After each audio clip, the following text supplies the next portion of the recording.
The Apothecary Diaries Volume 3 Prologue. Footsteps echoed down the hall, clack, clack. His own steps and the sound of his ball bouncing were almost all he could hear. Maybe the yawning of the woman minding him. His usual wet nurse was away, and he had a new attendant. The owner of the footsteps came closer. It was someone very old. His mind arose to her feet, stepping forward protectively. She spoke deferentially to the old man, but he ignored her and continued his tottering advance, reaching out toward the boy. His white hair was disheveled, his eyes sunken, yet there were only a few wrinkles on his hand, showing that he was in fact younger than he first seemed. A woman appeared in the room, perhaps summoned by the sound of his minder's voice. It was his mother. She walked over at a brisk trot and stood between him and the interloper, staring the old man down. The man let out a keening cry. He seemed to be scared of the boy's mother. Frightened by the way the man's body twisted, the boy threw his ball aside and clung to his minder. Still the old man tried to approach. He seemed to want to communicate something. His outstretched hand was in a fist. He was holding something tightly. The boy's mother wielded a large fan, trying to keep the man back. She glared at him, with none of the gentle calm that was normally in her eyes, but instead a burning flame. The man was afraid of the flame, like a wild beast. He froze where he stood. Soon, several more men came in from the hallway. They had only scraggly beards.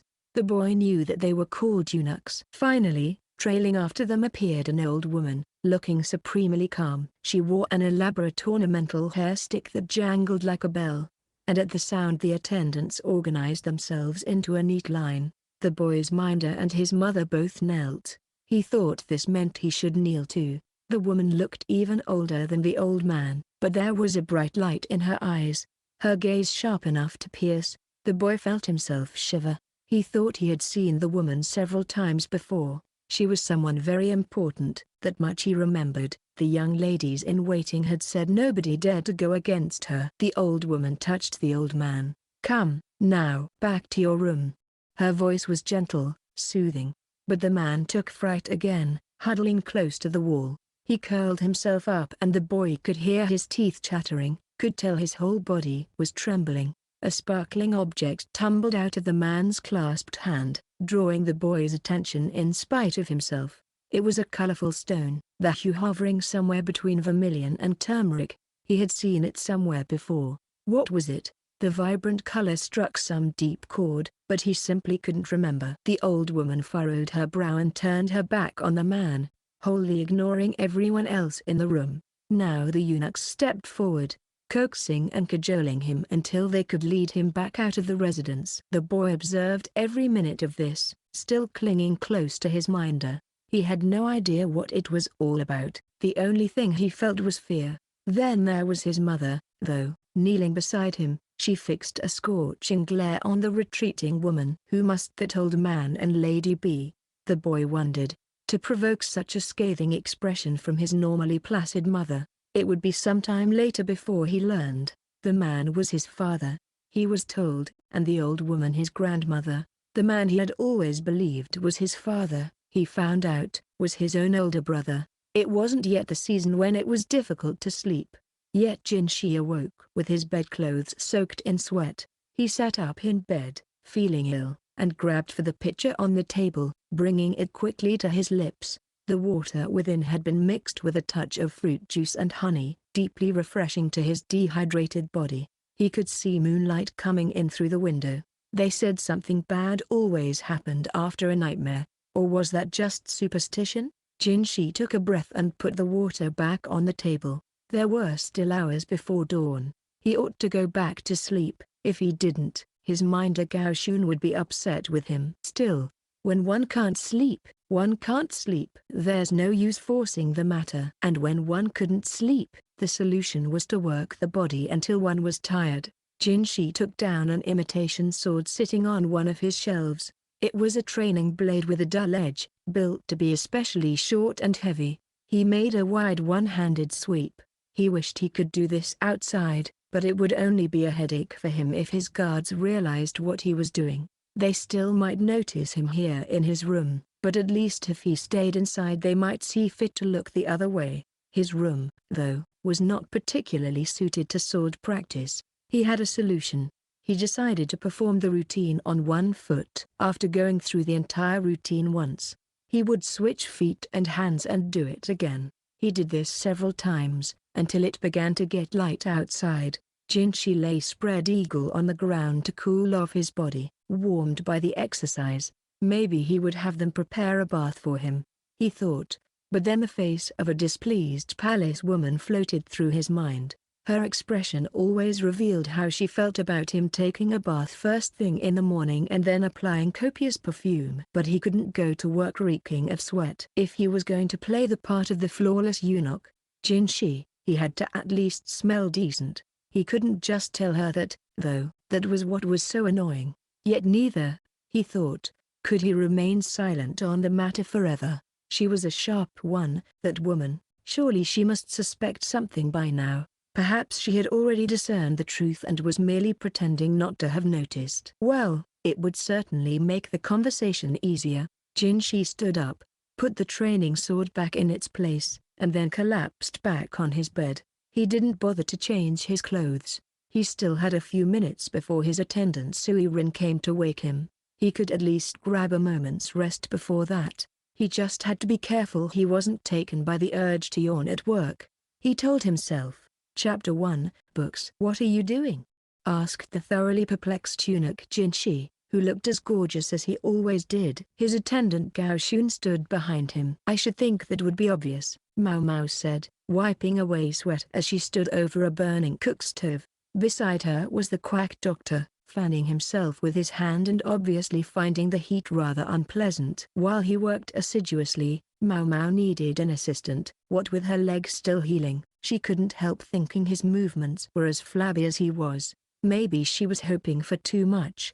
They were using the cook stove in the medical office to heat a very unusual stew pot. From the lid of the pot emerged a long tube that ran through some cool water, causing droplets to form at the end, where they were then collected in a small vessel. This distilling device was one of the discoveries of their recent cleaning spree. It pained Maomao to know that such a valuable object had sat unused in a storage room for so long. The air was full of the smell of flowers. A bevy of petals occupied the pot. "We're making perfume," Maomao said. She had a wonderful source of petals in the roses she had cultivated for the garden party not long before. "It's certainly aromatic. The smell is fairly mild compared to wild roses, and we'll thin it out further with oil and water." Over the generations, humans had fashioned roses to their liking, favoring beauty and richness of color at the expense of smell. That was simply the way of the world.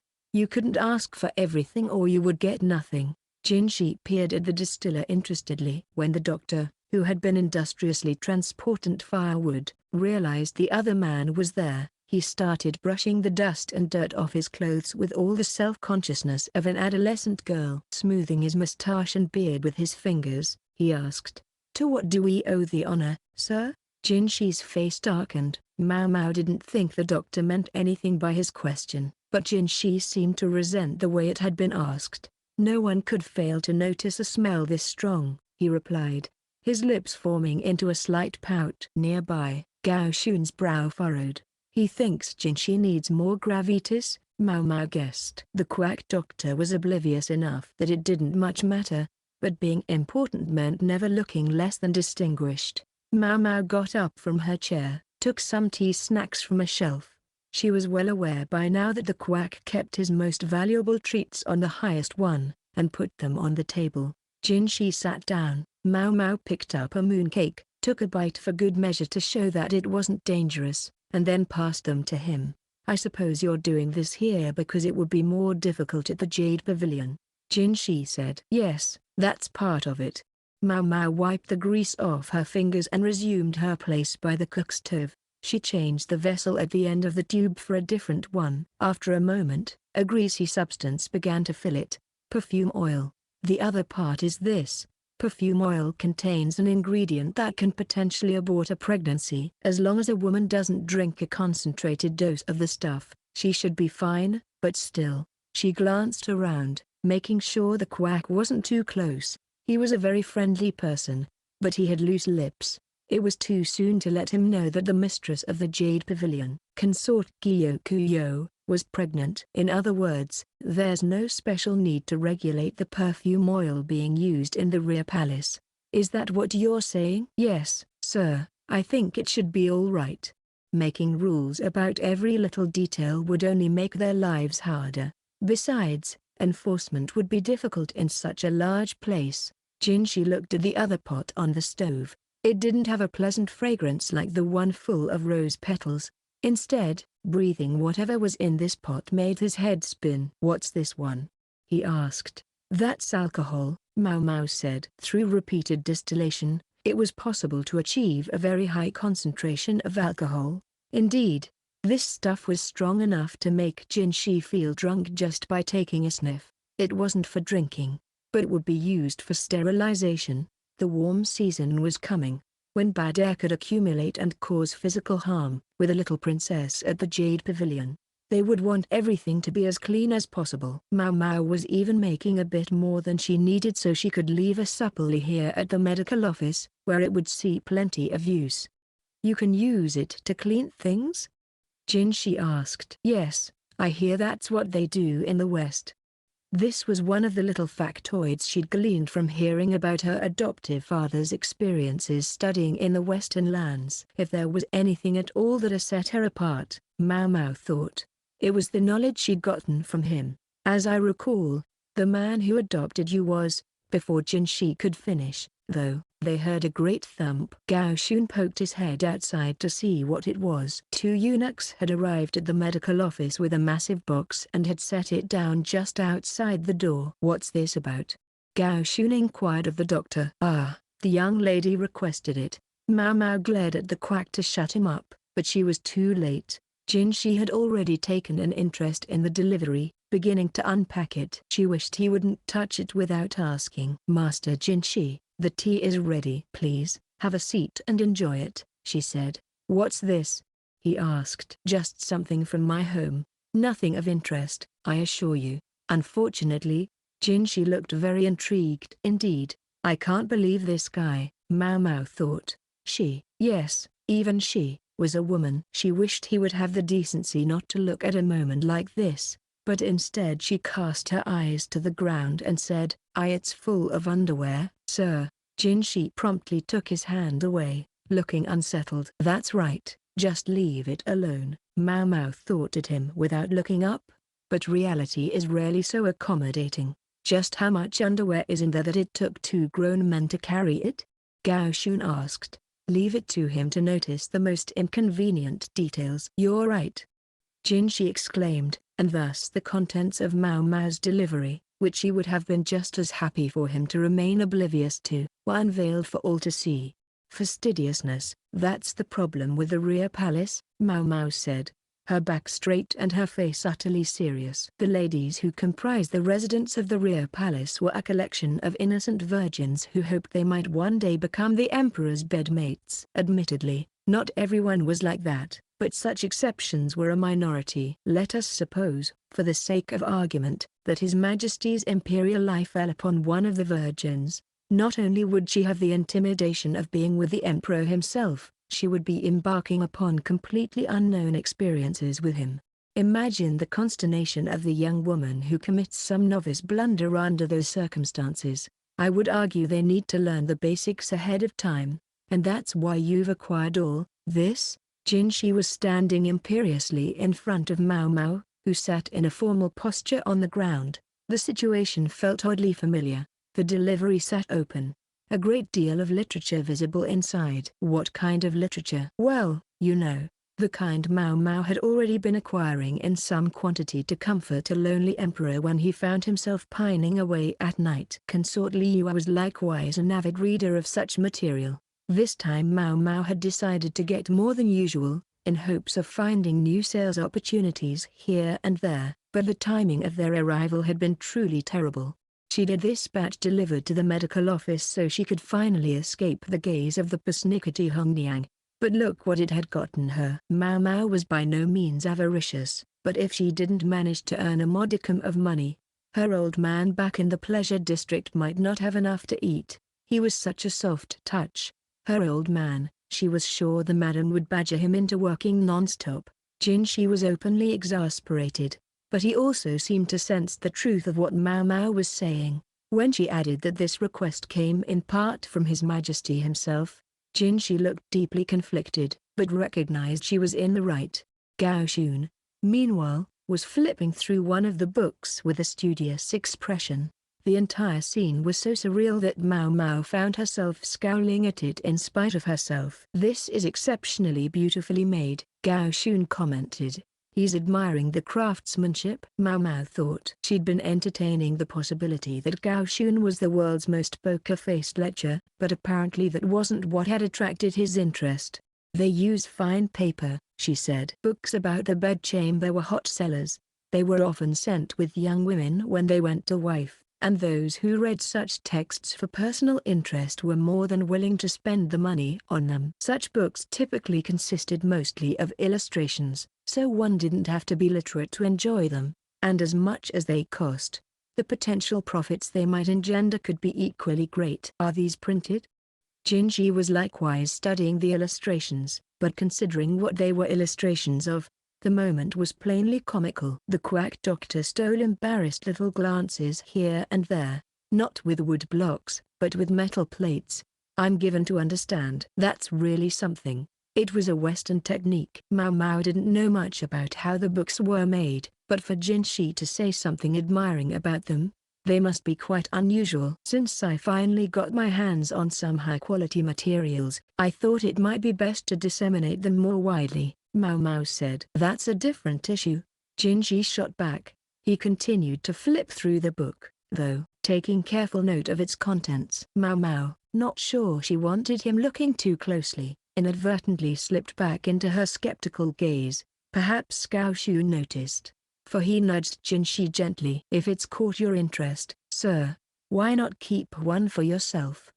Maomao said. No, it hasn't caught my anything," Jinshi said, all but throwing the book down. Maomao picked it up and smoothed it out to make sure the pages wouldn't crease. "No, indeed," Jinshi said, more confidently this time, "but perhaps I can look the other way on this one occasion."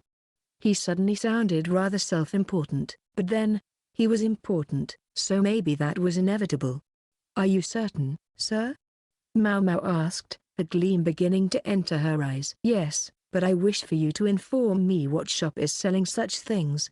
Maomao's expression promptly changed to one of barely concealed amusement. Gao Xun nudged Jinshi again. "What? I just want to know more about this exquisite printing," he said, sounding slightly flustered. This conversation was getting stranger by the minute. "Certainly," Maomao said, still looking amused but jotting down the name of the shop in a notebook. "It's the truth."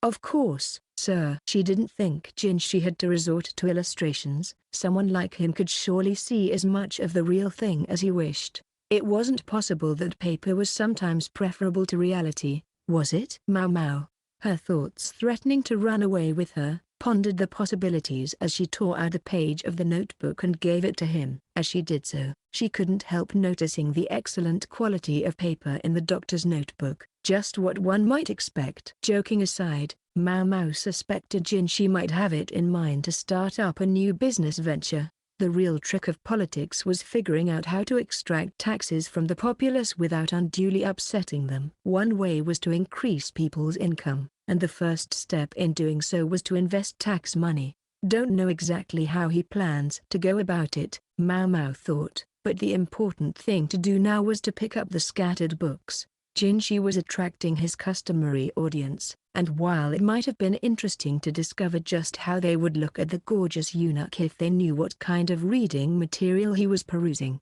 Maomao wasn't a terrible enough person to give him away. While Maomao was busy cleaning up, Gao Xun's hand brushed the box in which the delivery had arrived. "What's wrong?" Maomao asked. Gao Xun looked hesitant. "I was wondering whether any of them might require censorship." He was talking, of course, about the content of the materials. Several were rather, well, hardcore. His Majesty's personal preference, and what a preference it was. "I'm told that our most important reader found something lacking in the earlier material." "Absolutely not," Gao Xun said. and after she'd wheedled the madam into hand-picking the best stuff, she reluctantly handed him the most lurid of the material. Some 10 days or so later, Maomao was loafing around the laundry area. "I wonder what's buried down there," Xiaolan said innocently, leaning against a wall with a laundry basket in her arms. The weather was excellent today, so the laundry area was bustling. Eunuchs washed clothes as fast as water could be brought. The maids' uniforms were laundered by being trodden underfoot in a harsh lye mixture, while the consort's clothing was worked by hand using a handmade soap. "Search me," Maomao said. She pulled out a baked tree trapped in the skin of a bamboo shoot and handed it to Xiaolan, who took it with a grin. The question about what was buried down there was, Maomao gathered, a line from a novel. Novels were all the rage in the rear palace these days. "What do I seek beneath the bewitching blossoms?" Xiaolan inquired, her eyes sparkling. She was a country girl and couldn't read. There must have been someone reading the story to her. "I wonder if it could be," she said around a mouthful of food. Her cheeks bulged like a squirrel's. "Maybe horse crap?" Maomao ventured, earning a snort from Xiaolan. The girl managed not to choke, but she glowered at Maomao, her eyes watering. Maomao brought some water from the water supply and helped Xiaolan drink it, rubbing her back. "You shouldn't eat so fast. It was your fault." What Maomao had said wasn't untrue, though. Growing good vegetables required more than just water. Feeble soil would bring forth feeble produce. That's what fertilizer was for. Beautiful flowers were just the same. The more beautiful they were, the more potent the fertilizer must have been. But a young girl smitten with a romantic story probably didn't want to have her attention drawn to such vulgar details. Maomao resolved to be more careful in the future. It wasn't long before their turn came to do their laundry. The novels Xiaolan was so taken with were making the rounds of the rear palace, and the Jade Pavilion was no exception. When Maomao got back, in fact, she discovered 3 young women chatting and giggling over a rough-hewn book. "Hi, Maomao," said the calm, mild-mannered Gyuan. The other 2, Yinghua and Alan, were too absorbed in the book to greet her. Gyuan had the page between her fingers, and the women were tugging on her sleeve, urging her to hurry up and turn it. Maomao leaned down to look at the cover, which had an illustration of a tree with a profusion of blossoms and a figure standing beneath it. She surmised it was the same book Xiaolan had been talking about. "You want to read it later, Maomao?" Gyuan seemed to be a quick reader, quicker than the other 2, and she had time for a little conversation. "No, thanks." "Why is everyone so excited about that book, anyway?" Maomao asked. "It came from His Majesty. It's great. Believe it or not, His Majesty." So it had come from the Emperor himself. The surprising thing was that he knew about it at all. High society tended to look down on novels as not refined enough. They held that fact was more edifying than fiction. Apparently he gave them to all the consorts and told them to share them around when they were done reading them, Gyuan said, although she looked a tad disappointed that Consort Gyokuyou wasn't the only one to receive this special gift. Well, Maomao said, looking more closely at the cover. She recognized the mark on it. It was the seal belonging to the bookstore she'd referred Jinshi to the other day. Now it makes sense. She finally grasped why he had been so interested in her reference materials. When Jinshi had seen the quality of the paper, he had realized it would be suitable for a gift from the emperor. If the books had really been given to all the consorts, that meant at least 100 had been printed. If they could make plates of the books, even more could be produced. Then, if they produced a popular edition on slightly less expensive paper, they could realize even more profit. Maomao was starting to think she should have asked the printer for an intermediary's fee. She was sure Jinshi must have planted the idea in the emperor's head. I should have known he was planning something. Fiction novels, easy to approach but unsophisticated, were being distributed to the consorts. Normally any gift from His Majesty would be cherished and treasured, but by giving books to all his ladies, each one would be less valuable. And anyway, the gift was nothing but pulp fiction. There would probably be a few disobedient consorts scandalized by the idea of even touching the thing. On top of all this, there was the command to share the books with other people. Some of the consorts might hit on the idea of having their ladies-in-waiting read the book to them, instead of taking the trouble to read it themselves. The pieces were starting to come together. Maomao began to see what Jinshi was up to. The ladies-in-waiting who learned the story would share it with other women. Hence why even Xiaolan could quote from the book. Or, are we done already? Yingwu asked, looking as dejected as a dog who'd been denied a treat. The book was now closed, and Gyuan and Alan wore similar expressions. More. I wanna read more, Yingwu exclaimed with all the fervor of a deprived child. Amusements were few and far between in the rear palace, so that even a lone novel was a source of genuine excitement. According to Master Gao Xun, there's a new book being printed. When it's ready, he says we'll get a copy, Gyuan said. Yeah, I know, but I can't wait that long. Gyuan frowned at Yingwu. Yingwu, for her part, had her cheeks puffed out like a blowfish. Alan, meanwhile, had the book in her hands and was looking at it intently. Is everything all right? Maomao asked. About this book, Alan started. Hongniang, the chief lady-in-waiting, was looking after Princess Linglai while the three young ladies took their break. When their break time was over, they would switch, and Hongniang would have a chance to relax. We're the only ladies-in-waiting here, right?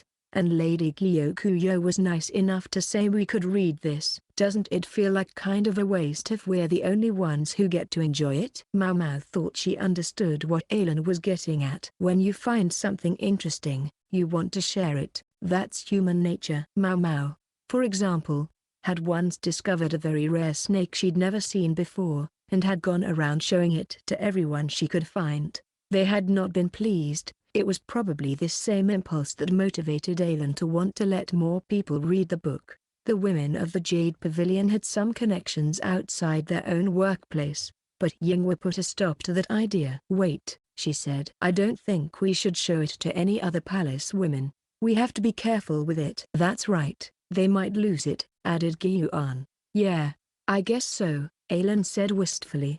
Maomao reached for the book. What she was about to suggest might not normally be acceptable, but considering what she thought Jinshi had in mind, she decided it would be all right this time. What if you didn't give them the actual book, she said, but made a copy for them? Ladies lower in the hierarchy might not have the means, but Alan was an attendant to a high consort and should be able to procure paper, brush, and other implements necessary to copy a text. And if she didn't want to take the time or spend the money, well, she didn't have to. What? Alan said, caught completely off guard by Maomao's suggestion. I suppose replicating the illustrations would be difficult, but you have lovely handwriting, so I don't think copying the text would be any problem for you. The producers of the book would no doubt have been better pleased if the women had bought another copy instead, but when that wasn't feasible, something such as this was the only solution. Though it might be asking too much for Alan to illustrate the book herself, she could provide a perfectly readable copy of the text, which was really all that was necessary.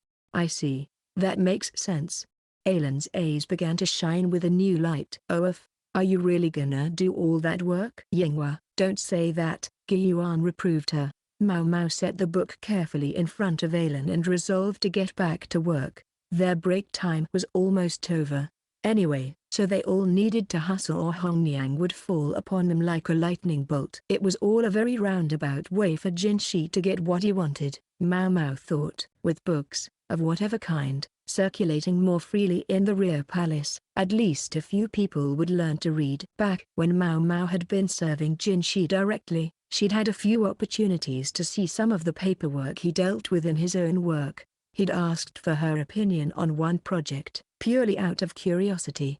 Of course, he had wondered how the literacy rate among the women of the rear palace might be improved. Maomao was getting first-hand experience of how well Jinshi's plan was working. She was holding a twig in her hand, scratching the characters Xiaolan into the ground. Xiaolan herself watched intently, then tried to copy her. Xiaolan always seemed like she was more interested in snacks than anything else in life. Maomao had been surprised when she'd first come to her and asked her to teach her to read and write. When Maomao asked why, Xiaolan said the woman who had been reading stories to her had stopped. The woman's voice had finally given out after being endlessly petitioned by the illiterate palace women to read to them. She was a good-hearted woman, though, and had agreed to make copies of the book if the others would make the effort to learn to read it themselves.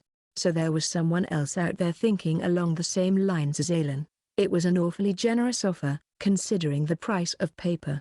Maomao had suggested that she could read to Xiaolan, but the other woman had shaken her head. She was nice enough to write it out for me, so I can't cheat like that. Maomao mussed Xiaolan's hair fondly. She thought she was giving her a friendly pat, but she mostly succeeded in making it go every which way, earning herself an annoyed look from Xiaolan.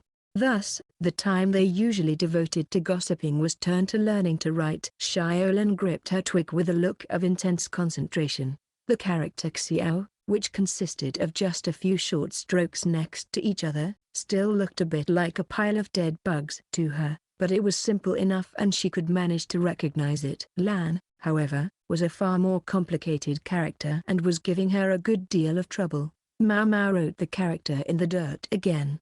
Nice and large. This time she broke it down by its 3 radicals to make it easier for Xiaolan to understand. On top, there were 3 simple strokes representing grass. Beneath them, a character that by itself meant gate, and inside the gate was the character for east. Maomao started by having Xiaolan practice the pieces individually. I never knew my name was so hard. Xiaolan received passing marks on her grass radical, barely, but her teacher insisted she redo the gate and east parts. The fact was, Maomao wasn't sure what the characters for Xiaolan's name were. Xiaolan's own parents probably hadn't been literate, but she assumed it would be appropriate to use the most common characters for the name. When Maomao had been taught to read, she'd started with her own name. It was important, she was told, for helping you know where you came from. But then, she was often told she had all the charm of a stray cat. If you learn to write the characters, you'll obviously end up learning to read them. But would you rather focus on just reading for now? Maomao asked, but Xiaolan shook her head. If we're going to take the time, I'd rather learn to write them. That can only help in the long run, right? That was true. The ability to read and write opened up many more job opportunities. Even in the rear palace, literate women were put to relevant work and treated better than the interchangeable laundry hops. It was even said that an especially accomplished palace woman might find herself reassigned to administrative duties outside the rear palace. I'll have to find work for myself after I leave here. I'd better learn while I have the chance. So Xiaolan was trying to plan for the future, in her own way. She'd come to the rear palace about the same time as Maomao. Terms of service lasted 2 years, so she was already halfway through her contract. Given that she had been sold into service by her parents, it seemed unlikely she could expect to go back home when her time was up. I see. We may need to make the lessons a little more intense.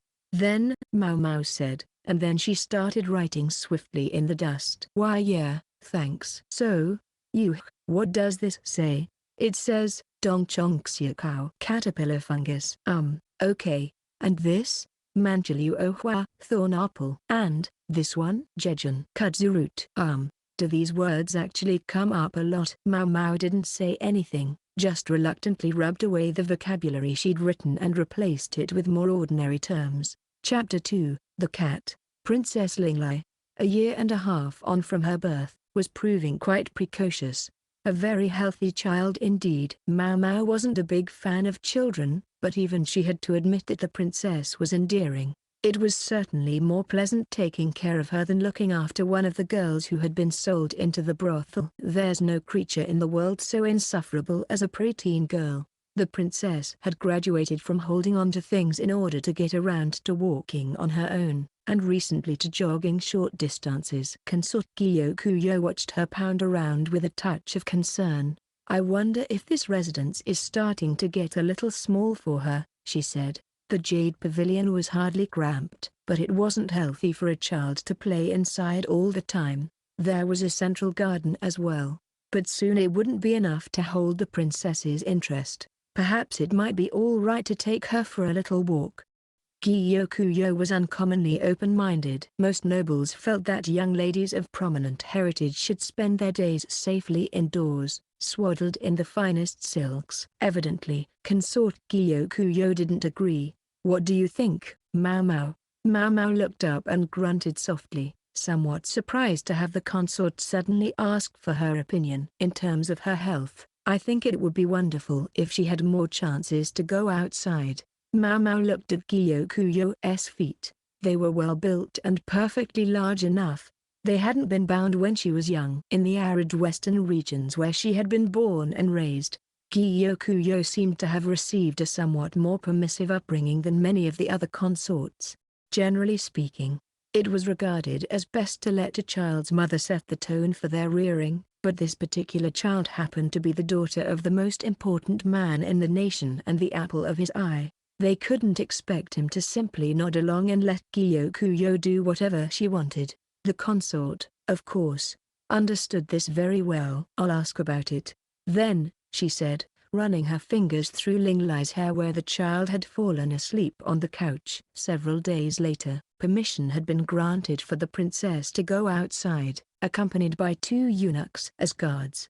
Maomao and Hongniang were to go with her. It was just a little walk, but the emperor could be pretty protective. Then again, all of his children had died young so far, so maybe he had reason to be. "I know you know a lot about flowers and animals, Maomao. Maybe you could teach her?" Gyokuyou said, patting the princess's head. Her belly was already heavy, so she had to stay behind at the Jade Pavilion, just to be safe. "Don't give her ideas, Lady Gyokuyou. She'll teach the princess the most positively awful things," Hongniang insisted, but the consort acted surprised. "Goodness, I should think her instruction might be helpful." The hint of an elegant smile appeared on her face. "After all, one never knows where one might go in marriage in the future." I knew she was a shrewd one, Maomao thought. The princess might still be young, but given her place in life, in another 10 years or so there was every chance she would be married into another family somewhere. If she was granted to some loyal subject, well and good, but it was distinctly possible she would go to live in some other country, somewhere she might not be entirely welcome. In such a situation, a working knowledge of drugs and poisons couldn't go amiss. Hongniang acceded with a sigh. Though obviously not thrilled, she understood the logic just as well as Maomao. Gyokuyou waved to Princess Ling Lai as she left on her walk, and the princess waved back. Then she squealed, seeing the outside of the Jade Pavilion for the first time. She could only taste so much of the outside world from the pavilion courtyard. She still knew only a few words, and most of them didn't make very much sense, but nonetheless she was clearly excited to see so many palace women, far more than there were in her house. Maomao had worried the child might be afraid and start crying, but far from it. She had her mother's daring. Ling Lai pattered along, exclaiming frequently. Sometimes she would point at something, and Maomao or Hongniang would tell her what it was called. It was hard to say how much she really understood, but she would burble MRM in response, so maybe some of the words made sense to her. The eunuch guards kept a respectful distance, not too close but never too far. Young children were a rare sight in the rear palace. Indeed, Ling Lai was the only one under 10 in the entire complex, and she naturally attracted the women's attention. Some couldn't suppress a smile to see a child for the first time in so long. Others, realizing she was a princess, took a respectful step back, and still others simply looked at her with no particular expression at all. The young princess was oblivious to all of this, but as she grew up, she would come to understand the significance of those looks. Hongniang, who was holding Ling Lai's hand, had her work cut out for her as the princess flitted from one thing to the next, bursting with curiosity. The plan had been to walk to the cherry grove that lay west of the Jade Pavilion, pick some cherries, and then come home, but they seemed to keep finding detours and diversions. Finally they spotted the western gate, Hongniang openly relieved to have reached their destination. They heard a high-pitched cry, "Row!" It sounded almost like an infant, so that Maomao and Hongniang briefly thought it was Ling Lai. But the princess was looking around for the source of the sound too. Suddenly she darted off. Hongniang scrambled after her as she peered between some storage buildings. "No, princess, don't!" Hongniang called. At the same moment there came another cry, "Mew!" Before Ling Lai could disappear among the buildings, Maomao squeezed herself between the storehouses with "I'll go have a look." "Maomao," Hongniang said. "Meow meow." Ling Lai squealed at the same time. Hongniang had no choice but to step back, while Maomao continued after their charge. She saw something glimmer golden in the gloom. She reached out toward it, but it slipped between her feet and ran off. "Meow." "Princess," Hongniang said, holding Ling Lai back. A small, grimy ball of fur appeared from between the buildings. The fur ball took fright at the sudden sight of humans and tried to run. Its hair stood on end and its tail stuck up. "Meow." The princess pointed at the fuzzball, indicating she wanted them to catch it. Maomao had just extricated herself from between the storehouses, but she wasn't in any position to jump on a small animal. "It's gonna get away," she thought, but at that moment someone appeared behind the ball of fur. The little creature was so focused on Maomao, Hongniang, and Ling Lai that the new arrival easily swept it up in her hands. Their helper was another palace woman, someone Maomao didn't recognize. "Is this yours?" she asked, sounding surprisingly girlish. Although she was tall, she had a young face. She might have been Maomao's age, or perhaps younger. She wore the same uniform as Xiaolan and seemed a touch ditzy. "Thank you," Maomao said. The other woman held the filthy, shivering lump of fuzz out to her. Maomao took out a handkerchief and wrapped it around the animal. She could feel it shaking even through the cloth, and it cried meow, pleadingly. It had run only out of fear and had exhausted itself doing so. She could feel how limp it was. "I'll bet it's hungry," the woman said. "Maybe you can feed it. Anyway, see you." Then she went on her way with a wave. Whatever, Maomao had the furball, so she considered this a success. She took the animal over to the princess. Hongniang studied it. "Maomao, is that?" She raised an eyebrow with a disapproving look. "Meow, meow." The princess cooed, apparently meaning "let me see." "It is indeed a cat." The tiny kitten curled in her handkerchief was still shivering. Princess Ling Lai was entranced by the tiny, unfamiliar life form. She continually badgered Maomao to show it to her, crying meow, meow, in imitation of the kitten's mewling. But Maomao knew Hongniang would never let the princess touch the grimy little thing. They couldn't simply leave it to its own devices, though, so they cut their walk short and went back to the Jade Pavilion. Notwithstanding the princess's attachment to the kitten, something so unsanitary couldn't be allowed in the consort's residence. Ultimately, they distracted the princess with her favorite snack while Maomao spirited the animal away to the medical office. It seemed like the obvious place, for without care, the creature was going to die. Maomao was much perplexed, though. Yes, the warm season was when wild animals would be breeding, but that was a matter for the world outside the rear palace. Within its walls, there were hardly any pets to speak of. A small handful of the consorts had birds from other lands, but they kept them in cages, and there weren't any dogs, cats, or anything else of the sort around. Special permission was required to keep a pet, and it was forbidden for male and female animals to be kept together. If and when they arrived, male animals were castrated just like male humans. It might sound harsh, but it was precisely to prevent any trouble should they escape. The rear palace couldn't have animals breeding willy-nilly all over its vast grounds. They had come to a compromise. Hongniang agreed that the cat could stay for the time being, but she said the higher-ups had to be informed. "Oh, this is a surprise," the quack doctor said. Calm as ever, he didn't seem to be thinking very hard about why Maomao had a cat with her. He saw that it was shivering, though, which provoked a compassionate frown. The doctor set some water on to boil. When it was good and warm, he put it in a wine bottle, wrapped the bottle in a cloth, and placed it in the basket where they had put the kitten.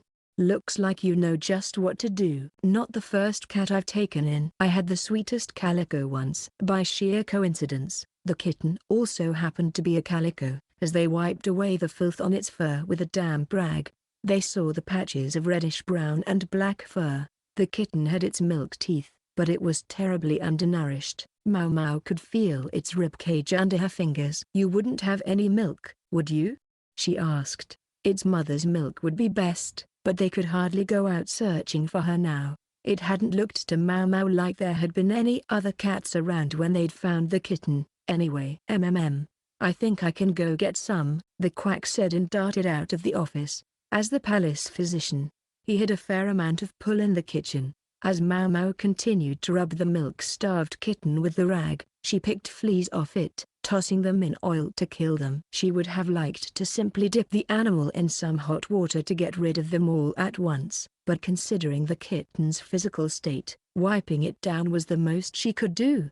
A few minutes later, the doctor came trotting back with a stew pot. They had goat's milk, at least.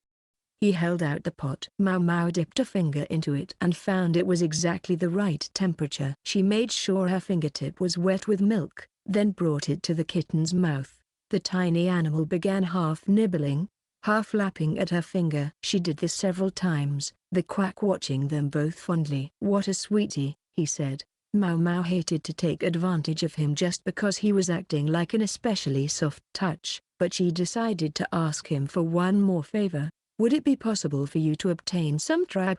Given the number of people in the rear palace, the kitchen must slaughter several animals every day. Sausage was occasionally served at mealtimes, so Maomao knew they didn't simply throw the organs away. "Tea tripe? Well, I suppose. But whatever for?"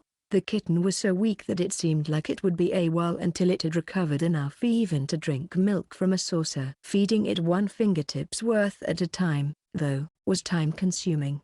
Maomao had thought she might be able to appropriate some intestines to simulate a parent's nipple. When she explained this to the quack, he went rushing off again to the dining area. Truly, a generous-hearted man. In the meantime, Maomao continued to feed goat's milk to the small cat, as much as it would drink. Several days later, they had mostly managed to clean the kitten up and its fur was starting to regain some of its luster. Maomao had briefly worried whether the goat's milk would sit well with it, but the kitten seemed to have taken it quite well. Ordinarily, they would probably have had to toss the cat out of the rear palace immediately, but, for better or for worse, the night they found the animal, the emperor had happened to visit the Jade Pavilion. When he heard his little princess incessantly exclaiming meow, meow, he couldn't deny her the source of her pleasure and who should be charged with the animal's care but, of course, Maomao.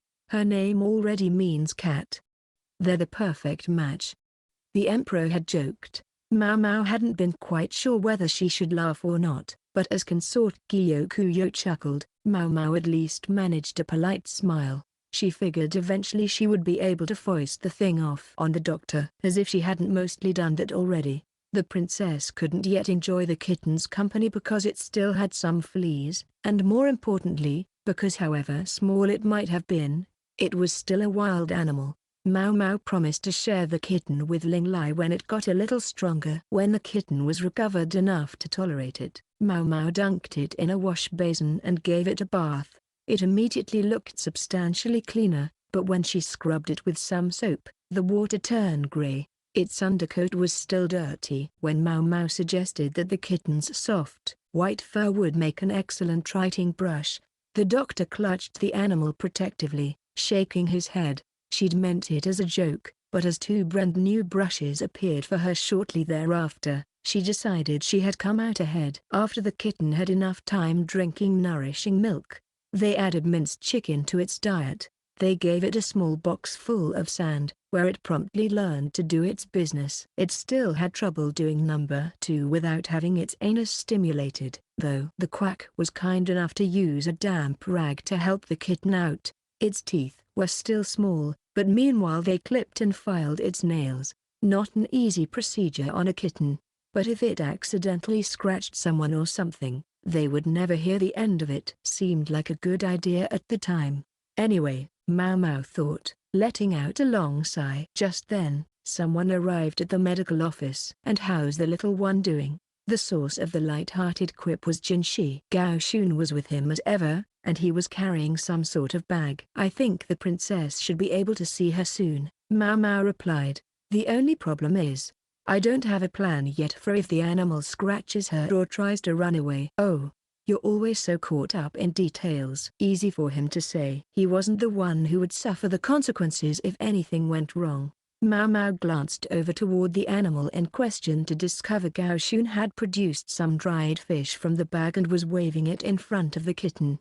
The customary furrow in his brow was gone, and he even appeared to be smiling, so he had a playful streak. Master Gaoxun, I think that might be a little hard for our kitten yet. Perhaps I could boil it. The quack already had a pot ready to go, as if he had been waiting for this moment. You couldn't count on him to do his own job, but he came through at times like this. Jinshi snatched the cat up and stretched it out, examining its little belly. Female?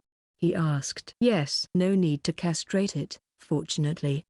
The words were out of Maomao's mouth before she realized that perhaps it wasn't something to say so lightly in this company. I'm sorry, sir, she added. No, think nothing of it, Jinshi replied, though she couldn't quite read his expression. Still feeling apologetic, Maomao went in search of some kind of snack and came up with the last of the sausages they'd made from the leftover tripe. She'd packed them with meat and fragrant herbs and boiled them, not wanting anything to go to waste. Then she stopped for a second and thought about it. Something wrong? Jinshi asked. No, sir. Maomao put the sausage back on the shelf and picked out some rice crackers instead. The doctor, meanwhile, had a distant look on his face as he ate.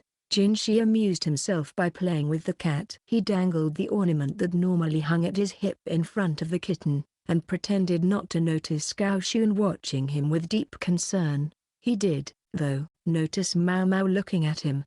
He turned to her and held out the ornament as if to ask whether she wanted to play with the kitten too. I'm not much of a cat person, she said. With your name? He wasn't the first person to say that. You seem to quite like her, Master Jinshi. Not particularly. He looked at Gaoxun, who was working with the doctor to boil the dried fish. Two middle-aged men putting themselves out for a kitten, Maomao thought. I'm not sure what's supposed to be so good about them, Jinshi went on. He was still eyeing the two men, who were gradually beginning to sound like they were purring themselves as they cooed over the kitten. Frankly, it was disgusting. His look seemed to say he could never be like them. I agree with you, Maomao said, looking at the kitten. But according to the cat lovers I know, the fact that you can never tell what they're thinking is part of the appeal. Goodness, you look at them long enough, and you discover you can't look away. Then, gradually, you find yourself eager to pet the cat. I see, I see. It may annoy you that they act affectionate only when you have food, remaining aloof at all other times. Well, yes, but when you're in that deep, all you can really do is forgive them their foibles. Finally, Jinshi didn't respond at all. Over time, Maomao was given to understand. One came to want to kiss the cat, even though it wouldn't like it, then to play with its cute little toe beans, and finally to touch that fuzzy, wuzzy belly, even knowing a good scratching was the inevitable result. Maomao saw it as positively unsanitary to do such things with an animal that went around who knew where doing who knew what, but cat lovers apparently couldn't help themselves. She looked at Jinshi, full of disdain for all this, to discover the kitten on his face. Whatever are you doing, Master Jinshi? If he wanted to touch the cat's fuzzy, wuzzy belly, fine. But Maomao glanced out the window, worried what might happen if someone were to see him that way. Oh, nothing, Jinshi said, but I feel like maybe I have more sympathy for those cat people than I did before. He sounded as if he'd come to some sort of deep realization. Let us present from the question of exactly what he had realized. I see. Well, it appears the fish is ready. Yes. Of course. Realizing that Gaoxun and the doctor were looking in his direction, Jinshi quickly put the cat down. What were you doing, sir? Gaoxun asked, his tone polite but his gaze sincerely jealous. Ultimately, even Jinshi was at a loss as to where exactly the kitten had come from. Plenty of wagons came and went in the rear palace, though, loaded with provisions. The simplest inference was that the kitten had wandered in after one of them, lured by the scent of food, and had gone unnoticed until the princess found her. Not long after, the kitten was awarded an official court rank by the emperor, being granted the illustrious-sounding title Admonisher of Thieves. All that really meant was that she would help keep the medical office free of mice. The emperor certainly had a soft spot for his daughter. The cat was given a name that meant furry. It stuck in Maomao's craw for one simple reason: this name, too, was pronounced Maomao. Chapter 3, The Caravan. The season was turning. bringing an unpleasant heat and humidity. Maomao reflected on how quickly time passed as she gathered up fragrant herbs to use to ward off the bugs. I think it's time to change the wardrobe over, Hongniang, Consort Gyokuyou's chief lady-in-waiting, said, and if she thought it was time, then it was time. Thus the ladies-in-waiting found themselves laboring away among the clothing. So many dowdy old fashions. Yingwe huffed, standing in front of a dresser. She, Maomao, and Xiaolan were handling this job while Gyuan looked after the young princess. Xiaolan, grab that thing on the topmost shelf for me. Yingwe instructed, craning her neck to look up at the shelf. Xiaolan was the tallest of them, a fact she was self-conscious about but which was quite convenient for reaching things in high places. After she had dragged a trunk down from the top of the shelf, there, rather shorter, Maomao and Yingwe inspected the contents. They sorted the clothing into different categories and put them on poles to air out in the shade. I guess this one wouldn't be too embarrassing, Yingwe said. She was sorting the clothes into those in which one could still be caught dead and those in which one could not. To Maomao, all the outfits looked equally sumptuous, but Yingwe was accustomed to the finer things and proved more discriminating. This sort of thing used to be really popular once, but it's better to avoid fads. Once they go, you're left with stuff you can't use. Maomao took the outfits deemed no longer viable and stuffed them back into the chest, then trundled into the hallway with it. These garments may have been old or outdated, but they had still belonged to one of the upper consorts. They were made of the finest material, and would be reworked or repaired and then gifted to other people, not to the ladies-in-waiting of the Jade Pavilion personally, but rather to their families. Ladies-in-waiting sometimes received hair sticks or other accessories, but clothing like this was not something one could get away with parading around the rear palace in. The craftsmen would rework the outfits, and in their new forms they would be distributed in Gyokuyou's hometown. Pulling down another box, Xiaolan said, "You know, I heard new ladies-in-waiting will be coming before long." As if the thought had just occurred to her. With Lady Gyokuyou pregnant, we'll need more hands around here. But it would attract attention if we were the only place to get new women. So instead they're going to give all the consorts a chance to expand their retinues. Yingwe's mouth hung open slightly at that. What, all of a sudden? I mean, I'm happy to hear that, but they found a good reason, Xiaolan said. Think about it. When one consort shows up with more than 50 attendants, how are the other women supposed to feel? Yeah, I see what you mean, Yingwe said, her face darkening briefly. Maomao, too, understood what Xiaolan was talking about. Or rather, whom, Consort Xiaolan, who had entered the rear palace with tremendous fanfare. For the emperor's favorite consort, by contrast, to have a measly 5 women simply didn't look good. Did she even try to make do with fewer women? Said Yingwe.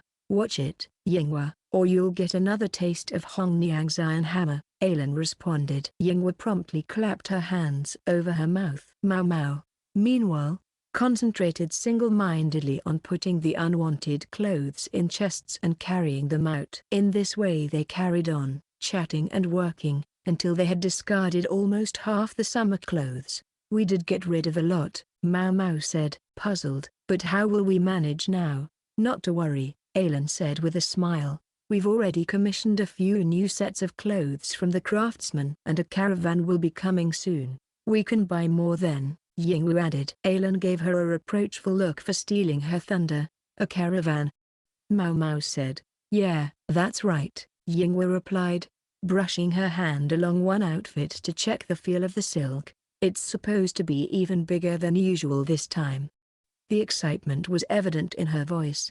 Perhaps the thought of it was what made her hand stop moving. Caravans had once been groups of merchants who crossed the desert together, but the word had come to refer to any traveling sellers who visited, willing to engage in trade. Sometimes they did bring unusual items from strange lands, so the word wasn't entirely inaccurate, but still it didn't quite feel right. The last caravan had visited during the time when Maomao had been effectively exiled from the rear palace, and the time before that, she had been a mere maid, unable to involve herself with such festivities. She had dealt with merchants in the pleasure district, so they didn't hold any particular fascination for her. But the idea was understandably exciting in the rear palace, where distractions were few and far between. "You should go have a look, Maomao. We'll make sure you have some time in your schedule. Lady Gyokuyou usually gives us a little pocket money for things like this." Yinghui grinned. It happened just as the smile was crossing her face. Maomao and Xiaolan froze. Yinghui looked at them, confused, and they both pointed behind her. Yinghui turned around slowly to find Hong Niang hovering over her like a storm cloud.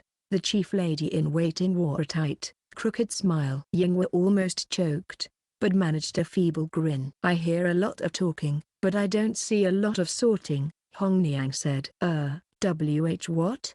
Maomao and Xiaolan, for their part, promptly set about folding clothes. Yinghui's mouth opened in an expression of betrayal. "I do want that pocket change," Maomao thought. The incident, allegedly, cost Yinghui a bit of her spending money. The rear palace was a big place, bigger than some towns. The women who worked there existed purely to serve the consorts, to keep up the buildings, and to hope for the vanishingly small chance that the emperor might choose them for a bedmate. The unique situation bred rhythms and rituals of daily life that were likewise different from what one would find in an average city. As the roles of the palace women were broken down into cleaning, laundry, and cooking, it might be best to think of the place not as a city unto itself, but like a single giant household in which they all lived.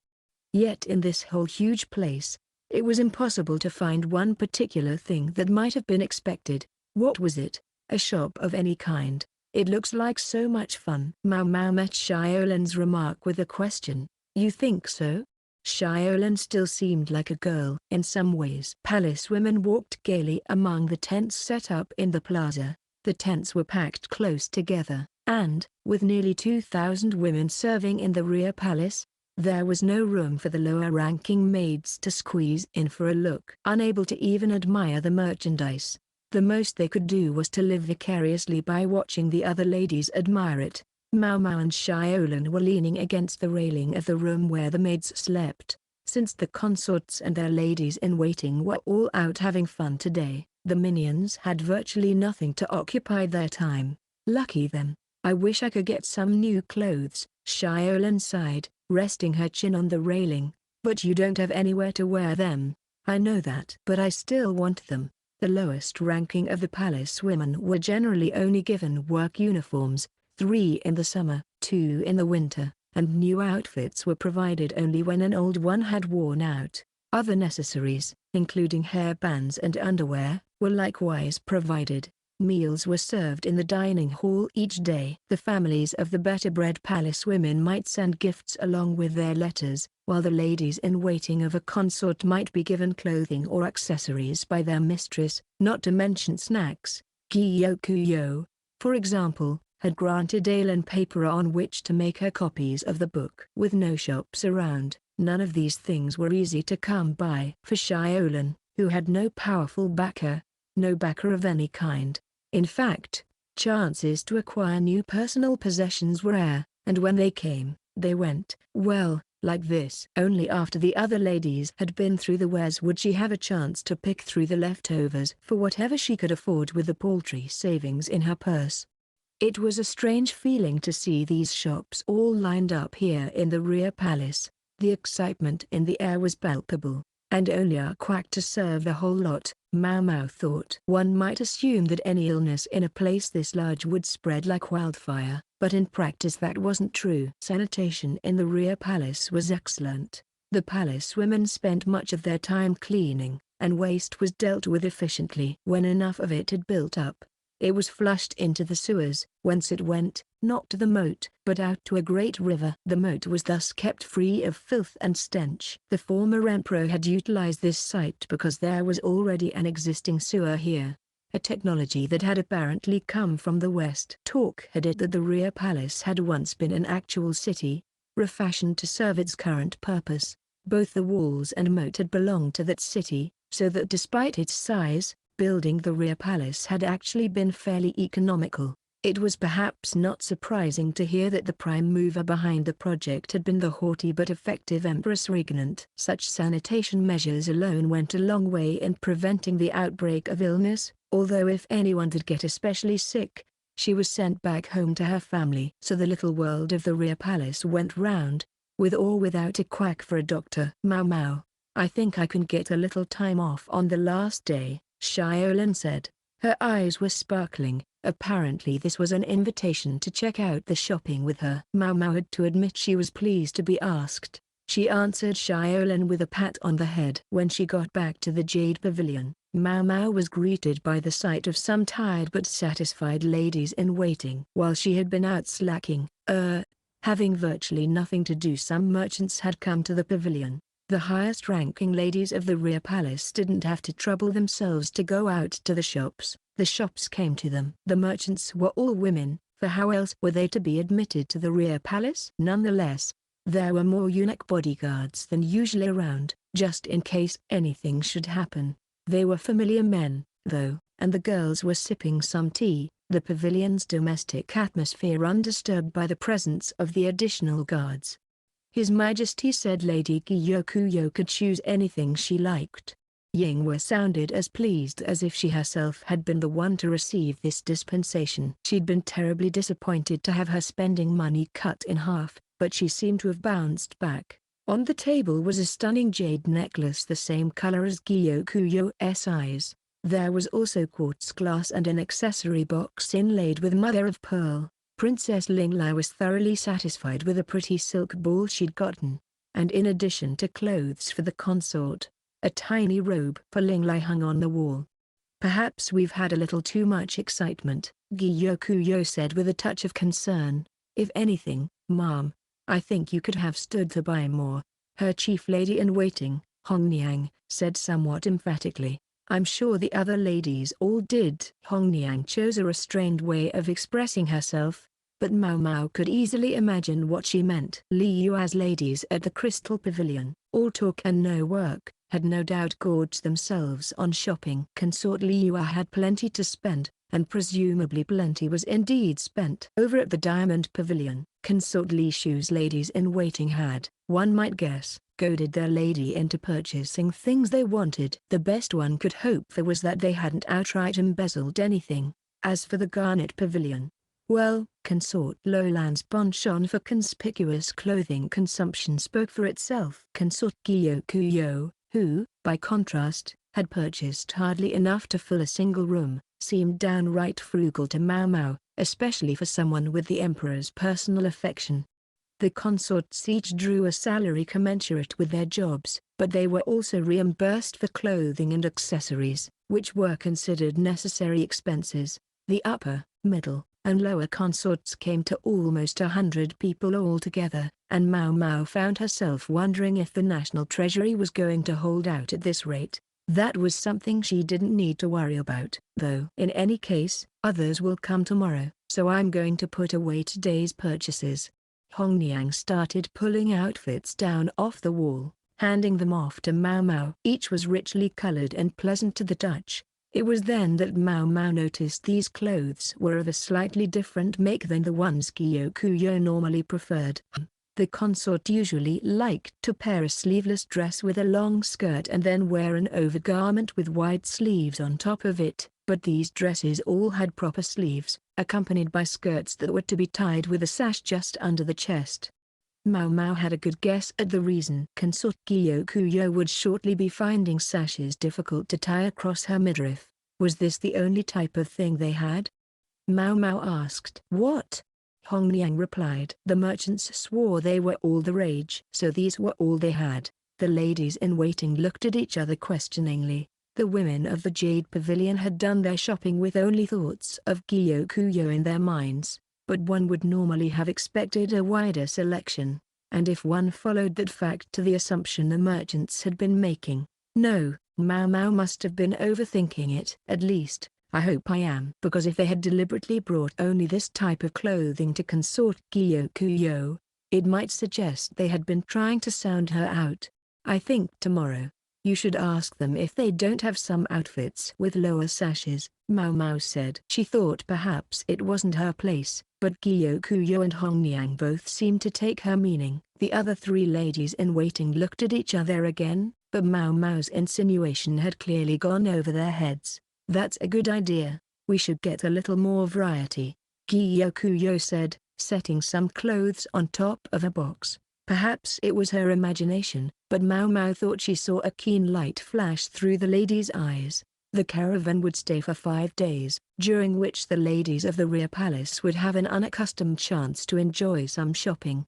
The highest-ranking consorts had no need to go out to the shops, so it was first the middle and lower-ranking consorts and their ladies-in-waiting who circulated among the merchant tents, followed by the women in administrative positions, each whittling down the selection further as they bought whatever caught their eye. Only on the last day did the women of the lowest ranks have an opportunity to sift through whatever was left. The fact that even that seemed to be an exciting prospect spoke to how few diversions there were around here. This caravan had come across the desert and carried many unusual wares from exotic lands. It must have passed through Gyokuyou's homeland as well, for the women of the Jade Pavilion looked noticeably homesick as they studied the handicrafts. Maomao was far more interested in any medicines or drugs that might be available, but such were understandably barred from being brought directly into the rear palace. Tea leaves and spices, sold almost as an afterthought, were as close as the merchants came. On the final day, Maomao, with a bit of spending money from Consort Gyokuyou, went to the market with Xiaolan just as she had promised. Wow, I can't believe it. Xiaolan hardly had a coin to her name and couldn't afford anything on display, but that didn't stop her eyes from sparkling at an array of Western glasswork. Maomao found Xiaolan's lack of affectation charming. "This one, please." Maomao picked out an especially attractive hairband and gently tied it in Xiaolan's hair. The deep, peach-pink color suited her energy perfectly. It only took Xiaolan a second to notice something had happened, and then she was almost knocking Maomao over, hugging her. Maomao wondered if this was what it would be like to have a little sister. "You aren't going to buy any clothes, Maomao?" Xiaolan asked. "Don't need any." Partly, she didn't want to make a show of buying things in front of Xiaolan, but more importantly, she really wasn't interested in clothes. She was far more attracted to the tea and spices. Xiaolan, almost giddy over her new hairband, was more than happy to accompany Maomao to the shops that most interested her. She had a gigantic smile on her face the entire time. Apparently it was just that much fun for her to window shop at these crude carts turned market stalls. Maomao was determined to buy some of the tea and spices. The ladies of the Jade Pavilion had taken it in turns to come to the market over the final 3 days of the caravan's visit, and Maomao had said she was content to go on the last day. This was the reason. Last day means discounts.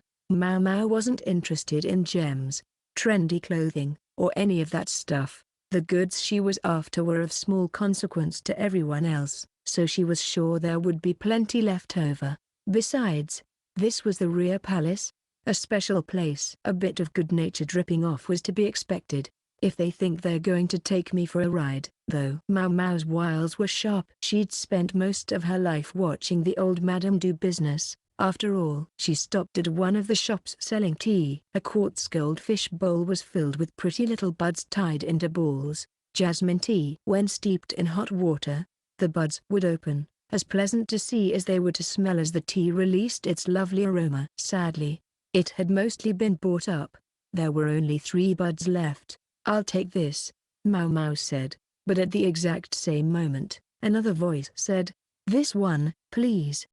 Maomao looked over to discover someone pointing at the same bowl. It was a palace woman about half a head taller than Maomao, although in spite of her height she still looked and sounded quite young. The contrast left Maomao blinking. She couldn't shake the sense that she'd seen the girl somewhere before. The other girl looked almost as confused as Maomao. Then she exclaimed, "Oh!" her eyes lighting up. "How's your kitty cat?" she asked. That jogged Maomao's memory. This was the girl who had helped catch the kitten since dubbed admonisher of thieves. Maomao still didn't know her name. "She's well. She lives at the medical office for the time being." The other girl grinned widely. She seemed to have a rich range of expressions, all highly communicative. "Oh, Shizhui, you were able to get time off," Xiaolan said, bouncing into the conversation between the two of them.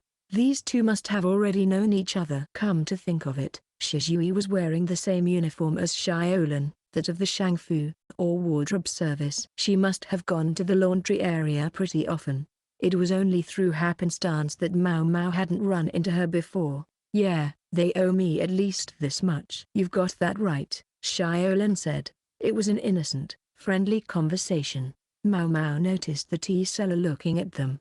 She went ahead and bought all 3 of the remaining bulbs of jasmine tea and asked for them to be packed separately. The woman wasn't thrilled about that, but when Maomao asked for one of the other leftover teas as well, she came around. Then Maomao distributed the packages, one to Xiaolan and one to Shizhui, keeping the last for herself. Maybe we should take our chat somewhere else so we don't get in the way, she suggested, and pointed toward the medical building.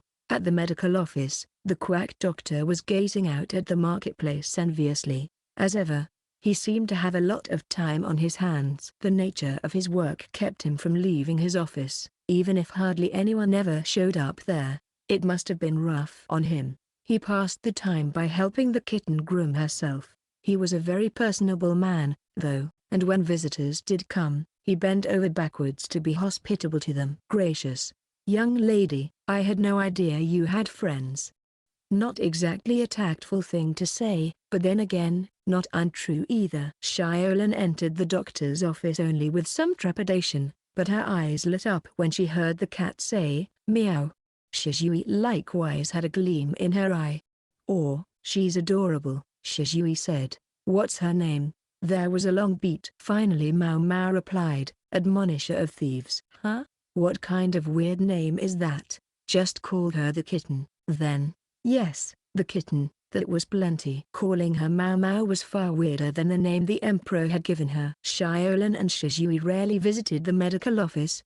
For one thing, they were normally too busy with work. Today, though, there was a festival atmosphere and everyone was having a good time. As a precaution, the storehouse containing the most important medicines had been locked up. True, it was arguably problematic that Maomao, who wasn't technically on the staff, knew where the key was, but if she told anyone, they would only hide it from her, and she didn't want that.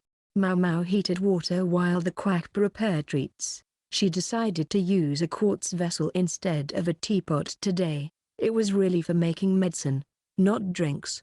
But when you had a high-quality tea like Jasmine on hand, ceramic seemed like a waste. She used tepid water to warm the chilly vessel, then emptied it before placing a round bulb inside and pouring near boiling water over it. "Oh, wow!" The girlish cry came from Xiaolan, who was impressed by the potent aroma that drifted from the opening bulb. "Maomao, is this that stuff you bought earlier?" Maomao nodded. Shizhui, for her part, was conspicuous by her silence. Maybe she'd seen jasmine tea before. "You don't want the water to be boiling, just relatively warm," Maomao said. "Not that I have many chances to make it." The tea leaves would probably keep for a little while if necessary. The doctor appeared, solicitously offering rice crackers and mooncakes. The cakes were a bit large, so he cut them into pieces with a simple cleaver. Xiaolan's eyes were already shining as she tried to judge which slice was the biggest. Only moments ago, she'd seemed unsure whether it was even acceptable for her to come into the doctor's office. Now she was already chatting amiably with the quack. Maybe it was her youth that made her so adaptable. Shizhui was also talking comfortably with him. The quack was clearly quite pleased. Many of the women in the rear palace treated men like him rather coolly because he was a eunuch, so meeting someone like Xiaolan must have been a relief. "I do feel I should remind you young ladies that this isn't a playhouse. This is just for this one time, okay?" He repeated himself on this point several times. It seemed to be his roundabout way of telling them that, in fact, they were quite welcome to come again. He could hardly say it in so many words. "Is it like this every time?" "It's like one giant party out there," Shizhui said, taking a bite of mooncake. It reminded Maomao that the other woman was the newest palace woman among them. Consort Xiaolan's arrival had brought a great many of them into the rear palace. Shizhui had probably been there for less than 6 months. Kind of. It seems to be going on longer than usual, though. Xiaolan, the kitten on her knees, stuffed mooncake into her mouth. The kitten was getting a little too interested in her crumbs, so Maomao snatched her up and gave her some fish. Ahem, yes, the doctor said, clearing his throat importantly and brushing some crumbs from his loach-like moustache. A special embassy from another land will be visiting us soon, you see. Is he supposed to be telling us that? Maomao wondered as she sipped her tea. She'd been eager to get her hands on some hot water, but she was starting to think it might have been a mistake to bring the other two girls to the medical office. Wow, so someone really important will be coming, Xiaolan said. Her eyes were shining once more, but Maomao slipped another piece of mooncake onto the dish and Xiaolan's attention promptly switched to the new snack. Maomao racked her brain for some other topic of discussion, but it was Shizui who saved the day. Hey, there's been a weird smell coming from the northern quarter recently. Do you know anything about it? A weird smell, you say? Well, that area isn't well looked after. Maybe the sewer's backed up or something, the quack said. A blockage in the sewage tunnels could certainly create an odor that would be detectable above ground. I haven't noticed. I never go to the northern quarter, Xiaolan, making progress on her second helping of mooncake, said. Do you have work there sometimes?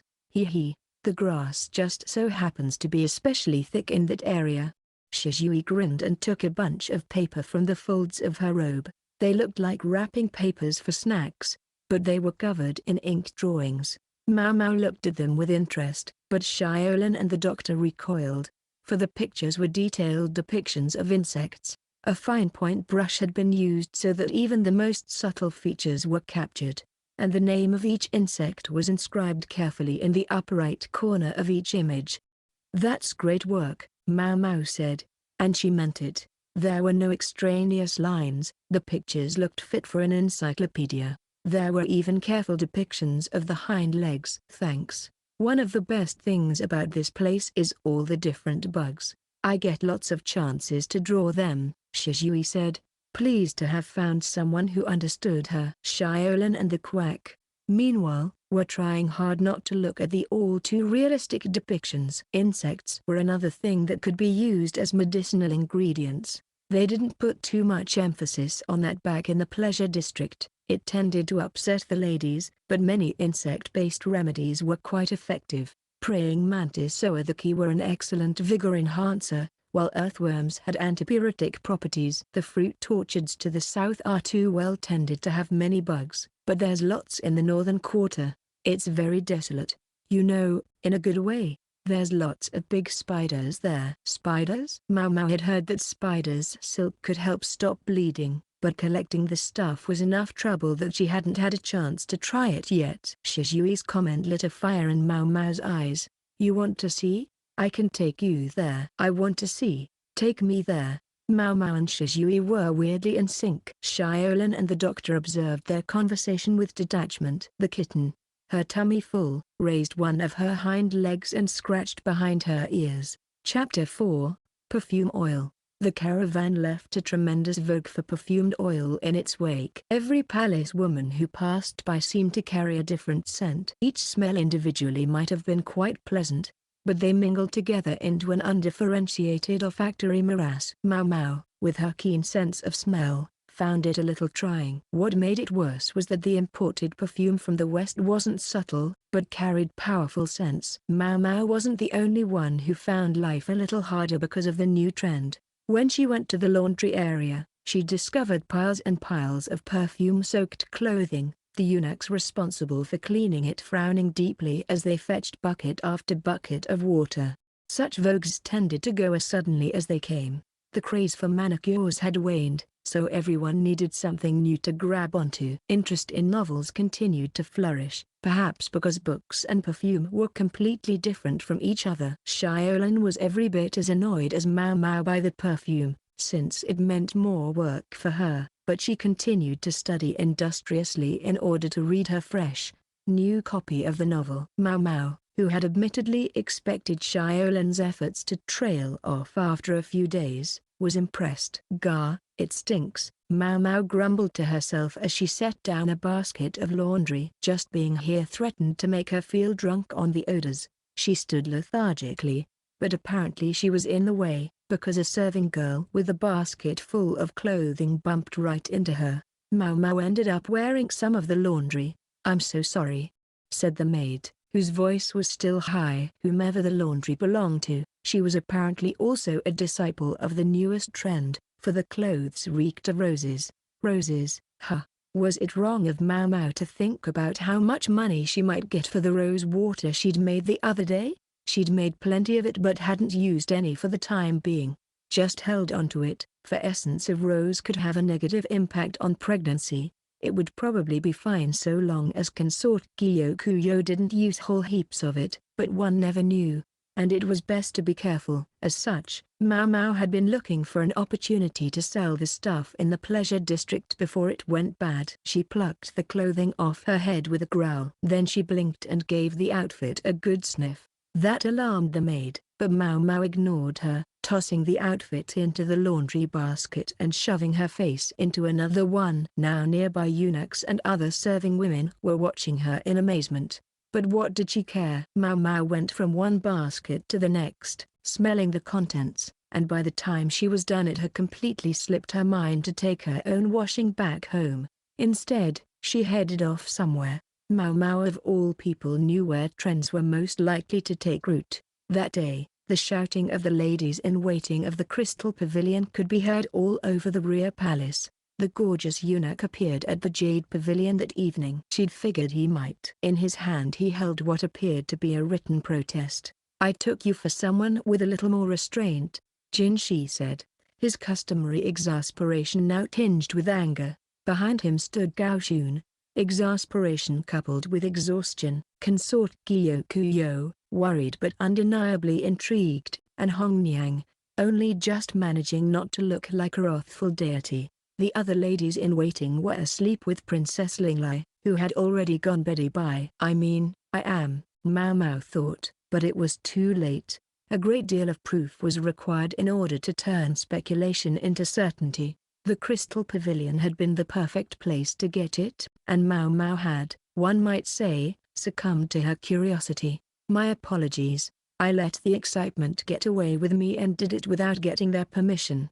"You sound like some old lech making excuses for himself." That was the last thing Maomao wanted to hear from a certified actual lech, but for the time being she kept her eyes on the ground and tried to look penitent. "Next time I'll be sure to ask before I go smelling things, but why were you smelling them?" Jinshi sounded distraught. "Goodness," Gyokuyou said, blinking. This seemed to alert Jinshi to how he was coming across, because his stern look softened somewhat and he regained a measure of his usual gentleness.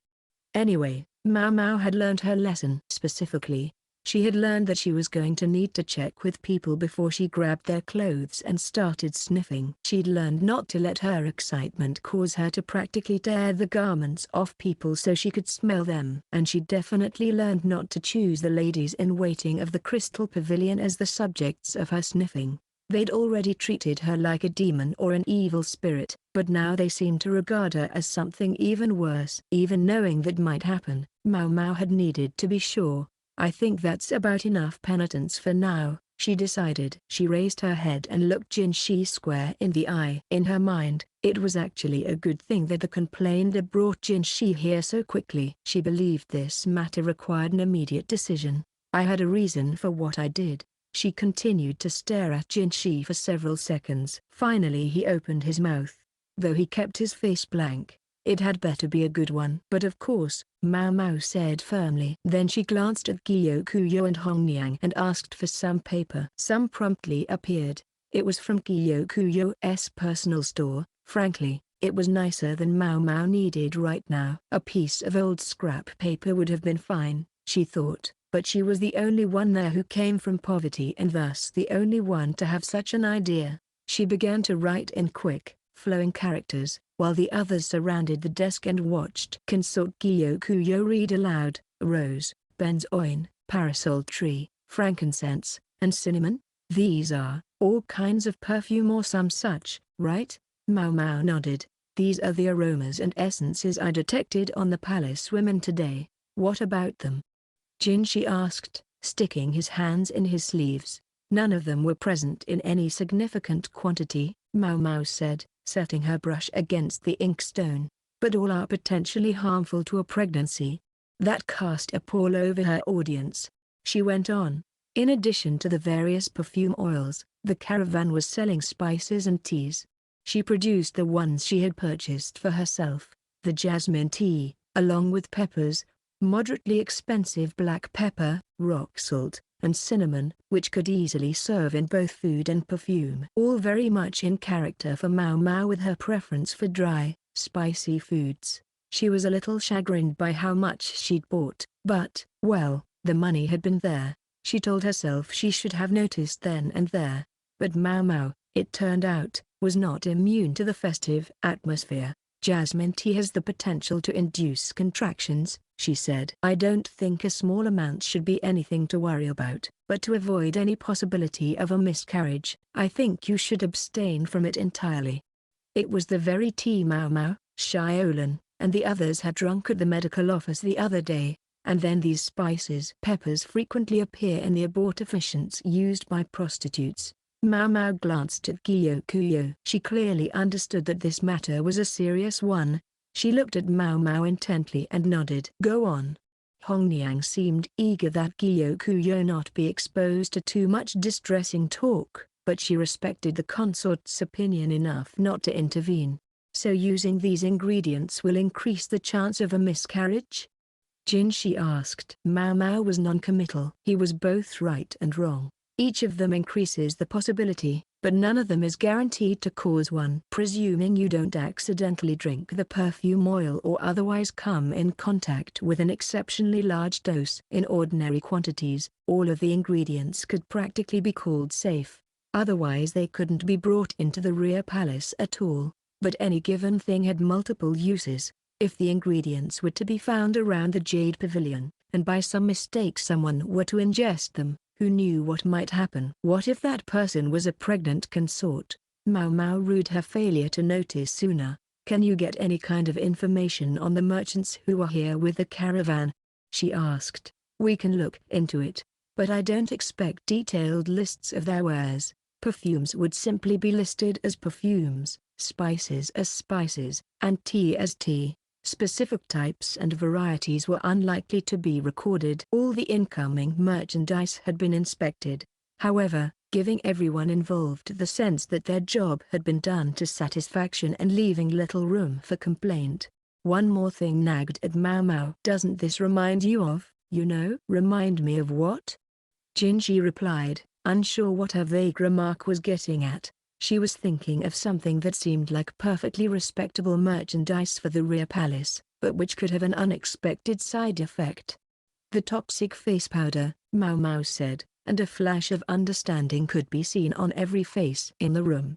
The summer before, Princess Linglai had fallen ill for reasons unknown. Simultaneously, the same thing had happened to Consort Liua's son, the heir apparent, who had subsequently died. Now, a non-lead-based face whitener was used in the rear palace, and the old stuff was no longer allowed. Perhaps it had caused them to let down their guard. Are you suggesting someone is deliberately trying to smuggle poison into the rear palace? Jinshi ventured. Maomao didn't nod, but she didn't shake her head either. All she had at the moment was speculation, not proof. She felt close to certainty, but there was always the possibility she was wrong. There was the resemblance to a previous incident. Then the fact that the resurrected palace servant, Suiri, was still at large, and that her background and contacts remained obscure. Maybe Jinshi had discovered something on that subject, but he was under no obligation to tell Maomao. I only noticed that many substances that are potentially harmful have entered the rear palace. No one of them need really be treated as poisonous. She was cheating a little, couching everything she said as opinion. She disliked the idea that the merchants who had brought the products into the rear palace might be punished because of anything she said. She would let Jinshi make up his own mind. I think, though, that it would be wise to warn the other consorts as well. That was all she would say. The discussion had left Maomao exhausted. She remembered what her father had said. She could almost hear the old man's gentle, grandmotherly voice warning her not to speak based on assumptions. So how much of what she had said was an assumption? And how much was certain? The question made her feel a little queasy. Maomao entered the kitchen and heated some water. When it had boiled, she cut it with some cold water and poured it into a glass cup, where the bulb of jasmine tea waited. The glass was an expensive piece of drinkware, but it was all right. She would be sure to wash it thoroughly when she was done.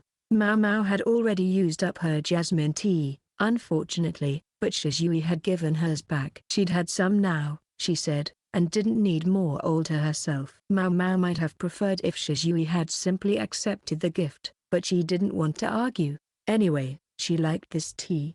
Her sisters had let her taste it on the sly when there were no customers around, and drinking it now took her back. The blossom began to soften and open in the warm water. Maomao sat in a chair and watched it. The fragrant aroma filled the air around her. I thought that was supposed to be poisonous. No? A gorgeous voice said from above her. She looked up to see a face as pretty as the voice, lit by the single paper lantern that burned in the kitchen. It was already dark outside. The lantern light gave Jinshi's face a reddish cast. He really was disgustingly lovely. Many poisons have medicinal properties in small quantities, she replied. A single cup of tea would barely have an effect of any kind. Anyhow, this is the kitchen. Hardly the sort of place you belong, Master Jinshi. Don't quibble. Where's Master Gaoxun? I sent him to deliver a message. The eunuch's august status didn't stop Maomao from pursing her lips at him. She held up the tea, the jasmine blossom now fully open, to the lamplight and inspected it. Then she took a sip, enjoying the way the flower bobbed in the water. She knew it was rude not to offer Jinshi any tea, but it was after hours. Time for him to go home. Besides, Maomao added, I'm not pregnant. True enough. For some reason, Jinshi glanced away from her as he spoke. He was sitting diagonally across from her. When had he seated himself?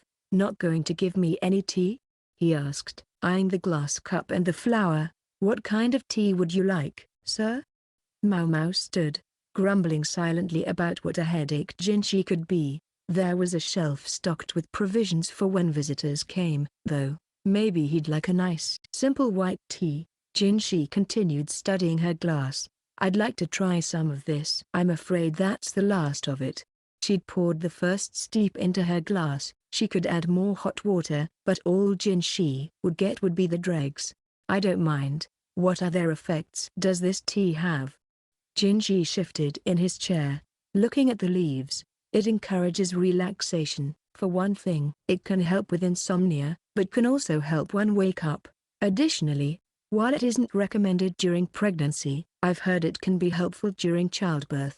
It seems the benefits far outweigh the harms. Yes, which is why people often lose sight of them. Was this the only time so much jasmine tea had come into the rear palace, or had it been brought here before as well? Maomao didn't know. It might be simple coincidence, or something more. She couldn't even be sure of that. It was possible that the tea, along with the clothing, was a way of feeling them out, a method for discovering if anyone in the rear palace was with child. When previous caravans had visited, Maomao had either been working at Jinshi's residence, or tending to Consort Gyokuyou in the Crystal Pavilion, or simply without money, when it came to the occasion before she had been assigned to Consort Gyokuyou's service. In other words, for lack of opportunity or lack of means, she had always been entirely uninterested in the visiting merchants. Even now, if it hadn't been for the sudden perfume oil fad, Maomao would likely not have noticed anything. Individually, everything the caravan brought appeared to be excellent luxury goods.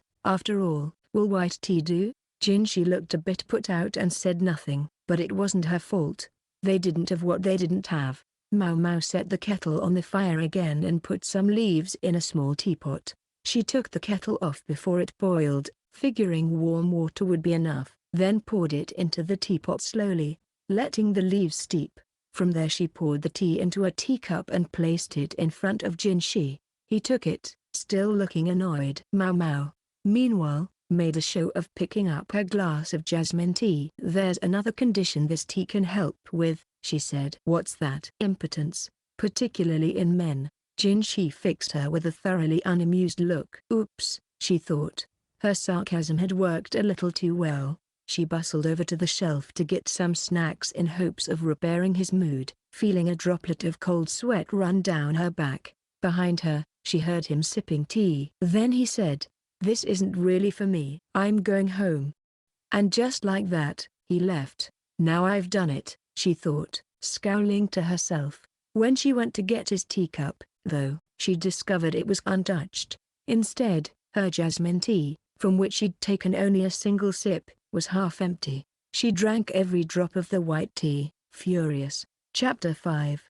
Corpse Fungus, Part 1. Maomao was now teaching Xiaolan to read and write at the laundry area on an almost daily basis. Evidently Xiaolan wasn't the only maid who wanted to improve her literacy, for more and more of the women could be seen taking peeks at the characters scratched in the dust and trying to imitate them. More and more, though, really only meant about 5 people, including Xiaolan. The rest were still perfectly happy to pass the time gossiping as they always had.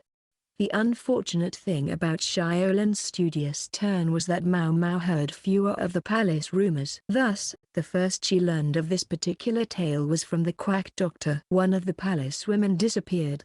That's what they say. A terrible turn of events, the quack said, stroking his measly beard. Maomao sipped some nondescript tea as she listened.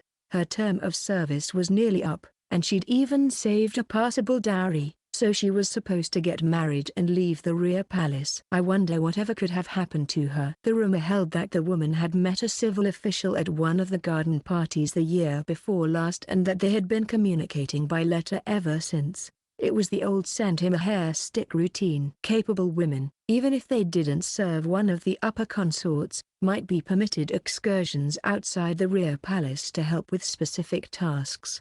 For such a distinguished person to simply disappear was quite strange. Not to say that it never happens, the quack mumbled.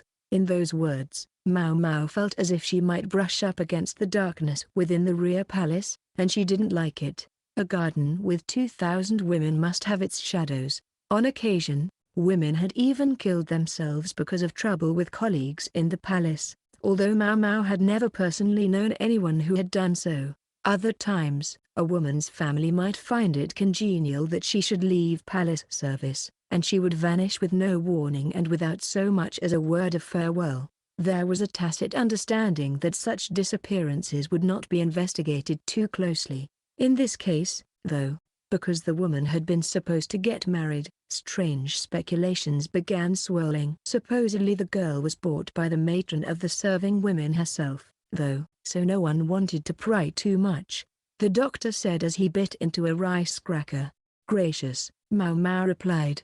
She just tried to carry on with her usual work. The story had nothing to do with her. At least, she hadn't thought so. When Maomao got back to the Jade Pavilion, she found some very elegant nobles out in the courtyard, where some furniture had been moved to create a tea party that simply oozed high society. On one side of the table sat Gyokuyou. Her belly had swollen substantially by now, but she strategically used the surrounding shrubbery to de-emphasize the bulge when she could. She was also wearing clothing that hid the exact shape of her body. It would prevent people from knowing she was pregnant at a glance. Hongniang stood beside her lady, looking tense. Gyokuyou staying inside forever was yet another thing that would raise suspicions, so she was letting herself be seen here. Even so, anyone who was going to figure it out would have done so long ago, Maomao thought.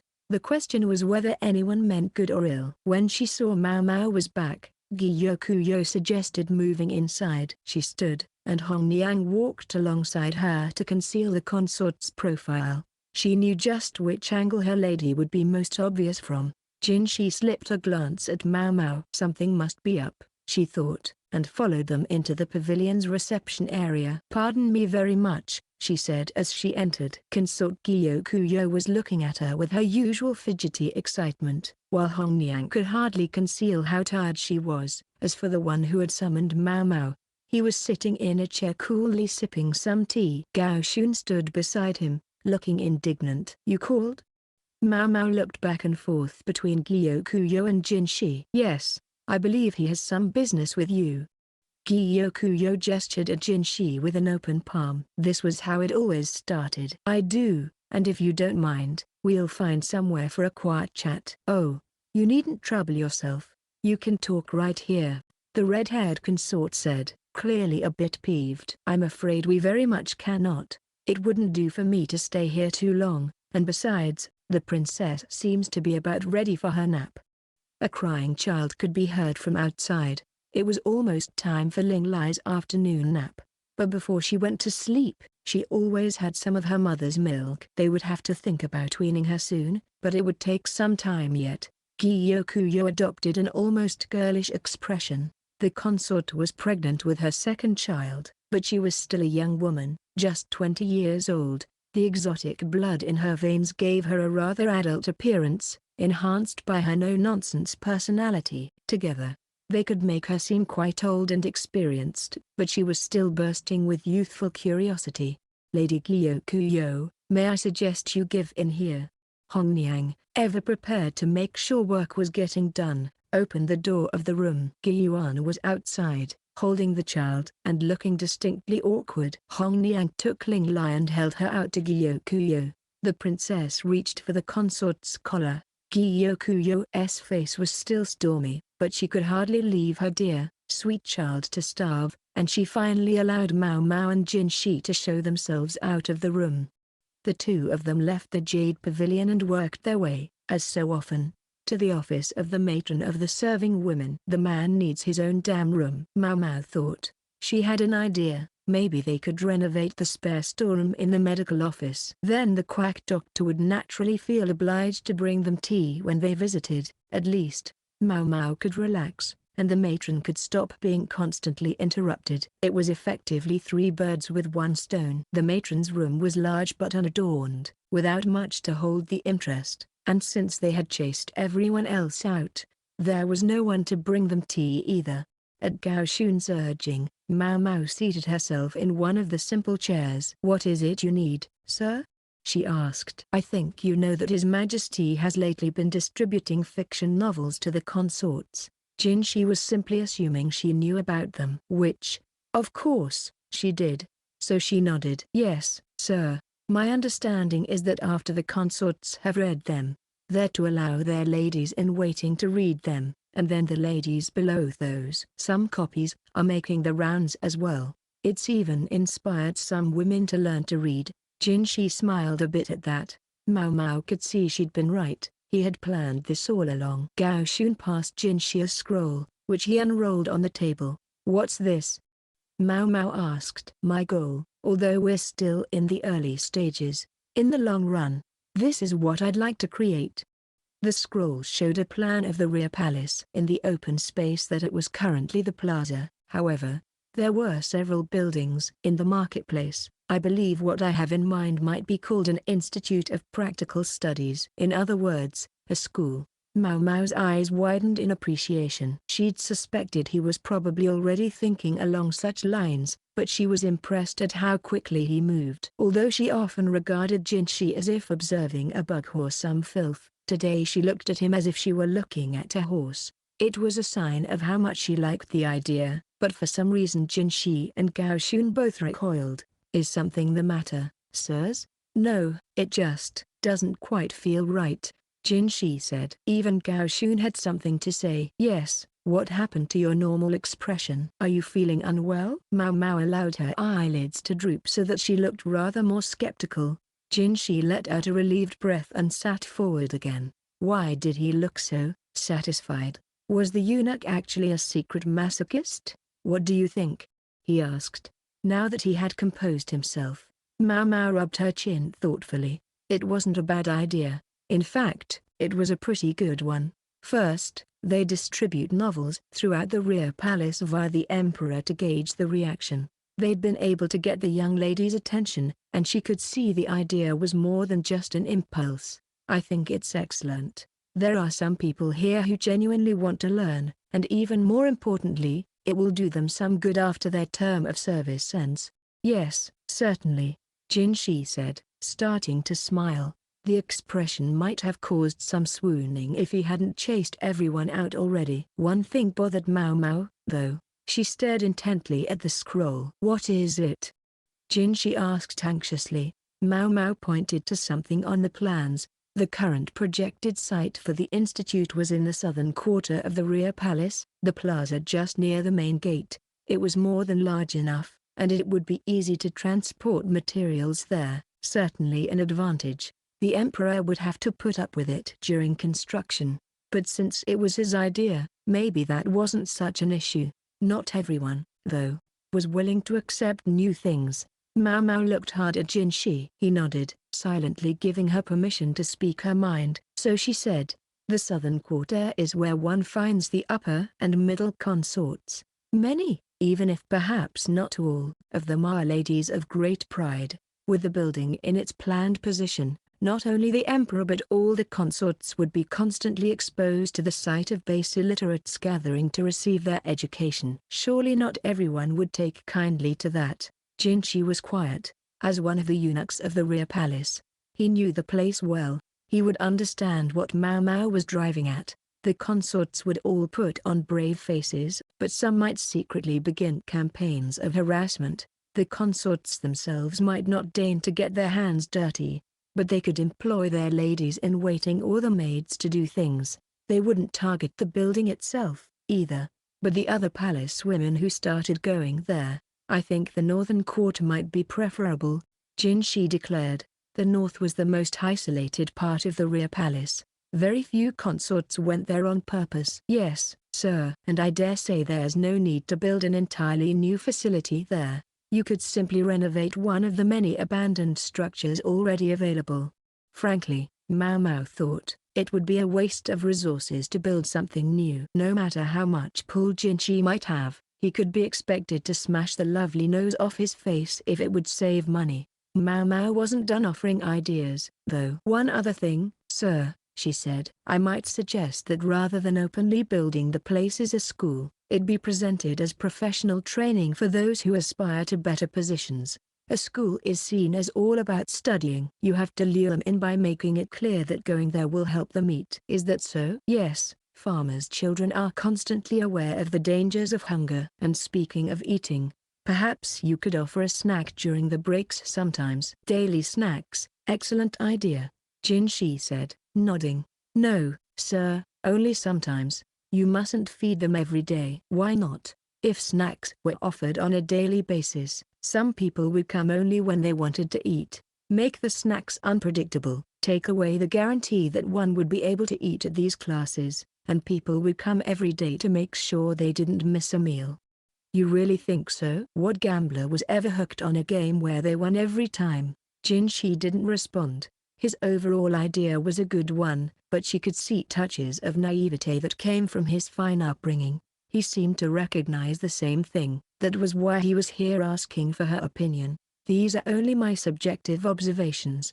You might want to ask others for their thoughts as well," she said. She wasn't out of observations, but she decided she'd said enough. She couldn't have them simply going along with whatever she said and thought. She wasn't sure it had been necessary to leave the Jade Pavilion to have this conversation. She glanced at Jinshi, wondering if she was free to leave yet, but then Gaoshun produced more papers still. "There's something else," Jinshi said. "Are you knowledgeable about mushrooms?" Maomao frowned, wondering what this was about.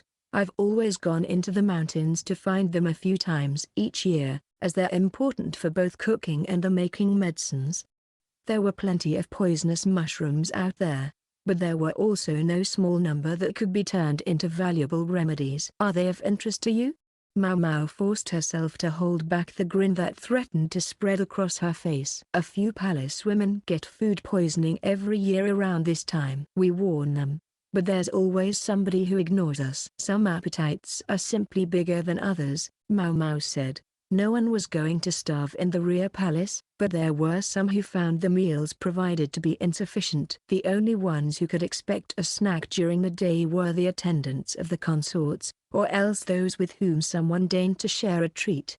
"Why, last year, someone even supposedly had some mushrooms in the medical office with the doctor himself." Maomao didn't say anything to that. "And fruit seems to go missing from the orchards on a startlingly regular basis." Or that. Privately, she wanted to object that those mushrooms hadn't been poisonous, but in fact quite delicious. As for the fruit, She'd just helped to make space so the remaining fruit could ripen better. At least, that was her excuse. Thus, what I want is to preempt any wayward palace women. I want to get rid of the mushrooms before anyone can accidentally eat them. As we do so, I want you to tell me exactly what kind of poison each one contains. You'll be exempt from your duties at the Jade Pavilion, except for food tasting. Maomao nodded, but she was thinking this was all a little strange. So far, they hadn't said anything that couldn't have been discussed in front of Consort Gyokuyou. If anything, it would have been convenient for her to get the full story about the mushroom inspections. There's still something he's not telling me, Maomao thought, but she wasn't so oblivious as to say it out loud. In fact, she was perfectly happy with Jinshi's request. The job would be nothing if not interesting. She said only, "Very well, sir." The smallest of smiles on her lips. There were plenty of places mushrooms might grow in the rear palace. It was often called a garden of women, but plenty of actual plants grew there too, including plots of carefully tended flowers and trees, fruit orchards, and pine groves. The humidity of the warm season would soon mean mushrooms everywhere. One of the trickiest things about mushrooms was that edible and poisonous ones often looked much like oyster mushrooms and moonlight mushrooms, for example, were easily confused, and there had been cases of food poisoning in the pleasure district when customers had unintentionally given the wrong one as a gift.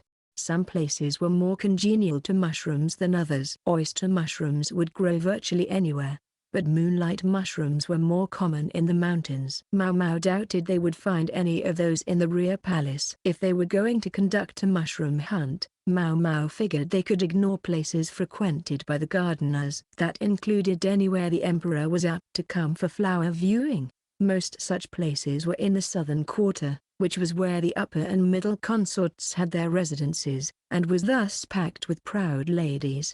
Those areas would be kept free of mushrooms. So, where should we start? Maomao thought, looking at the plans Jinshi had provided, her feet barely touching the ground. Welcome back, Yingwu said, sounding a bit unsure of herself. Thanks, good to be back. Hey, you can't go in there like that, Yingwu said, brushing Maomao's head and clothes gently. She had leaves in her hair and twigs stuck in her robes. Must have been that tree she'd climbed. I don't know what they've got you doing out there, but I wish you'd stop coming back such a wreck. Such a wreck, Maomao thought. Yingwu certainly told it like it was. Maomao nodded, though she had to respect that they were trying to keep things sanitary given that there was a small child and a pregnant woman around. She went for a quick change of clothes and dusted herself off. It had been a very fulfilling day for Maomao. She'd gathered an entire basket full of mushrooms, including quite a few medicinal ones. She'd told the quack they were poisonous. She figured that would keep even him from eating them. Granted, he'd hardly looked able to restrain himself even so, but she would just have to trust him. Maomao, the cat, proved wiser than the quack. She hadn't even spared the mushrooms a glance, having found a bounty of unusual fungus, though. Maomao, the human, was feeling quite satisfied. Maomao, you kind of, smell like something, Yingwu said. Do I? Now that she thought about it, her nose had stung a bit when she was out collecting mushrooms. Maybe it was from all the running around. Or maybe it was from that place Shizui had told her about. There had been lots of mushrooms there.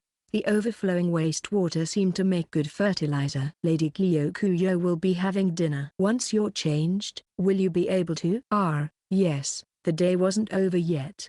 Maomao realized. It seemed a little earlier than usual for dinner, but it wouldn't do for the food taster to be late. I'll be right there, she said, and shuffled quickly back to her room. When she arrived at Consort Gyokuyou's quarters, the woman was tying a black string around her wrist. That was typical practice in the rear palace when someone of noble status had passed on, but this string was less elaborate than the ones that had been used when the crown prince had died. Gyokuyou was dressed as she always was.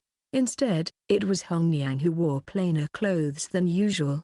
I'm sorry, I guess I'm a little early, Consort Gyokuyou said. It's quite all right, my lady. Hongniang must have seen the implicit question on Maomao's face, because she said, I have to go out after dinner today. I'm sorry, but I'll need you to come with me." "Yes, Mom." She understood perfectly well why Hong Niang was dressed so somberly. Hong Niang gave Maomao a black band as well.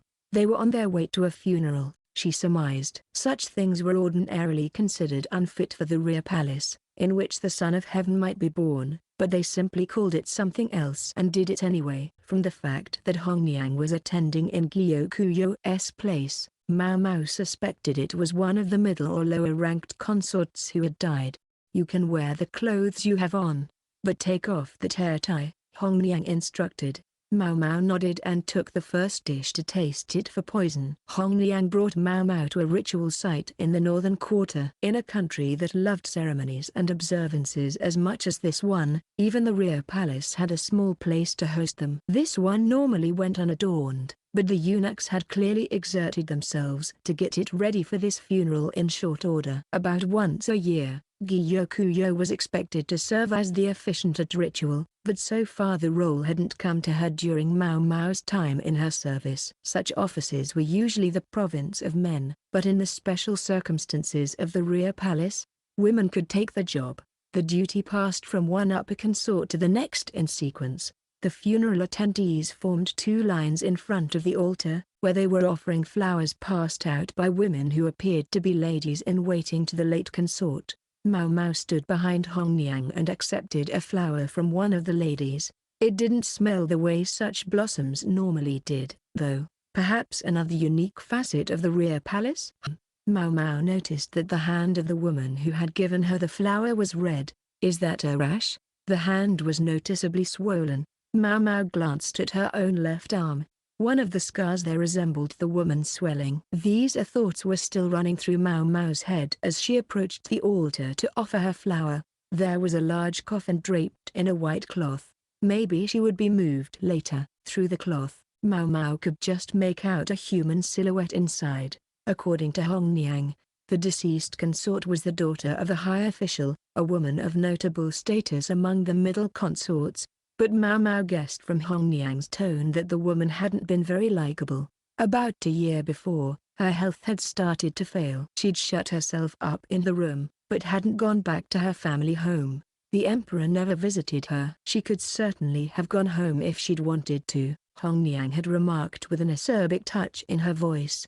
Then, just when the consort was weakest, the weather had turned warm and she'd gotten a bout of food poisoning. It was unusual for the normally disciplined Hong Niang to tear into a dead person like that. When the two of them had gotten out of the flower line, Maomao said quietly, "Did she do something?" It was an off-handed question. She didn't necessarily expect Hong Niang to tell her. It was more than a lady-in-waiting needed to know. To her surprise, though, Hong Niang whispered back, "You remember someone once attempted to poison Lady Gyokuyou? They never found the culprit, but..." Hong Niang glanced toward the coffin. Now it made sense. Hong Niang was intensely loyal. Of course she would resent anyone she suspected of trying to harm her mistress.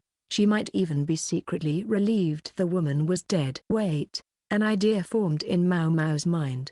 This middle consort, dead of food poisoning, had made an attempt on Gyokuyou's life. The very Gyokuyou who was presently pregnant, and thus more cautious than usual around the other consorts and palace women. Then there was Jinshi's request the day before that Maomao find all the poisonous mushrooms. He'd taken such care that Gyokuyou and the others not know what he'd asked, removing any sentiment for the residents of the Jade Pavilion from the equation.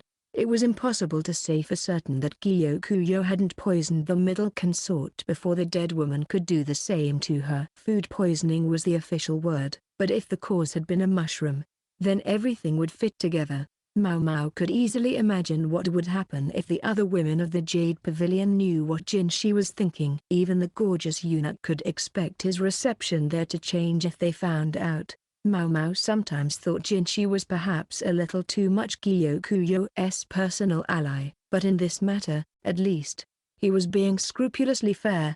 Doubt Consort Gyokuyou had anything to do with it. She might not have been fond of the other consort, but there were any number of ways to break an opponent's spirit and ensure it didn't come back. Trying to poison someone just in case they attempted to poison you, again, seemed a great deal of trouble. There was always the possibility of being found out. Nor did Hong Niang or the 3 other girls of the Jade Pavilion seem like the kinds to resort to such underhanded methods. No, in any attempted poisoning, the prime suspect of the Jade Pavilion would be Maomao.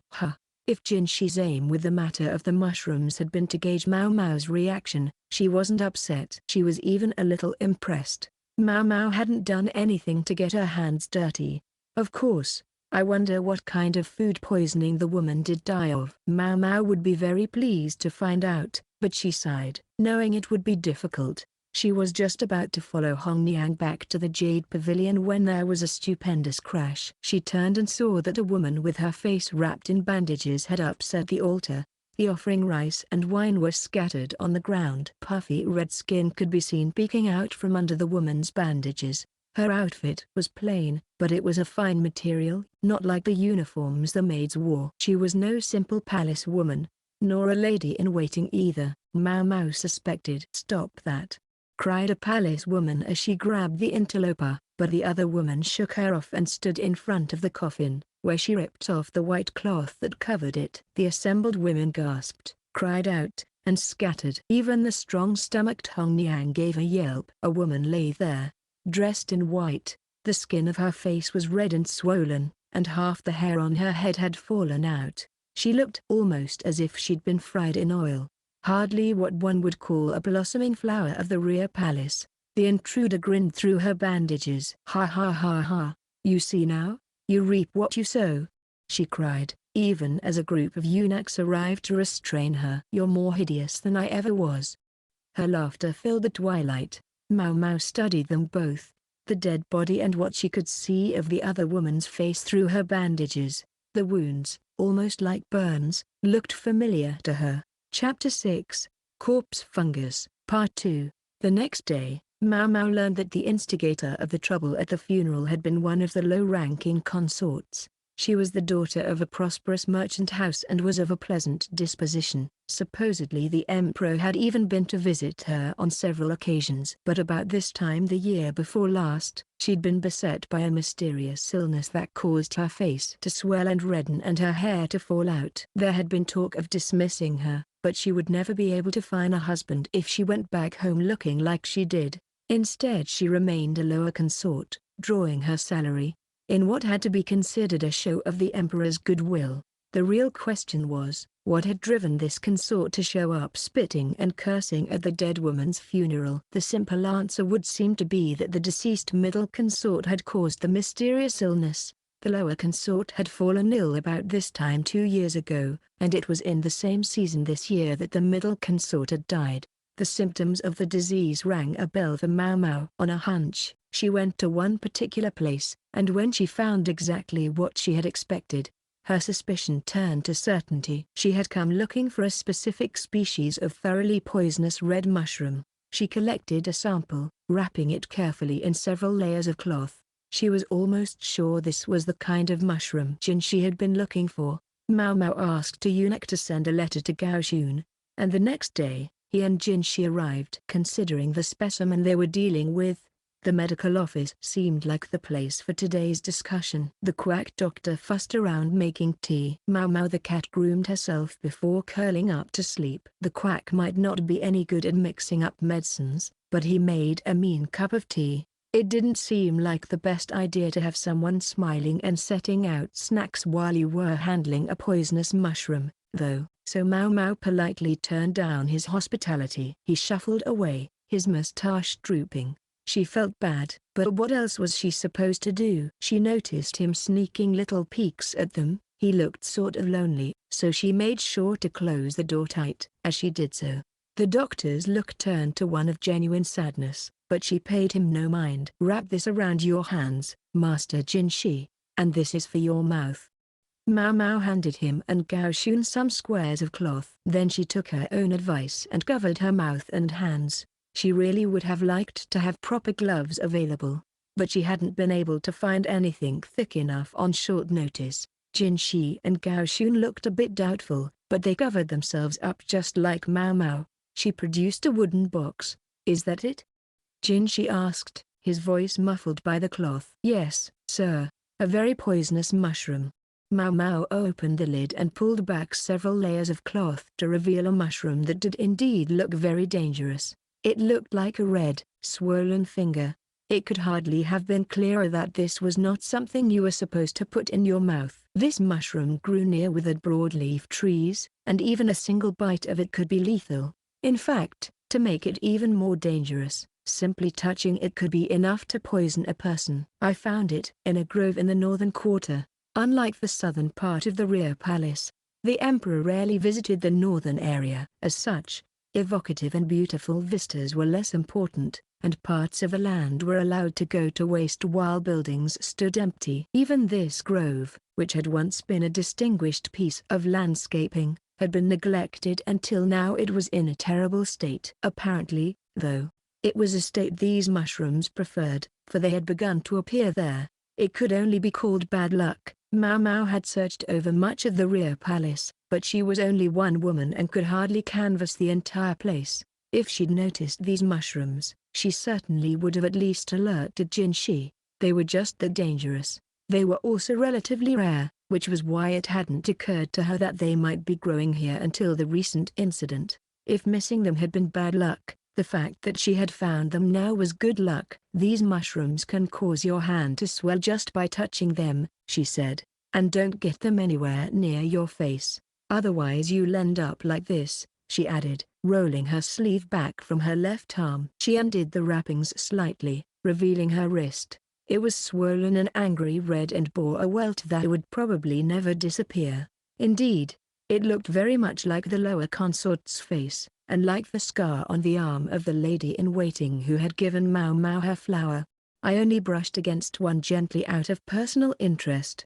And this is what happened, Maomao said. She'd simply been testing it, as she did so many poisons she encountered. Several times each year she and her old man would go into the mountains to collect medicinal herbs, and it was on one such occasion that she had found one of these mushrooms. Touching it had turned out to be a poor choice. Even her slight brush had caused her skin to swell up and turn an angry red color. When her old man had seen it, he'd immediately doused her wrist under running water, but the swelling wouldn't go away. I noticed you always kept that arm bandaged. It was because there are scars under there? Jinshi was looking at Maomao closely, his face somewhat stiff. Come to think of it, she'd never shown the eunuch her scars before. Not to worry, sir. I give myself these scars in the ordinary course of my experiments. She rewrapped the bandage and tucked the coxcomb-like mushroom back in its box. She would have to dispose of it properly later. What experiments? Just things of personal interest. Interests? What interests? The blood had drained from Jinshi's face, but as for Maomao, she wanted to hurry up and finish this conversation. Pretending she hadn't heard him, she said, the body in the coffin had a swollen face, and her hair had fallen out. I suspect she was suffering from the effects of this mushroom. Wasn't that what you wanted to know about, Master Jinshi? Perceptive, as ever. It was not Jinshi but Gao Shun who spoke, a strained smile on his face. Maybe they hadn't wanted anyone else to know that the middle consort's cause of death had been a poisonous mushroom. That, however, struck Maomao as most unnatural. Could you explain the situation to me in more detail?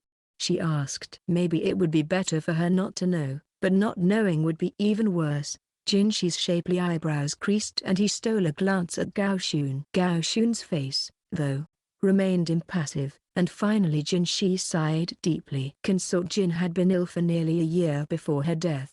Her face and head were so badly swollen she could barely talk. Jinshi visited the middle consorts about once a month, including the sick woman, Jin. Whenever he went to see her, he said, he'd found her lying in her sleeping chamber, looking agonized. There was a lower consort with similar symptoms, and, just like her, by His Majesty's good offices, Jin was to be allowed to remain in the rear palace. A variety of rumors circulated about Jin, but she was the daughter of a high official, and there was no telling what might happen if she came back to him looking like she did.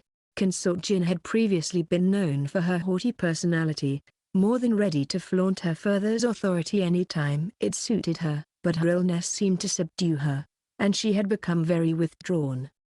Maomao thought. Jinshi, she realized, Must be a very diligent person, from Consort Gyokuyou to the lower consort at the funeral.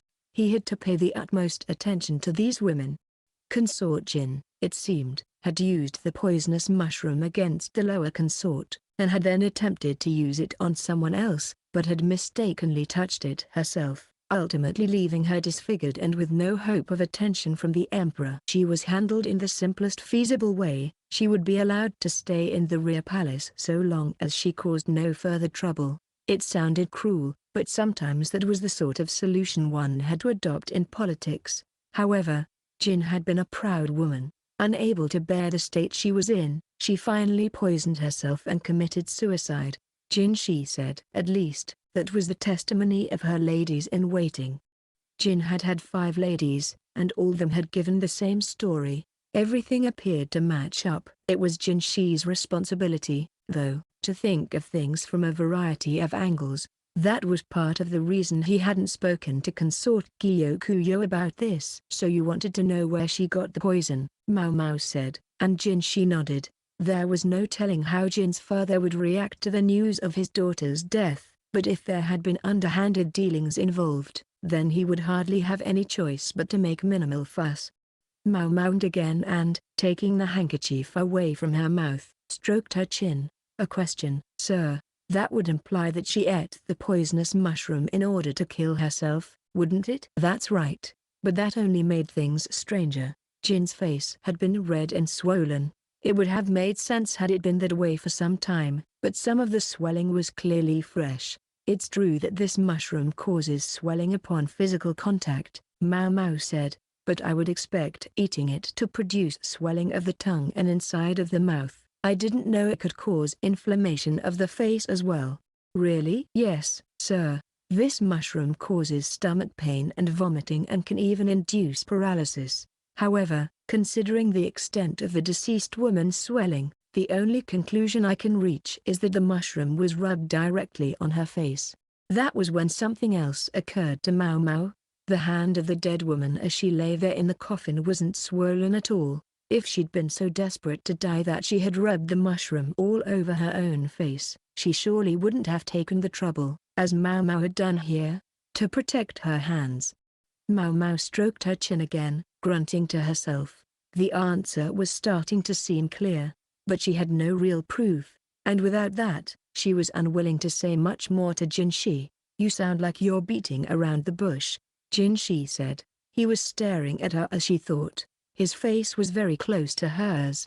There was hardly an inch between their foreheads. If you have something in mind, then just say it. Maomao didn't find it that easy to simply spit out what she was thinking, though. Instead she looked at the ground and said, do you have time a few days from now? Also, if possible, I'd like to borrow a few strong eunuchs. Men with sturdy stomachs and tight lips. Jinshi looked perplexed by this request, but nonetheless said, very well. If that's what it takes to get to the bottom of this, they're yours. I can't make any promises. It doesn't matter. Do it. The command in his voice was unmistakable. Good. It's better that way. Maomao was just a minor palace woman. Things were so much easier when he treated her as such. Understood, sir, she said with a bow of her head. Maomao spent the next 3 days searching, based on her study of the plan of the rear palace. Starting from the area around Consort Jin's residence, she searched high and low for one particular thing. The quest left her muddy and gross, so that she provoked a chorus of screams from the other ladies-in-waiting each time she came back to the Jade Pavilion. Finally she took to keeping a change of clothes at the medical office, and then, a story made its way to her from the quack and from the gossipy girls at the laundry area. Something related to a rumor that had gone around some days before. Even with this new information in mind, Maomao couldn't be sure, but it made far more sense to her than the testimony of Consort Jin's women did. The day after she'd finished her preparations, 3 eunuchs came to meet Maomao, Gao Shun among them. She'd asked for strong men, and she had to admit, he fit the bill. Jinshi had other business to attend to and hadn't come. Maomao knew that as lackadaisical as he looked, he actually kept quite busy. She sometimes reflected that being too good at looking carefree could have its own drawbacks. Thank you all for coming. Maomao bowed her head, then handed a shovel to each of the men. Two of them looked at her in mild confusion, but as Gaoshun didn't say anything, they refrained from asking questions. Maomao was impressed. Someone had found men who knew how to play along. With that, she started for the grove in the northern quarter, not the one in which she'd found the notorious poisonous mushroom, but another neglected corner piled with fallen leaves. The breeze carried an odor that made her nose prickle. Maomao pointed to one particular place in the grove, where mushrooms could be seen dotting the ground among the leaves. "Would you be so kind as to dig here?" She'd circled 3 places on the map of the rear palace. She'd come here first because she thought it had the highest chance of containing what she was looking for. The eunuchs cleared away the fallen leaves with their shovels, then began digging into the earth. The soil was moist and soft and gave way easily. Maomao felt like she ought to help, but Gaoshun had declined her offer in light of the injury to her leg, and she had decided to let him win that argument. Incidentally, this time the leg was finally healing properly. Abruptly, one of the eunuchs grimaced and covered his nose. Everyone else promptly followed suit. The upturned earth gave off an offensive, ripe smell that assaulted their nostrils. It was far stronger than the whiff they'd caught on the breeze earlier. Gaoshun's eyes started to water. He could see some kind of cloth in the hole. "So this is why you asked for men with strong stomachs." He stuck his shovel in the ground, his brow more furrowed than usual. He gave the soil a good kick, turning it over with his shoe. "It is, and I see he made good choices," Maomao thought. One of the eunuchs was expressionless, the other smiling grimly as they regarded what emerged from the ground. Maomao was glad there was no one else present, otherwise there would have been a great deal of screaming or fainting, either of which would have made this substantially harder than it had to be. And what had emerged from the ground? The bones of a human hand and arm. Bits of flesh still clung to it, but it had clearly been buried for quite some time. They had found a corpse. "Is this the proof you were looking for?" Gaoshun asked. Maomao looked down. "I have to admit, I didn't think I would find it on the first try." Hence why she'd marked 2 other possible spots. Feeling strangely queasy, Maomao watched the men exhume the body. Maomao didn't have to explain who the corpse was. It was still wearing several lovely accessories, each of which carried the crest of one consort in particular, Consort Jin. She had already been dead a year ago. Gaoshun placed the body in a wooden box that would serve as a coffin, then turned to Maomao with a tired look. The other 2 eunuchs had been dismissed. Their part in this was over. No doubt they would be eager for a bath. Gaoshun assured her they wouldn't say anything, and she trusted him. "Consort Jin died a year ago," Maomao said. "We can't know whether it was murder or an accident, but we can be confident her ladies-in-waiting knew of her demise. They were in the medical office, which they had borrowed from their discussion." Gaoshun held a teacup but didn't drink from it. Instead he looked Maomao in the eye and said, "Then who did we hold that funeral for?" There would have been someone else who knew about the consort's death, someone besides the ladies-in-waiting. Maomao took a piece of paper from the folds of her robe. It was a drawing of a young woman, a sketch Maomao had produced after picking the brains of the women at the laundry area about the palace woman who had mysteriously vanished. Gaoshun studied it for a moment, then shook his head. "You've heard there was a palace woman who went missing?" Maomao said. "Yes." Such vanished women frequently turned up dead by their own hands within a few days. It was impossible to escape this flower garden with its deep moat and high walls, and trying to do so meant death anyway. Say a consort's face were to be disfigured so badly that only her ladies-in-waiting would be likely to know who she was.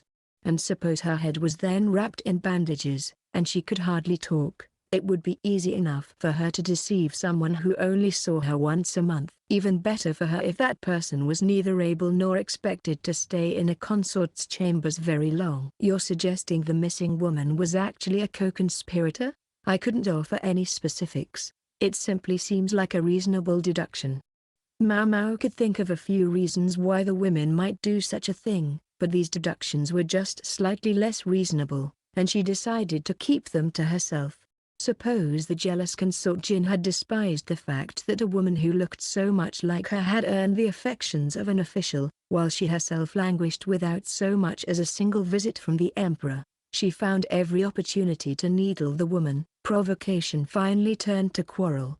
And by design or by accident, Jin died. The ladies-in-waiting, never too enamored of their mistress, decided to lie and say that the consort had fallen ill, both out of self-preservation and sympathy for the other lady. The culprit's sense of guilt left her with no choice but to join them in their story.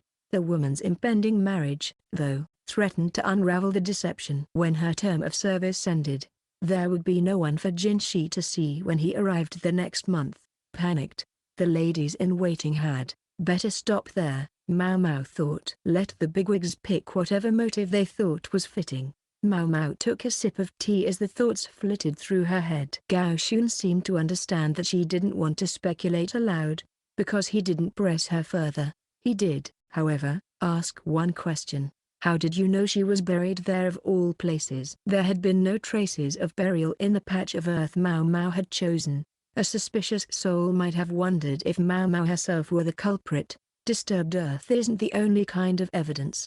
A profusion of mushrooms had popped up over the body, and different kinds of mushrooms grow in different places. My adoptive father taught me that that particular kind of mushroom favors manure, or dead animals.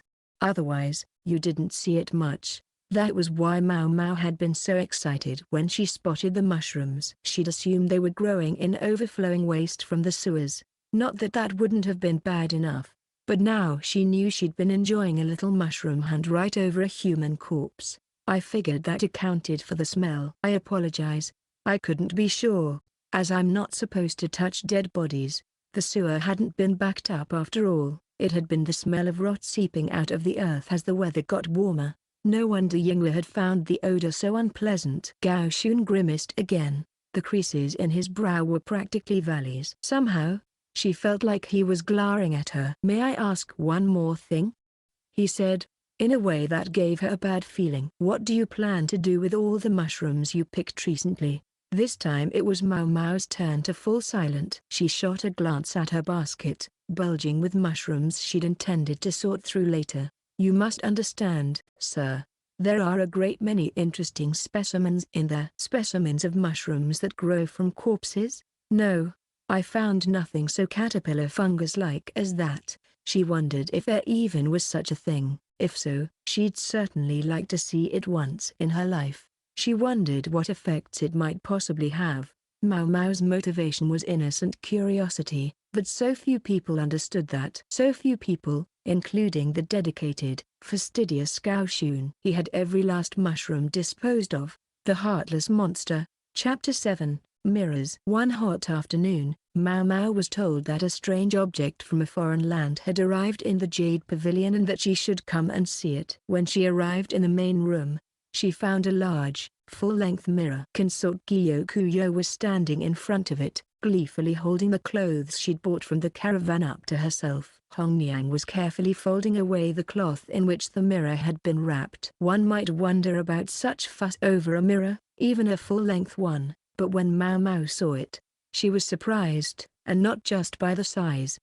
Now, that is something you don't see every day, she thought. Typically, mirrors were made of bronze, like the polished sheet of metal Maomao used. This mirror, though, wasn't metal at all, and it reflected Gyokuyou's image far more clearly than any bronze surface. Ho ho, I wonder if you know what it's made of, Gyokuyou said. Perhaps glass, my lady? Gyokuyou pouted. Evidently, she'd guessed right. Yingwe and Gyuan were ecstatic. Oh my goodness, it really is like there's two of you standing there, Lady Gyokuyou. Yes, it's amazing.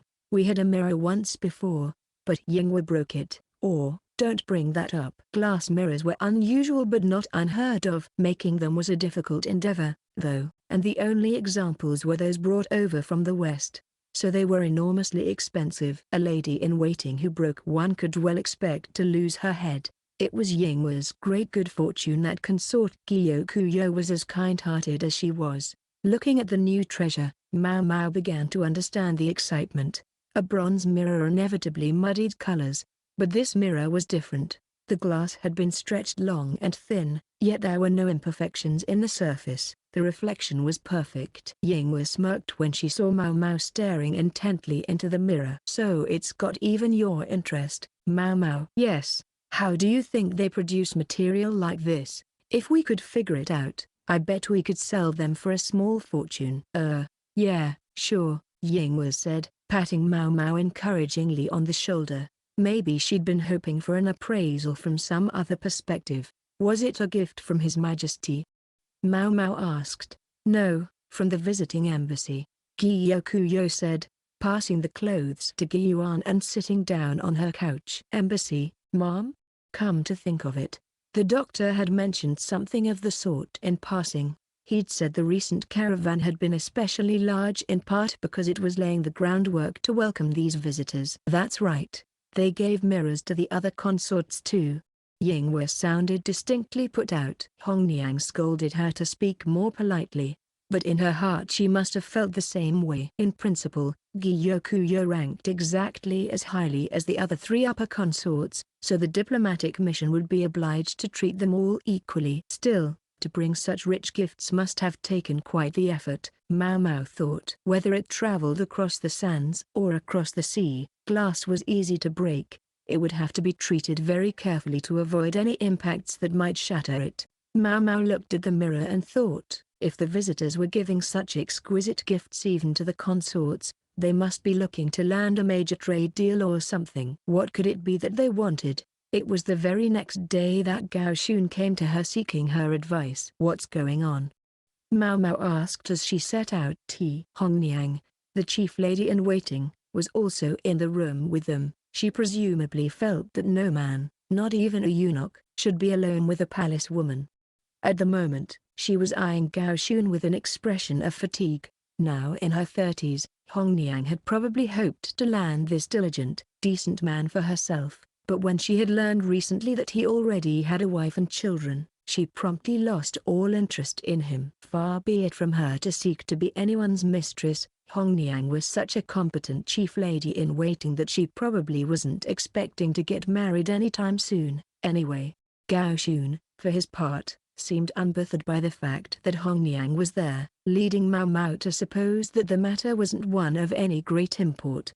I was hoping to get your opinion on something, Xiaomao, he said. According to Gao Xun, it had to do with a request he'd received from an acquaintance. Today's visit had nothing to do with Jinshi. This wasn't the first time a friend of Gao Xun's had sought his help. There had been that case of food poisoning. Maybe this was related. If you think I can be of help, Maomao said, and seated herself in a chair. Hongniang politely made tea for Maomao. Her long service had given her a knack for making delicious tea, but she'd snapped at Maomao once for saying so. It seemed she disliked any comments that reminded her of her age, a fact Maomao had made a careful mental note of. Very well, Gao Xun said, and began. A certain distinguished household had two daughters. They were close in age and similar in appearance, and their parents doted on both of them, to the point of being overprotective. When the young women reached marriageable age, their parents categorically refused to let them leave the house alone. Instead they were kept inside all day long, and even then there were always ladies-in-waiting to watch them. The ladies-in-waiting took pity on the young women. Perhaps the treatment seemed cruel to them, and frequently helped the girls sneak out of the house when their parents weren't looking.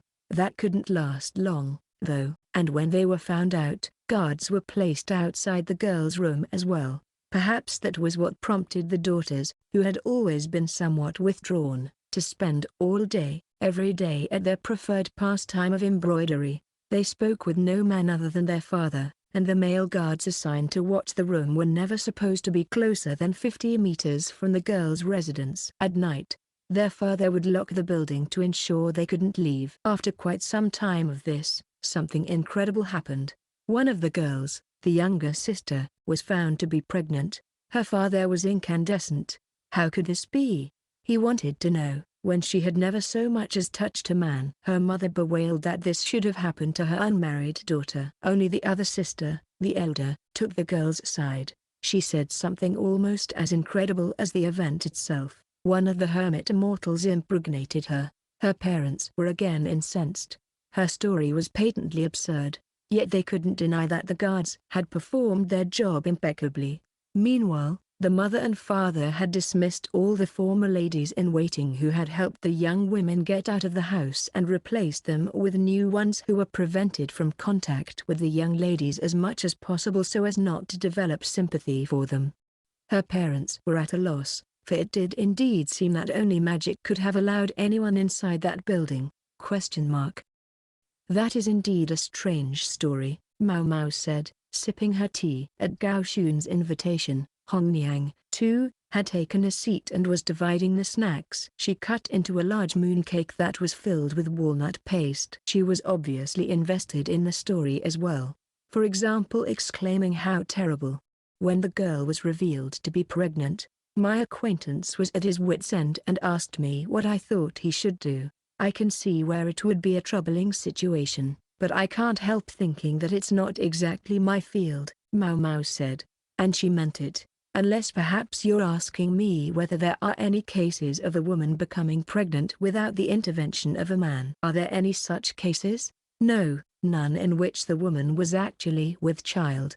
However, sometimes the body can behave as if it were pregnant, even when it isn't. The human body is a mysterious thing, and a persistent belief can occasionally cause symptoms to appear in the absence of a physical cause. Suppose someone hates going to work and wishes they could stay home. As the hour to go to work approaches, they may find their stomach begins to hurt. Maomao knew of a young courtesan who said she was pregnant with the child of the man she loved and showed the signs of early pregnancy, but it was an illusion born of her own conviction. Maomao's old man told her that it wasn't just people, sometimes it even happened to animals. Gao Xun's expression grew more and more ambivalent as Maomao explained all this. Finally Maomao asked, was the young woman in fact pregnant? Yes, I suppose so, he replied. She wondered at his somewhat evasive tone, but decided to ignore it for the moment. In that case, in what way were the women watched? If it was remotely possible the young woman could have escaped the guard's notice, the discussion could end there. Gao Xun took a piece of paper from the folds of his robes. It was a simple plan of the house that looked like he'd had it prepared specifically to show Maomao. The girl's annex was represented by a basic square connected to the main house by a covered gallery on the west side. To the north and east a wall surrounded the mansion, while to the south there was a garden. What did they do when they had to use the bathroom? There were facilities in their building. Toilets were usually located well away from where anyone lived. Maomao could only smile bitterly to realize how desperate the parents must have been to prevent their daughters from leaving. If they were being guarded from outside, there must have been a window. Where was it? The building had only a single entrance, on the west side, but it had two windows, one on the east wall and one on the south. There were no other ways in or out. Gao Xun took out a portable writing set and drew a couple of circles to mark where the windows were. Were the guards stationed around here, then? Maomao pointed to the main building. There were only so many places from which the windows of the sisters' building would have been visible. Most likely the guards had been stationed at high vantage points so as to be able to see down into the separate structure. Gao Xun appeared to confirm her suspicions by adding two more marks, X's this time. He added, however, that the guard to the south was on the third floor of the main building, while the one to the east was on the first floor. The wall on the east side left too many blind spots, making the first floor the only place from which the room was visible. Maomao traced paths between the X's and O's with her fingers. The view from this window is quite limited, she remarked. Yes, but the women often spent entire afternoons sitting by it doing embroidery. With no real opportunities for entertainment, they threw themselves into their hobby, and it was better to do it by the window rather than to have a light burning in the middle of the day. Easier for the guards too. Maomao thought it over. She stole a glance at Gao Xun. He looked impassive, but she couldn't shake the sense that he was avoiding her eyes. This, she suspected, was related to a feature of the story that bothered her.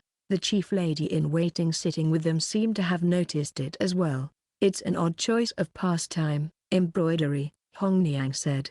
She, unlike Maomao, had been raised in high society. Yes, the family comes from a line of shepherds. Was it Maomao's imagination, or did Gao Xun not sound quite natural as he said this?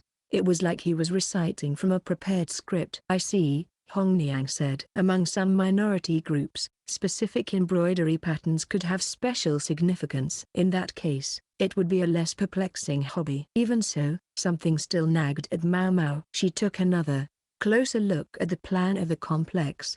It included the rooms of the house, and it appeared that the two windows of the annex, south and east, were in a single large room, in addition to which there were two bedrooms. Was the separate building originally built to accommodate guests? She asked. Well deduced, Gao Xun replied. And how many guards were there? Two, he answered patiently.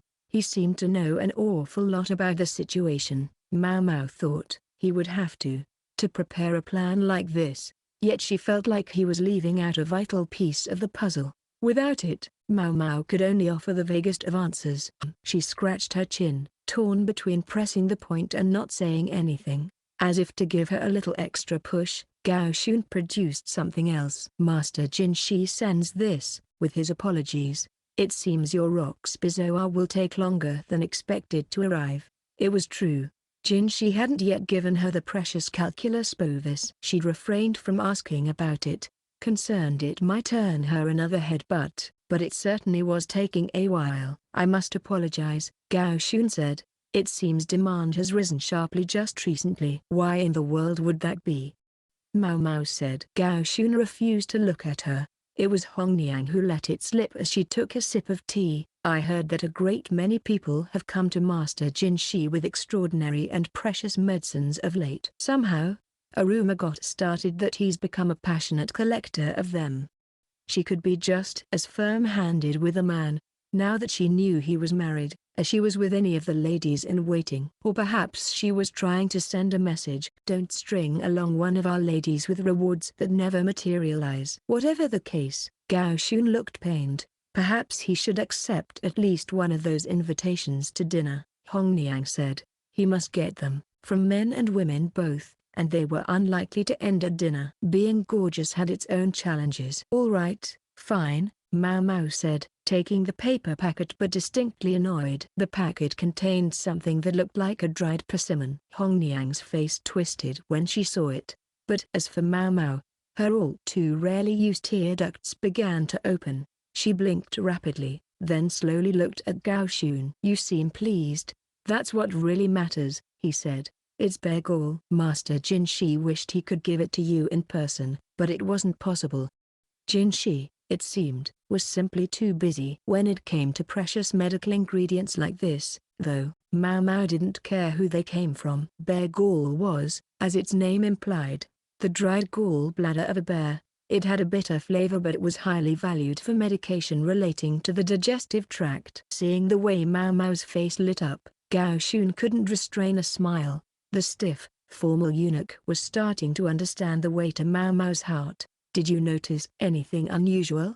Gao Xun asked. When he asked her so directly, Maomao felt she had to say something. She tucked the paper packet carefully into the folds of her robe, then settled in her chair. Please wait just a moment, sir, she said, then went to her room. When she came back, she placed a small brass plate on the table along with 2 nuts. $2 would have been better, but Maomao had never been interested in girlish things like that. She placed the nuts in front of the window on the plan. A question, she said. Were the young women always watched by the same people? Basically, yes. And those people were always in the same places? That's right. Then would you happen to remember exactly what kind of embroidery the young women were doing? I'm told both of them stitched animals, lions and rabbits.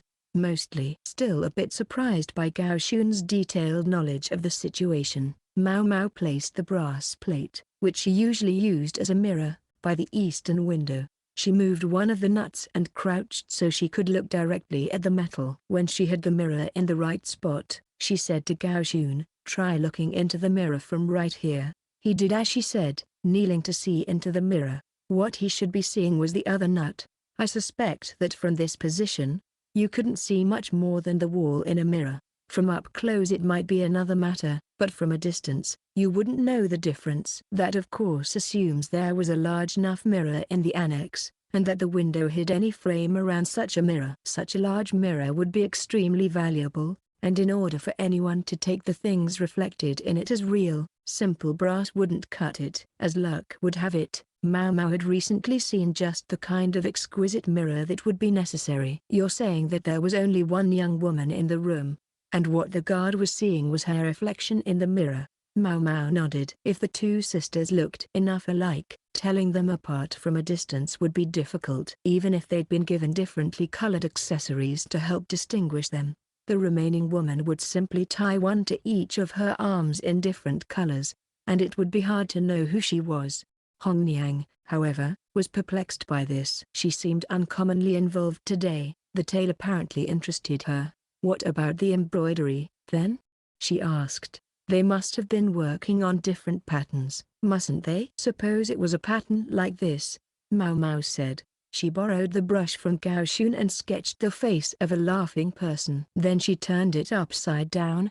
It immediately transformed from a laughing person to an angry one, a picture that changed depending on the perspective from which it was viewed. "A simple trick." Hong Niang was obviously startled. Maomao said, "I suspect the pattern simply appeared reversed in the mirror." "I see," Gao Xun said. "If there appeared to be two women near the window, the guards would focus on them, making it just possible to slip out the west side." Gao Xun and Hong Niang seemed convinced, but Maomao was still thinking. It wasn't actually that unusual for high-born girls to pass the time with stitching. It wasn't the custom of this land, though. It was more common among women from the West. Her father had told her it was quite typical of the country where he'd studied, for example. Then she considered how the envoys from a far land had brought large mirrors, with workmanship fine enough to cause the kind of confusion involved in this situation. Gao Xun had said that a daughter of a respectable household had slipped out and gotten herself pregnant, but Maomao doubted the complete truth of his story. Had the woman been carrying a child, or some deeper secret? It wasn't unusual for those suspected of spying to be treated as honored guests. Maomao, though, wasn't so uncouth as to pry further. Instead, she gently squeezed the folds of her robe where she'd stashed the bear gall. "Now, how shall I use this little pretty?" she thought to herself. She entertained the possibility that it might be, in effect, hush bear gall. But that didn't stop her from savoring the thought of what she might do with it. Chapter 8, The Moon Spirit. Rumors can have long tails, and the farther and wider they spread, the more they diverge from reality. Sometimes they cease to be rumors entirely. These expanded stories become shared lore or even myths. This fact was something Maomao was currently learning on a very personal level. Jinshi, on one of his regular visits to the Jade Pavilion, was at this moment asking her about just such a rumor-turned-legend. "Do you know the story of the otherworldly beauty who was said to have wept tears of pearl?" he asked, his face absolutely serious. Consort Gyokuyou had to force back a laugh. You just never knew what he was going to say next. Maomao wanted to reply that she was looking at an otherworldly beauty right this moment, but she refrained. The story the gorgeous eunuch was alluding to was quite an old one. It was said that long ago, there had been a woman in the pleasure district more beautiful than anyone, as lovely as a moon spirit. Did she know? He was asking who it might have been. And why was he asking this? Well, it's a personal request from the visiting embassy. The envoy's great-grandfather, it seemed, had passed down stories of a radiant woman in a far land, and interest in this character had never left the envoy. The request was profoundly difficult, indeed virtually impossible, but for this honored diplomatic guest they were obliged to make every attempt they could. Hence Jinshi had come to Maomao, with her knowledge of the pleasure district, to see if she might know of whom the story spoke. "I understand, of course, that the story is from decades ago," Jinshi said. "This woman must be elderly at best. Who knows if she's even still alive?" "Oh, she's alive," Maomao said flatly. Jinshi looked at her, his mouth slightly agape. Gao Xun looked likewise, but Consort Gyokuyou's eyes were sparkling. Hong Niang, naturally, let out a sigh at her mistress's excessive interest. Yes, Maomao knew the story of an otherworldly beauty who had tears of pearl. She knew it very well. "So the story is true?" Jinshi said. "True, sir, you've met her yourself." Jinshi had been to the Verdigris house, Maomao's home, as it were, and he would certainly have seen her, smoking her pipe. relentlessly sizing up everyone who came anywhere near the establishment. A cunning old lady. Jinshi and Gaoshun looked at each other, mildly aghast. They could think of only one person who fit that description. The old madam. Time is a cruel thing, every woman's looks fade with it. No matter how beautiful she once was, her heart grows desolate and she becomes obsessed with money. Gyokuyou's eyes were still gleaming. But maybe it would be better if she didn't hear this. I'm sure she would come running if the price was high enough, Maomao said. What do you think? There was an awkward beat before Jinshi replied. I'm not quite sure that would work. It was more than a problem of shattering someone's long-cherished dream. At this point it could practically turn into a diplomatic crisis. If the request was for an ethereally beautiful woman, they couldn't produce a dried prune. Jinshi had to know perfectly well that the madam as she was now would not be satisfactory, but he must have thought Maomao would have some answer. Surely they understand that time passes, Maomao said, and surely they've been received in proper style already. About that, Jinshi told her that many beautiful women had already been summoned and a banquet held, but the other party had shown no sign of satisfaction. In fact, snorting laughter had been the only response. Who would do that? Maomao thought. Even acknowledging that the East and the West might have different standards of beauty, she felt the women here ought to be suitably impressive. If you'll forgive my asking, perhaps we could send someone to him at night? Hong Niang scowled at her bluntness, but from a diplomatic perspective, that was one way to address the issue. I don't think that would work either, Jinshi said, scratching the back of his head and frowning. The envoy in question is a woman, you see. Now she understood what he was struggling with. After that, the story really began to come out. The high official in charge of receiving the diplomatic mission had come to Jinshi practically in tears. It was hard enough trying to chase the ghost of a beautiful woman, but they were doing it for another woman. And a member of the same sex was always going to be the harshest possible judge. As far as it went, Jinshi had the looks to entrance anyone at all.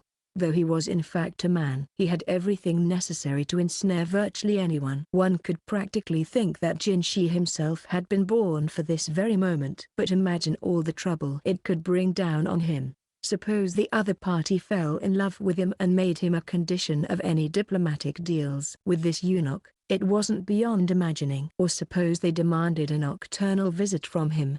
He didn't have the necessary equipment. Maybe a woman wouldn't be as given to such games, but regardless, an ounce of prevention. And this emissary, is she really important enough for all this? Perhaps you'd understand if I said she holds the trade junction between the West and the North. Maomao nodded. She did understand. It would also explain why the caravan had been of such a stupendous scale this time. Everyone involved was hoping to open new trade. They would also be trying to feel each other out. This nation's territory possessed a wide variety of resources, and one occasionally heard rumors to the effect that some of the raids conducted by the barbarian tribes were instigated by other countries. That might seem to leave the emissary's country perched precariously in the middle, yet it had gone centuries without being conquered by any other nation. There was a reason for that. This country, which as a trade hub saw a great deal of intermarriage, was supposed to be overflowing with handsome men and beautiful women. Traveling merchants claimed that even the mud-spattered farmers digging up potatoes in the dirt could have been all-conquering beauties in another land. So what did the old lady do? Maomao wondered. If someone from a place like that had come away convinced that she was a spirit of the moon, then she must have been quite a sight indeed. Perhaps we could mix a hallucinogen in our perfume? Do you do that? Jinshi asked after a second. I don't, but it seems the quickest way, Maomao said calmly. Jinshi simply shook his head. Didn't think so. That would just be another diplomatic problem waiting to happen. I'm grasping at straws. Here, Jinshi said. Do you have any information about what might have happened during that long-ago visit? The touch of desperation in his manner was new to her. He really was at the end of his rope. Gyokuyou covered her mouth with a folding fan and giggled. Did she know something? I'll try to find you something to grasp at. Then, Maomao said, and resolved to send a letter to the Verdigris house. Several days later, the old madam arrived with one of Jinshi's subordinates. They were in the same building where Maomao met with Lihaku. No outsider, not even a woman, was allowed to simply walk into the rear palace. "All right, what's this drivel about?" the madam demanded, casting an appraising glance around the room. Her eyes said, "This was the best you could do?" Her movements as she entered were spry and sprightly, as if this woman, already over 70, could easily live to be 100. "They tell me you once entertained a special envoy from another country?" "That's right. Must have been a good 50 years ago. That was 2 emperors back, now." The old lady smirked and began to talk. It hadn't been that long after the then emperor had moved the capital to its current location. This city had been built on the ruins of something older. It had the advantages of being close to the ocean and a great river. There was some resistance to suddenly turning the city, famous far and wide as a tourist destination, into the capital of the entire nation. But the change ultimately went ahead, because it had always been a place people gathered. There was already a pleasure quarter there. The old lady, she hadn't been so old then, had been considered one of the most prestigious courtesans in the city. Imagine, now, she was less of a blossoming flower and more of a withered branch. There was no beautiful palace back then like there is now. The big shots were probably losing sleep over where to receive this envoy. Finally, they decided on some ruins that hadn't been rebuilt. There was an orchard in the area, with a nice little pond and a building nearby. I think it used to be famous. They used to hold rituals there or something. And whom should they summon to perform but this woman, called from the pleasure district. Another dozen or so courtesans were asked to participate as well, but the madam was to be the star. Her accomplishments as a courtesan were one consideration, but the chief reason was her body. The emissary came from a land where many bloodlines had intermingled, and people of superlative physical attractiveness were plentiful. If you weren't tall and well-proportioned, people from the emissary's country might regard you as a child even if you were an adult. All the more so if you intended to get up on stage. All eyes were on me, and that meant I had a lot of preparing to do.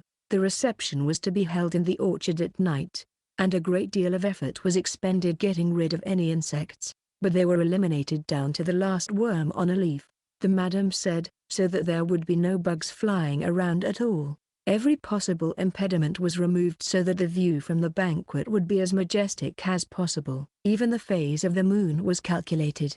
Every possible factor was accounted for, but no matter how hard the officials worked, there are always those who are bound to get in the way. So the day arrives, and some prankster has had a joke with my outfit. I couldn't believe it. "Dead bugs," she said, had been rubbed into the clothes she was supposed to wear. Even at that young age, though, the madam was unfazed by the likes of this. She hid the stains with cleverly placed accessories and a gossamer outer cloak and got on with the job. The audience praised her to the skies, and whoever had wished her ill must have been gnashing their teeth and ruining the entire situation. "Grams, you've told me that story before." "A lot. Isn't there anything new you can add?" Maomao fought back a tired yawn. The madam's fist snapped her out of it. "If you think you're cute, you've got another think coming," the old woman huffed. Then she picked up a cloth bundle by her feet and opened it on the table to reveal a drawing. It was on a piece of thick cloth stretched in a wooden frame, and it was done in rich colors rather than black ink. Moreover, it was in the Western style, the colors provided not by water but by oil. The scenery was depicted in layers of light blue, a full moon, somehow at once obscure and clear, reflected in the surface of some water. In the center of the painting was a woman with a flowing scarf. She was surrounded by delicately painted motes of light, perhaps reflections from the moon. It was the first time Maomao had ever seen the painting. The old lady must have cherished it. Maomao looked at the face of the beauty in the painting, then stared at the withered old woman across from her. Then she sighed. She looked once more at the moon spirit in the picture, then again at the dried-out, money-grubbing miser. "Got something to say, girl?" "Nothing at all." She didn't have to say it for both of them to understand. Time was cruel. Grams composed herself and went on. "They say that the emissary commissioned this painting after he got back home. If you can believe it, he never set foot in this country again, but he sent it along with one of the caravans." "Ah, so they painted her to be more beautiful than she was." "Did you say something?" "Nothing at all."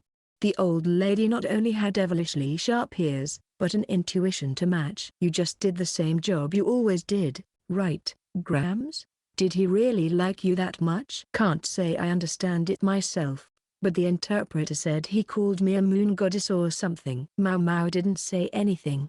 "Careful the way you look at people." The old lady was capable of being objective. She might have been sold into courtesan's work, but she doubted she really deserved that kind of adulation. Maomao ran a hand through her hair and pursed her lips. Even if they could produce a woman who looked exactly like the one in this painting, and then have that person meet the diplomatic mission, it was hard to imagine they would truly be satisfied. Something would always be missing. The fact that they were trying to impress a woman this time was going to make things harder than before. "Grams, did the visitor compliment anything specific about you at the banquet?" "Not sure how to answer that." "Something." "Anything." Maomao received a smack for her trouble. She'd let her attitude get too casual. The old woman was telling her not to act too blush when there were men around, even if they were eunuchs. "Well, it's not a very good memory for me," the old woman said. "There was that awful prank, and then the place was full of bugs. It was the worst." "Bugs?" "That's right. They said they'd gotten rid of them all, but when you set up torches outside, insects will flock to them." She looked downright despondent. They talked a little longer after that, but not much came of it. In the office of the matron of the serving women, Maomao showed the painting of the madam to Jinshi and Gaoxun. They could only groan. "Shall I attempt to find someone who looks like this?" Gaoxun asked Jinshi. "Might as well try."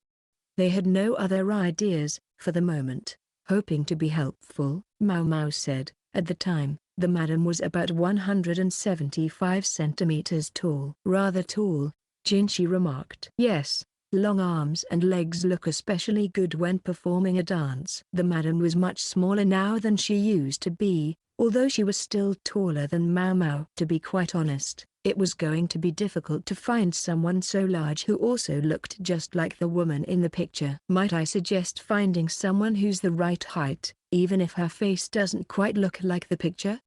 Maomao said. "Are there really that many women like that around?" Jinshi asked. "Not only tall, but beautiful as well." It was a high bar. The envoys aren't going to be short themselves. "If the woman is too small, it will never work," Gaoxun said. He evidently agreed with Maomao's stratagem. His remark confirmed that the women of this other land were large. They might take someone of Maomao's size to be no more than a child. Just now, though, Gaoxun had said envoys, plural. What was that about? "But they'll be picky about her appearance too," Jinshi said, somewhat hotly. That made it sound like the envoys themselves were good-looking foreign beauties. Maomao wondered if they might look anything like Consort Gyokuyou. The two eunuchs sat trading grimaces. Maomao stared at them. Jinshi looked at her, puzzled. "What is it?" "Oh, no. I was just thinking we have someone quite suited to the part." "Who? Some courtesan from your brothel?" "No, sir. I'm afraid there's no one tall enough at the Verdigris house." "A beauty almost 2 meters tall, though?" Maomao could think of one.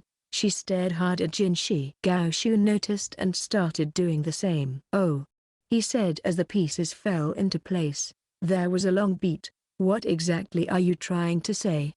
Jinshi demanded, beginning to sound irritated. A beautiful person, of 175 centimeters or more?" "Yes." Maomao could think of one. Interestingly, the site of the previous banquet was on rear palace grounds. It had been all but abandoned at the time, but the rear palace had grown since then, and the area was now in use. Maomao was a little fuzzy on the history, but stories said that this land had once been inhabited by a different people group who were now gone, wiped out by infectious disease. The tribe had possessed an advanced architectural culture, and had left behind the outer walls and the sewer system that now served the rear palace. One explanation held that when the area's current inhabitants had arrived from afar, they had brought with them the disease that had wiped out the previous population. Maomao had asked her old man about it, but he'd told her she mustn't repeat the story to outsiders. It was only a theory, after all, and certain people might not like it.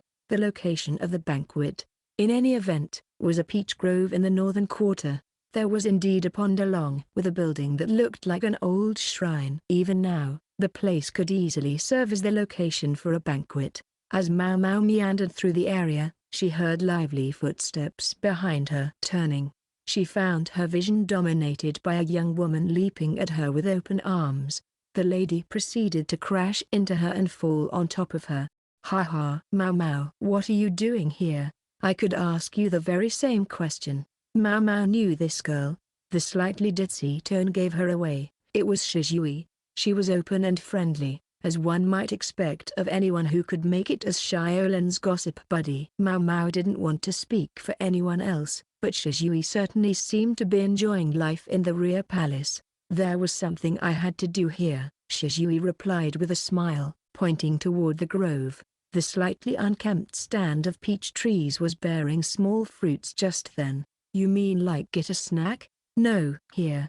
Shizui jogged over to the orchard and came back with something. "Look." She dropped what appeared to be a withered leaf in Maomao's palm. It was oddly heavy, though, as if something were tucked inside it. Maomao unrolled it and took a long look. Sitting on the leaf was a pupa. It was a fat little bug, and cute in its way, but an insect was an insect. Maomao looked at Shizui skeptically. "Maybe you shouldn't. People usually only use these for pranks." "What? These cute little guys?" Maomao gave Shizui back her bug. The other woman took it as tenderly as if it were a human child and put it in an insect cage. The cage was a fine make, but heavily used. Maomao wondered where she'd gotten it. "This place is amazing," Shizui said. "So many bugs I've never seen before." "Oh, really?"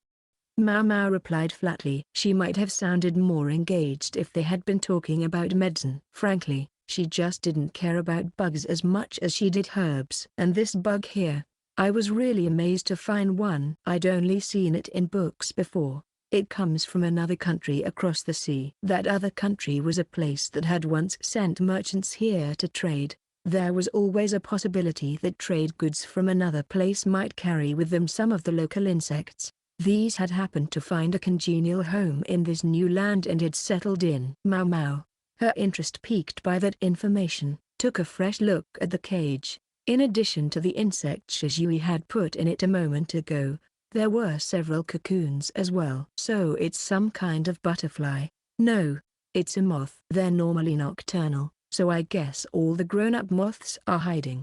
Shizui squatted on the ground and picked up a fallen twig from nearby, then sketched a moth with large feelers in the dirt. "They're really beautiful. They have white wings, so they shine at night." "Ha," Maomao said. "Come to think of it, the old madam had said that the insects around here had been exterminated for that banquet long ago. Had that included the moths?" "Pretty true they might be. Bugs were bugs." "You should try coming here at night sometime, Maomao, with the moonlight drifting down over everything. It's just gorgeous. It's like you've gotten lost in a sacred peach grove." "Spare me the hyperbole." Maomao suddenly stopped, sprang to her feet, and inspected Shizui's insect cage again. "Tell me, these moths, do they reproduce as soon as they come out of their cocoons?" "Gosh, you don't mince words. I guess they must. Apparently the adults can't eat, so they die pretty quickly." Maomao gulped heavily, then fixed Shizui with a look. "Can you tell the difference between the males and females of this species?" "Yeah, for the most part." Could this be the key? She might just have figured it out. She might know what it was that had so enchanted the emissary during the madam's dance. Recreating it would require a good deal of legwork and one sacrificial victim. "Shizui, huh? What's going on?"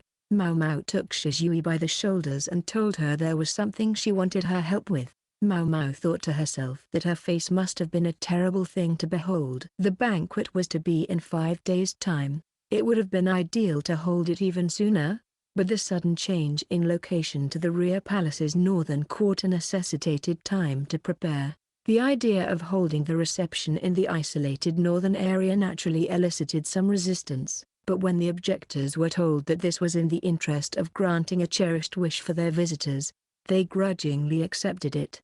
The ban on men in the rear palace was temporarily lifted in the northern quarter. Not many ladies lived there anyway, and some of the disused halls could be turned into temporary dormitories for the few days they would be there. Now it turned out to be an especially good thing that the recent discovery of a corpse in the northern quarter had been kept quiet. It would have served no one to have unsavory rumors circulating. What with such trouble being taken to put on this banquet, it was decided that the upper consorts might as well attend. But some measures were to be taken for the sake of modesty. They, and in fact all the attendees, would be seated not out in the open, but in modified carriages, so that they could enjoy the proceedings from behind screens that would preserve their privacy. The carriages themselves were to be arranged around the pond. Some officials even said this might be better than an ordinary banquet. It was easy to set up bug-repelling incense in a carriage, and within its confines one could, to a certain extent, relax. The curtains would be rolled up most of the time, but having walls on 3 sides meant considerably less concern about who might be watching you. The consorts were inside the carriages, but their ladies-in-waiting were outside, and it was clear that everyone's attention was focused on the place of honor, where there stood 2 carriages, each occupied by a golden-haired beauty with eyes the color of the clear blue sky. It was only upon seeing them that the courtiers realized there were 2 envoys, rather than one as had been widely assumed. While the 2 women looked very similar, they were neither twins nor sisters, but rather cousins, descendants of the same grandfather. Not far away was His Majesty, flanked on either side by the upper consorts. Now I get it, Maomao thought, her mind reaching back to Gao Xun's story from a few days earlier, partly in deference to the occasion. The envoys were wearing Western dress. Maomao had thought for sure they would appear in traditional Western dress, but their clothes were from even farther west than that, billowing skirts cinched about the waist. The carriages were certainly looking like a good idea for the banquet seating. Even considering that standards of beauty differed across places and times, these women were otherworldly in their loveliness. Some of the officials all but fell over themselves when they saw the visitors, whose outfits emphasized their chests, but the envoys' bodyguards gave them sharp looks to prevent them from getting any ideas. Guess you really can't rely on less competent officials, Maomao thought. In the matter of beauty, the upper consorts of the rear palace were certainly a match for the envoys, but the visiting ladies, with their unusual hair and eyes, had the advantage of provoking curiosity. True, there was Consort Gyokuyou, with her red hair and green eyes and the whiff of exoticism that came with being a foreign princess, but she was a known quantity. The envoys, who were completely new to everyone here, aroused much more excitement. What was more, Jinshi had no intention of making a spectacle of the consorts. He wasn't going to let them be used to make the envoys shine in comparison. That was one reason for the screens on the carriages, not simply to hide Gyokuyou's condition. It was possible to sense a political motivation for sending women as envoys. Being women didn't mean they were any less capable, but Maomao was exasperated at the air of superiority that one of the envoys exuded. It so happened that the emperor's current favorite consort was also a woman with foreign blood. Maybe the mirrors they sent the consorts were partly intended as a provocation, and that wasn't the only challenge the envoys posed. They might have come on the pretense of diplomacy, but they were also, in effect, making sure His Majesty saw them. They must have great confidence indeed in their appearance. Why were there 2 of them? Some went so far as to suggest that they hoped to cast their spell not only over His Majesty, but also on the emperor's younger brother. It was quite common for 2 brothers to marry 2 sisters. No wonder the officials were so worked up. Sadly for any plan the envoys might have had, the emperor's reclusive younger brother was not in attendance at tonight's banquet. As for Maomao, she wasn't with Consort Gyokuyou, but was making preparations elsewhere. The food tasting was over. The guests had moved on to enjoying drinks and snacks while watching the performances. It was the night after the full moon. There were no clouds, so the moon was reflected on the pond, as if there were one in the sky and one in the water. With the stage constructed with the pond behind it, the shimmering torches looked a bit over the top. The musical performances boasted quite an orchestra. The hukin, the erhu, the yangkin, and the straight flute, along with an arrangement of gongs called a yunluo. There were other instruments, too, ones Maomao didn't recognize. Most musical performances in this land featured relatively few instruments, but they seemed to have gone all out for the visitors. Sword dances, skits, and other entertainments were performed along with the music. Maomao stole a glance at the envoys. Both were laughing, but while their faces resembled each other, the one on the right appeared almost contemptuous in her amusement. Maybe she's saying this isn't exactly what she'd hoped for. Maomao didn't think that the envoy had come here expecting to see the lady who had so enchanted her great-grandfather. She probably didn't believe there was any woman in the world more beautiful than herself. In fact, she was overheard to say it was a shame that the upper consorts were to be seated in carriages and hidden by screens. Let's not mention exactly why she thought it was a shame. Maomao could see the other envoy's face darken at that. Both of the women spoke the language of Maomao's country, but the calmer and more composed envoy had less of an accent than her companion, who seemed to keep her speech to a minimum, as if afraid she might say something she shouldn't. A few moments earlier, the prideful-looking envoy had leaned out of her carriage. The servants nearby had scrambled to offer their hands, but she had refused and had exited the carriage herself. She was wearing high heels and a long skirt, which excited much murmuring among the onlookers, but she appeared supremely confident, not remotely perturbed by the chattering. She was used to this. The way she walked almost seemed meant for display. "Good evening, sire."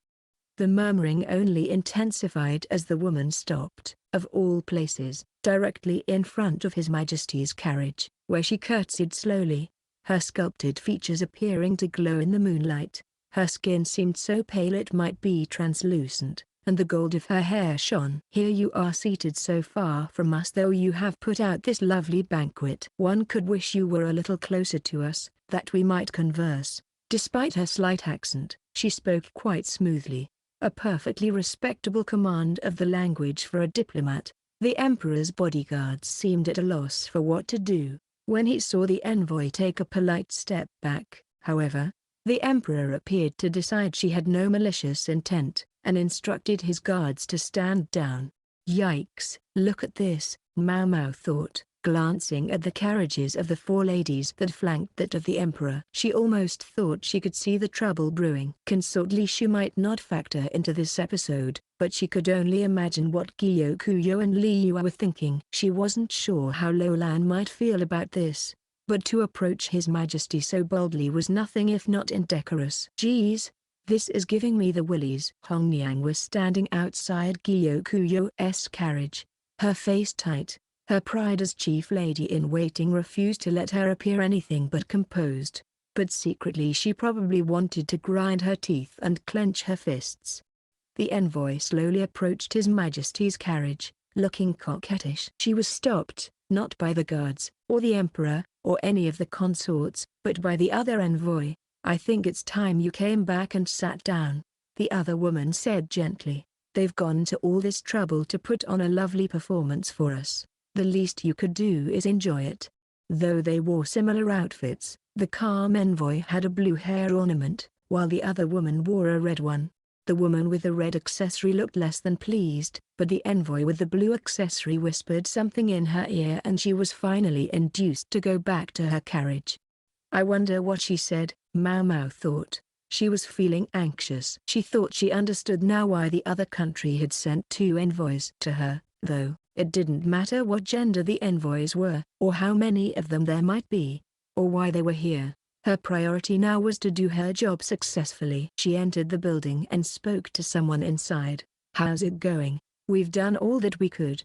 The answer came not from the person Maomao had spoken to, but from Gyokuyou. His eyes looked oddly vacant, and his face was pale, as if he'd seen something that ought not to exist in this world. Maomao looked inside. When she saw the figure within, she felt the blood drain from her own face. Yes, she knew quite well now why Gyokuyou looked so disturbed. Standing there was something that ought not to exist in this world. Something that might have stopped the heart of someone with less grit than Maomao. "I think the banquet will be ending soon," she said. "Very well," Gyokuyou said, placing a dark cloth over the figure standing inside, as Maomao had instructed. She heard a bell ring, whereupon she took the figure's hand. "Let's go, then," she said, and headed toward the stage. The guests of honor would be the first to leave when the banquet was over. Because the seats were also carriages, the guests didn't have to go anywhere. The carriages would simply start moving. As they began to roll away, music floated through the air. Everyone else was obliged to keep their places until the guests of honor were out of sight. The carriage wheels clattered along. Maomao guided the figure in the dark cloth between the peach grove and the pond. The other carriages faced the pond, their view of this spot obscured by bobbing willow trees. Only the envoys could see Maomao and the figure. They weren't going to intercept the envoys' carriages, they would simply happen to be on the roadside as the guests passed by. They just had to stand by the orchard, no problem at all. The envoys noticed Maomao and the figure. Just as they were about to dismiss them as nothing more than a couple of maids, Maomao pulled off the dark cloth. Black hair, tied up in 2 loops and crowned with a pearl-studded tiara, floated through the night sky. A hair stick gleamed on one side of the figure's head, a hairpin glinted on the other, and the hair that wasn't tied up on the figure's head cascaded down the back. The figure's lips were thin, but shone red, and their long eyebrows led down toward almond-shaped eyes accented in green. Between those willow branch brows was an elegant flower mark. The trailing hem of their outfit, a white dress with long sleeves and the neck cinched shut, danced in the wind. The figure seemed to have appeared out of the moonlight. Maomao tried to study the reactions of the envoys without looking up. They seemed startled. She could see the color of their eyes even in the faint moonlight. Perhaps they saw someone with perfectly ordinary black hair and black eyes. Yet although such features were quite common in this country, the person before them now was a beauty from whom it was impossible to look away. Maomao, her head still bowed, dropped the black cloth on the ground. At the same moment, she squeezed the figure's hand. She couldn't be sure, but she thought the silhouette in the envoy's carriage started.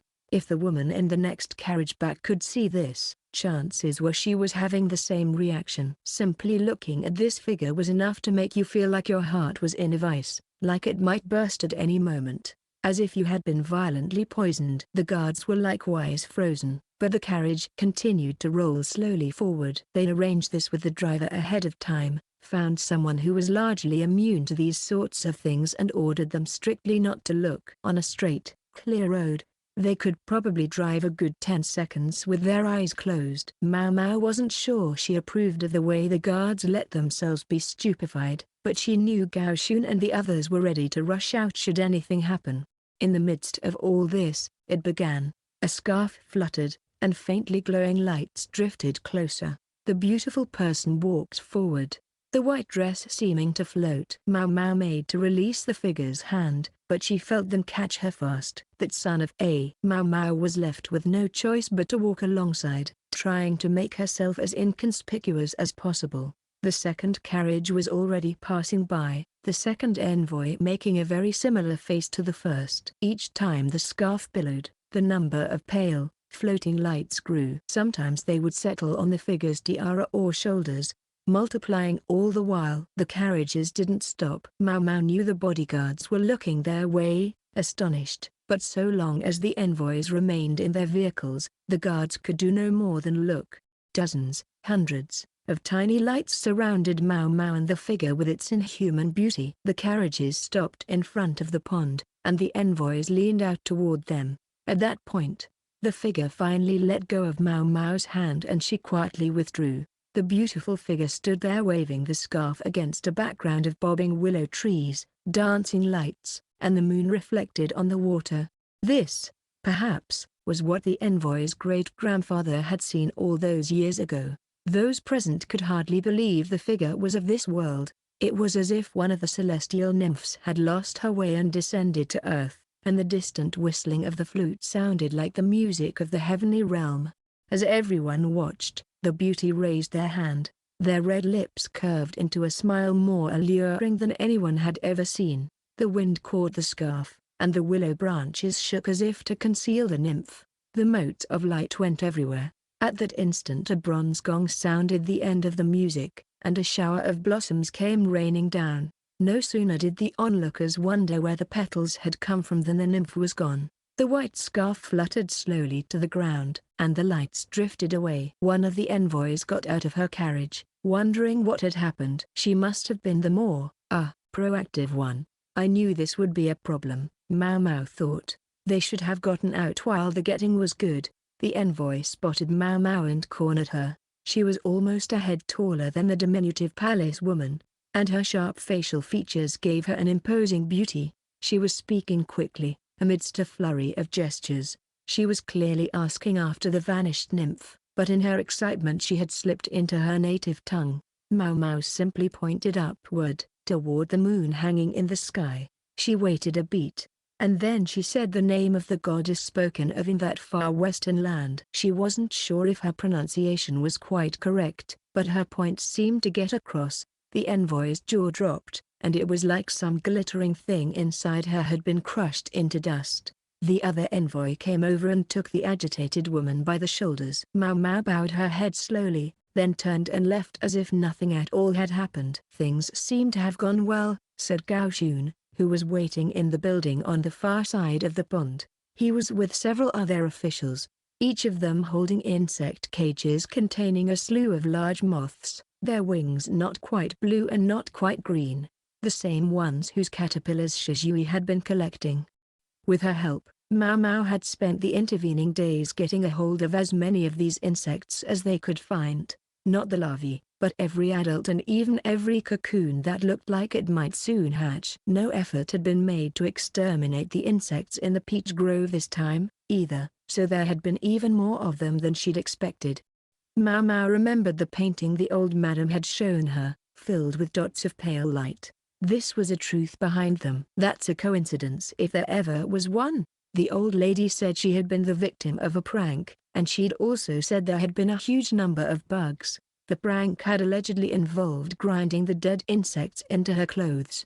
Some bugs use a special smell to attract members of the opposite sex, a fact Maomao had been known to take advantage of when collecting them for medicinal ingredients. She suspected the insects rubbed into the madam's clothing had been females, and the ones that had flocked around her had been males. The old lady, Maomao was sure, had gone to the edge of the pond and had been waving her scarf trying to drive off the insects. Nothing more than that. But to at least one observer, she had looked like an ethereal moon spirit cloaked in light.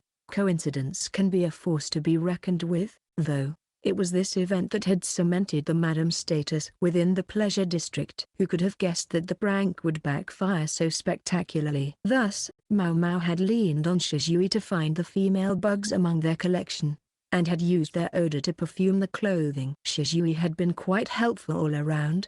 In fact, Maomao would have to find a way to thank her. It was obvious what would happen when a whole crowd of the male moths congregated around the smell of the females. What this transcendent effect would do to someone who was already breathtakingly beautiful, and under a near full moon, no less. It put her in mind of the hibiscus under the stars. "Yes, I would say so. Was this what you wanted?"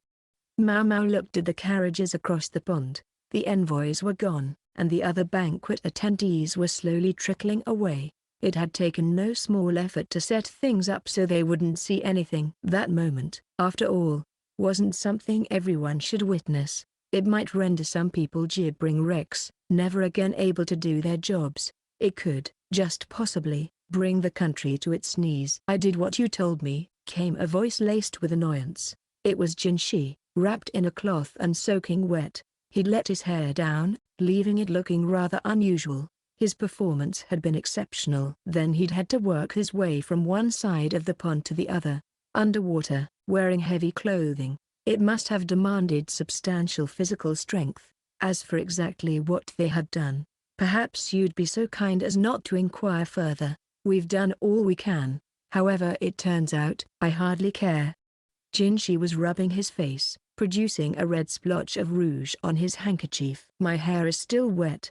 He sounded a bit put out. Normally the solicitous old lady Sui Rin would have helped dry it for him, but she wasn't here. Gao Xun looked steadily at Maomao. He was always trying to get her to handle things. It was such a headache. At that moment, though, all the other officials present were looking at her too. She wished they wouldn't regard her with such pity. Let him dry his own hair, she thought, but finally she took a fresh towel and began wiping Jinshi's head. Chapter 9, The Clinic. There were always plenty of dark stories to go around in the world, Maomao thought as she sat on a wooden box behind the laundry area. Xiaolan wasn't coming today, and there wouldn't have been much for Maomao to do if she'd gone back to the Jade Pavilion, so she was killing some time here. The Institute of Practical Studies was beginning to get underway, and Xiaolan was among those who would go down in history as its first students. Maomao considered going to the medical office to bum some snacks off the quack doctor, but thought better of it. He'd been busy ever since the recent commotion. The commotion in question had to do with the matter of the perfume oil. The special envoy's visit had all but driven it from her mind, but it hadn't been entirely resolved yet. As part of the investigation, Jinshi had gone around to all the various consorts and discovered their ladies-in-waiting had all bought copious amounts of perfume. It's hard to blame them, Maomao thought. It was a trade good that had come from a far land across deserts, oceans, and mountains, practically calculated to inflame the fascination of a bunch of young women who lived like birds in a cage. Maomao couldn't pretend she was different. If she'd been confronted with a stall full of exotic medicines from the West, she would have borrowed money from the old madam herself to buy some. Not all of the perfumes were dangerous, but they couldn't leave the ones that were lying about, even in small amounts. So, although it felt like a waste, the perfume had been disposed of. There was too much of it available. True, no one bottle held very much, but put them all together and they could make quite a potent poison. The question then became, who had brought it here? I can't vouch for the perfume and spices, but she knew that the merchants had brought the upper consort's clothes suitable for a pregnant woman. It was possible that one of the envoy's goals in coming here had been to worm their way into the consort's ranks. That seemed unlikely to be their nation's primary objective, but the haughty envoy had certainly appeared to believe she was capable of it. Sadly for her, she'd been left with her pride in tatters. Maomao had heard that after the banquet, she even spoke less in meetings. It was conceivable that the perfume was also their doing, but one mustn't rush to conclusions. There were currently 4 upper consorts in the rear palace: Gyokuyou, Liyue, Lishu, and Xiaolan. Gyokuyou had the best part of the emperor's affections, followed perhaps by Liyue. It was said that several of the middle-ranking consorts had also been His Majesty's bedmates. As for the lower consorts, rumor had it that His Majesty didn't see much of them. Until recently, they'd been kept in line by the jealousy of one of the other consorts. Xiaolan seemed like the consort His Majesty would almost have to pay attention to, though, given how powerful her father was. Maomao grabbed a stick and sketched an orchid. The Lan of Xiaolan, in the dirt. In terms of powerful parents, Liyue ranked next. Though this was only because they were the emperor's maternal relatives, the family had never risen all that far in the world.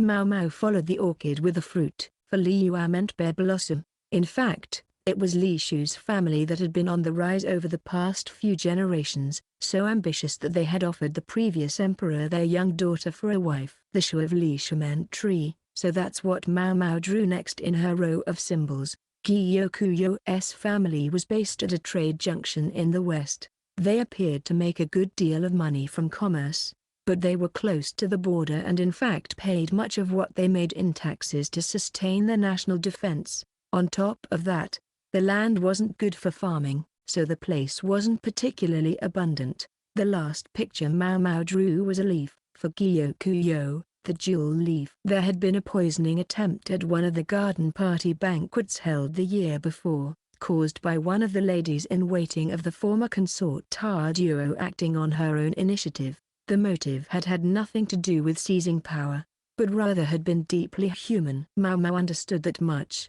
but it left her wondering who had been behind the earlier attempted poisoning of Consort Gyokuyou. There was a good chance it had been the middle consort, the subject of the recent mushroom incident. Where had she learned about that poison, though?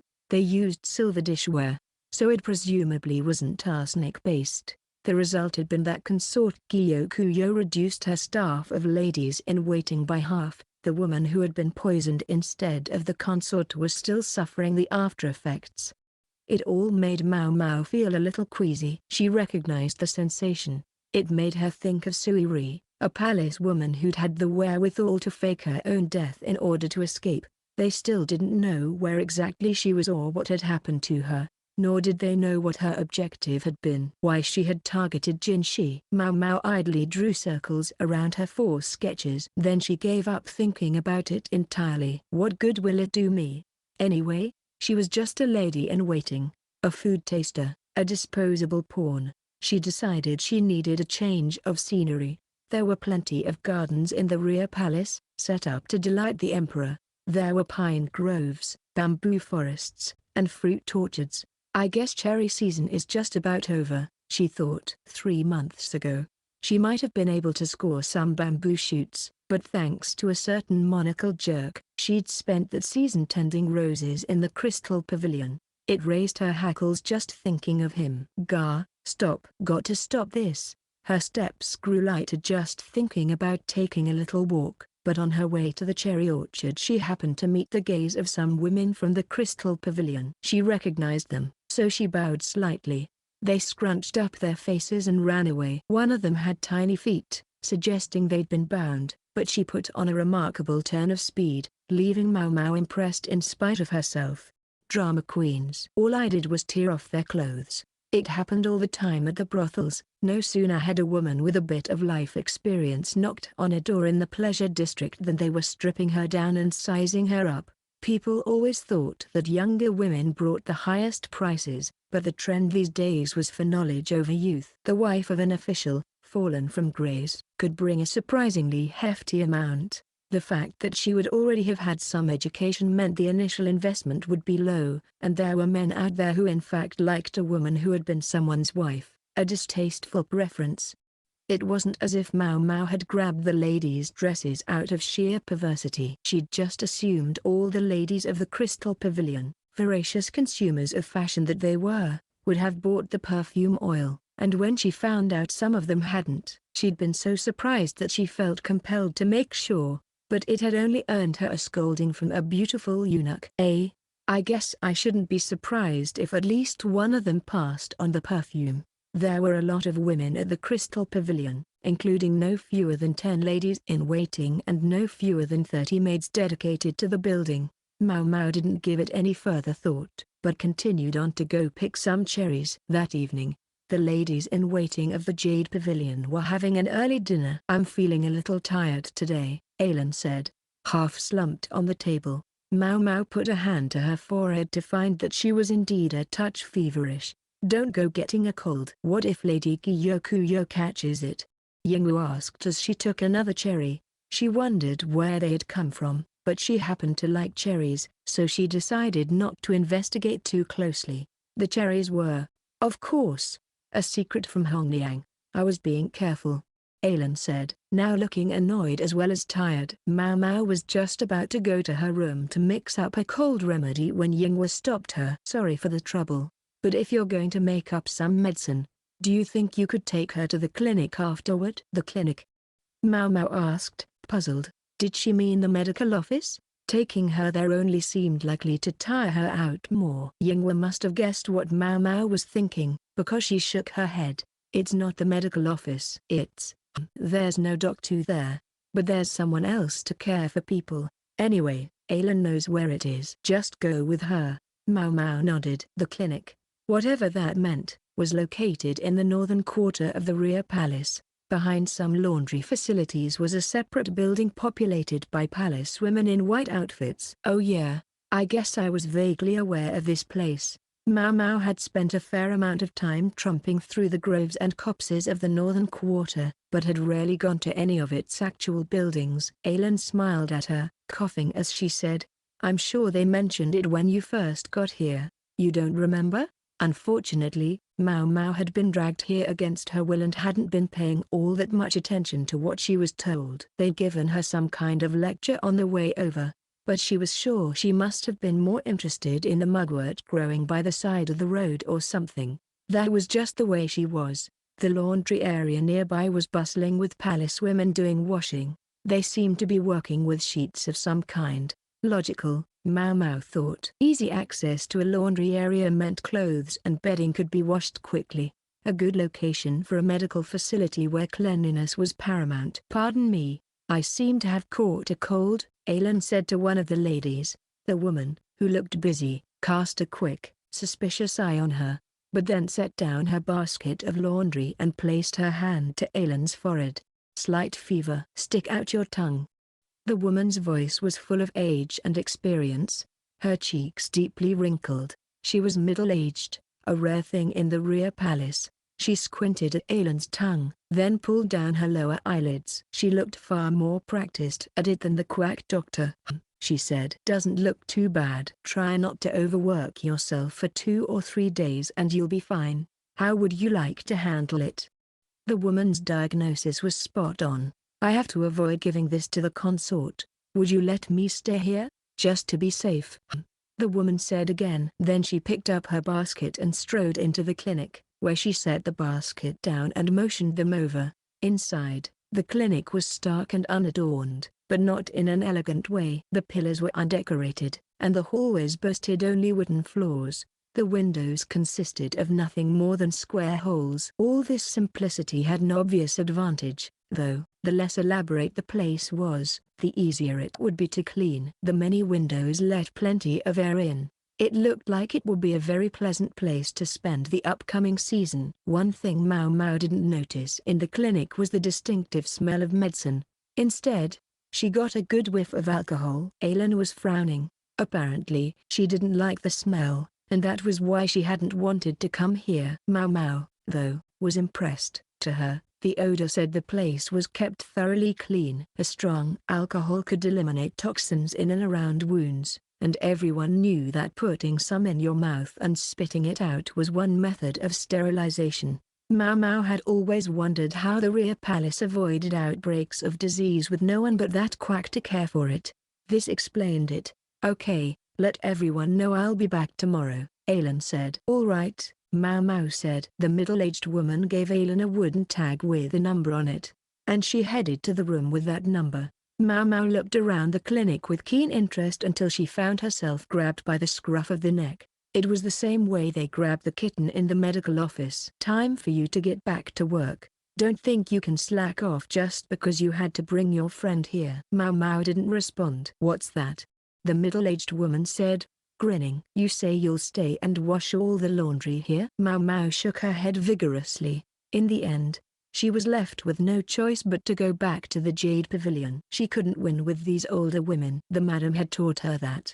Maomao trotted back to the Jade Pavilion. She'd so wanted to see more of the clinic, but it obviously wasn't going to happen. As she walked along, women with laundry baskets hurried past her. It rained off and on this time of year, so the ladies had their hands full doing all the washing they could whenever there was a break in the clouds. Come to think of it, Maomao realized, she would need to go get the laundry later too. Still, I can't help noticing, the woman who'd kicked her out of the clinic wasn't the only more mature lady there. All the women she saw were comparatively advanced in age, the rear palace being what it was. As they got older, women were virtually forced out and replaced. In general, you could expect to be shown the door before you were 30 years old. Anyone who was still there after that must occupy a higher position, like the matron of the serving women, or otherwise be a lady-in-waiting to one of the consorts. Hong Niang, for example, ought to have found herself ejected from the palace long ago,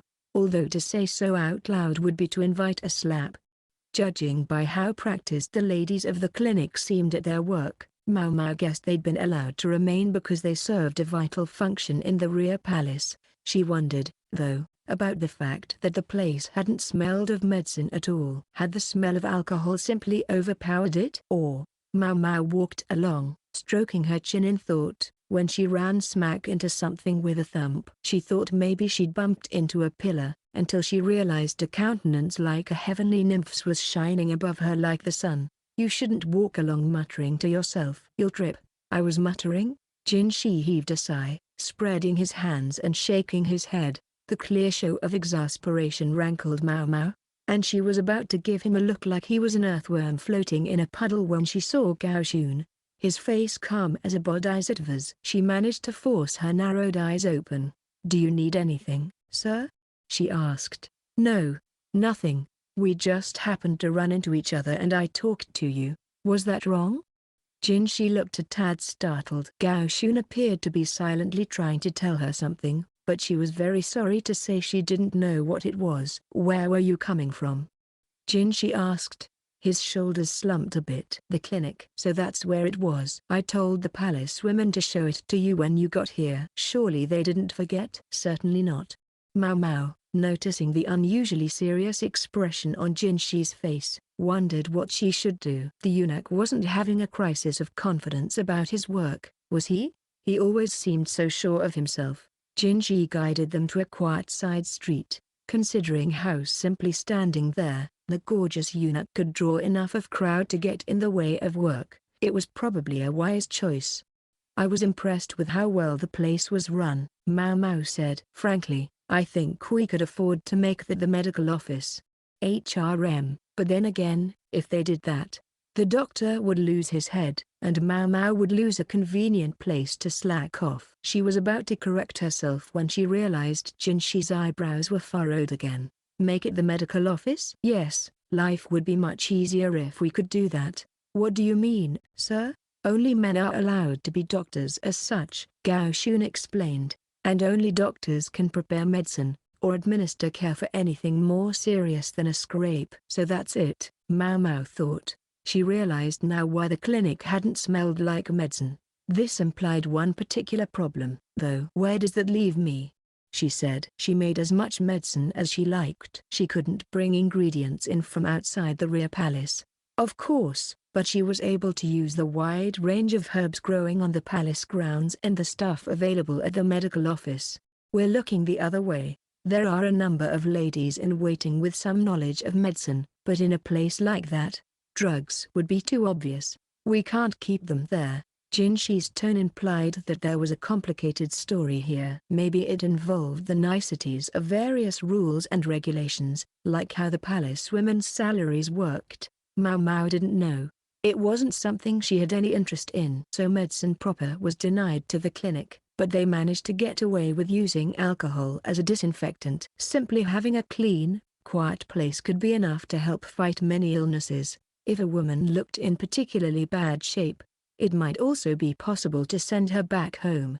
What a lot of trouble, Maomao thought. The only thing that would be harder still was replacing a system that was already established. Too many people out there were too interested in not rocking the boat. "I wish there were other ways to fill out the medical staff. We may need them one day," Jinshi said. He couldn't castigate Maomao. He wasn't one to talk. He sounded as if he was speaking to her, but he was essentially talking to himself. "We'll need a way, when there are no more eunuchs." Eunuchs, huh? The eunuchs made up almost a third of the population of the rear palace. They were much harder to replace than the ladies, so their average age was relatively old. No young eunuchs, Maomao reflected. The surgery to turn a man into one had been outlawed some years before, after the current emperor had ascended the throne. Maomao didn't know when Jinshi had become a eunuch, but judging by his age, it must have been only just before the procedure had been outlawed. Tough break. If only he could have waited a little longer, without really meaning to. She dropped her gaze, glancing between Jinshi's legs, then brought her hands together gently. She looked up slowly, and found herself meeting Jinshi's eyes. His face showed a range of conflicting emotions. He looked at Maomao, his mouth half open. "Crap, I didn't say that out loud, did I?" Maomao put a hand to her mouth and looked away, and this time she found herself looking at Gao Xun. He continued to appear beatific, but she thought he was looking at Jinshi with the same pitying smile as hers. Slowly, Gao Xun shook his head. "Master Jinshi, business calls," he prodded. "All right." He looked at Maomao. "If you would, let them know I'll be coming by the Jade Pavilion later." Then he was walking away, looking as elegant as ever. Maomao finally took her hand away from her mouth. "I could probably make a nice take if I could come up with a medicine that would make it grow back." It was, shall we say, a most improper thought, but if she could have managed it, she would have done a roaring business indeed. Chapter 10, Third Time's the Charm, Part 1. The next day Xiaolan returned from the clinic, but Maomao, much to her chagrin, found herself summoned there by the middle-aged palace woman who had collared her the day before. "So that's why they want to see Maomao," Gyokuyou said to Xiaolan, her hand on her chin. They were in the living area, where Gyokuyou lay stretched out on a couch. Her belly was well and truly round by now, large enough to slow her down. She wore clothes designed to hide the bulge, but even so, it would probably be best for her to avoid attending tea outside the Jade Pavilion for the duration. "I'm so sorry," Xiaolan said. "I should have taken it here instead." Xiaolan, it seemed, had taken the cold medicine Maomao had made her while she was still at the clinic, where one of the ladies had spotted her and pressed her about where she'd gotten it. That'd do it. All right, Maomao thought. Medicine wasn't allowed at the clinic because there were no doctors there. You couldn't have people just walking in with it. They had to find out the story behind Xiaolan's medicine lest official eyes take notice of them. Maomao was thinking that it would be best for her to head right to the clinic, take her scolding, and get it over with, when Xiaolan said something most unexpected. "They want to know if they can borrow her for a while." "Goodness," said Gyokuyou, looking at Maomao with curiosity. Xiaolan watched them both with concern. Maomao could only think what a headache this seemed likely to be, even as she contemplated the ingredients for a new medicine. Ultimately, Maomao found herself returning to the clinic effectively under guard. It wasn't Xiaolan escorting her, but Yinghua. She'd probably seemed right for the job. Shorter than Xiaolan, she was nonetheless more outgoing and more determined to face things head-on. Even though the clinic was situated within the rear palace, it was quite a walk to get there. Yinghua, ever the talker, couldn't keep herself from chatting on the way. "Hey, Maomao, after you dropped Xiaolan off yesterday, did you do something with the lanterns in the garden? You saw that?" It had been on her way back from the clinic, or more precisely, after she'd bumped into Jinshi and Gao Xun on the way home. Struck by an idea for a new medicine, she'd set out immediately to find components. "I was just looking for the ingredients for some medicine." She lit a lantern when it got dark, attracting bugs, as well as a certain creature that ate bugs. "Ingredients? Tell me it wasn't bugs." "It wasn't bugs." Despite Maomao's assurances, Yinghua continued to frown. She seemed to sense that there was something even less pleasant afoot. "Ah, Maomao, about your room. It's gotten pretty full of stuff lately, wouldn't you say? It's really starting to stink of medicine." Lady Hongniang isn't very happy. "Now, that's scary. You don't look very scared." Nothing could be further from the truth, Maomao thought. The chief lady-in-waiting had a very quick hand, but then, perhaps one had to be strong like that to survive in the rear palace. "I think one of these days she's going to kick you out of your room and make you live in a shed in the garden," Yinghua said with a smirk. "I'd like that very much. A garden shed would be larger than the room she was in now, and more importantly, well separated from the other ladies' sleeping quarters, so nobody would notice any clattering in the night." It drove Maomao crazy that despite having discovered a treasure trove of unused tools in the medical office, she couldn't make use of them here. "I'll be sure to inquire about the matter with Lady Hongniang as soon as I get back," Maomao said, her eyes shining. "Huh? Wait, They arrived at the clinic before Yinghua could get out whatever she had been about to say. "Let's head inside." Then, Maomao said, "Hey, that thing I said." "I didn't." Maomao didn't really hear Yinghua. She was too busy wondering if, with a building of her own, she might be able to do work that involved fire. Her heart swelled with anticipation. The middle-aged woman turned out to be named Xiaolan. On close inspection, her eyes had a green hue just like Consort Gyokuyou's. Maybe she had some Western blood in her veins. The color of her eyes might also have inspired her name, which meant deep green. Maomao and Yinghua were shown into what seemed to be the clinic's reception area, which smelled faintly of alcohol. Xiaolan brought tea.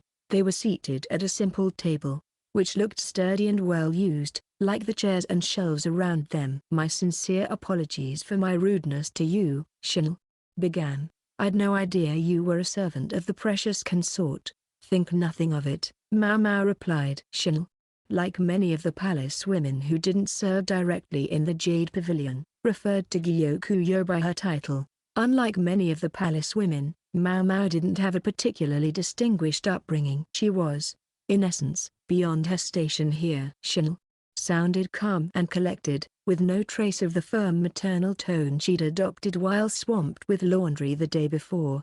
It was obvious now that she was a properly educated lady of the rear palace. I knew she was sharp, Maomao thought. Not every lady of the rear palace could even read and write. To have stayed here as long as Xiaolan appeared to have done, she must have been a woman with her wits about her. Or else there had to be some special reason for keeping her around. At the moment, Xiaolan's expression was somewhat dark. Was it because she now knew Maomao was one of Consort Gyokuyou's ladies? Maomao was none too pleased with the idea that she might be receiving special treatment. People had a distinct tendency to look the other way when it came to the doings of the upper consorts and their ladies-in-waiting. Yet Xiaolan had summoned Maomao here personally, a fact that seemed to make her almost as uncomfortable as Maomao. At length, though, Xiaolan looked directly at Maomao and heaved a sigh. "I have a favor I'd like to ask you." "Yes, ma'am." Xiaolan briefly looked taken aback by how nonchalant Maomao sounded, but she quickly composed herself and said, "I'm afraid it may sound somewhat forward. You don't mind?" "Go ahead, please." Maomao was more than used to being treated rudely. In fact, she was usually as guilty of it as any of her conversation partners were, or at least she suspected she was. Thus, she had the confidence to let most things roll right off her back. "If I asked you to make a medicine for one of the ladies who serves the wise consort, then?" "What?" The reaction came not from Maomao, but from Yinghua, who slapped her hands on the table and leaned forward. The tea sloshed in the cups, a few drops spilling onto the table, where they left dark spots. "Do you know what you're asking?" Yinghua demanded. Xiaolan sighed again. "Believe me, I'm all too aware." She looked at Maomao. Maomao looked back, seeing that Xiaolan was serious. "I presume you have some reason." "Maomao, I'm sorry, but it can't hurt to hear what she has to say, can it?" Yinghua sat back down, her eyebrows pinching together. She took a sip of her tea, which was cold by now, and appeared to be trying to pull herself together. "Perhaps you'd be so kind as to tell me what's going on," Maomao said. "Very well," Xiaolan replied, and began to tell the story. "This is getting out of hand," Yinghua said, uncharacteristically slumped over. "You're not wrong," Maomao replied. She agreed with Yinghua that it was only going to be trouble, but she couldn't ignore what she had just heard. One of the maids in the residence of the wise consort, Li Yua, was desperately ill. The patient was at the Crystal Pavilion at this very moment. This maid had often done her washing at the laundry area in the northern quarter, so she and Xiaolan had come to know each other. The maid had developed an unsettling cough a bit back, and Xiaolan had suggested she get some rest. It had been 5 days since then and Xiaolan hadn't seen the woman. Maybe she was doing her laundry somewhere else, or maybe the person in charge of the laundry had changed, Maomao had suggested, but Xiaolan had shaken her head. "Even if that's true, I'd like her to come and get checked out at least once." "So, a cough, huh?" Maomao thought. According to Xiaolan, it had been an unusual one. It had begun several days before the woman stopped showing up at the laundry area, but even before that, she'd felt tired and had had a mild but persistent fever. Maomao asked if the maid had formally come to the clinic, but apparently she hadn't been able to get permission. Nasty place, Maomao thought. A simple maid probably wouldn't have asked Consort Li Yua directly for permission to go to the clinic. She would have talked to one of the ladies-in-waiting, who most likely had ignored her. Considering the symptoms, Maomao wished they hadn't. "You really think she's there?" Yinghua asked. "I firmly believe we need to look into it," Maomao said. If what Xiaolan had told her was true, they had to deal with the problem, and soon. Otherwise, it could well spread far beyond the Crystal Pavilion. Yinghua studied Maomao closely. "I know these sorts of things get your attention, but this is the Crystal Pavilion we're talking about. You need to at least wait until we can arrange a formal visit. You know that, right? You can't go charging in there again." "I know." Although Maomao had some acquaintance with Consort Li Yua, she couldn't just go showing up at her residence. She'd just made that mistake recently. She was desperate to go to the Crystal Pavilion the moment she could.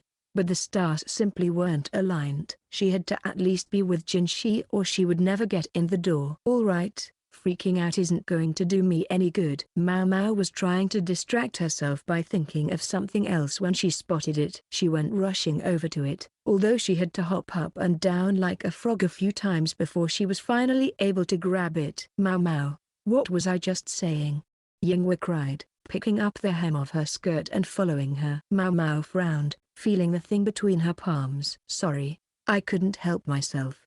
I saw something I've been looking for. What? A bug? It's not a bug. And it wasn't. But it also wasn't a body. That, sadly, had gotten away. But it had left Maomao with what she wanted.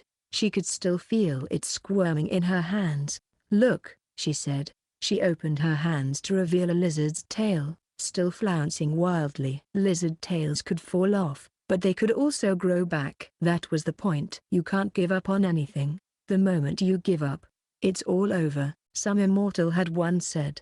If you want to create a new medicine, first look into other things with similar effects. And I want a medicine that makes things live and grow. Hence Maomao's interest in lizards, which she'd suspected might eat the insects that gathered around the garden lanterns. I wanted to try to find out how and why the tail grows back, she said. She was feeling pretty pleased, but there was no response. She looked over to discover that Yinghua, her face pale and her mouth open, had fallen clean over backwards. Maomao wrapped the tail in a handkerchief and tucked it into the folds of her robe. She ended up having to look after Yinghua until she was feeling better. Chapter 11, Third Time's the Charm, Part 2. There was a general hubbub. People rushed to see what was going on. The elegant entrance hall was already packed with palace women, up to and including maids standing dumbstruck with dust cloths in their hands, completely forgetting that they had been wiping railings and window frames. "And what, may I ask, brings you here now?" asked a lady with her eyebrows drawn together. She was looking directly at the one and only medical officer in the rear palace. This was most unusual. The doctor hardly ever left the medical office. It had been nearly a year since he had last been seen in the Crystal Pavilion. How could he show his face around here after the death of the young prince? He was notorious now for being a doctor in name only, otherwise incompetent. He had remained in this garden of women, unpunished, chiefly because there would have been no one to replace him. And now here he was. What could he possibly want? The doctor carried an outsized bundle and a palace woman followed behind him. The woman was slim, nearly emaciated. Her movements were efficient and precise. On her mouth, which she kept closed, was a touch of bright red lip color, and there was a dusting of pink on her cheeks. Had there been such a woman in the rear palace? They asked themselves. And wouldn't it be more typical for the eunuch doctor to be assisted by another eunuch? Maybe they were wrong about that. And anyway, there were 2,000 palace women here. It wasn't that surprising if there were one or two they didn't recognize. Since everyone else was busy whispering, she had taken it upon herself to step forward. "Can we help you?" When they heard her speak, the other ladies immediately stopped chatting. The maids promptly returned to their tasks, although their dallying didn't go unnoticed. She might not know every face in the rear palace, but she certainly knew every face here at the Crystal Pavilion. Her name was Shin, and that was her job. She had come with Liu and she had been chosen as consort, and had worked ever since to gain the emperor's affections. "We'd like to see the wise consort, if we might," the doctor said. Shin narrowed her eyes. Wise consort was not an expression she wanted to hear from this man. "My apologies, sir," she said. "I don't believe Lady Liu wishes to see you." The doctor's face with its sad excuse for a mustache drooped at the polite but unambiguous refusal. His facial hair was truly pathetic. As a eunuch, he was no longer able to grow a mustache worthy of a man. He was as far from the emperor, with his glorious beard, as the clouds were from the dirt. The eunuch looked back with an expression of distress. The palace woman behind him, with an eminent air of competence, whispered in his ear. The eunuch hesitantly reached into the folds of his robe and produced a piece of parchment paper. "We've got a letter, you see."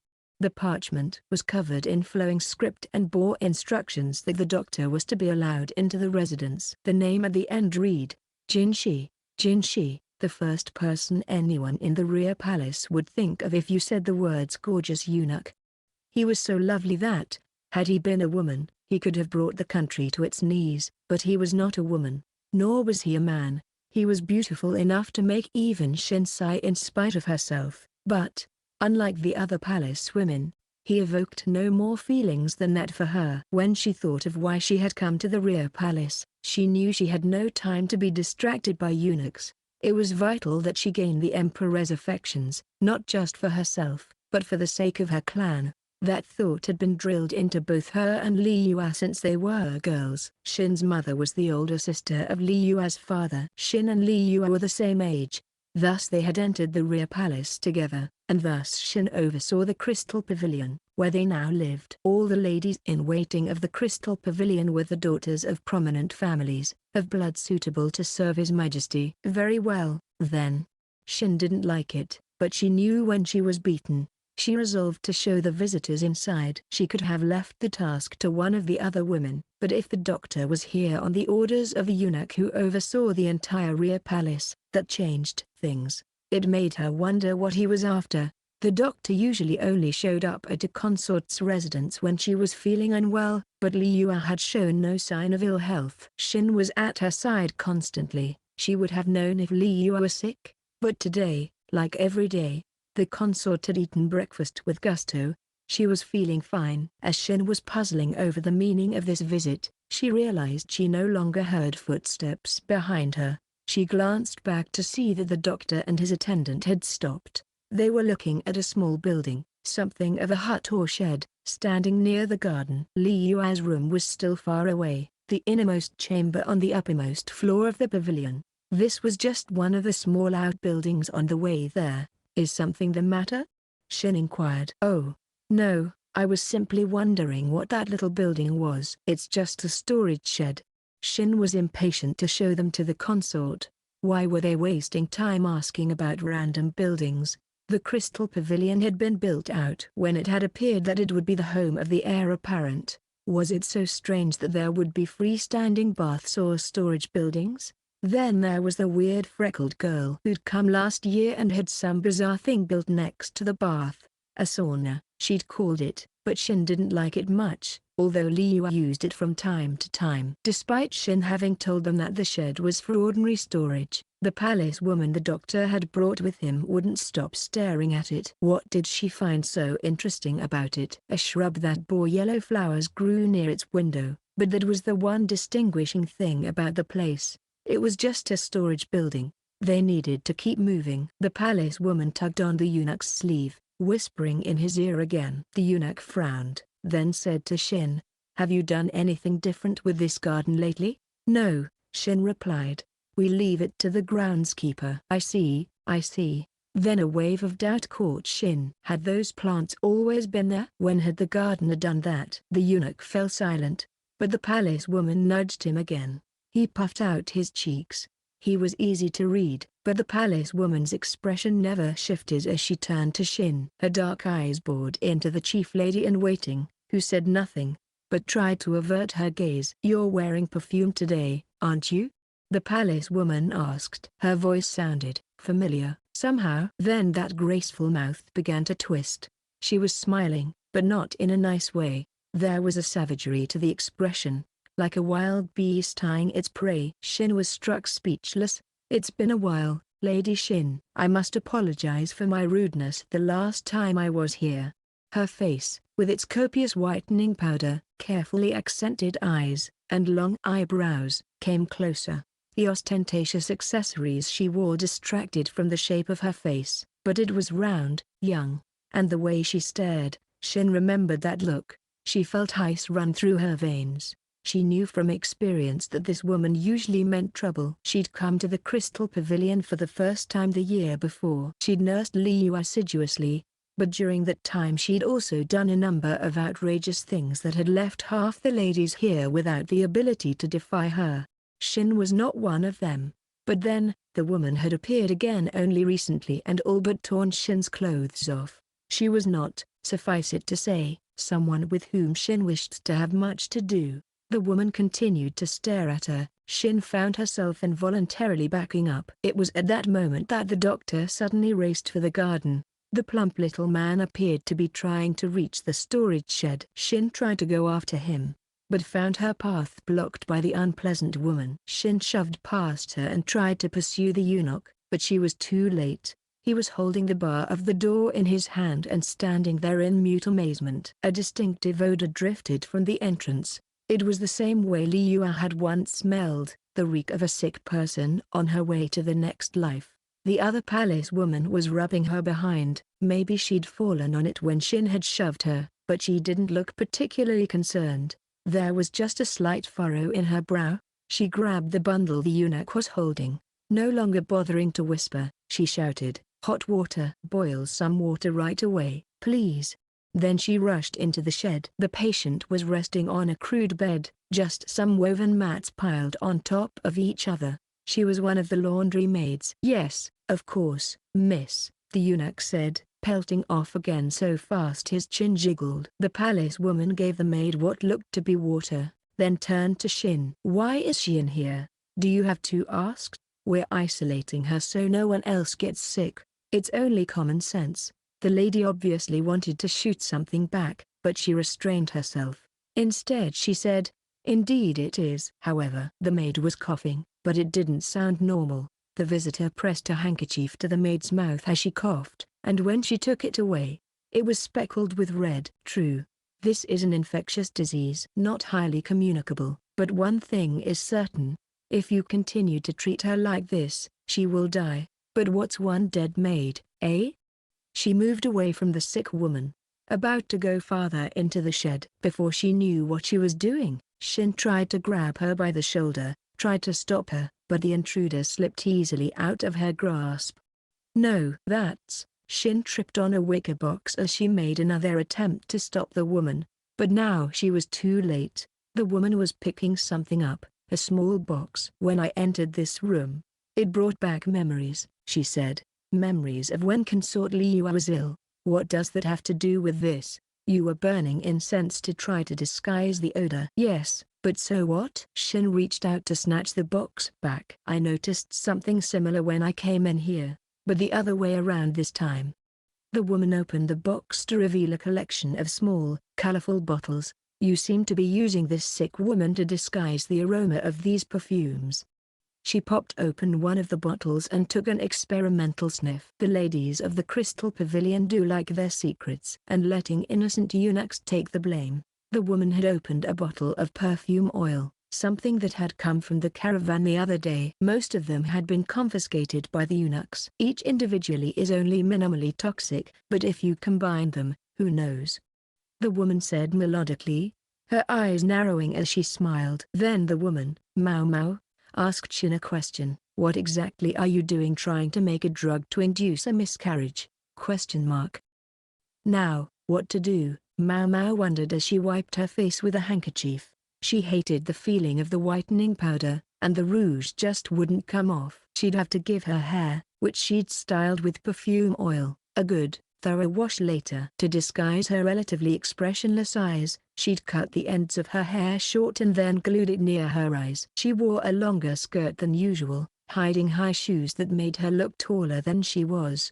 But maybe that hadn't been necessary. After all, the ladies of the Crystal Pavilion had hardly even noticed her. Feeling a bit sullen, Maomao took off her elevated shoes. She also changed into a different outfit, because the sick woman had coughed some phlegm onto her when Maomao had been examining her. The disease was only mildly infectious, true, but she wasn't about to go walking around in those clothes, and had asked for a new outfit for safety's sake. They'd had to settle for a lady-in-waiting's outfit from the Crystal Pavilion, though, so it lacked something in practicality. More than anything, Maomao wanted a bath, but there was no chance of that, so she gave up the idea. Finally looking a little neater, she went into the room where everyone was waiting. The people gathered in the reception room all wore brooding looks. They were dressed in every kind of finery, and when Maomao came in having removed her makeup, she found herself feeling distinctly out of place. Consort Gyokuyou was there, as were Jinshi and Gaoxun, and a slim woman with a classically beautiful face. At a word from Gyokuyou, the rest of the ladies-in-waiting withdrew. The quack doctor looked like he would have liked nothing more than to be part of the assembly, but he had other work to do and decided to give it precedence. Quite frankly, Having him there would have been no particular help.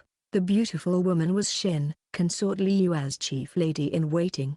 They were cousins, and as a woman of distinguished blood herself, Xin had a proud streak. She was, to be fair, lovely enough to attract attention even here in the rear palace. Her face even somewhat resembled that of Li Yue, perhaps another sign of the familial connection. She was only a chief lady-in-waiting, but her social status could have qualified her for a position as high as middle consort herself. So, is that why she was made chief lady-in-waiting? The consorts weren't the only ones who might gain the emperor's affections. Cases in which even lowly maids had fallen under the imperial gaze and become mothers of the country were not entirely absent from the annals. So why have just one beautiful flower in one spot when you could have, as it were, a bouquet? If a lady-in-waiting became the emperor's bedmate, and that lady had a social background distinguished enough to warrant being a consort herself, the rank would almost certainly be given to her immediately. So what does that mean for them? Maomao wondered. She didn't know anything about Li Yue's family background, but she could guess that feelings between her and Xin must be complex. It would make one feel secure indeed to forge a bond of trust that would transcend such conflicts. How lucky Consort Gyokuyou is. Her chief lady-in-waiting, Hongniang, hadn't been put here to serve some special purpose, but seemed to exist purely to oversee Gyokuyou's women. In the service of this cause, she'd even missed the usual window for getting married, so hopefully Gyokuyou would be able to arrange a good match for her someday. The consort's other ladies-in-waiting likewise were all sweet and attractive, but none of them harbored ambitions of drawing the emperor's interest. But as for Consort Li Yue's ladies-in-waiting, what is the meaning of this? Jinshi demanded, pounding the table with his fist. On the table was a collection of perfume oils and spices, the ones that had been found in the sick woman's chamber. No one of them alone was particularly conspicuous, but together they produced a noticeable aroma. An aroma that clung to the chief lady-in-waiting, Xin. Even though the last time Maomao had been here, she'd worn no perfume at all. Did that mean her purchases hadn't been confiscated? Or had she simply managed to hide them? Xin stood silently with her eyes closed, not talking. Her crime was twofold, not just possessing the forbidden substances, but attempting to use them to make some kind of concoction. Her isolating of a maid in a storage shed probably wouldn't be considered an offense. Getting the sick woman out of the main residence to avoid spreading her disease had been an appropriate response. With only one medical officer for the entire rear palace, maids often weren't seen immediately. And yet he's got so much time on his hands that the medical office is practically becoming a cafe. For the eunuchs, a mere serving woman might not even be able to entrust herself to the clinic. Not everyone liked to see women take charge of medical care. If someone died because of that attitude, it was a nuisance, but little more. Maids were just that expendable. Jinshi would use the evidence in front of him to prove what wrongdoing he could, but Xin stood looking as if she knew nothing about any of this. Besides, her family was important enough that she might be able to object to his investigation no matter what he said. Most inscrutable of all in the room was Consort Li Yue, who simply looked at her chief lady-in-waiting. Her eyebrows creased. The expression was one of sadness. Xin refused to look at the ground, but met the eunuch's eyes. The woman's got spirit. Most palace women would have wilted under interrogation by Jinshi, but it looked like his almost supernatural powers weren't going to work on this opponent. I haven't the faintest idea what you mean, Xin said. It's true. I was the one who instructed that serving girl be moved to that building. But I think there's a much more obvious problem here. Visitors who show up out of the blue demanding to see Lady Li Yue and then barging into our storage buildings. Wouldn't you agree? Her tone was clipped, confident. It was true. There was no way of proving that the items found in the storehouse belonged to her. As the building housed a sick person, nobody was likely to have much more contact with her than to bring her meals. But by the same token, almost anyone might have gone in there. Then we need simply ask the maid herself. If you believe you can trust the word of a woman who's been addled with fever. So you're aware she was highly feverish? Maomao interjected. Xin's expression shifted. She seemed to resent the intrusion. How kind of you, Maomao went on, taking the trouble to see how a mere serving girl was feeling. I suppose that would explain, then, how the smell of this perfume got on you. Her tone was brazen as she picked up one of the little bottles on the table. All right, time to dial it back, Maomao thought, but her body wouldn't listen to her. It kept moving. She didn't like it one bit, but there were things that made her so angry that concerns about her social standing faded away. This is what you smell like. This perfume oil. Even though it was tucked neatly inside a wicker trunk, I wonder if the smell is really so powerful that it would seep out like that. Perhaps I might be allowed to check. Maomao grabbed for Shin's sleeve, but the lady-in-waiting was too fast. She pulled away, at the same time raking Maomao's cheek with her long fingernails. The room started buzzing. Maomao ran her thumb along the cuts. They'd pierced the skin, but they weren't really bleeding. My apologies, she said. It's not for someone of my lowly stature to touch one of your station. We should have someone else, someone more appropriate, perform the investigation. She spoke nonchalantly as every gaze in the room settled on Shin. The other woman was barely restraining a scowl, and her eyes were bloodshot. An unpleasant smell of sweat wafted from her. Her pupils were dilated. People sweat when they get nervous, but it's glistening stuff that's distinct from that induced by exercise. The pungent odor can bother even the person producing it.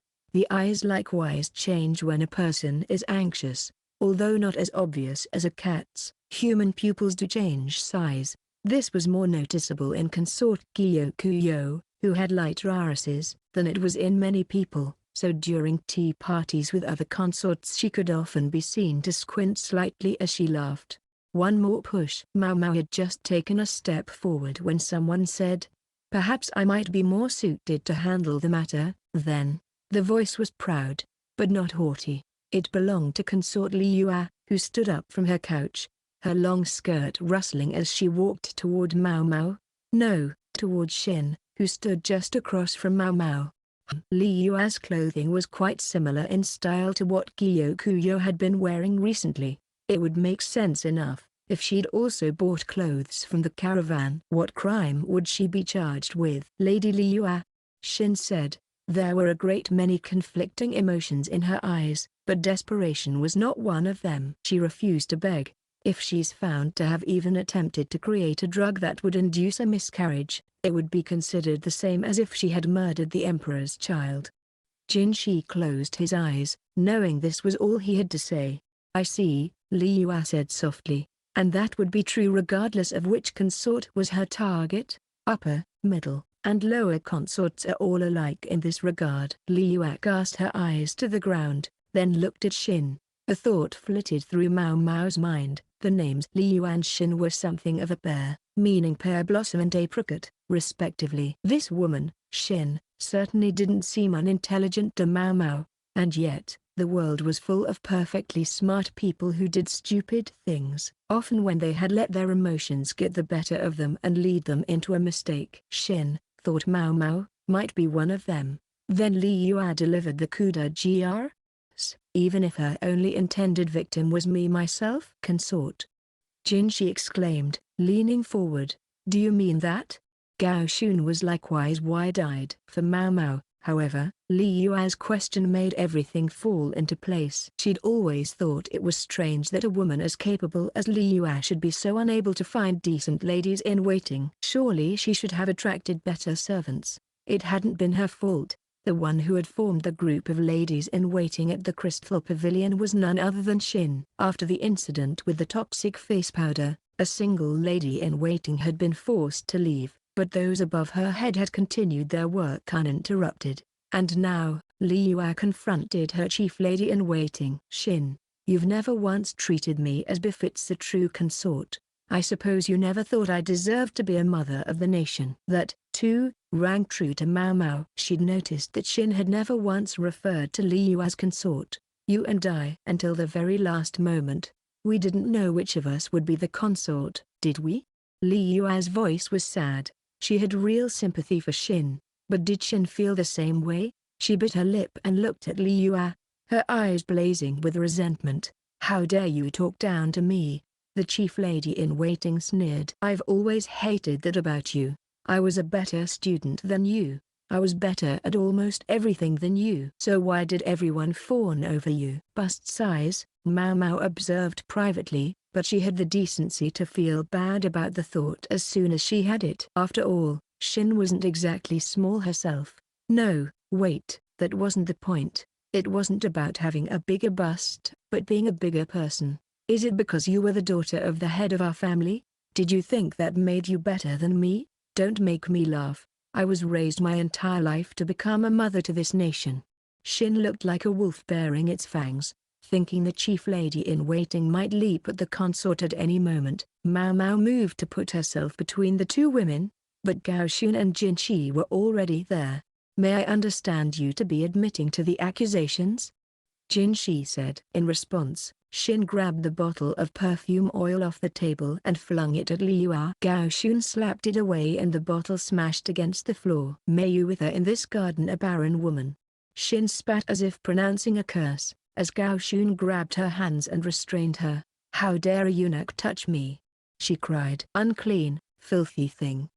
She struggled, but she couldn't hope to free herself. Even if he was a eunuch, Gao Xun was still a man. Her noble lips continued to produce a stream of foul invective. You do run into her kind sometimes, Maomao thought. When Xin finally had to pause for a breath before she could resume her tirade, Maomao stepped in front of her and smirked. What? Xin demanded. Oh, nothing. I was simply thinking, you must truly revere His Majesty, Lady Xin. Of course I do. What are you blathering about? It simply looked to me as if it was the status of mother of the nation that you truly loved. Unlike Consort Liu, Maomao gave another wide smile. Xin's mouth hung open. It was all too clear now what Liu had that Xin did not. Xin. So that's how you felt. Though she looked as if she was fighting back tears, Consort Liu's voice was clear and firm. Then she stood in front of Xin, raised her hand high, and slapped her across the cheek. I guess that's the least she should expect, Maomao thought. Then, however, Consort Liu said something that even Maomao hadn't expected. So Jinshi, I release this chief lady-in-waiting from my service, on the grounds of using abusive speech toward her mistress. So much so that I had to raise my own hand against her. This time it was Jinshi's turn to go slack-jawed. Consort. I see an open hand was not emphatic enough. Even as Xin stood looking dazed by the slap, Liu grabbed her by the collar and made a fist. Jinshi and Gao Xun rushed to stop her. Only Maomao found herself downright impressed. The lady knows how to handle herself. Liu was no longer the consort she had been, waiting vacantly for the thread of her life to be cut. I release this woman from my service, and I formally request that she never be allowed in the rear palace again under any circumstances, Liu said, clearly and confidently. Even if Xin were to become a mother to the nation, she would live her life not for the country's people, but for her own position. She sought only power. She had no interest in fulfilling the duties and responsibilities that would come along with it. The nation had no need for such a queen. Xin still hadn't recovered from the slap. Did she understand what mercy she was being shown? Or would she think Liu had wronged her, and resent her all the more? Maybe it doesn't matter. No matter how noble the blood, a woman who left the rear palace under scandalous circumstances would be unable to retaliate against a consort. Personally, Maomao thought Liu was being a bit soft. But let us consider what humiliation this treatment must have brought to such a proud woman. Can I ask you something? Jinshi said as they walked through the halls of the Crystal Pavilion. He was looking at the building where the sick maid had lain in bed. Yes, sir. I know you were aware that the sick woman was here at the Crystal Pavilion, but you didn't know exactly where she was, did you? I mean, you even went to the trouble of putting on a disguise, presumably so no one would be suspicious if you visited repeatedly. He was right. Maomao had worn that outfit because she herself was by now most unwelcome here. She'd realized she might not figure out where the sick woman was in a single visit, so she'd taken care to keep people from knowing who she was. Yes, a palace woman accompanying the doctor attracted a certain amount of attention, but certainly less than Maomao would have received without a disguise. The serving women of the Crystal Pavilion knew how to keep their mouths shut. Or perhaps they had been taught how, through harsh discipline from the ladies in waiting above them, somewhere Consort Liu wouldn't have seen. Ah. But I did know where she was, Maomao said. She'd already had a sense of where a sick person would be staying, somewhere moderately isolated from the sleeping quarters of the other maids, or anywhere else inconspicuous. When she'd been here full-time, maids who weren't feeling well were given new sleeping quarters to ensure that whatever they were sick with didn't spread. There was even a dedicated sick area within the pavilion. But a storage shed, yeesh. The odor wafting from Shin had given her a strange feeling, but she'd never imagined things had gone that far. It was sheer luck that she'd noticed the place. That was my clue, she said, pointing to some white flowers. The bush must have been planted recently, because the earth below it was a different color from the rest of the garden. It was awfully poor placement to be the work of a gardener. Right beside a storage shed, the bush bore black fruit full of the white dust that would become face-whitening powder. How so? In Feng Shui, green-colored things are considered good for the health. Supposedly, it's ideal to combine them with white. White, like all the flowers on the bush, though the plant was known as white blossom, or sometimes the 4 o'clock flower. Red was a more typical color for it. Maomao had realized that someone must have specifically chosen stock that would bloom white. She didn't remember the bush being there at the Crystal Pavilion. Someone had planted it, she didn't know who, but it must have been someone who felt for the sick woman. Maomao found a wave of relief rolling through her to know there was at least one person there who did. White blossom, though. Maomao contemplated the irony of what she had found in the flower's presence along with the sick woman. She let out a long sigh, then realized someone was staring at her. She glanced back to see them half hidden by a pillar. What's the matter? Jinshi stopped and looked at her. The person watching Maomao looked stricken. You go on ahead, Master Jinshi. What? Why? Because you're in the way. Her blunt response seemed to annoy Jinshi. But Gao Shun talked him down the way one might a frustrated ox, giving Maomao a fresh opportunity to appreciate just how good it was to have someone around who could actually intuit what was happening. Maomao looked toward the woman hiding behind the pillar. What is it? She asked. The other woman looked perhaps a little bit older than Maomao, but she also appeared distinctly intimidated by Maomao, or by her companions. It was hard to say.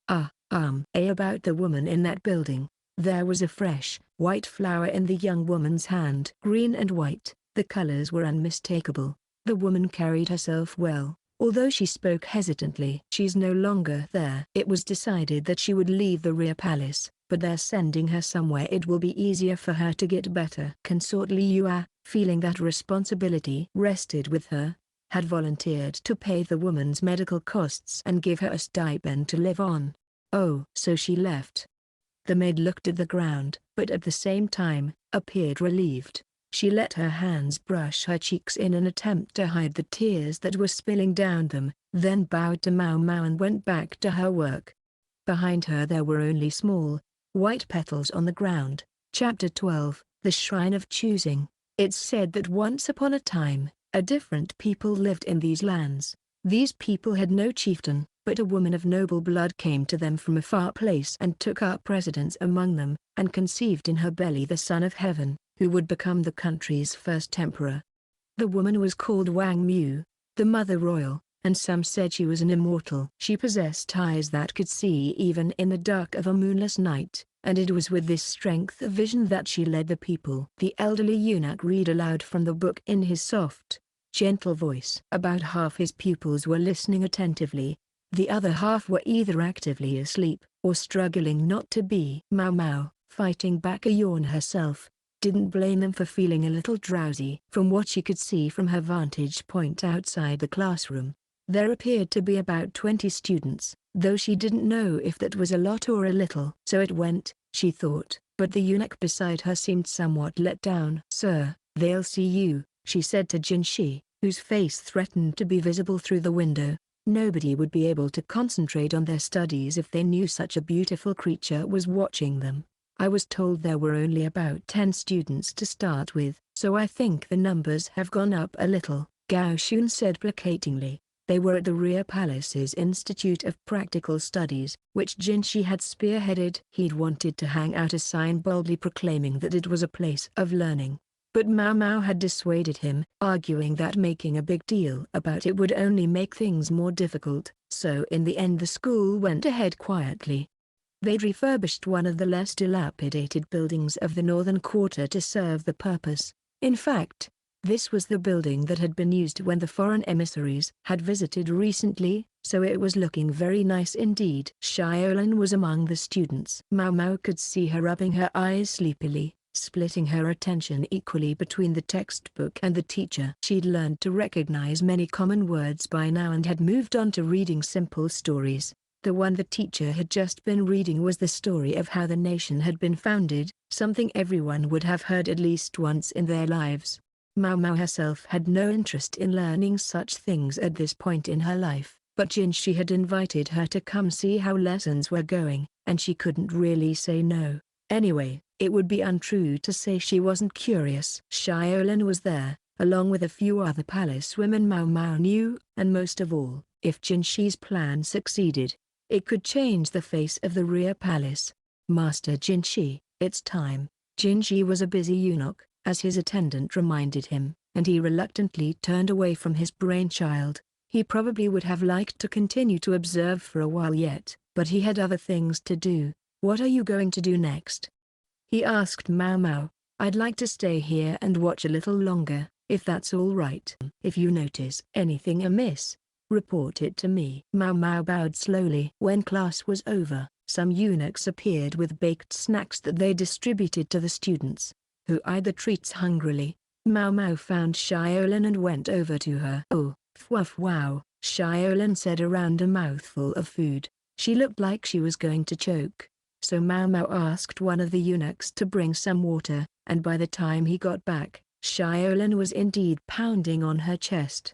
Alongside the textbook on her desk was a sand tray. The books were provided to the students, but handing out consumables like paper and brushes would soon drain the funds dry. So instead, students practiced their characters in small trays of sand. The smudges on Xiaolan's pointer finger suggested she'd been working hard. True, she'd looked pretty spent by it, but Maomao could pretend she hadn't noticed. Xiaolan took the cup Maomao offered her and took a drink. Then a noisy breath. Managing to pick anything up? Maomao asked. I've still got a long way to go. I want to ask the teacher about this, Xiaolan said, pointing to something in the textbook several pages ahead of what the instructor had been reading. I'm not that smart. If I don't work ahead a little, I don't think I'd ever keep up. She stuffed the rest of her food in her mouth and washed it down with another drink. Maomao decided to go with Xiaolan, just casually. They left the classroom and went through a covered hallway to an adjacent building where the instructor kept his office. Outside, Maomao could see the pond that had been used to stage their performance at the night banquet, and beyond it an old shrine. The shrine had supposedly been there since before the founding of the rear palace, and the architecture was different from what Maomao was used to. It was a long, narrow building oriented along a north-south axis. The relative lack of weathering compared to the other buildings nearby implied the shrine saw regular maintenance. I wonder if they still observe some ritual there, Maomao thought. But in any event, they passed the shrine by and arrived at the teacher's office. Excuse me, Xiaolan said. May I have a few minutes? It wasn't exactly a refined greeting, but the old eunuch welcomed them in with a smile just the same. Xiaolan's affable nature seemed to have gotten the better of him. He spoke to her as gently as if he were talking to his own grandchild. I don't believe I've seen your friend there before. Just tagging along, Maomao said. I see. Have a seat in that chair and wait. Then, if you don't mind. The eunuch smiled at her. Maomao obligingly went and sat down. She looked out the window, gazing at the shrine they'd passed by earlier. Its pillars were closely spaced, and the interior appeared to be divided into a complicated series of rooms. Wondering about that shrine? The eunuch asked. A little. I can't help thinking the architecture is somewhat odd. This was Maomao, who promptly became obsessed with anything that caught her interest. She'd been staring fixedly at the shrine without realizing it. That shrine was built by the original inhabitants of this land. Lady Wang Mu, the Mother Royal, chose not to forbid the people from practicing their faith when she ruled this place. Instead she used it, and made that faith concrete. Wang Mu was the woman who had appeared in the founding myth the eunuch had been teaching in class. She was said to be the mother of the first emperor. There were many interpretations of the story, the most popular being that she was either the survivor of a vanished country, or else a female immortal descended from the immortal realms. Any who would rule this land must pass through that shrine, and only those who choose the proper path may become chieftains of the land. Such was the charge Wang Mu laid upon the first emperor. Her son was able to pass the test and thus became ruler of the land. Very interesting, isn't it? That shrine was the reason the capital was moved here, as well. The old eunuch smiled nostalgically. It hasn't been used in decades, though, and I question whether it will see use again in the future. What do you mean by that? Well, the eunuch handed Xiaolan a writing utensil, kindly allowing her to use his own brush. She took it and frowned, still struggling to hold the brush correctly. She didn't seem interested in what he and Maomao were talking about. All of the elder brothers of his former majesty were felled by an epidemic. Worse, many male children and infants died, depriving the imperial line of any potential successors. That was why the previous emperor, his parents' youngest son, had ascended the throne. The circumstances had long invited ugly rumors to the effect that the empress regnant, his mother, had had a hand in the plague. Maomao couldn't help thinking that the eunuch's story was not the most respectful toward the imperial family, but she sensed no hostility in his voice. If anything, he had the dispassionate air of a scholar laying out facts. Xiaolan plunged the brush into the ink, splattering polka dots on her cheek. Rites of passage were by no means unusual, but Maomao found her interest especially piqued by this one. She looked at the shrine, and the eunuch looked at her, though at first she wasn't sure what he was thinking. I must say, I'm happy to know someone is interested in that old building, he said. Not many want to hear such tales. It's been quite a long time. Then he, too, looked outside. But there was someone once in the past? Yes. HRM. A doctor who was here many years ago, a real eccentric. Whenever he had time on his hands, he would go wandering about the rear palace with a look on his face much like the one on yours now. A face floated into Maomao's mind. His name wouldn't have been Liu Omen, by any chance? The eunuch's eyes widened with surprise. You know him? Maomao's old man Liu Omen looked like an ordinary, reasonable person, but he really wasn't. For one thing, if he had been reasonable and ordinary, he wouldn't have planted medicinal herbs all over the rear palace. Oops. Maybe I shouldn't have mentioned him. He had, after all, been banished as a criminal. Maybe it would have been better not to say his name. To all appearances, though, the eunuch didn't bear Liu Omen any ill will. Maomao said only, but honestly, that Liu Omen was a relation of hers, and that he now made his living, barely, as an apothecary. The eunuch looked at Maomao, clearly moved. Xiaolan, meanwhile, was gazing intently at her own unsteady characters. I see, the eunuch said. Yes, Liu Omen. Maybe he'd been friends with her adoptive father. She wanted to ask about it, but realized it was time to be getting back. She collected Xiaolan, who had folded the sheet full of characters, despite their crudeness, and tucked it lovingly into the folds of her robes, and left the school. 2 days later, His Majesty paid a visit to the Jade Pavilion. Maomao performed her food-tasting duties as usual and was just about to leave the room when he stopped her. "How can I help you, sir?" she said. If His Majesty wanted to talk to her, it was probably about the illustrated textbooks or the like. Unfortunately, she could now only distribute whatever she could get past the censor, so it was no longer so easy to slip things to His Majesty. She thought she'd ask Jinshi to tell him that personally. "I intend to go to the Shrine of Choosing now. I'd like you to accompany me." "Huh?" Maomao slapped a hand over her mouth before the sound could make it out. What in the world was going on? They went by lantern light through the darkness, heading for the northern quarter of the palace. His Majesty's 2 eunuch bodyguards were with them, as were Jinshi and Gaoxun. Jinshi was watching the entire thing with a probing eye. He appeared to have been called out here quite suddenly. What does His Majesty have in mind? Maomao wondered. The northern quarter was never exactly bustling, but at night it became eerily silent. The one silver lining was that at least they didn't hear any sounds of unhealthy love emanating from the bushes or the shadows of the trees. When they reached the shrine, someone was waiting for them. The old eunuch Maomao had spoken to earlier that day. "I've been waiting for you," he said with a respectful bow. The emperor, stroking the beard of which he was so proud, nodded at him. "May I enter once more?" "You may enter as many times as you wish, your majesty." The hairs on Maomao's neck stood up at what sounded like an undertone of provocation in the eunuch's words. The emperor, still working at his beard, remained perfectly calm. But Gao Xun and the other eunuchs didn't hide their displeasure. Jinshi alone didn't frown. He was staring intently at the shrine and seemed to be thinking. The old eunuch unlocked the shrine door and ushered the emperor inside. "And whom do you require for your attendance?" the eunuch asked, and again he sounded faintly mocking. "These two, if I may," the emperor replied. He was looking at Jinshi and Maomao, grinning. "What's this about?" Maomao wondered, looking less than pleased as she entered the shrine. She could understand why His Majesty would choose Jinshi. He officiated ceremonies and everything, so he was used to these kinds of places. But Maomao, what possible purpose could she serve? Women aren't forbidden in here or something?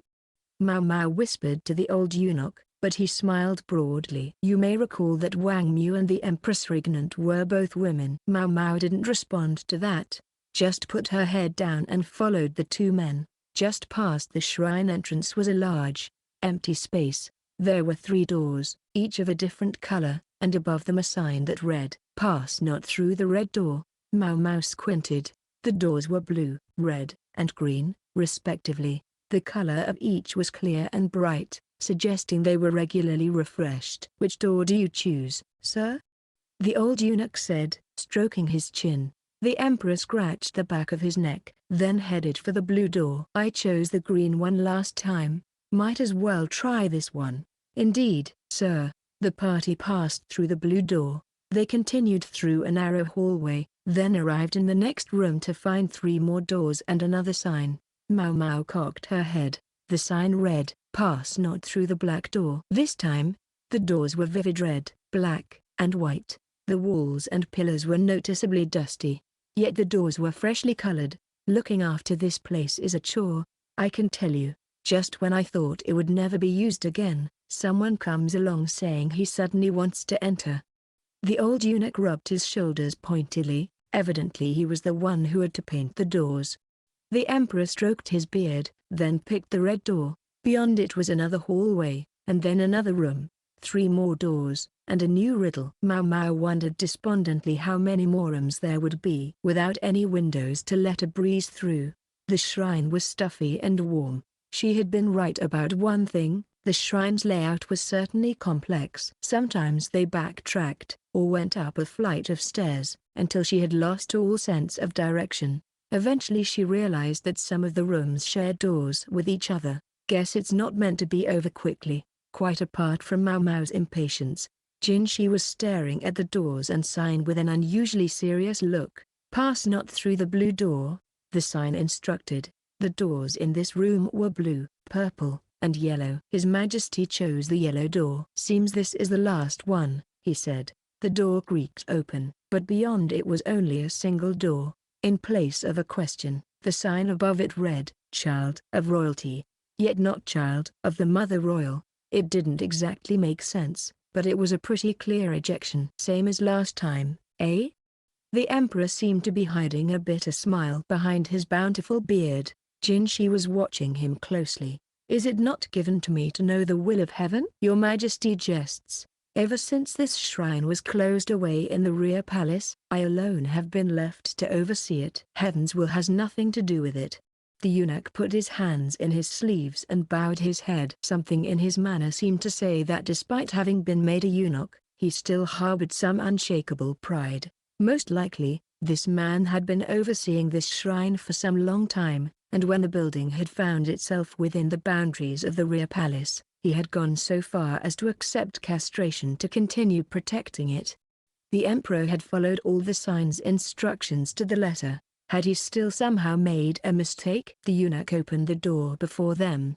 "You'll find the exit this way, sir," he said. Maomao and the others, still unsettled, went outside. On what conceivable basis had the emperor been rejected? Maomao counted on her fingers, tallying up the number of rooms, thinking about which doors the emperor had chosen. She even sat down to ponder it, using a twig to scratch in the dust the order of the doors he'd picked as best she could remember it. She realized it probably wasn't the most becoming behavior with the sovereign himself still present, but she did it anyway. "I'm certain you Omen would understand," the eunuch said. "My old man would?" Maomao thought. Was that so? Was this a riddle he might be able to answer for them? It was nice of the eunuch to give them a hint and all, but at the same time it made Maomao purse her lips in annoyance. She felt like he was saying, "Your old man would get it, but you never will." She knew her adoptive father was something special, but it rankled her to be completely dismissed like that. In other words, Maomao was angry. "You're saying my adoptive father would know what's going on?" "I couldn't say." "It's possible," the eunuch replied, suddenly evasive. Liu Omen would understand. In other words, the key was something he knew. His knowledge was broad, but he particularly excelled in medicine. Was that where the solution lay? Jinshi and the emperor were watching Maomao expectantly. She felt a shiver run down her spine. Wish they'd stop that. They could look at her as hopefully as they wanted. She wasn't her old man, and wouldn't be able to come up with the answer so easily. That only made her more frustrated, though. And something still nagged at her. 3 doors, 3 colors. How did they go together? "Do you know what it means when it says I am not a child of the Mother Royal?" the emperor asked. "The Mother Royal?" Maomao thought. Wang Mu? Yes.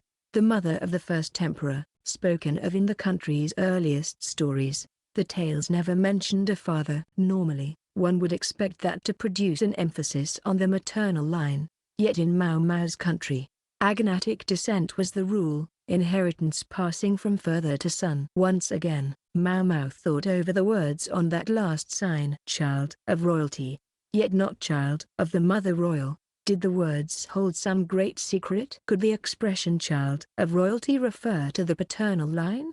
It was said that male children received what made them fit to rule from their fathers. Meanwhile, in a matrilineal system, female children were said to receive what made them fit from their mothers. The imperial throne had been occupied by a direct line of male successors, true.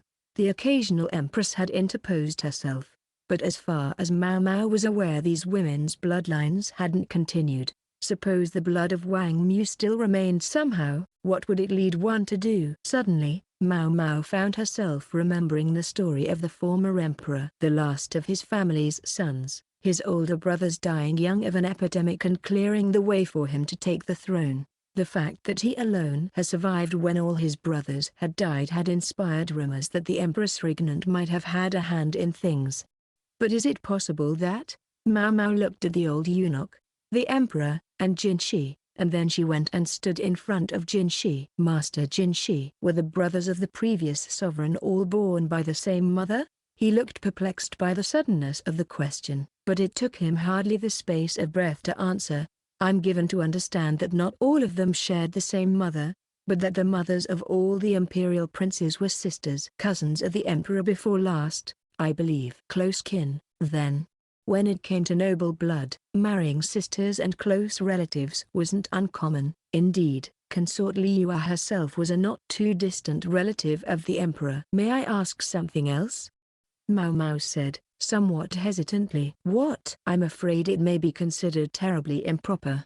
Depending on their reaction, it could even get her killed on the spot." "Speak." It was not Jinshi who issued the command, but the emperor himself. Maomao took a deep breath and let all the words out at once. Is it possible that many or most of those who have occupied the throne down the generations have had poor eyesight? It was neither Jinshi nor His Majesty who reacted most noticeably to this question, but the old eunuch. Maomao smirked. "I have heard that many of them didn't see well, but the previous emperor had good eyes," His Majesty said, but this only confirmed for Maomao what she already suspected. She looked at the shrine. Would it be possible to go through this thing again? "You believe you're qualified, young lady?" the eunuch said teasingly. "Women have been brought into the shrine many times, but they were always princesses or consorts. You were permitted entry last time, but I'm afraid I question allowing you in repeatedly, particularly if you're going to advise on the choice of doors." Maomao was far too scrawny to be called a beautiful princess even in flattery. Evidently, it would be improper for her to enter the shrine repeatedly. The emperor laughed merrily. "Perhaps I should name you one of my consorts, then. Though I think I would be lucky to survive telling Larkan about it." "Surely you jest," Maomao thought. "Surely you jest," Jinshi said, stepping out in front of her. "Imagine the looks your other ladies would give you." "True, too true," His Majesty said, clutching his sides in mirth. He patted Maomao on the head. She was used to seeing him at his leisure in the Jade Pavilion, but tonight he seemed to be relaxing in a somewhat different way. "I think he's mocking me." And perhaps he was. After all, Maomao was well aware that a lady had to have a bust of about 90 centimeters to even begin to excite the emperor's interest. Consort Gyokuyou and Consort Liu are both met that standard and more. Jinshi was looking at the emperor, perturbed. Was it Maomao's imagination, or did he look a bit like a pouting child? "You take her, then," he said to Jinshi, and then he looked at the old eunuch. "You'd have no objection then, would you?" The eunuch pulled a face but looked at Jinshi. "You would accept that? If His Majesty so orders, then I can only obey. Anyway, the girl is working something out, and I'm quite interested to know what it is." The emperor chipped in, chuckling. The old eunuch headed back to the shrine entrance, looking thoroughly exasperated. The emperor, who appeared quite pleased, jerked his thumb in the direction the eunuch had gone, as if to say, "Let's go."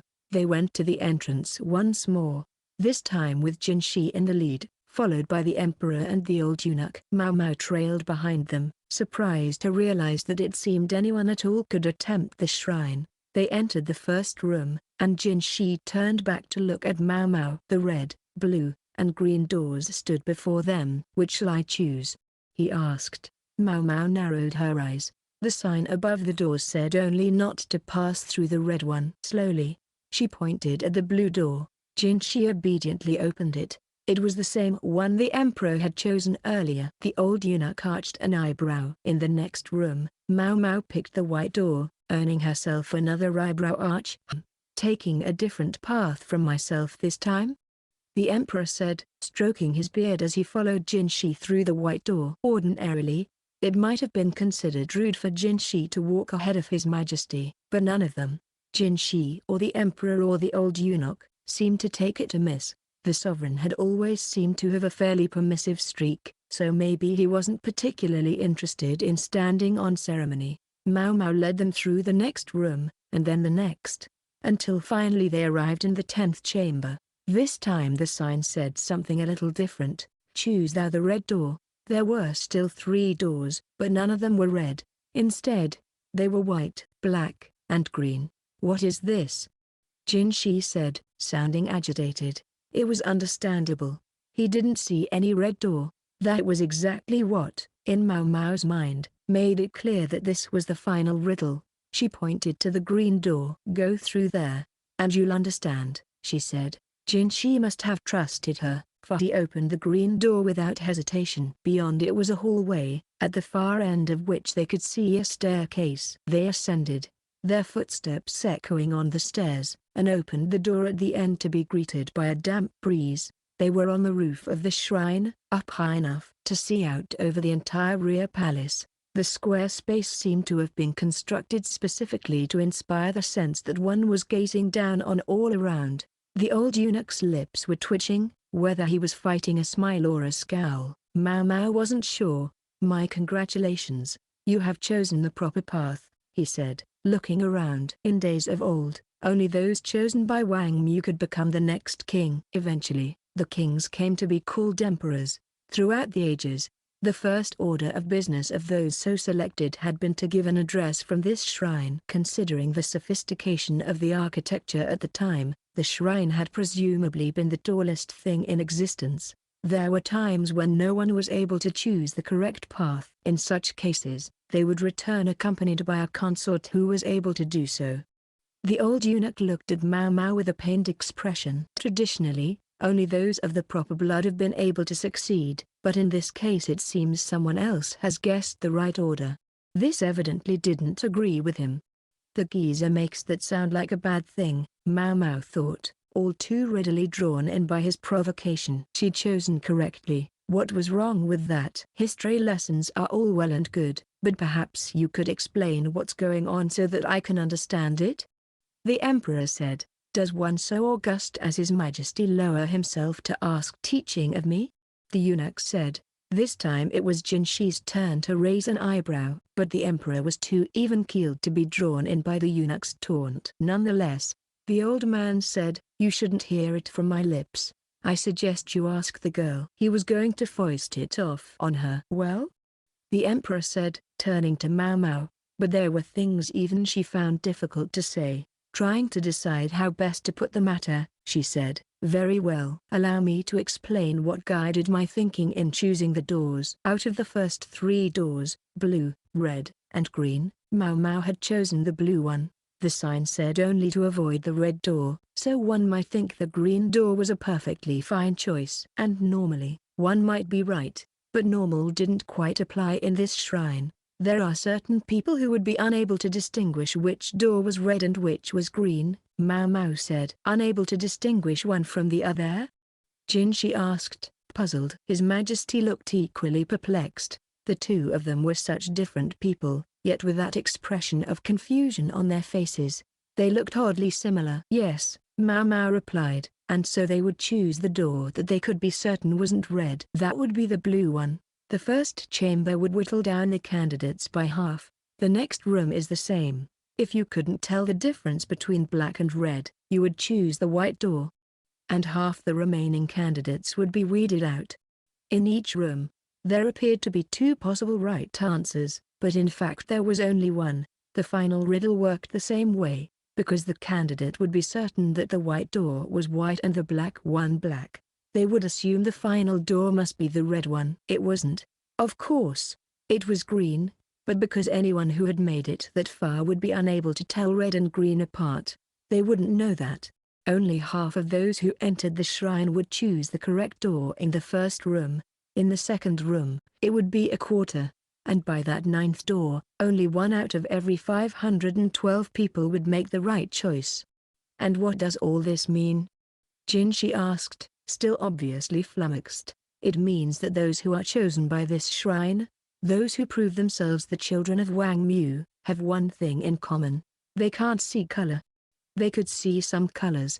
Of course, individual differences would mean some people would still make wrong choices, and conversely, it was possible that some had simply guessed wrong, but they need only return with someone whose blood was closer to Wang Mu's. That was why consorts were allowed into the shrine. It's not common in this country, but in the West, people are periodically born unable to distinguish between red and green, Maomao said. Her father had told her that roughly 1 out of every 10 people in the country where he had studied had this condition. It was evidently less common in women than in men.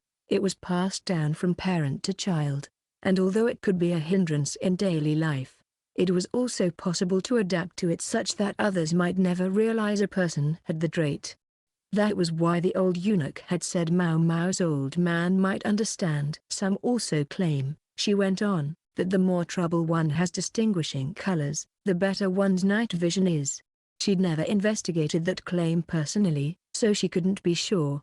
However, for such a profoundly challenging trait to persist down to the present day, it was likely to co-occur with some exceptional benefit, and I believe in the founding story, Wang Mu is said to be able to see clearly even on a dark night. Wang Mu had come from a far land and had carried with her an inability that hadn't been present here before, the inability to distinguish color. It couldn't have been easy for her and the retainers she brought with her to start a new life in this place. Perhaps the solution was marriage. In the story, Wang Mu didn't have a husband, but it would be reasonable to suppose she'd wed the chieftain of this area. It was hardly unusual for people from other lands to be taken as spouses in order to help dilute blood that had become too concentrated. If that spouse had local authority, so much the better. It would explain why people here prized patrilineal descent despite tracing their ancestry back to Wang Mu. Yet Wang Mu, or perhaps one of those who had come with her, hadn't wanted lineage alone to determine the succession. Instead, while continuing the chieftain's bloodline, a different way was created to discern whether a person had inherited Wang Mu's blood, the Shrine of Choosing. The passage of time slowly but surely warped the truth of the matter. When a strange people with strange technology arrive somewhere new, over time they're absorbed into the local population, generation by generation. A simpler method was to leave a written record. Wang Mu's story was written down in characters the local populace didn't know, and as those who had witnessed their arrival died out, the story became the truth. A conquest patient and peaceful. Not that I can tell them that, Maomao thought. She proceeded to explain all this to Jinshi and the emperor, passing over the most inconvenient parts. They might look askance at a few of the things she said, but she doubted they would pursue the matter too closely. Nor did she want them to. Everyone would be happier that way. So Maomao picked her way through the story, refraining from saying anything she thought her old man wouldn't have told them. So you're saying the blood of Wang Mu doesn't flow through my veins? It's true that my mother wasn't of royal lineage, nor my grandmother, the Empress Regnant. Maomao shook her head. This shrine exists only as a way of being certain that the blood is present, not demonstrating that it isn't. Sometimes a characteristic may be seen in the parent that doesn't appear in the child. There was also, of course, always the possibility that the emperor's honored mother had been unfaithful, but she would keep that to herself. In any event, allowing the blood to become too concentrated can bring serious problems of its own. All of the former emperor's older brothers had died of the same epidemic, for example, presumably along with many other close relatives, perhaps the result of trying too hard to satisfy the shrine. When Maomao finished her explanation, she heard clapping. The old eunuch was applauding. Never once did I imagine the likes of this girl would really and truly solve the riddle, he said. Okay, so he could be rude sometimes. It's said that Wang Mu came to rule this land because of her unparalleled wisdom. After all, only a truly keen intellect could come up with something like that shrine as a means of maintaining their bloodline. If you wish to further thin the blood, might I suggest taking someone like this young lady into your retinue? Excuse me? What was that doddering old coot thinking? Maomao wanted to pull off a shoe and fling it at him. Amusing as that might be, I'd rather not make an enemy of Larkan. And perhaps more importantly, her bust would have to grow about another 15 centimeters first. First, just how intimidated was he by the fox strategist? And second, really? I grant there are many who wouldn't smile upon it, the old eunuch said. He looked into the distance for a second, then glanced at Maomao. Do be wary. I'm well aware, the emperor said. I know you are, Majesty, the eunuch said, this time looking at Jinshi. Do be wary, he repeated. Jinshi nodded without a word. Just who is this guy? Maomao wondered. Simply a eunuch who had found favor with the emperor? It didn't matter. Maomao foresaw nothing good in knowing the answer. Maybe it doesn't matter who he is. She would leave well enough alone. Ignorance, as they said, was bliss. She was ignorant of something else as well, however, that she would yet have cause to regret. What she didn't know. Chapter 13. The Empress Dowager. Maomao was thrilled. Indeed, she could hardly have been happier. Behind her, Hongniang and Yingwa stood looking intimidating. Really? Right here? Maomao asked, watching Hongniang carefully. Yes. Have a good, hard think about what you did, the chief lady in waiting replied with a snort. Maomao's eyes began to brim with tears, and she clasped Hongniang's hand. Thank you so much, she said, bowing deeply. Wait. Maomao. This is the exact opposite of what we wanted. Maomao, paying no heed to Hongniang and Yingwa's dismay, veritably flew into the storage shed. This was to be her room from today forth. Don't you think that's a little harsh, Yingwa? Gyuan asked as she poured some tea, which she offered along with a snack to Yingwa. I thought so too, but it's her own fault, Yingwa replied, managing to purse her lips and sip her tea at the same time. Today they were having a sweet-smelling fermented tea from the west. We kept telling her to stop, but she wouldn't. We know she was out collecting bugs again. She glared at Maomao. Hongniang, it seemed, had thrown out all the fruits of Maomao's efforts. Maomao only cocked her head. She'd stopped trying to gather lizard tails, recognizing that work couldn't get done around the Jade Pavilion if the ladies-in-waiting kept fainting. "What are you talking about?"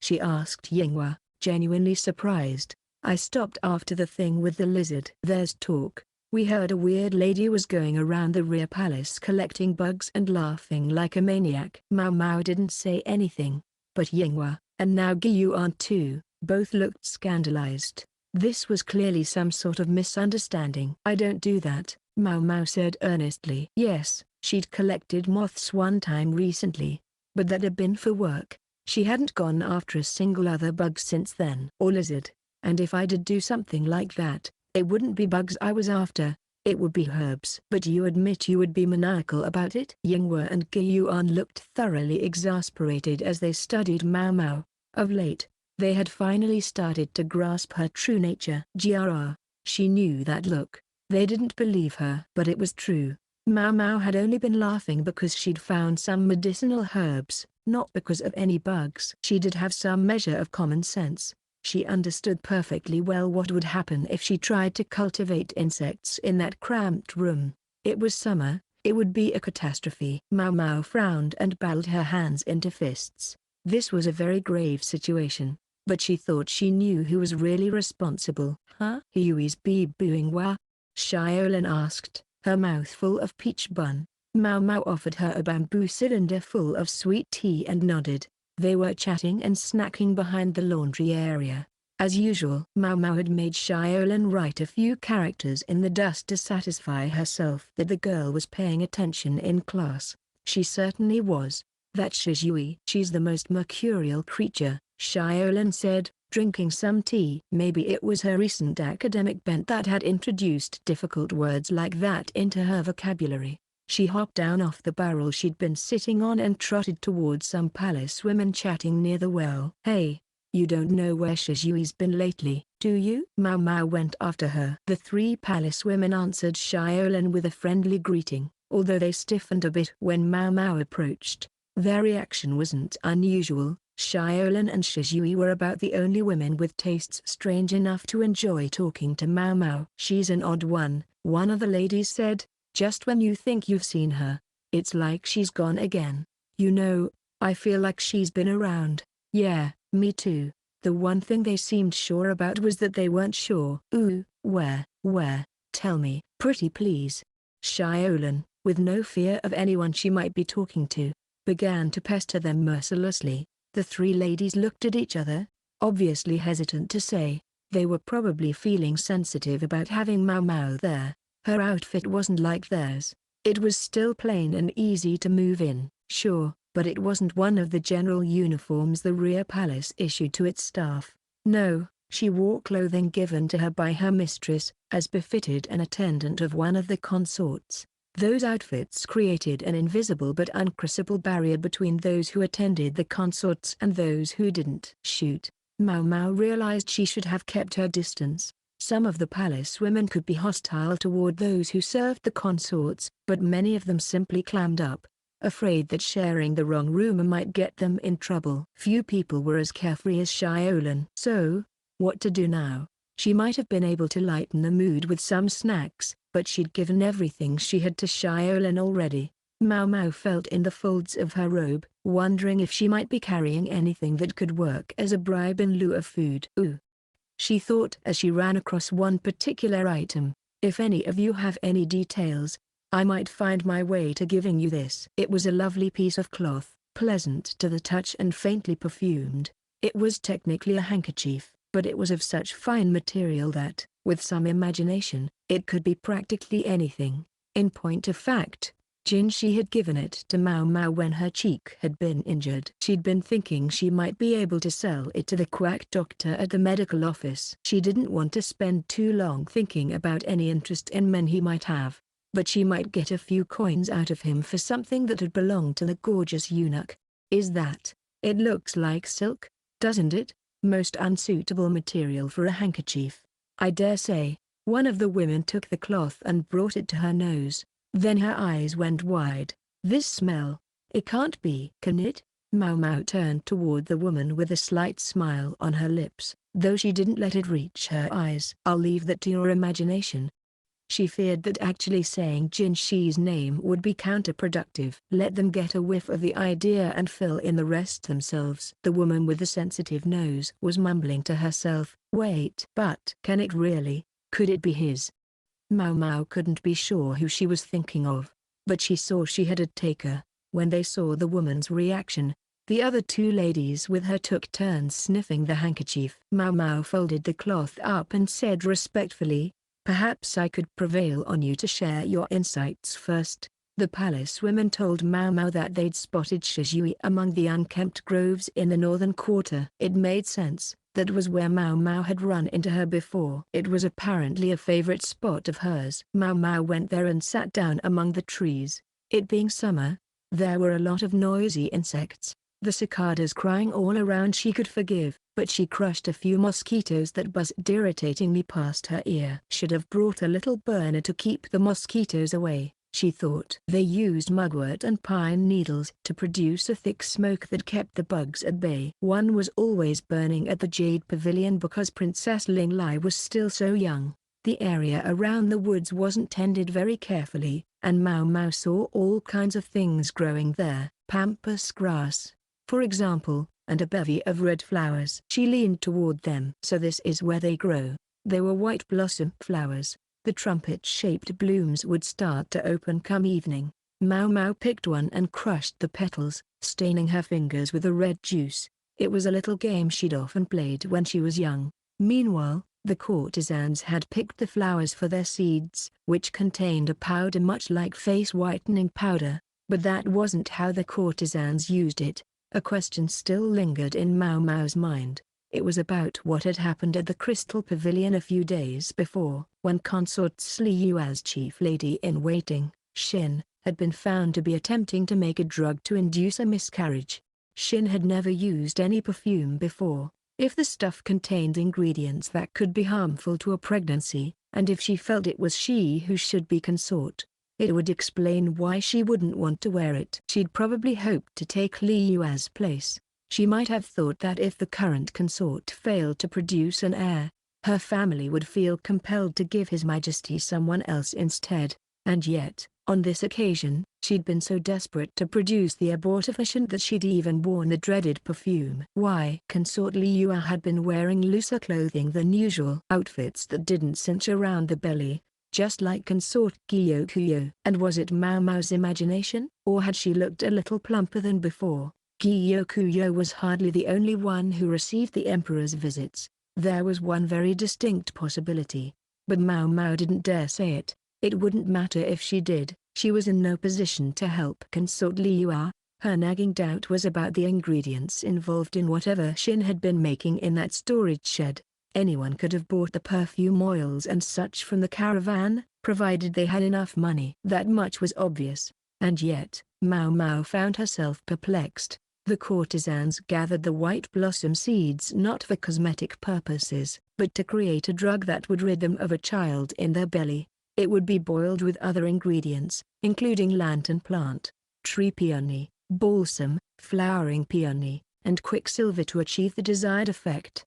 Quicksilver, or mercury, aside, these plants were all things that could be had in the rear palace, but Xin's brew hadn't included any of them, even though it seemed like the easiest and cheapest way. That left Maomao with an unsettling thought. Maybe someone had deliberately told Xin about the toxins. That person might still be here in the rear palace. She'd tried to give Jinshi an inkling of what she was thinking with an oblique suggestion, and she knew him well enough to expect he would look into the matter. She was less sure whether the proud, stubborn chief lady-in-waiting would be easily induced to talk. At that moment, the cacophony of cicadas suddenly subsided. Tring. She heard what sounded like a bell ring quietly, followed by a distinct rustling. She turned toward the sound to discover something large crawling through the pampas grass. It hopped along like a frog, then raised its hands and started laughing merrily. "I've got you this time!"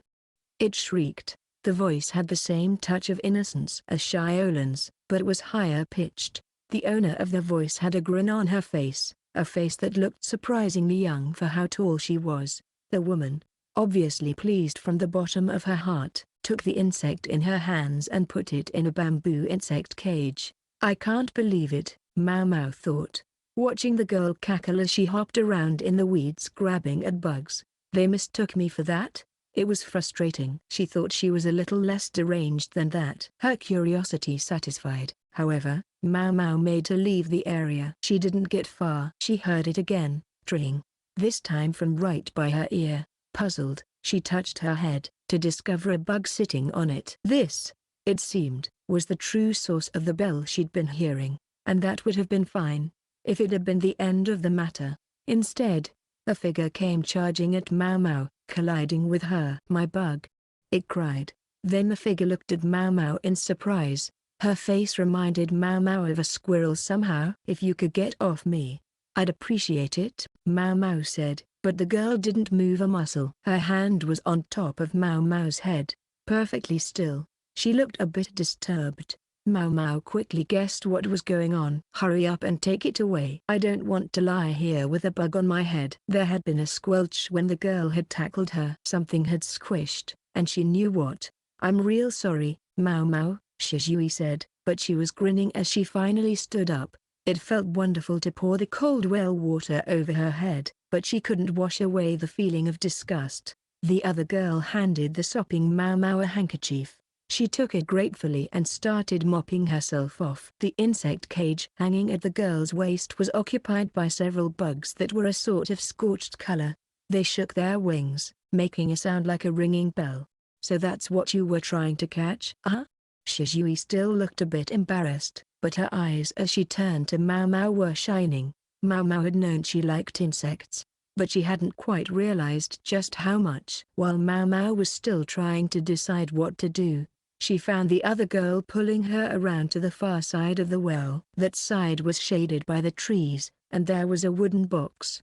A perfect place to sit down. Shizui patted the box, directing her to sit. Maomao was starting to get a very bad feeling about this. And her bad feelings were usually right. These bugs are native to the island country to the east. "See?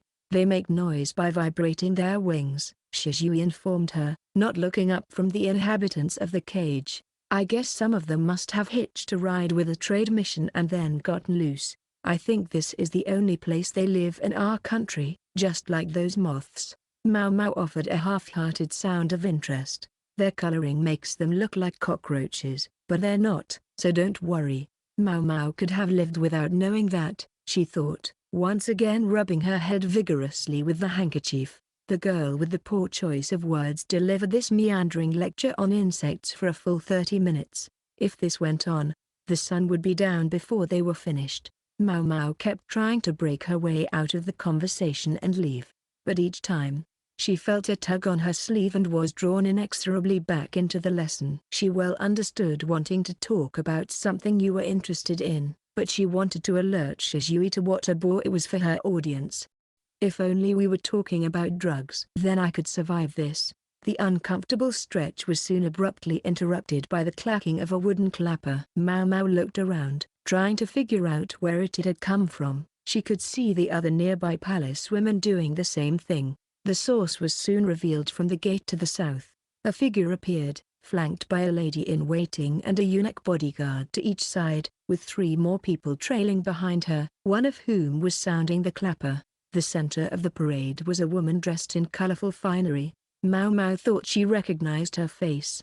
Composed and gentle-looking. "I do believe that's the Empress Dowager." She'd only seen her once, at the garden party the year before, but there were only so many people who could progress through the rear palace with such an extensive entourage. Comparing the person in front of her to that hazy memory, she concluded it had to be the Empress Dowager. She looked altogether too young to be the mother of the current emperor with his robust facial hair, but on she came, the clapper sounding all the while.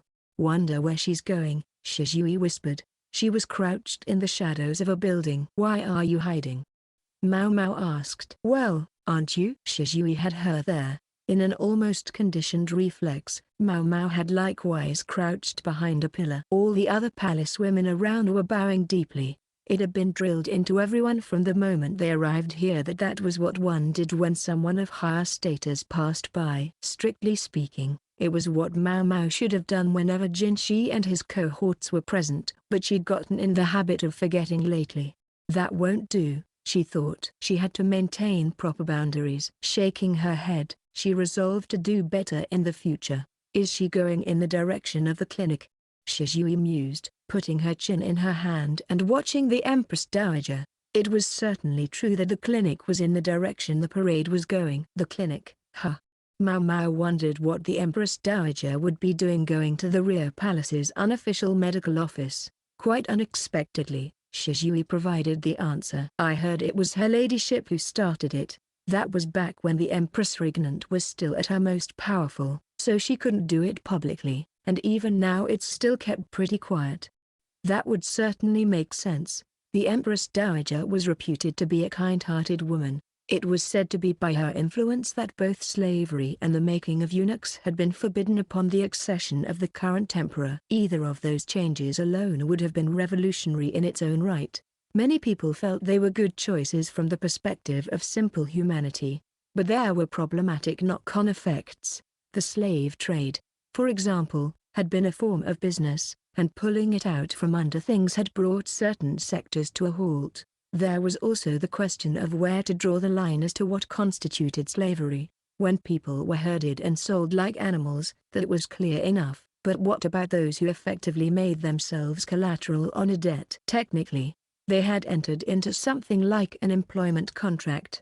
But this could also be considered slavery. Bring that into the equation, and even the courtesans, at the moment, perfectly legal, could conceivably be considered slaves. Maomao remembered seeing the old madam discussing the possibility, pale-faced. In short, although outwardly there was no more slavery in the land, everyone was aware that in many ways the practice had simply changed its name and adapted to the new social standards. Maomao had no interest in finer details than that and didn't know anything about them. I think I'd better be getting back, Shizui said, grabbing her insect cage and standing up. Better watch out, Maomao. You'll get in trouble if you slack off here too long. Yeah, I guess. She wondered if the Empress Dowager's walk in the direction of the clinic had something to do with the recent events at the Crystal Pavilion. If her ladyship was getting involved, there might soon be another revolution, this time in medical treatment at the rear palace. Maomao wished she could be a fly on that wall,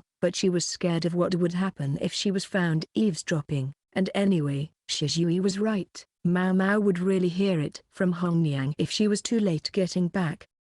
She crossed her arms in thought. It seemed like the other ladies in waiting had been doing nothing but getting upset with her recently. I suppose I better get back, she said, and reluctantly headed for the Jade Pavilion. When Maomao returned, she was, quite unusually, made to do some actual cleaning. She was told to dust the windowsills with more than the usual attention to detail, and her work only passed muster on the third try. That's 2 failures. She was starting to wonder if Hongniang really was getting her back for her recent attitude, but when she saw that the other ladies in waiting each had to redo their work at least once, she figured it must be something else. Someone must be coming. But who? The only times they cleaned this carefully were when another consort was coming for a meal or a tea party. Such meetings had been suspended recently, and only consorts in whom they had the utmost confidence were received at the Jade Pavilion. Just as Maomao was wondering who might fit that description, the visitor arrived. It turned out to be the Empress Dowager herself. It's been too long, Lady Anshai. Consort Gyokuyou greeted her with a delicate smile and perfect posture. She was proving why she was the consort. With the exception of Hongniang, her ladies-in-waiting all but wilted in her ladyship's presence. The Empress Dowager's gaze fell to Gyokuyou's belly, but only for a second. Thus it was that Maomao learned her ladyship's name, Anshai, but she knew it was a name she would almost certainly never speak. So that's what's going on, Maomao thought. As what amounted to Gyokuyou's mother-in-law, the Empress Dowager shared an implicit understanding with her. The fact that the deeply, and rightly, suspicious Gyokuyou would not only receive the Empress Dowager, but make her privy to the fact of her pregnancy, spoke to how deeply she trusted her. Or perhaps she was obliged to alert her ladyship. If one took the rumors about the Empress Dowager at face value, it seemed likely to be the former.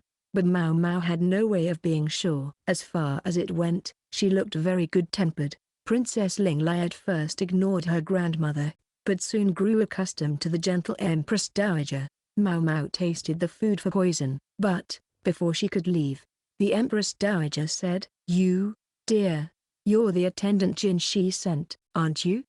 How does she know that?" Maomao wondered. And why was she condescending to speak to a mere food taster? Maomao wanted to ask but knew it might be rude, so she only said, "That's correct, Mom," and bowed. Sui Rin told me. She said she'd finally found a girl worth the effort, but that she was going back to the rear palace. Sui Rin was Jinshi's personal lady-in-waiting, a woman just entering old age. She'd never seemed like the affable type, but apparently she was old friends with the Empress Dowager. She was once my own lady-in-waiting, you know. That would explain it. It was common for the daughters of officials to serve as ladies-in-waiting or nursemaids. Then her ladyship glanced at Gyokuyou. The perceptive consort appeared to take her meaning immediately. "I'm so very sorry, Lady Anshai, but might you excuse me for a moment to put the princess down for her nap?"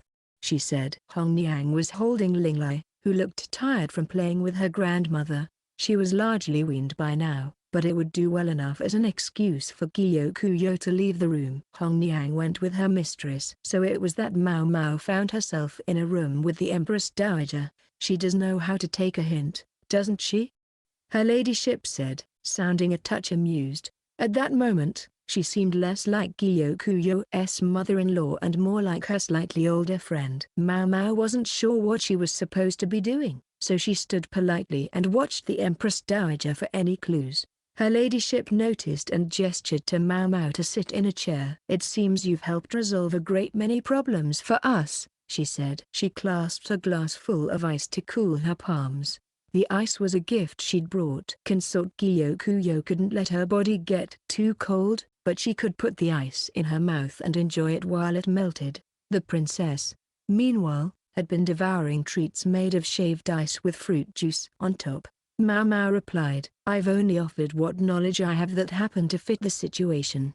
Maomao wasn't spectacularly imaginative. It just so happened that the truth sometimes lurked among the things she knew, which were little more than a window into what her father had taught her. If they were to ask him directly, she believed he would have solved their problems in half the time it took her. It would have been easy to take Maomao's words as contrary, and indeed the lady-in-waiting standing beside the Empress Dowager, a woman of something past 40 who exuded experience, was frowning.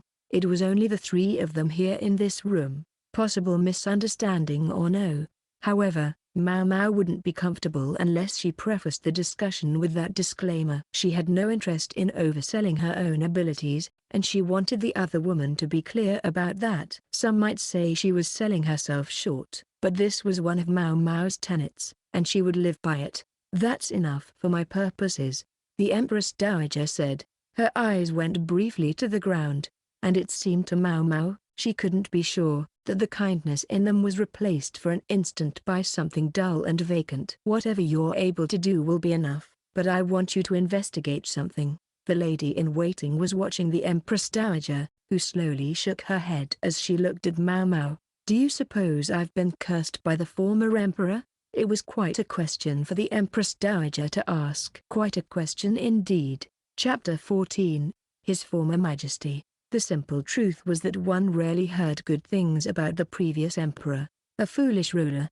he was called, a pathetic prince, the puppet of the Empress Regnant. Yes, he was called many things, but there was one name above all by which he was known in the rear palace: pedophile. It was the only fitting term, considering that the Empress Dowager and the current emperor differed in age by only a scant 10 years or so. It was true enough that in this world, very young women were sometimes given as wives. Sometimes these were political matches, or else intended to pay off a debt. But this was the rear palace, where women of marriageable age were plenty. Yet the former emperor had seemed to focus almost exclusively on the handful of younger girls. It proved he was a pedophile, that much was fact, no matter what else one thought of him. The Empress Dowager had spoken of a curse, but Maomao wondered if it really benefited her to think that way. On her ladyship's belly was a scar left when she had given birth to the current emperor. The birth canal of her still developing body had been too small, leaving no choice but to cut the child out of her. And the one who had been made a eunuch specifically to help with this procedure was Maomao's unfortunate old man. Perhaps the sacrifice had been worth it, for the boy who would become the reigning monarch grew up spirited and strong, and despite the surgery, the Empress Dowager went on to bear another child, His Majesty's younger brother. At this point, however, Maomao had a thought, a terribly rude thought that might get her slapped in the face if she were to voice it. Namely, was the imperial younger brother indeed the son of the prior emperor? The younger boy, as Maomao understood it, was a year older than she was. That meant the Empress Dowager would have been in her late 20s at the time of his birth, no longer a young girl by any stretch. Maomao didn't care to pursue the matter. She felt that knowing anything about it would only make her life here harder. "I'd like to talk somewhere else, if possible," the Empress Dowager had said, and thus Maomao now found herself outside the rear palace. They were still within the inner court, however, which was principally the residence of the emperor and his children and queen. At the moment, there were upper consorts in the rear palace, but His Majesty had no proper spouse. Of course, Maomao could hardly be there alone. Perhaps her ladyship had been planning this all along, because she'd arranged a tea party that would bring together all four of the upper consorts. It was quite a sight. Maomao had even spotted Consort Gyokuyou around, but nervousness seemed to be getting the better of her, and she shambled about like a clockwork doll. Maomao mentally put her hands together and prayed for the consort's good luck. "What exactly do you think is going on here?" Yingwu asked with a sigh. She was wearing an outfit that was nicer, but not too much nicer, than her usual clothes. Maomao had done the same. She and Yingwu were both present as ladies-in-waiting to Consort Gyokuyou, as were Hongniang, Gyuan, and Xiaolan. Gyokuyou had left her most trustworthy eunuch bodyguards to look after the Jade Pavilion. Good question. The upper consorts had each been given a room, although they hadn't gone very far. A tea party was always a place where women competed in glory, and Gyokuyou was accompanied by 3 eunuchs who all had their hands full wrangling baggage. That was evidently enough for her, but Liu had brought 5 eunuchs, and Xiaolan no fewer than 8, a dizzying number. Incidentally, Li Shu was accompanied by only 4 baggage carriers, a state of affairs her ladies-in-waiting seemed to find intensely disagreeable. The room Gyokuyou had been given was pleasant, open to a cool breeze, and stocked with juices and luscious fruits for dessert. Once Maomao had taken a bite and confirmed the food was safe, everyone dug in. She hardly imagined the Empress Dowager would do anything as ridiculous as poison the snacks, but it was her job to check. What's more, it would have been rude not to eat what had been prepared for them, so Maomao dutifully ate a little more. The food was delicious, as might have been expected of their hostess. Juicy grapes snapped delightfully in their mouths. Maybe they'd been cooled with well water. Since there was still time before the tea party started, Consort Gyokuyou instructed her ladies to relax. As for the consort herself, she took the opportunity to doze a little. Tiredness was common in the first stage of pregnancy, but with Gyokuyou it seemed to be going on longer than usual. She slept sitting up so as not to disturb her hair, but a rounded cushion was placed on the chair for her comfort, and a pillow stuffed with cotton was set at her neck. Hongniang was ready with water to wake her up and tools to touch up her makeup. Happily for all of them, the princess was sleeping soundly with her mother. The point of Yingwu's question seemed to be that it was strange that the Empress Dowager would invite Gyokuyou to a tea party knowing full well that she was pregnant. "I know she'll probably try to be considerate about it, but still." Gyokuyou's pregnancy was by now an open secret, but actually having to sit there and drink tea with the others might invite some uncomfortable questions. Consort Liu probably won't be an issue, and I guess we don't have to worry about Consort Lishu either, Maomao thought. Liu and Gyokuyou had avoided antagonizing each other largely by avoiding each other, period. Liu was too proud and dignified to sink to humiliating another person, and Gyokuyou was wise enough to know that picking a fight with Liu, whose blood was more noble than her own, was not a good idea. Then there was Maomao's strong suspicion that Liyue herself was pregnant as well. The consort wouldn't want to talk too much about Gyokuyou's pregnancy lest she draw attention to her own. As for Lishu, she could barely make a peep even in front of Gyokuyou. She was unlikely to be a problem now. If anyone in her party was apt to cause trouble, it would be her ladies-in-waiting, but only each consort's chief lady-in-waiting was to attend her, and Lishu's, her former food taster, who had since been promoted, would probably keep her mouth shut. That left only Xiaolan, who was still an unknown quantity, and the Empress Dowager herself, whose motivations for calling this get-together remain mysterious. There were no particularly interesting rumors circulating about Xiaolan, other than the talk of how gaudy her outfits were. Even Lishu had at least one good story going around, which claimed that she'd once collapsed with a spontaneous nosebleed while reading some book. When she'd heard about it, Maomao had only hoped that nobody would ask too many questions about what kind of book it had been. Maomao, Hongniang called. "Yes, Mom?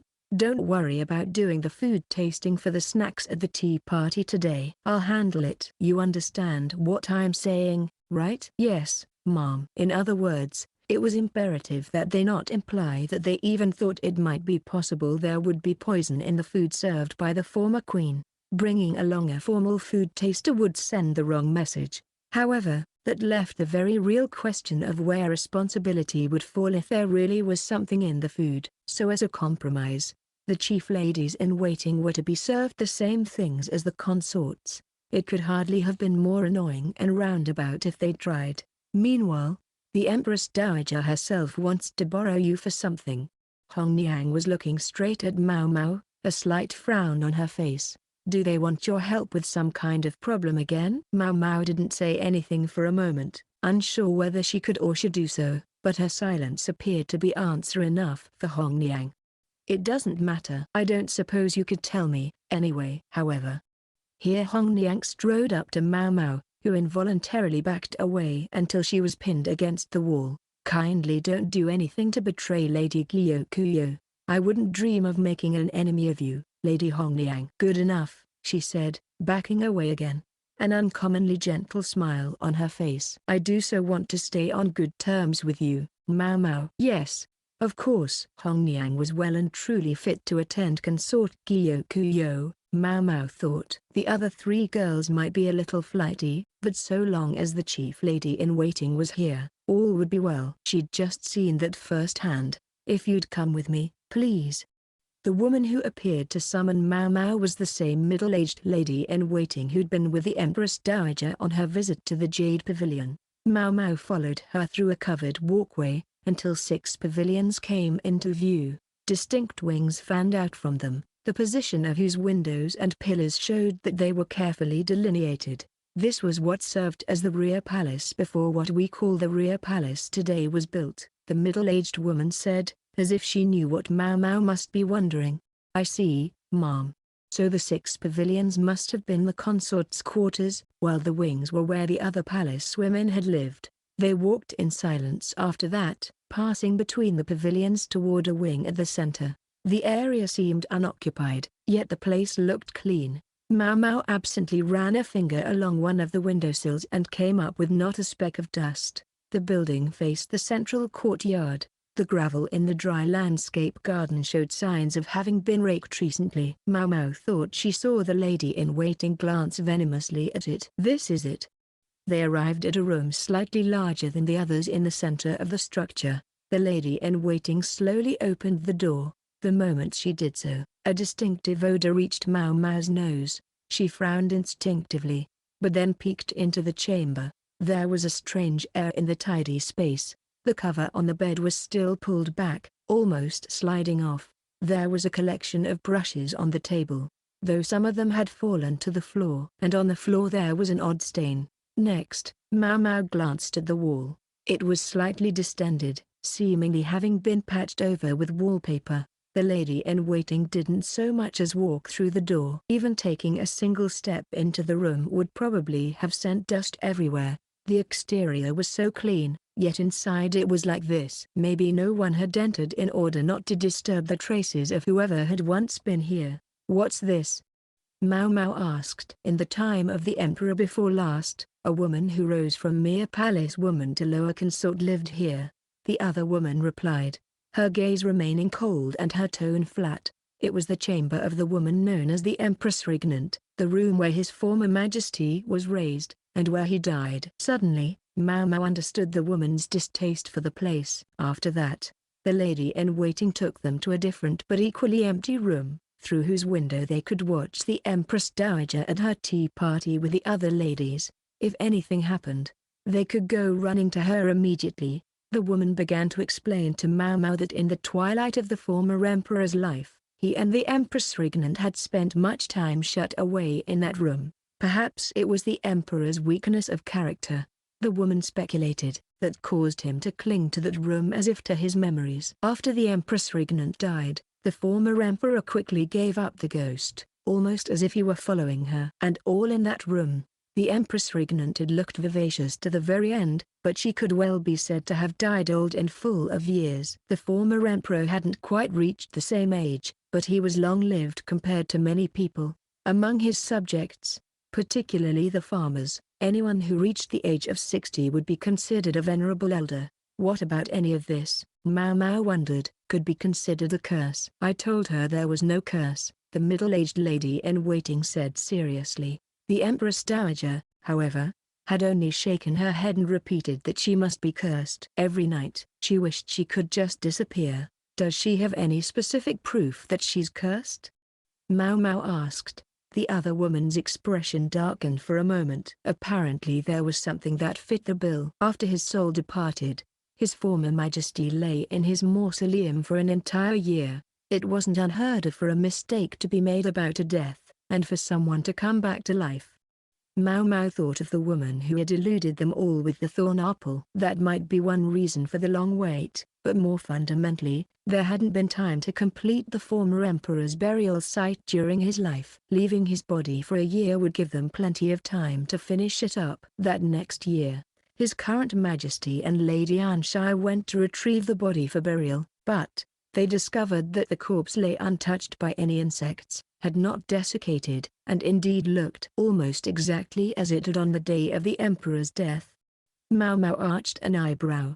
So it hadn't decomposed. That's right. The mausoleum stays cool in summer, but even taking that into account, it would have been one thing if they had put the dead monarch on ice. But at room temperature, insects would inevitably gather, and the flesh would rot and dry out. Yet none of this had happened to the former emperor's body. His Majesty appeared quite perplexed. He even wondered if perhaps the body had been replaced with a very well-made doll, but in truth it was certainly his former Majesty. When they went to retrieve the former Empress Dowager, they found her in an unspeakable state. But that's normal. I see. All that had really happened was that the body hadn't decomposed, but that could certainly seem very strange. All people return to the earth, be they commoners or nobles. Maomao firmly believed that being born to a different social status didn't mean being made of different stuff. That building is scheduled to be demolished soon, the middle-aged woman said. We'd like you to investigate the matter before that happens. It had been something like 6 years since the former emperor had passed away. His corpse was in a grave far away somewhere, and that building could be said to be the last place left with any significant links to him. If the issue wasn't resolved before it was destroyed, the Empress Dowager would be left to wonder for the rest of her life. Truth be told, Maomao already had an inkling of what might be going on. Mom, might it be possible for me to enter that room? Well, It didn't appear to be a decision the woman was authorized to make on her own, but she said, I understand. I'll ask about it. She never took her eyes off the tea party as she spoke. That night, Maomao didn't return to the Jade Pavilion, but for the first time in quite a while stayed at Jinshi's residence. It would put her in the best position to go back to the dusty room the next day. They would need the Emperor's permission, but if the Empress Dowager asked him, there was every chance he would agree. Jinshi facilitated the discussion, and soon things were clicking along nicely. She wondered if Sui Rin had been part of the talks. To be quite honest, Maomao was afraid of how the chief lady-in-waiting would receive her when she did get back. I think she's been taking it easy on me so far. As Gyokuyou's chief lady-in-waiting, It was Hongniang's primary duty to protect the consort. She wasn't like Maomao, who on some level served both Gyokuyou and Jinshi, and no doubt she wasn't thrilled that Maomao was forever running off to the Crystal Pavilion as well. Even Maomao wasn't always sure exactly what her position was. At the very least, she certainly intended no harm to Consort Gyokuyou. But that didn't mean she was willing to help try to bring down another consort. Someone else was in the room Maomao used to occupy, so for today she found herself in Sui Rin's quarters. She was a little scared of the old lady, but kept telling herself that she meant no harm. Here's a change of clothes. Sui Rin handed her an unbleached robe, and she obediently changed into it. Sui Rin's quarters consisted of 2 adjacent rooms in a corner of Jinshi's residence. A cot had been brought in, and there were pretty furnishings all around. Overall, it was a step up from the rooms of the ladies in waiting at the Jade Pavilion. I would have been perfectly happy sleeping on a couch or something, but then I would have spent all night worrying about you. Maomao had nothing to say to that. Sui Rin was reading a book by a brightly burning candle. How indulgent. Reading in the flickering light would make her eyes go bad, but she was so obviously enjoying herself as she flipped the pages that Maomao thought it might in fact be cruel to stop her. You're welcome to read something if you like, Maomao. Just pick something from the next room. Thank you, Mom. Books were precious, so she ought to seize the chance to read when she had it. She went into the next room, hoping there would be something that interested her. If the room with their beds had a unified cuteness, this one was packed with all manner of things. Though they were diligently sorted and stored, the bookshelf was in one corner. Maomao started flipping through things, careful to keep the light at a safe distance lest the pages catch fire. Then she shut the book with a bang. Let's just say that no matter how she sliced it, it simply seemed that she and Sui Rin had different tastes. Look at this stuff, Maomao thought. She must be awfully young at heart. She was about to go back to the other room when a small box caught her eye. It looked pretty old, but fine gold thread was embroidered around the edge, and it had been carefully daubed with persimmon juice. Interested in that? Maomao turned back at the sound of Sui Rin's voice. It's all right, Mom. I wasn't planning to steal it or anything. I know, she said, laughing as she came closer and picked up the small old box. She carried it into the next room, set it on the table, and opened the lid. Inside was a collection of children's toys. These were Master Jinshi's favorites. He had lots and lots of toys, but he would only ever play with the ones he really liked. She picked up a carved wooden doll nostalgically. It was carefully sculpted, parts of it worn with use. How much it must have been played with to get like that when the hands that held it have never known dirt. As fond as Sui Rin's smile was, it was also sad. What do you think of Master Jinshi, Maomao? She asked. That set Maomao back on her heels, but only for a second. The answer came to her quickly. I think he's an excellent employer, in the sense that he gives me rare medicines. Is there nothing more beyond that feeling? Maomao shook her head awkwardly. Sui Rin put the doll back in the box, apparently accepting this.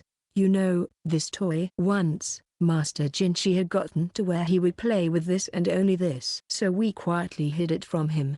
But that only sent him into a storm of tears. He was inconsolable. Gao Shun ran himself ragged trying to find something to replace it. Why did you feel compelled to take it from him? Maomao asked. Sui Rin's eyes drifted to the ground, and she smiled again, genuinely sad this time. Because when he gets fixated on something, it becomes the only thing he sees. But he was not born to a position where that could be allowed. We had to push him to grow up, even if it was painful. That was what Master Jinshi's honored mother wanted. Maomao didn't say anything immediately, but she felt one of the mysteries that had nagged at her had been solved. The oddly childish side that Jinshi was increasingly showing her was part of who he truly was. Maomao had heard that being raised in a repressive environment could affect a person's spirit. Maybe that was why Jinshi's heart remained, on some level, that of a young boy. The strangest thing was that in spite of it all, everyone around him treated him always and only as the gorgeous eunuch. Maomao gazed at the items in the box. Among them was a folded piece of paper. She took it and opened it. It appeared to be a drawing of a person, but Sui Rin plucked it out of her hands. Ah, that.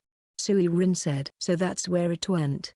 I was told in no uncertain terms to get rid of it.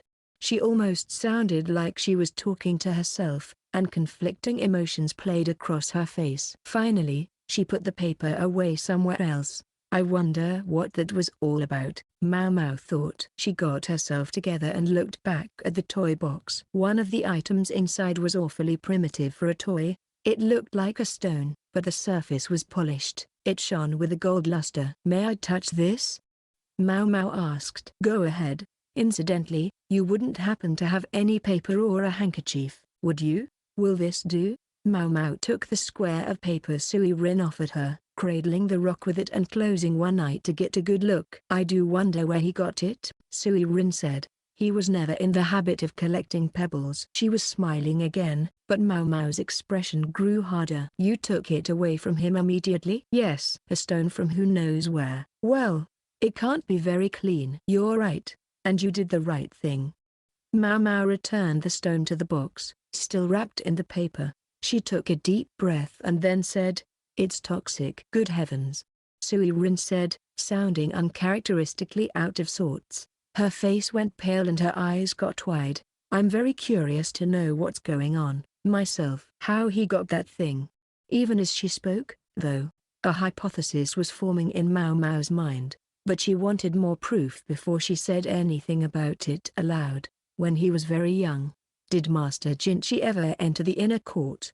she asked. "Yes, once in a while." The answer sounded ambiguous to Maomao, but she nodded. "What is it, Maomao?" "What's the matter?"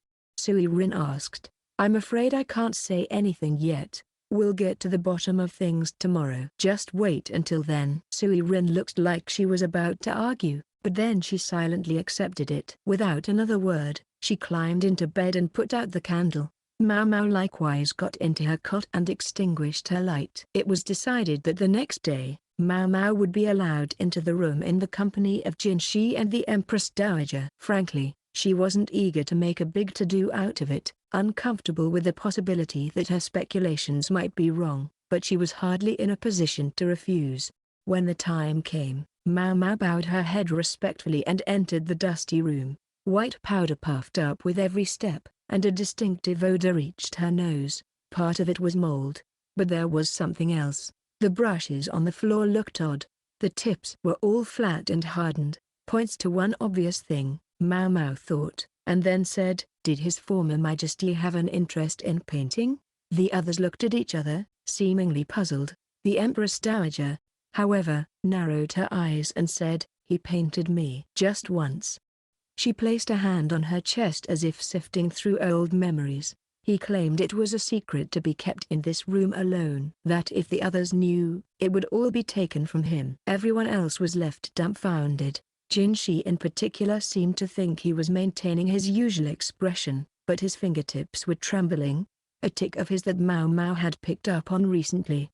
Maomao knew nothing, not really, of the man who had been derided as an idiot, dismissed as the puppet of the Empress Regnant, nor did she especially wish to know. But in order to discover the truth of the curse, as she had been requested to do by the Empress Dowager, she was going to have to find out. So this was where he did his painting?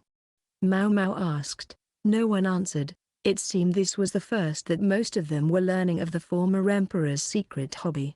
"I can't be certain, but I can tell you that after he started coming to this room, he was always attended by the same man." The response came from the lady-in-waiting who served the Empress Dowager. "Would it be possible to summon him right away?" Maomao asked. "I believe he still works here," the woman said. Gao Shun asked her for the details and sent a subordinate to find the man. Meanwhile, Maomao asked, "May I touch these brushes?" "Go ahead," the Empress Dowager replied, and Maomao picked up one of the brushes and touched the tip. The bristles were harder than she'd expected. She sniffed at them and discovered that same distinctive smell. She noticed some small, semi-translucent shards on the floor, like hard candy. She stared at them intently.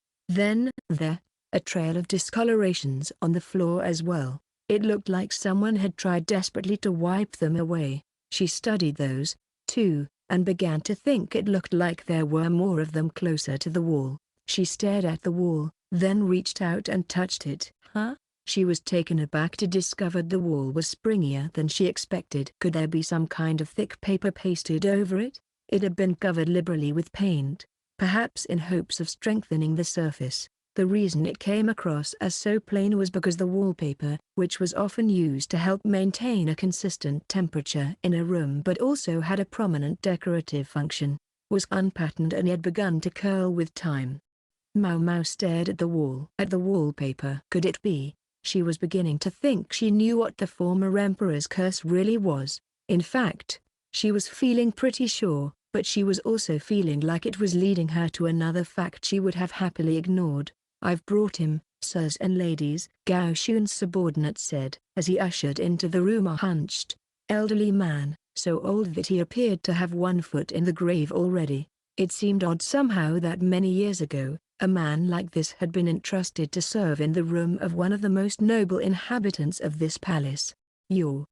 The Empress Dowager looked at the old man, who half closed his eyes and bowed slowly. "There's something we'd like to ask you," Maomao began, but the Empress Dowager shook her head gently. "This man was once a state slave," she said, and Maomao promptly understood. State slaves were, as the expression implied, servants owned by the government, under a system that had existed in this country until just a few years before. With enough work, state slaves could earn their freedom, so on some level it was closer to the system of contractual servitude under which the courtesans worked than to the popular conception of slavery as such. But even so, many of those under the system had suffered terrible treatment. "He's unable to speak," her ladyship said. Sometimes those who could not talk were chosen as servants, especially by nobles who lived their lives under the watchful eyes of those around them. "There's something we'd like to ask you," Maomao repeated. The old man was hunched over, but he looked straight into Maomao's eyes. "When you cleaned this room, were there any paints around?" The man didn't react to the question, only continued to stare at Maomao. "We think something happened here." Still no reaction. Maybe he was indicating that he had no interest in the chatterings of a little girl. No, Maomao thought, that's not it. She thought he was hiding something. She could see the faint trembling of his wrinkled fingers, a shiver much like Jinshi's earlier. She didn't miss it when his eyes darted ever so briefly toward the wall. "Is there something in the wall there?" she wondered. Maomao approached the wall once again. She felt over its surface, and as she did so, she noticed something. "May I peel off this wallpaper?" she asked. It was the old man who reacted.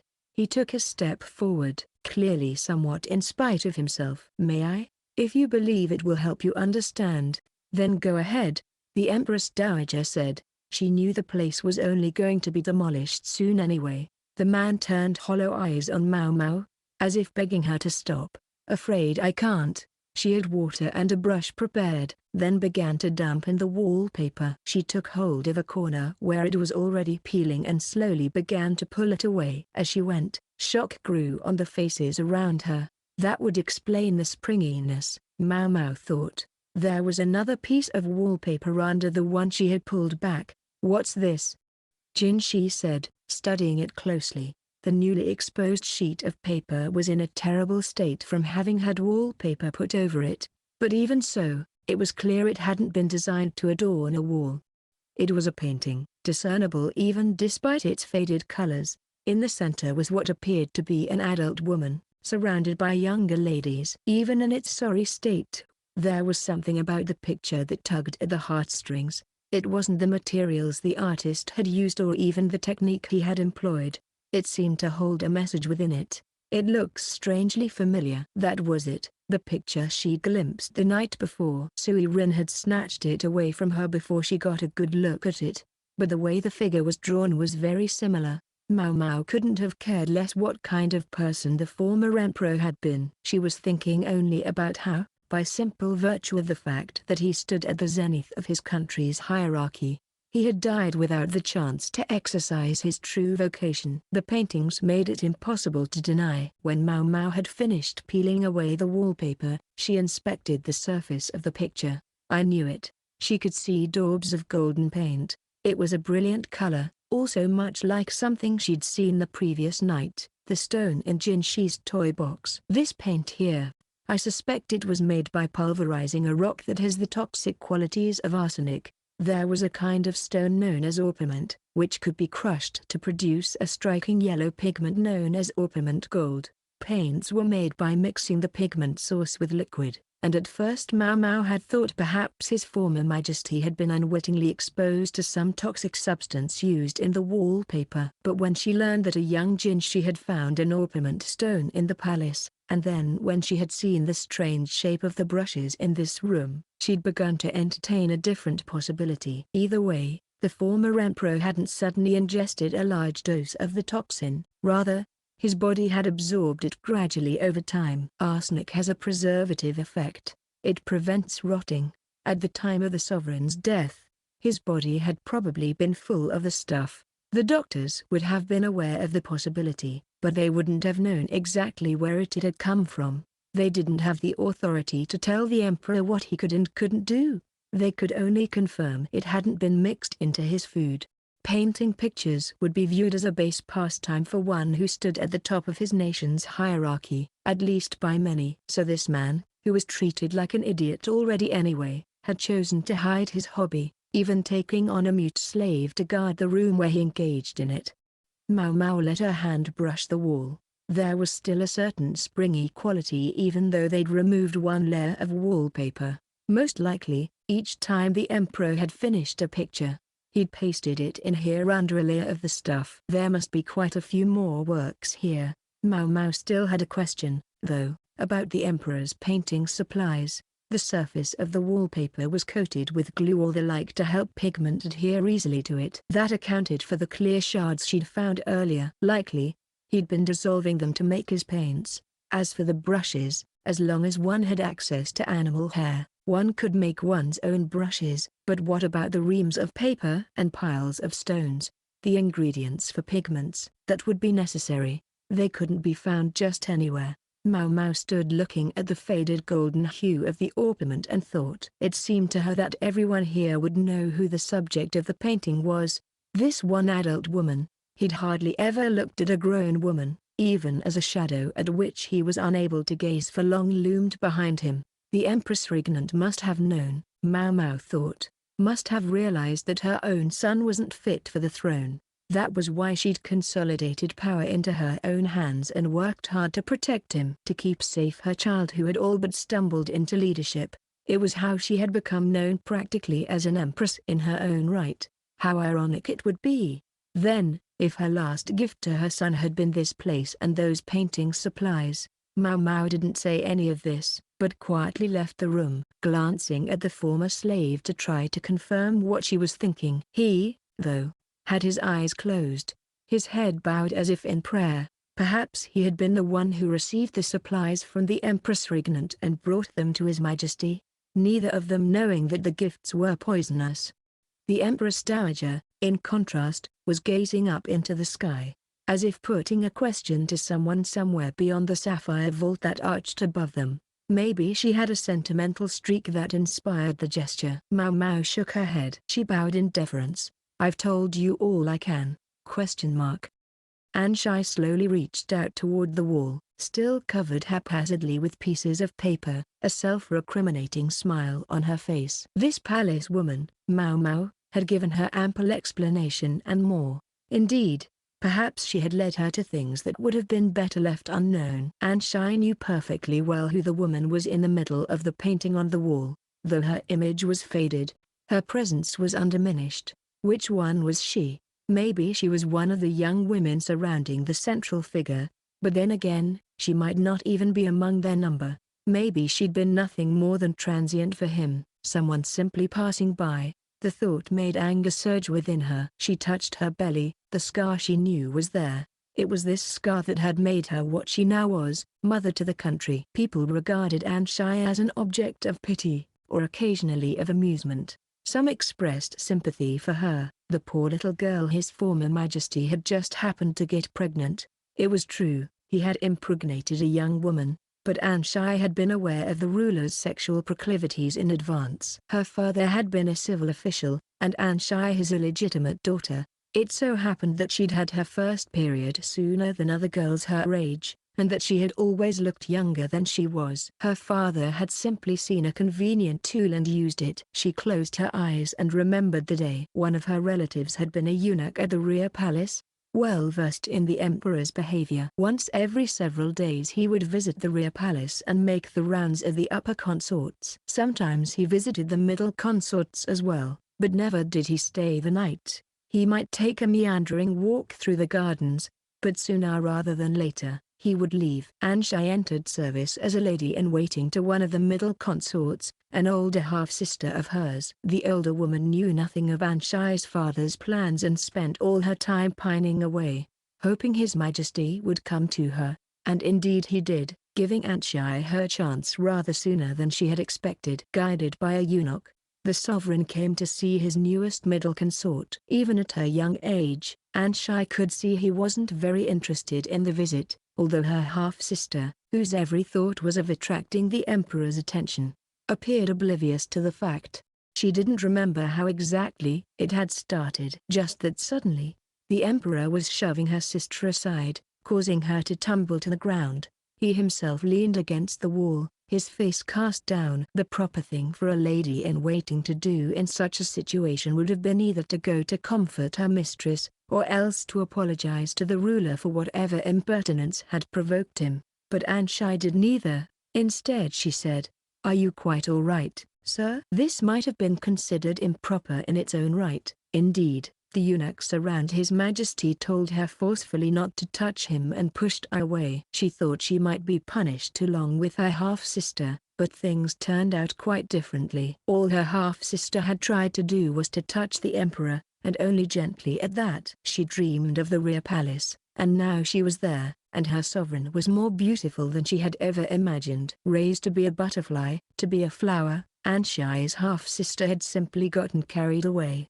Anshai, though, had caught a glimpse of the emperor's expression as he stared down at the ground. His willow-like eyebrows were knit together and tears poured from his eyes.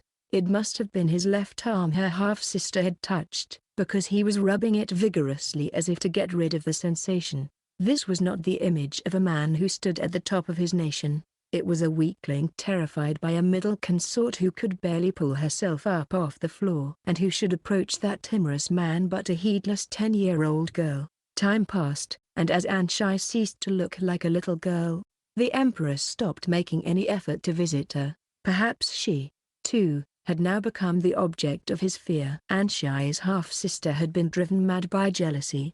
She had ultimately been married off to get her out of the rear palace, and what became of her after that, Anshai never learned. She'd heard that years later, her half-sister had died of illness, but by then Anshai was already Empress Dowager and in mourning for her husband, so she was unable to attend the funeral.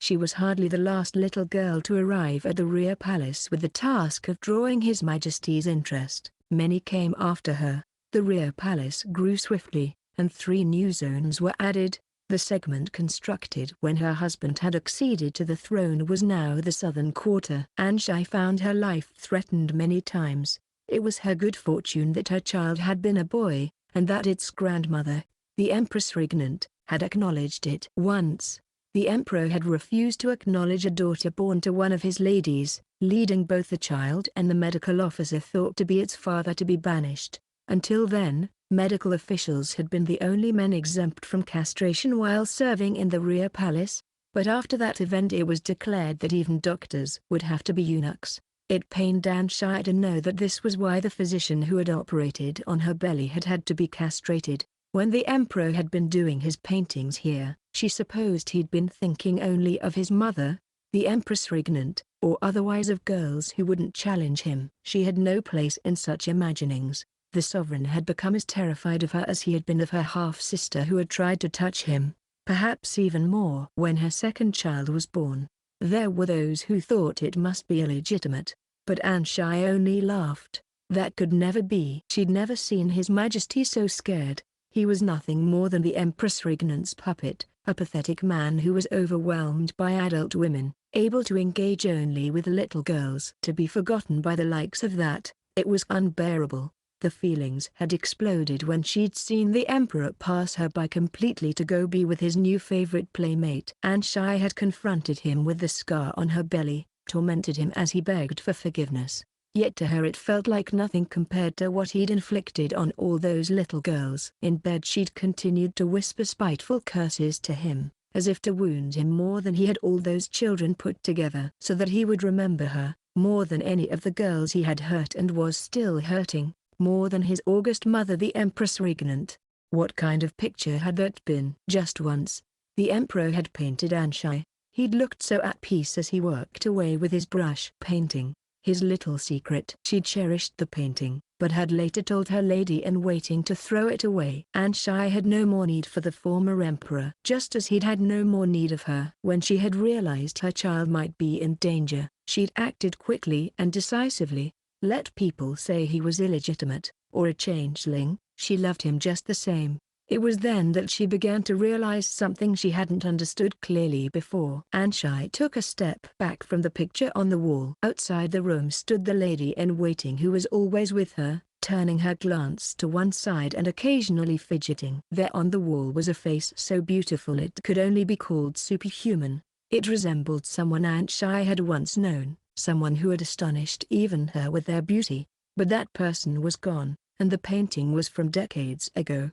There would be few left who could identify the image. I recall he came to visit us once, did he not? Yes, said Anshai. How many years ago that was? With her was a man by the name of Jinshi. He was referring to something that had happened more than 10 years ago. It must have been around the time the former emperor had begun to shut himself up in this building. He was already losing his grip on reality by then. Anshai didn't wish to pursue the question of why. The Empress Regnant had come quickly, she remembered, comforting her beloved son and taking him away. That was when I picked this up, Jinshi said, showing her a golden stone he held in a handkerchief. I'm given to understand it's called orpiment.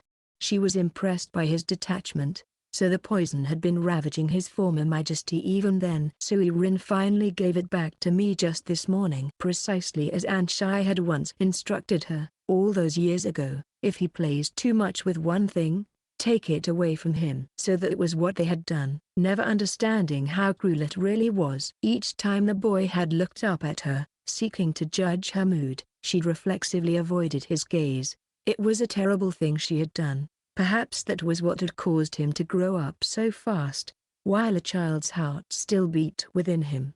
I seem to remember having seen one of his drawings once. It depicted a young woman in delicate colors. Perhaps this color sparked a memory in me because of that picture. So Sui Rin had quietly kept the painting Anshai had told her to throw away. You always did like to wear yellow, Jinshi continued. It was only happenstance. Her family had produced a great deal of turmeric, and the clothing she'd worn had therefore naturally included much yellow. She'd simply never stopped wearing it. Finally he asked, is the woman in that picture indeed the Empress Regnant? I certainly don't know.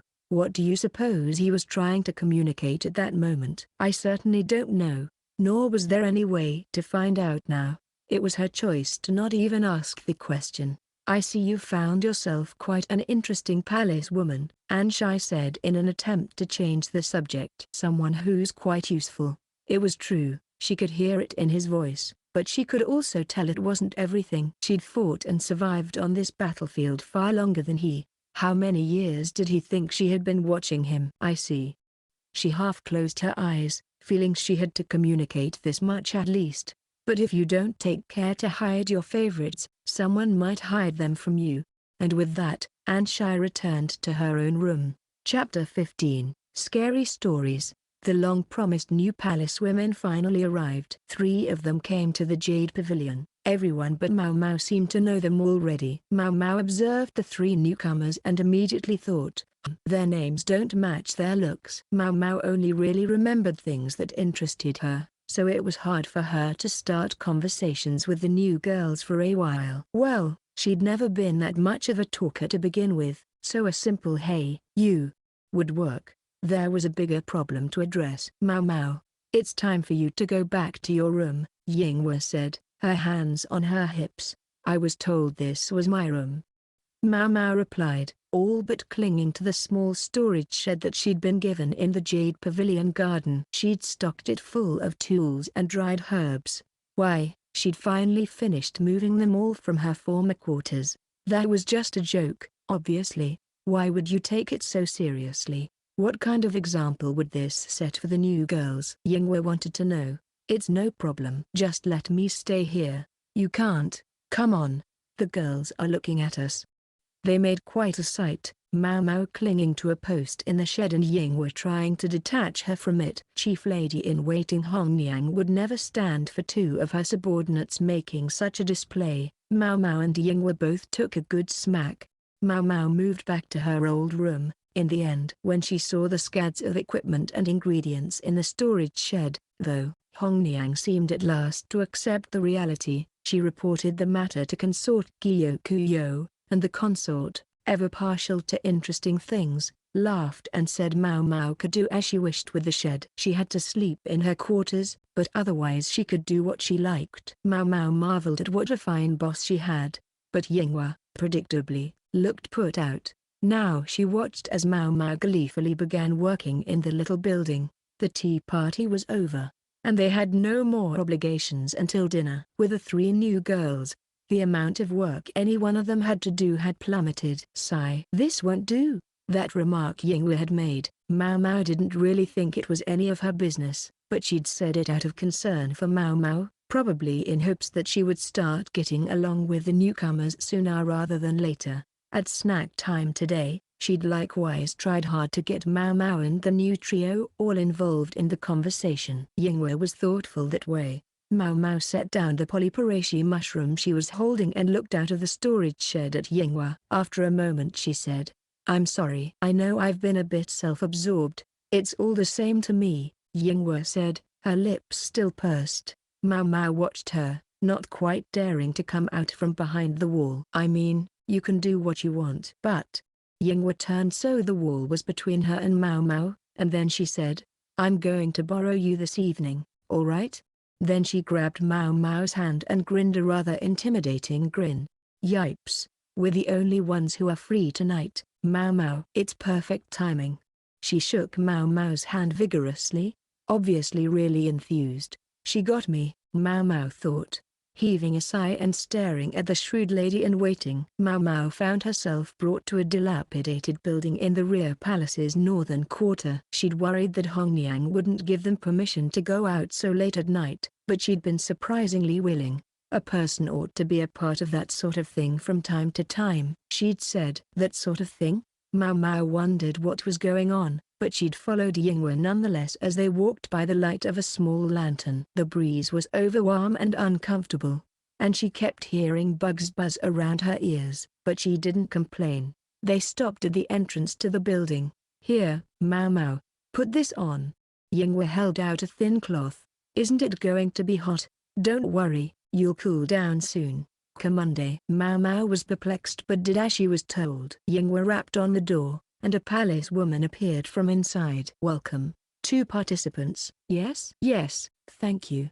A pleasure to have you." Yingwe bowed, and Maomao followed her lead. The woman who'd met them smiled and gave them each a small flame, but asked them to put out their lantern. She was beautiful even by the dim light, but perhaps a little older than the average inhabitant of the rear palace. The inside of the building looked every bit as weathered as the outside. Not so much like it had worn over time, but as if it had declined rapidly after people had stopped using it.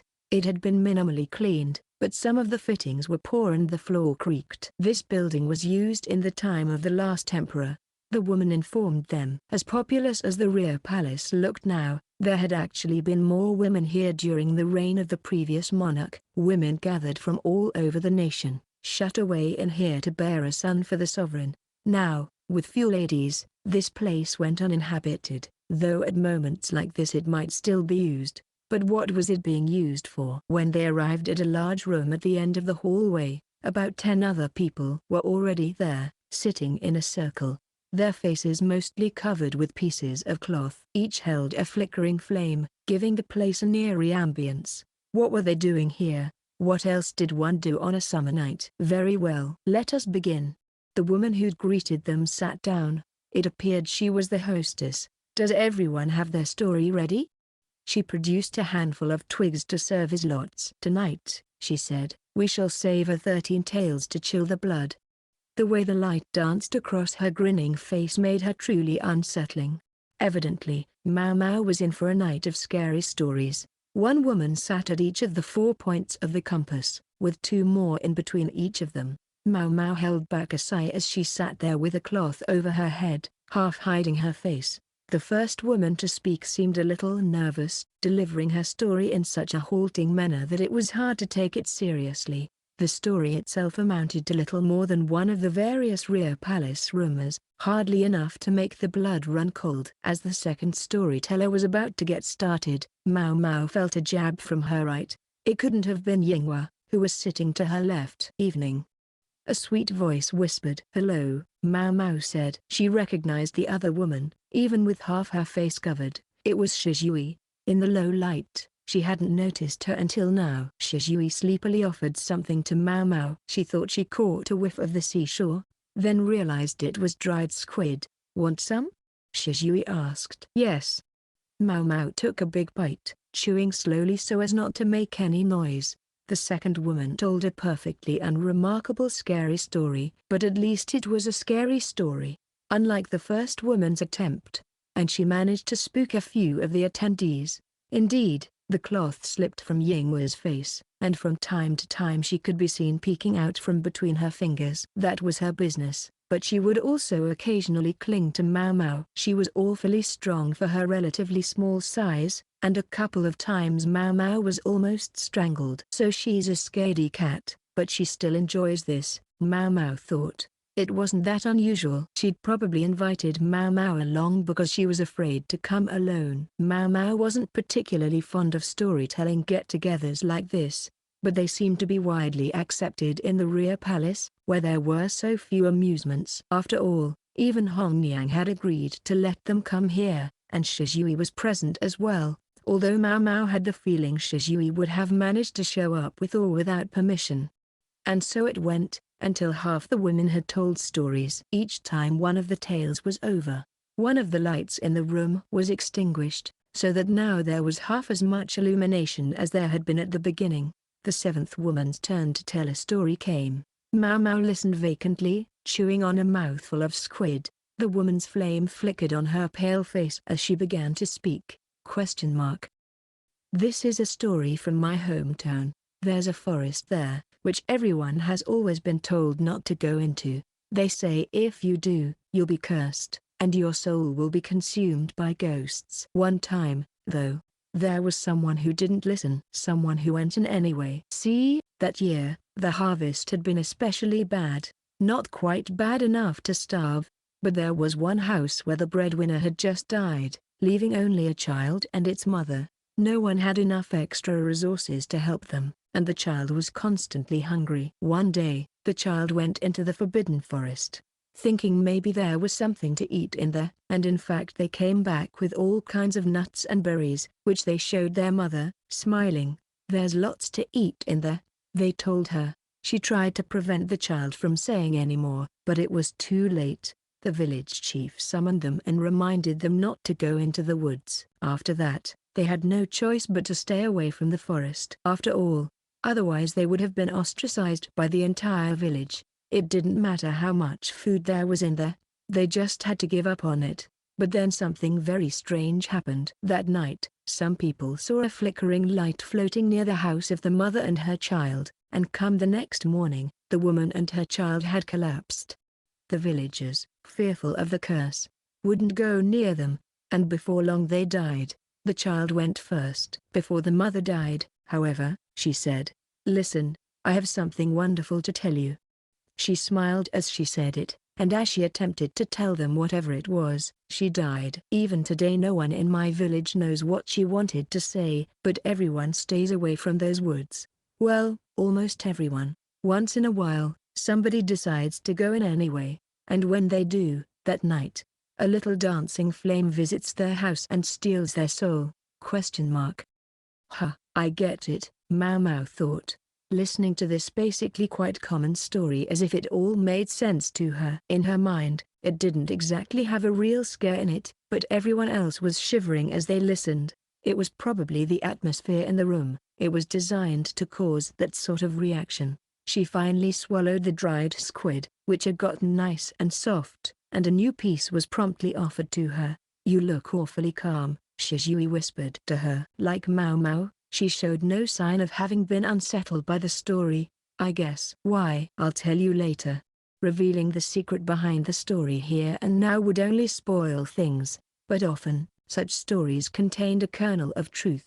Maomao listened as the tales rolled on. Yinghua continued to grip her hand tightly, grabbing onto her anytime anything remotely frightening came up. In due course, it was Shizui's turn to tell a story. Maomao rubbed her eyes. She was feeling lethargic and tired.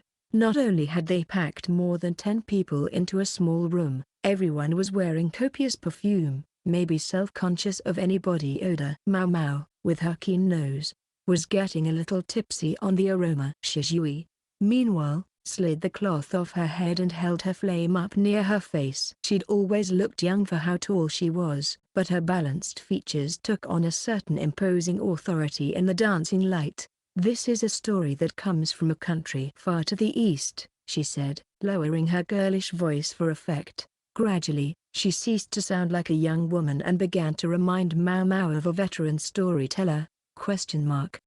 In this land there was a famous monk. One day, the lord of the neighboring province died, and the monk went to perform the funeral. This story is about his journey home. There were 2 mountain ranges the monk had to cross on his way back to his own temple. The journey was impossible to make in a single day, so the monk would be obliged to find lodging for the night. The going had been easy. The weather had been fair and the distance had passed quickly, and finally the monk had decided to stay the night at the temple of another monk he knew.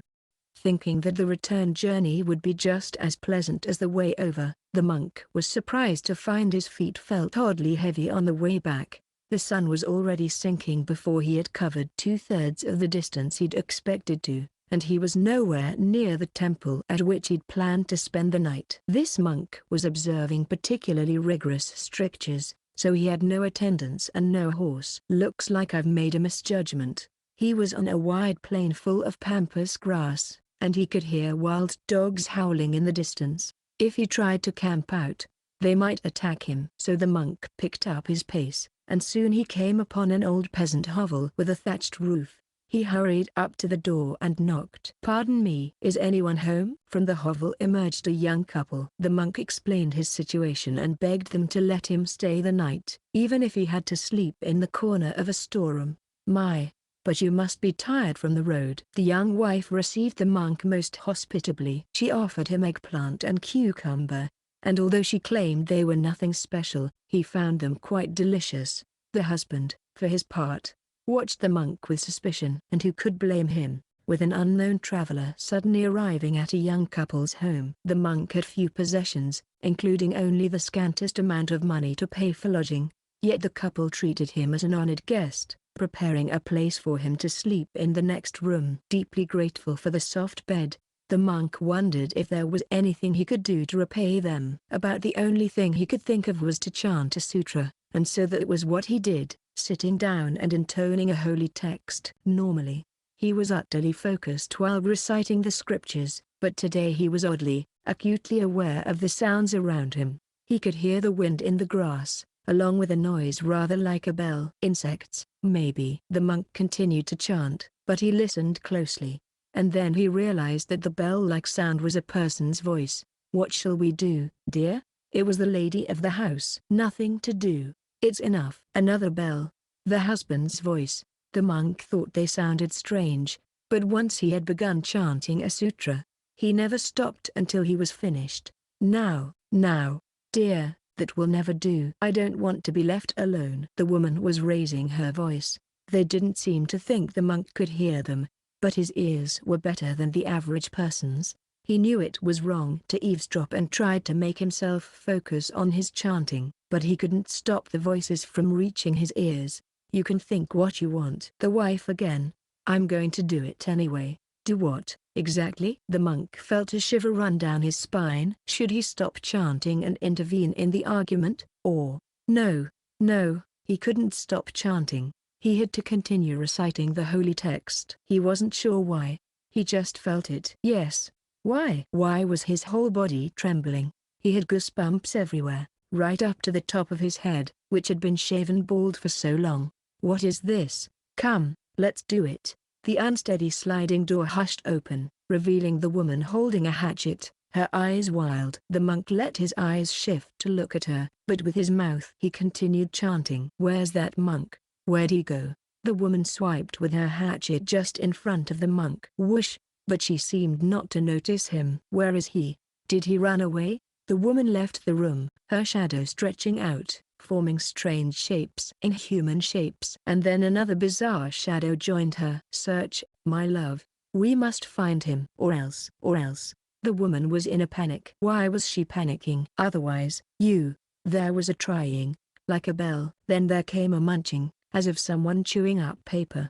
The chewing went on and on. All throughout it, the monk never stopped chanting the Holy Sutra. The moment the sound stopped, he went outside. He didn't say his farewells to the young couple, didn't look at them, simply left the house. There, he found an insect's brownish wings lying on the ground. Trying. He heard the sound of a bug from the pampas grass, and then it faded. The monk brought his hands together in prayer over the tattered insect wing, and then, still chanting, he walked off into the night. Everyone listened raptly to Shizhui's story. Maomao reflected on how important intonation and delivery were, usually so airheaded and innocent. When she was telling her story, Shizhui sounded like a completely different person. She looked it, too, with the light of the flame flickering across her face. She almost looks familiar. Somehow, Maomao thought absently as she regarded Shizhui in profile, but then the other girl looked at Maomao and grinned. She blew out her flame, disposing of the wick and oil in the brazier in the middle of the room. Okay, you're next, Shizhui said, smiling guilelessly once more.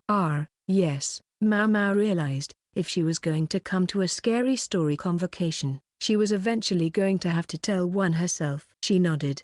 What should I say? Maomao wasn't the type to believe in these kinds of tales, which made it hard for her to come up with anything compelling. Left without any other options, she decided to tell a story she'd heard from her old man. This happened some decades ago, she began. It was claimed that a small, floating flame, said to be a wandering human soul, appeared near a graveyard. Now that Maomao was the storyteller, Yingwa let go of her, pulling her cloth around herself until only her eyes were peeking out. Thinking it most peculiar, some brave young people decided to go find out the truth of the matter. And when they did, Maomao could see Yingwa biting her lip. If she was so scared, she should just cover her ears, Maomao thought. They discovered that the explanation was perfectly mundane. A man who lived in the area had been walking among the graves. Someone had just said the light was a restless soul. Unfortunately, the story she was telling wasn't quite the eerie tale everyone has been expecting. Yingwa let out a breath that seemed at once relieved and disappointed.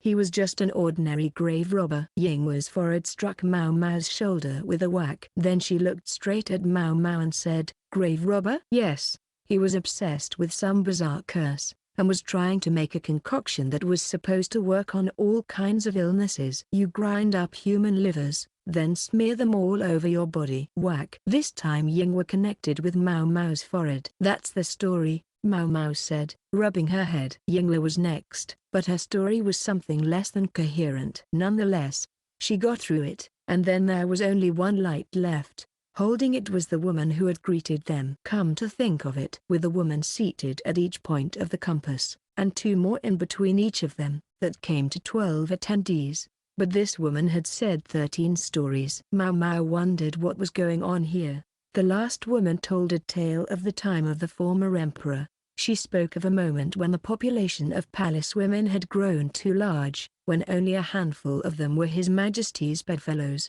Maomao just couldn't seem to follow what she was saying. Her head was spinning. She gazed vacantly at the brazier before them. The speaker came to some terrifying conclusion, sending a shiver through everyone else, but Maomao didn't really hear what she was saying. Now, as for the 13th story, their hostess was just about to throw the final light into the brazier when Maomao stood up and opened the window.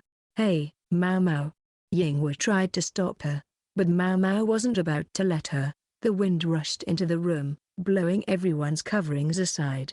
Maomao took a deep breath of the fresh air and let it out again. "No wonder I was starting to feel dizzy," she thought. The extinguished lights had all been put in the brazier. The brazier had charcoal in it, and the remaining wicks had caught again. Put a bunch of half-consumed charcoal fuel in a cramped room and close the window, and of course only one thing could happen. Maomao went over to some of the more alarmingly slumped ladies seated around the brazier and brought them over to where the airflow was best. Yinghua, belatedly catching on, started to help. Burning a flame in an airless space produces gases harmful to the human body. That was why she'd felt in more and more of a stupor as the night went on. "I was too slow noticing it," Maomao admonished herself, wondering why she hadn't picked up on it sooner. At the same time, she realized her actions had been rather rude to the host. She turned to the other palace woman to apologize, but didn't see her. "Bah, and I was so close too," she thought she heard someone say, but there was nobody there. "So what was with that one story?" Shizui asked. The meeting had broken up with everyone drifting away. Yingwe was giving Maomao a look as if to ask, "Who's this girl?" Shizui still hid her cloth over her head, seemingly happy that way. "What one story?" Maomao asked. Shizui meant the story of the flame in the forest. She hadn't forgotten that Maomao had promised to tell her the story's secret. The prohibition on going into the woods might have been a superstition, but that doesn't necessarily mean there was no good reason behind it. For example, suppose the forest was dangerous, suppose it was full of food, but also full of things that couldn't and shouldn't be eaten. That could have inspired the ban. And what then? Suppose someone new came to the area, someone who hadn't grown up in the village. By then, "You mustn't eat what grows in the forest, for it will harm you." Had, over many years, become simply "Don't go into the woods." And precisely because people had observed the restriction so scrupulously, nobody knew how to distinguish what was and wasn't edible in the forest. All of this suggested the following: racked with hunger from the crop shortage, the mother and child tried to sustain themselves on the abundance of the forest. Knowing they were violating the village's customs, however, they did it secretly, when no one would see. They snuck into the forest in the brief moments of twilight, while there was still light but it was difficult to see anyone, and gathered mushrooms and berries. They returned home with the sunset, never knowing what they had harvested. "There's a fungus called the moonlight mushroom," Maomao said. "It looked much like the ordinary oyster mushroom. It looks quite edible, but in fact it's poisonous and induces nausea when eaten. As its name suggests, it has one unusual characteristic, namely, the mushroom glowed after dark." The fruiting body was indeed quite delicious, so delicious, in fact, that she hadn't been able to help herself from chopping one up and eating a bit of it. Whereupon her old man had forced her to vomit it back out, one of her most pleasant memories. In any event, the mother and child had gathered the mushrooms before they glowed, so they never knew what they ate as they walked along that dark path. The glowing of the mushrooms in their basket might have looked to some distant observer like the floating flames believed to be wandering human souls. Meanwhile, when the woman and her child got home and lit a light, the fungus would cease to shine, looking perfectly normal as they emptied out their harvest and ate it. Moonlight mushrooms weren't ordinarily poisonous enough to kill, but what if they were eaten by someone who was severely malnourished? The child would die first, followed by their mother. Then there was the question of what the woman had tried to say at the end. Perhaps she tried to tell the other villagers there are delicious mushrooms in the woods or something of the sort. A little act of revenge toward the neighbors who had refused to help her or her child. So that's what it was. Shizui fluttered her cloth, looking satisfied. Then she said, "Okay, I've gotta go this way." And then she went pattering off like a little girl. She struck Maomao as quite a free spirit, and not especially interested in what anyone else thought. Not that Maomao was one to judge. So it's not so scary after all," Yingwe said. She was puffing out her modest chest bravely, Very much the opposite of how she'd acted earlier. I'll bet the other stories have explanations like that too. Maybe, Maomao said. I wonder. Together, she and Ying were headed back to the Jade Pavilion. Oh, you're back earlier than I expected, said Hongniang, who was waiting for them. She was doing some stitching, making little adjustments for the fast-growing princess. Yeah, things got a little wild at the end, Yingwe said. I suppose so, Hongniang said, as if this made perfect sense. After the lady who always hosted those gatherings died last year, I was a little worried about who would take her place. Hongniang set down her needle, sighed softly, and rubbed her shoulders. She was a thoughtful woman. I owed a lot to her kindness, myself. I'm sorry it was all over for her before she even got out of the rear palace. Maomao studied Yingwe's expression. Her earlier bravado was deserting her, her face turning pale. About this lady. This is strictly between us, but she was one of the former emperor's bedmates. I don't much like get-togethers like that, but it was one of her few amusements, and it would have been churlish to stop her. After she passed last year, I have to admit I felt sorry to think of the tradition simply disappearing. I'm glad someone stepped up to keep it going. Hongniang put her sewing tools away in a lacquered wooden box, and with another sigh she went to her bedroom. Maomao couldn't help thinking that Hongniang's story sounded familiar somehow, and then she realized that it resembled the tale the hostess had told. She couldn't remember the exact details, but judging by Yingwe's bloodless expression, she was thinking the same thing. Maomao crossed her arms and puzzled over it. The world was full of things she didn't understand. In any event, she was glad the convocation had concluded before they had become the 13th story. Yingwe, terrified, insisted Maomao stay with her that night, leaving Maomao too stifled to get much sleep. Chapter 16, Beating the Heat. Maomao headed for the main room. They said she was wanted for something. When she got there, she found a eunuch draped across the couch.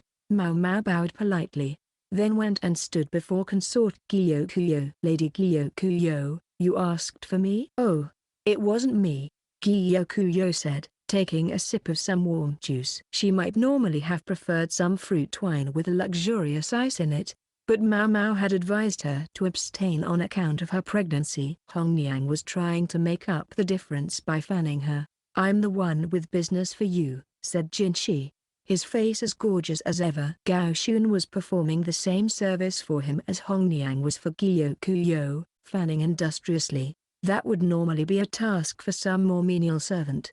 The fact that none was present suggested there were secrets afoot yet again. What sort of business, sir? Maomao asked. Jinshi looked at Gyokuyou and said, I'd like to have her back for a few days. He was clearly referring to Maomao. As for having her back, she was technically on loan to Consort Gyokuyou, to look after the consort's health until the child was born. One wasn't normally allowed to return to the rear palace after having left it, but it seemed special dispensation had been granted, along with special conditions. Goodness, and what am I supposed to do for a food taster while she's gone? Gyokuyou asked pointedly. You needn't worry about a thing. I'll lend you my lady-in-waiting in the meantime. She's quite experienced with poisons, if not quite so much as this young woman. I wonder, can I trust her? You wound me, lady. Gyokuyou had a mischievous smile on her face. When Jinshi referred to his lady-in-waiting, Maomao could think of only one person, the not quite elderly Sui Rin. Yes, she would certainly do well enough in Maomao's place. She was a shrewd one, if nothing else. But in that case, Maomao wondered, who would look after Jinshi? The grandmotherly attendant insisted on babying this otherwise adult man, such that Maomao wasn't even sure he could dress himself without her. You said a few days, Gyokuyou said. Are you planning to go somewhere? Indeed, I've been invited to go hunting. Goodness gracious. Hunting, huh? Maomao thought. What a very high society way to pass the time. Would there be hawks involved to chase down the quarry? It's at Lord Shizu's invitation. Jinshi's smile was perfect. There wasn't so much as a crack in his facade. Lord Shizu, huh? Maomao thought. She recalled he was an important official, Consort Xiaolan's father. Was it just Maomao? Or did this smell like trouble? She wanted to tell Jinshi not to drag her into anything that was going to be a huge headache, but then again, she wondered if a hunt might mean she got to eat some fresh meat. Maybe they would be hunting deer or rabbit. If I had the choice, I wouldn't want rabbit meat as much as I'd want a rice cake made by a rabbit. An old fairy tale held that the rabbit in the moon produced medicine with a mallet. That sounds taxing. For both you and whoever accompanies you. There's a great deal at work here, you see. And you wish to borrow my Maomao for this? Yes. Borrow her back. Gyokuyou's eyes glinted the way they always did when she latched onto something that amused her. Does it really have to be Maomao? We have plenty of perfectly nice girls here. No, I've told you I'd like her back. And that's all. Maybe Maomao was just imagining the sparks that seemed to fly between Jinshi and Gyokuyou, or maybe not. In any event, Maomao took over fanning from Hongniang, who was getting tired. Gyokuyou said, "Well, now, I wonder which girl I should lend you. I've already told you which girl I want. All you need to do is give her back to me." Gyokuyou chortled merrily. "You keep calling her and that girl." "Yes? What about it?" Jinshi said, a bit peeved. "Say, Gaoshun, what is it you call Maomao again?" Gyokuyou inquired of the reticent attendant, unabashedly enjoying herself. "Me, Mom?" Xiaomao. Despite his serious demeanor, he called Maomao by quite a sweet nickname, Little Cat. In fact, he was such a soft touch that she'd sometimes known him to stop by the medical office just to play with the kitten. Gyokuyou looked back to Jinshi, seeing that her prey was cornered. "So, tell me, what is it that you normally call Maomao?" Jinshi didn't say a word. "Surely you don't just say Maomao. She won't know if you mean her or the cat." Jinshi, looking less and less comfortable, glanced in Maomao's direction. "Now that she mentions it, I don't think he's ever once called me by my name." She'd never noticed before. "Not that I really care." Somehow, the extent of Jinshi's discomfort struck her as strange. Hongniang jabbed her with an elbow, looking as if she wanted to say something, but Maomao didn't know what. It took another half hour of being needled by Gyokuyou before Jinshi got what he wanted, and by then Maomao's arms were tired from fanning too. To the north of the capital was an important grain-producing region. A great river rolled from west to east, and the landscape was dotted with towns and farming villages. Where the south cultivated wetland rice, the north grew wheat and Xiaolan, a type of sorghum. Further north there were forests, and beyond that, mountain ranges. North of the forest was the territory of Shihokushu, the Shi northern province, and there one began to leave the area of the country under the emperor's direct control. The region centered around the capital was known as Kashu, Ka province, and in addition, there were 3 other major provinces, along with a dozen or so smaller buffer territories among them. The name of the province gave an inkling of its role in things. Of course the official Shizu would come from Shihokushu. Is this making sense? Basin asked, interrupting his lecture, which he was delivering in a bit of a self-important tone. He was a young man with a perpetually furrowed brow, perhaps a year or 2 older than Maomao. How did the nation's founding myth go? Again? Maomao thought to herself. The country in which she lived was called Li. The name was only a single simple character, but it told a whole sprawling story of national creation. At the top of the character were a few strokes representing a plant, while below that the character for sword was repeated 3 times. The plant represented Ka, a name that literally meant blossom and referred to the imperial ancestors, specifically to Wang Mu, the mother of the imperial line described in the old stories. The sword stood for men of martial valor. It was said that 3 warriors had accompanied Wang Mu, hence the 3 swords in the country's name. Maomao seemed to recall that there had been many more annoyingly detailed stories to go along with this, but she'd been fighting back yawns the whole time she listened, so she didn't remember them very well. The only other thing she seemed to recall was that there was a difference in the sizes of the swords. 2 of the swords sat at the bottom of the character and the other stood above them. The one on top was larger, while the 2 below were smaller. This also explained why the otherwise self-possessed emperor could hardly look Shizu in the eye. The north, which is to say the topmost sword, was summoning high officials, proposing a long, relaxing hunt. True, the emperor himself wasn't going, but plenty of perfectly important people were. All of this was being explained to Maomao by the warrior sitting across from her. Rattle, clatter. They were in a carriage, and they were on the move. A horse-drawn carriage traveling at a leisurely pace could cover about 12 kilometers in the space of an hour, including rest periods and time to change horses. They'd been traveling for half a day already. My butt's getting sore, Maomao thought. She was tempted to let her real feelings slip and propose they do something to remedy their situation, but at least she had a cushion to sit on. Everyone else was in the same boat, so complaining wouldn't get her anywhere. Instead she looked silently out the window. Her hair was done differently than usual, making her head feel heavy. Her shoulders slumped. If they were going to be on the road this long, surely they could have done her hair later. Whether at Shizu's invitation or not, getting from the capital to Shihokushu was no easy matter. It was too far away for a day trip or even an overnight jaunt. Shizu himself kept residence in the capital. His family controlled the province of Shihokushu. They were one of the clans alluded to in the founding myth, and for that reason they had the weight of history behind them. But the rumors one heard about them were less than favorable. After he'd finished his run-through of this information, which interested Maomao hardly at all, Basin crossed his arms and fell silent. The subordinate officials with them looked tired, knowing that they were all going to be stuck in the same carriage together for the duration. They couldn't fall asleep, though, because despite his youth, Basin evidently held a rather high station, and they could hardly nap in front of their superior officer. Jinshi and Gaoshun at least were in another carriage. A thread of drool was starting to dribble from Maomao's mouth, but that was just one of her charms. When Basin saw it, he clicked his tongue and said, "I don't know what my father sees in a girl like you." Father? That would explain why he looked so familiar. He must be Gaoshun's son. At first she'd been surprised by the idea that a eunuch like Gaoshun might have a son, but when she thought about it, she realized that of course he hadn't been a eunuch from birth.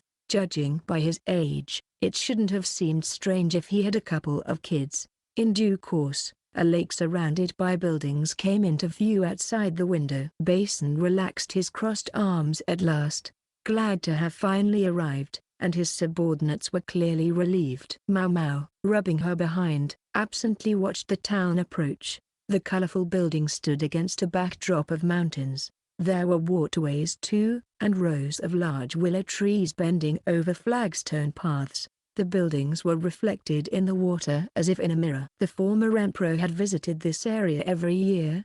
The altitude was high, which kept it cool, and many used it as a place to beat the heat. In his final years he'd stopped coming, and the current emperor hadn't been here since his accession either. But the place was well looked after by the Shi clan, a job made easier because they lived in the lands they governed. Maomao could see buildings even on the sides of the mountains, houses built like steps into the slope.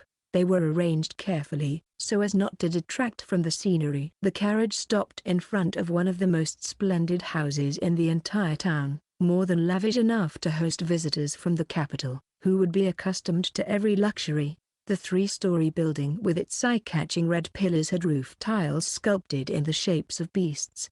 Meanwhile, a moat ran around the mansion, filled with carp that looked like living damask. A black lacquered fence bore dragons and tigers in places. The craftsman must have carefully soldered them on. It was distinct from the kind of decoration one typically saw in the capital. Maomao was studying it intently when she felt someone jab her in the side. She looked up to see Basin glaring at her. She obediently fell into step behind him. As soon as they arrived at their rooms, Jinshi flounced onto the couch. His and Gaoshun's quarters were in the same building. On this occasion, it seemed Gaoshun was present as an invited guest. Maomao figured Basin was thus here as Jinshi's attendant.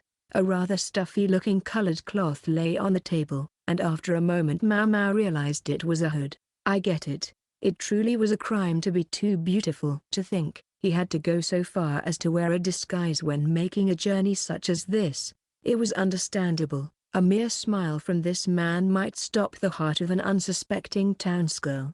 A troublesome face, it must be said, judging by the layout of the house. The rooms they occupied were the finest available for receiving guests. From the furniture to the furnishings, everything was more than suited to even the most distinguished visitors. Still, Maomao couldn't help noticing how hot the room was with the window closed and candles lit. She was on the point of loosening her collar, but then realized that wouldn't be appropriate and that she was going to have to bear it. The makeup on her face, substantially thicker than normal, felt like it was going to peel off. Jinshi, for his part, had opened his shirt, so Maomao took the liberty of looking at him like a squashed frog for the first time in quite a while.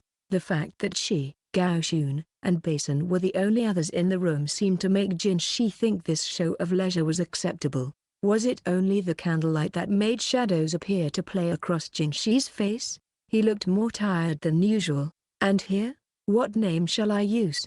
Basin asked Gaoxun. It was Jinshi, however, who answered. "Here in the room. My usual one is fine." "Outside, Gaoxun." "Understood, Master Gaoxun." Maomao shot Gaoxun a puzzled look. Gaoxun stroked his chin and looked at Jinshi, while Jinshi narrowed his eyes and looked at Maomao. "Is there some strange plan afoot?" Maomao inquired. "Oh, it's," Gaoxun began, but Jinshi held up a hand to stop him. "I should be the one to explain. As for you, hold your peace." "Of course, sir," Gaoxun replied, and almost physically withdrew from the conversation, and left Maomao perplexed. "Am I right that Master Gaoxun and Master Jinshi are both present as guests on this occasion?" Maomao said. Normally, there was a somewhat more noticeable difference in station between them, but here they occupied the same building, even if they were in different rooms. "For generations, the Ma clan has served Master Gaoxun's family," Basin said, a note of anger Maomao couldn't explain in his voice. His eyebrows were knitted together as if he were mentally working a puzzle, an expression that looked exactly like Gaoxun. "So he is from good stock," Maomao thought, finding herself impressed.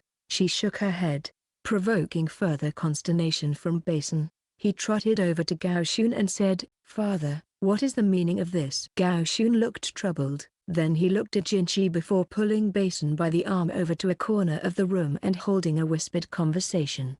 Maomao could clearly see Basin's shock at whatever it was Gaoxun said. He then appeared to argue, but without another word, Gaoxun simply smacked him on the head. Maomao wondered what they were doing over there, but she wasn't especially worried about it. She set about tidying up the luggage instead. If she didn't stick to the job, she'd get a piece of Sui Rin's mind later. Aged or not, that attendant could be fearsome indeed.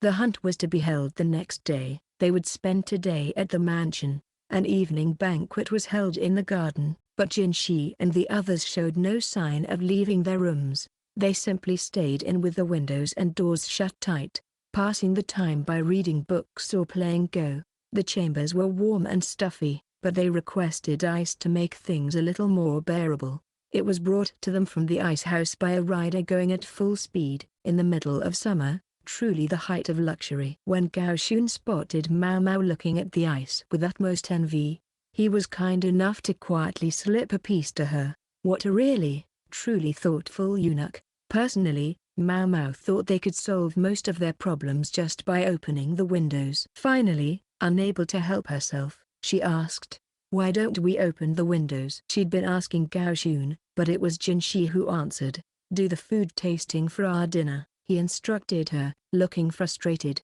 He added that then, she would understand. Maomao was given a small sample plate of the dinner, and she tasted it just as she always did. There was a long pause. "You see now?" Jinshi asked, eyeing the sumptuous food but still looking exasperated. The dinner, which had been loaded onto a cart, appeared to include only the finest ingredients. "Indeed," Maomao replied. Soft-shelled turtle. The soft-shelled turtle was renowned for never letting go once it had clamped its mouth onto something. Its blood was considered an aphrodisiac, and the meat could be presumed to have the same property. When Maomao tried a sip of the pre-dinner wine, she noticed that although it had been given some smoothness with fruit juice, in fact the alcohol was pretty stiff. It wasn't just the appetizers and the aperitif, the ingredients in the side dishes, the entree, and even the dessert all appeared calculated to make the eaters more energetic. Gao Xun dug through their luggage and produced some portable rations. It looked like they were going to have a modest dinner despite the gorgeous food sitting in front of them. "Aren't you going to eat it? It's not poisoned," Maomao said. "It may not be poisoned, but it's still not fit to eat," Jinshi replied. "In fact, I'm amazed you can keep such a straight face when you've eaten that stuff."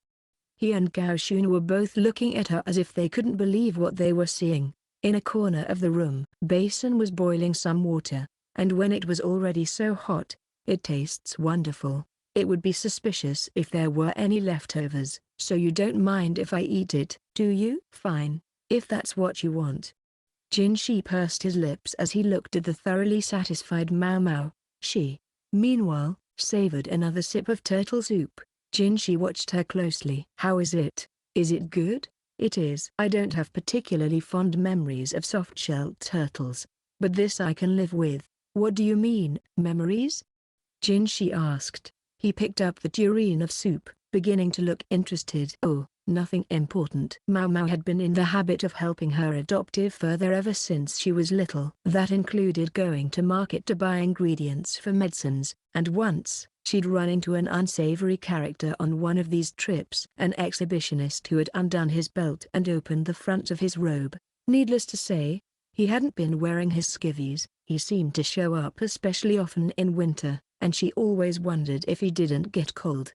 Maomao, startled, had made a run away, and in the process she'd dropped the purchase she'd been holding. It happened to be a live soft-shelled turtle, and...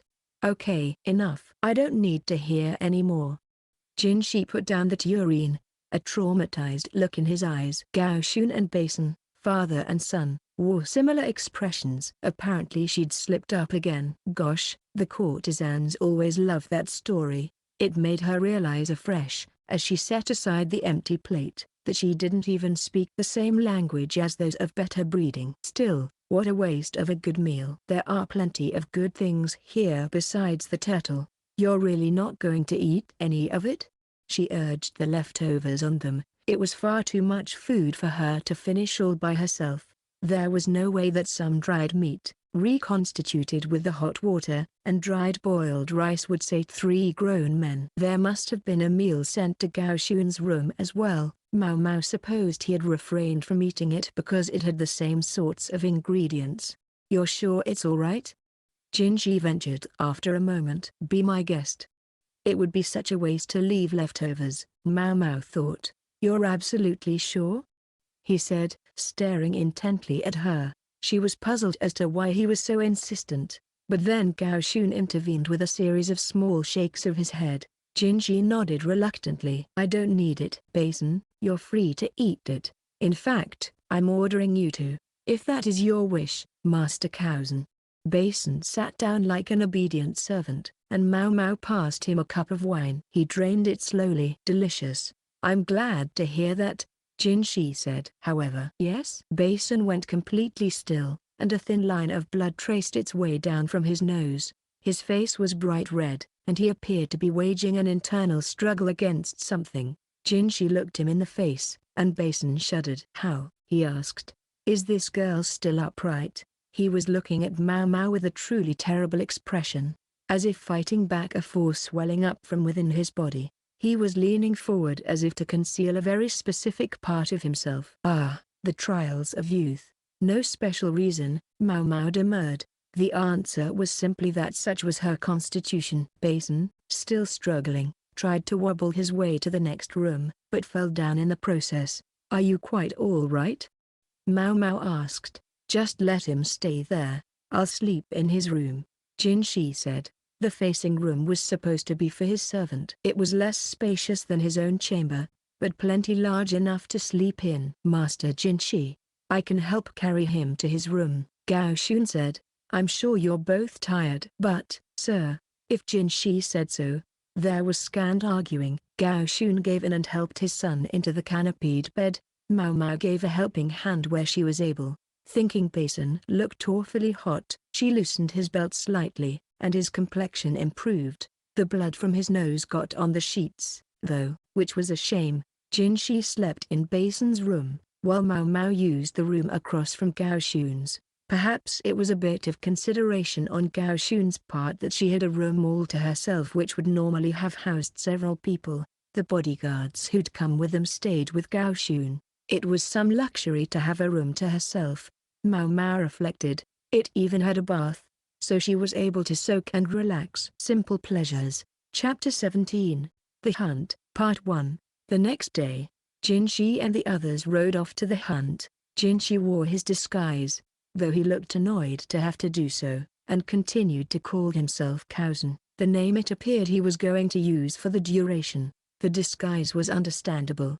Having someone who looked like Jinshi wandering around would be an absolute distraction all by itself. This wasn't the palace.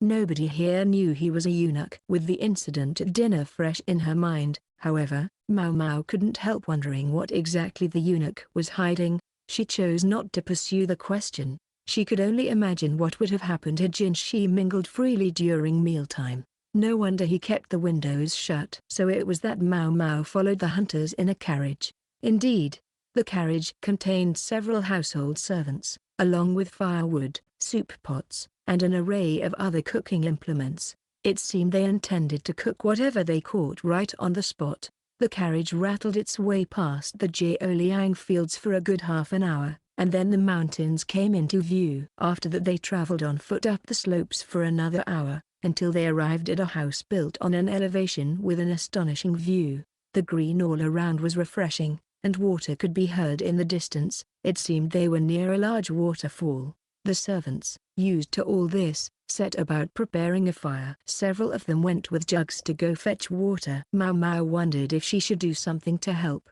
but the entourages of the other officials with her weren't lifting a finger. They found a place under a canopy set up by some servants who had come early and were chatting together. The noble members of the party would eat in another location. Probably safer not to do anything, Maomao thought. All too often, people did more harm than good when trying to help and only earned the enmity of those around them. The servants were probably just as happy to be left alone. As she wondered, Maomao spotted a dog, one with a familiar keeper. So the mutts brought his mutt. It was Lahaku, who was something of a big, friendly dog himself. Wondering what he was doing there, Maomao went over and squatted beside him. He was busy rubbing the dog's belly, but when he realized someone had approached him, a suspicious look crossed his face. "Hello?" he said. "Hello," Maomao replied. That voice. "Oh." He clapped his hands and nodded. "Young lady, it's you. What are you doing here? And looking so much lovelier than usual too. So glad you finally noticed." Between the fact that she had no freckles and that she wasn't wearing her usual outfit, he seemed not to have realized it was her at first. He was a man who knew how to be rude, as ever. "Yeah, but seriously, why are you here? I was personally requested to attend." That's really something. One of Lahaku's good qualities was that he didn't think too hard about things. Maomao had spoken to him without really thinking about it herself. But maybe this wasn't the best time to be revealing who your acquaintances were. "You know, it was the same for me," Lahaku said. "Somebody asked for me by name to be part of the guard unit." He sounded somewhat put out about this, though he continued to stroke the dog's belly. The animal wore a collar, and Maomao surmised from the breed that it was a hunting dog.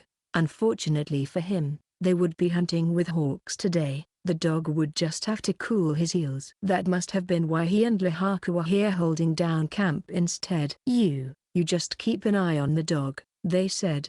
Evidently, though he'd been asked for by name, the other bodyguards, themselves proud men all, had effectively ostracized him. Lahaku had been making his way up in the world lately, but the higher you went, the more fierce the resistance became. Lahaku pursed his lips, but not because he was upset.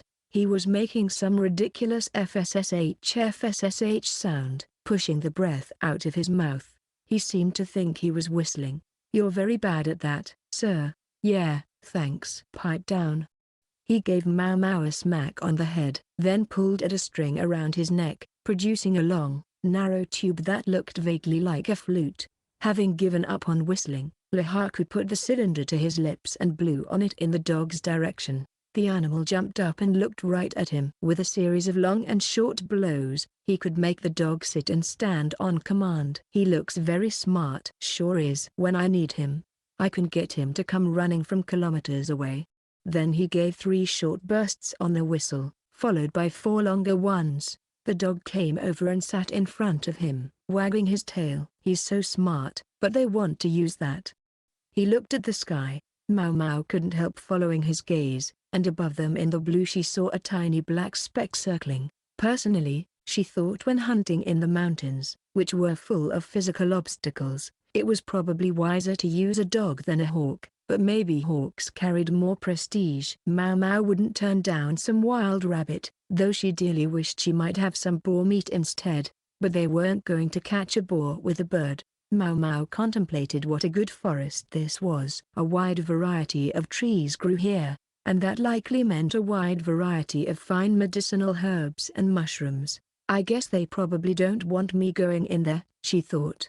She was feeling fidgety. She glanced around. Lihaku was completely absorbed in playing with the dog. She didn't think anyone would notice her, but still, she started looking around, and almost before she realized it, the sun had passed its zenith.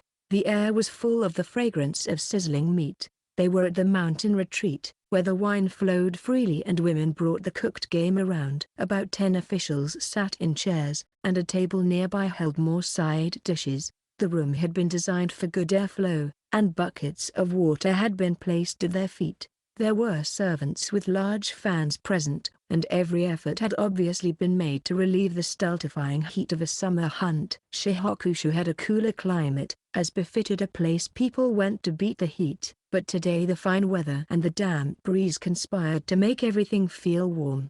Servants solicitously came by with food. Additional meat had been cooked to supplement the catch from the hunt, which wouldn't have been enough for everybody. Anyway, unlike fish, game wasn't necessarily at its tastiest immediately after being caught. Maomao stood behind Gaoshun, watching the proceedings with detachment. Gaoshun had a seat of his own. Attendant girls and palace women stood at attention behind the various officials.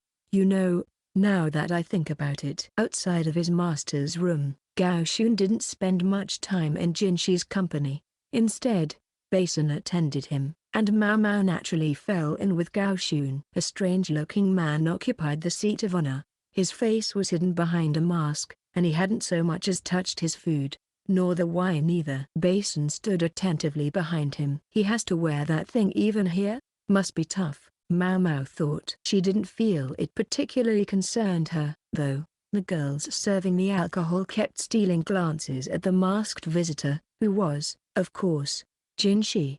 However odd his choice of accessories might have been, he was the most important guest here. Becoming the mistress of some high official would almost by definition bring more security than to end up married off in some mediocre match. And all the ladies here appeared shrewd enough to know it. It wasn't just the women whose attention he commanded. The corpulent man sitting next to Jinshi was forever whispering to him. It was quite an intimate way of speaking, so maybe it was Maomao's imagination that made the tone of his voice sound faintly impertinent. Jinshi kept responding with quick little nods of his head. "So is that Shizu?" Maomao wondered. She'd heard his name but didn't know his face very well, or at least didn't remember it. The location of his seat, though, was a strong indicator of his identity. "Wonder what they're talking about." Shizu stopped talking and leaned away from Jinshi. Jinshi's hand continued to tremble, and Basin's pallor had gone bad. "Something he said?" She leaned over and whispered to Gaoshun.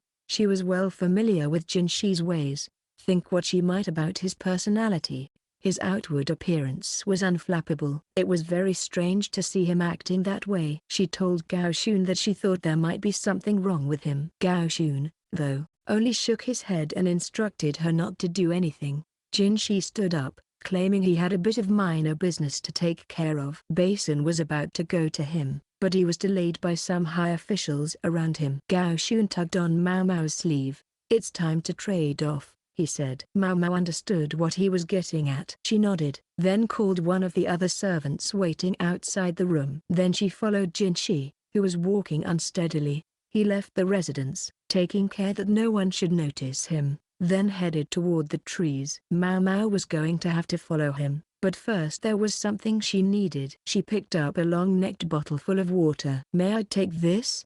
she asked a servant who was preparing food. "Sure, go ahead."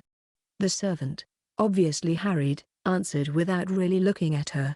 Maomao used a spoon to add a little something to the water. Then she took it with her toward the woods. Shortly after entering the trees, she spotted a figure leaning against one of the trunks. "Master J." She was about to say Jinshi, but clapped a hand over her mouth before the name could get out. She didn't know why, but he was using a pseudonym here. What was it? Again? She tried to remember. "It's you," a strained voice said from behind the mask before she could call the name to mind. "You need to take this off," she said, and made to pry the mask off his face, but Jinshi resisted fiercely. "I can't." "Of course you can. There's no one here." Wasn't that why he'd come all the way out here? There was nowhere to be alone in the residence. Jinshi had his own quarters, to be sure, but palace women were always there, perpetually ready to meet his every need. But someone might come. Ugh, this is so damn frustrating. Maomao leaned the wobbly man against her shoulder and began to pull him along. "If you're that worried about somebody seeing, then you just need to go somewhere nobody will." Deeper into the woods they went. She could see a cliffside now, with a beautiful, massive waterfall. The spray was captivating. It looked like a white feather cloak such as one of the gods might wear. The fall cascaded down several steps, forming a scene that must have been overwhelming even from above. Realizing this was where the water must have been gathered from, Maomao dipped her handkerchief in the river, then slipped it under Jinshi's mask, hoping to cool his face. Then the ground around their feet exploded. What? There was a noisy flapping of wings as birds scattered. It was Jinshi who reacted. He grabbed Maomao in his arms and started running, but again the dirt at their feet spat into the air. The breeze carried a distinctive sulphurous smell. Could that be a feifa? Jinshi hissed, still moving unsteadily. He seemed strikingly calm in the face of what was obviously an unexpected development. The feifa, meaning flying explosion. It was a weapon that utilized fire powder. It was sometimes used in hunting, but it would be very hard to claim that this particular incident was simply a mistake. Jinshi thought for a beat, then tightened his grip on Maomao. "Sorry, this is going to get a little dramatic." He started running with Maomao in his arms. Then he leapt for the waterfall. "A little, my ass," Maomao thought as they plummeted into the spray. Chapter 18. The Hunt, Part 2. The soldiers serving as bodyguards were clearly distressed. The officials were discussing something amongst themselves, with occasional exasperated glances at Basin. It had now been 2 full hours since his master had left his seat. Well beyond a reasonable amount of time to answer the call of nature. Basin knew it was too late to regret his decision not to accompany Jinshi. Anyway, Jinshi had specifically told him to stay behind. Basin had seen his father give some sort of instructions to that maid who was always with them. Basin grunted and furrowed his brow. Everyone told him he looked like his father when he did that. At this moment, though, his father, Gao Shun, remained expressionless, simply observing what was happening. Basin was directly involved, but today, Gao Shun was a bystander. He was just acting like the other officials. Basin was desperate to ask his father what he should do, but he couldn't approach him under the circumstances. Instead, he tried to imagine where his master might be even as he tried to ignore the distraction of the other officials' annoyance. He'd already sent one of his subordinates out to search, but truth be told, he wished he could have gone personally. Sickened to be stuck in a role that seemed purely formal, all he could do was wait for his man to get back. One of the servants claimed to have seen Jinshi leave the building, saying he was going to get some air. He'd told the guards not to follow him, but a petite lady-in-waiting had gone after him with some water. Basin knew who that must have been, and it only made him more certain that something had happened. He shouldn't have just waited here. At the moment, there were 2 distinctly different attitudes among those present: those who were worried about their missing master, and those who were openly amused that he had disappeared for so long with a serving girl. Basin was particularly furious at the idiots in this second group. He restrained himself from arguing openly with them. That would never happen. He wanted to exclaim, but the result was a compulsive tapping of his foot against the floor.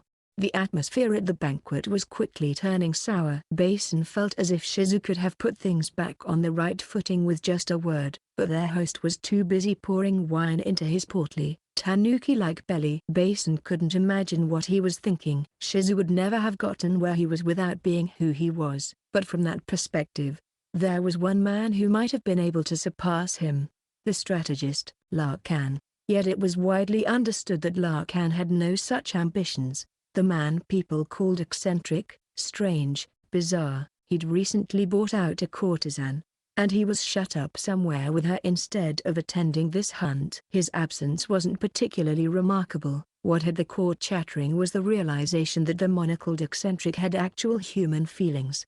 All this being said, Shizu was the host of this banquet, hardly in a position to carry out any plots personally. Basin dearly hoped that nothing untoward would happen while he was the one attending his master. If anything did occur, he suspected it would be instigated by someone other than Shizu, that their host wouldn't be involved. It was then that a soldier, muscular and still young, ran up, his footfalls pounding on the floor. "Pardon me, sirs," he said as he entered the banquet hall and stood in front of Basin. It wasn't quite proper, but nobody stopped him. The soldier knelt before Basin, who bade him look up. "What is it?"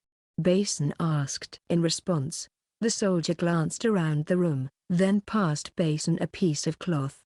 He recognized the damp, shredded fabric immediately. He took in the soldier's expression. He was desperate to glance over it further to see what he might be thinking, but he suppressed the urge, clutching the cloth tighter. "Is that?" An official reached out, but Basin hid the cloth from him. Not raising his eyes from the ground, he said, "A piece of my master's robe." Carefully expressionless, he looked at the soldier. The young man was looking at the ground again as he said, "I found it hanging on a rock in the waterfall basin."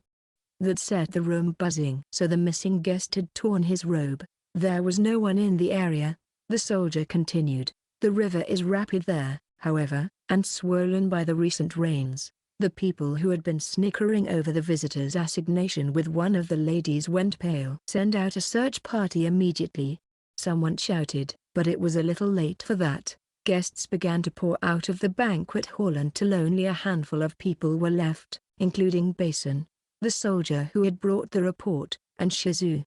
The soldier glanced in the direction of those who had left, then stood. "If I may, sir, I'm going to go back where I found that and have another look around," he said, and then he left as well. Basin pretended not to have noticed that when the soldier looked up, he grinned. Basin left the residence, instructing two of his subordinates to stay behind at the banquet hall. Those who had shared Basin's concern for his master had already sent their men to search the first time Basin had asked, so that now it was only the scoffers who were stumbling over themselves to look useful.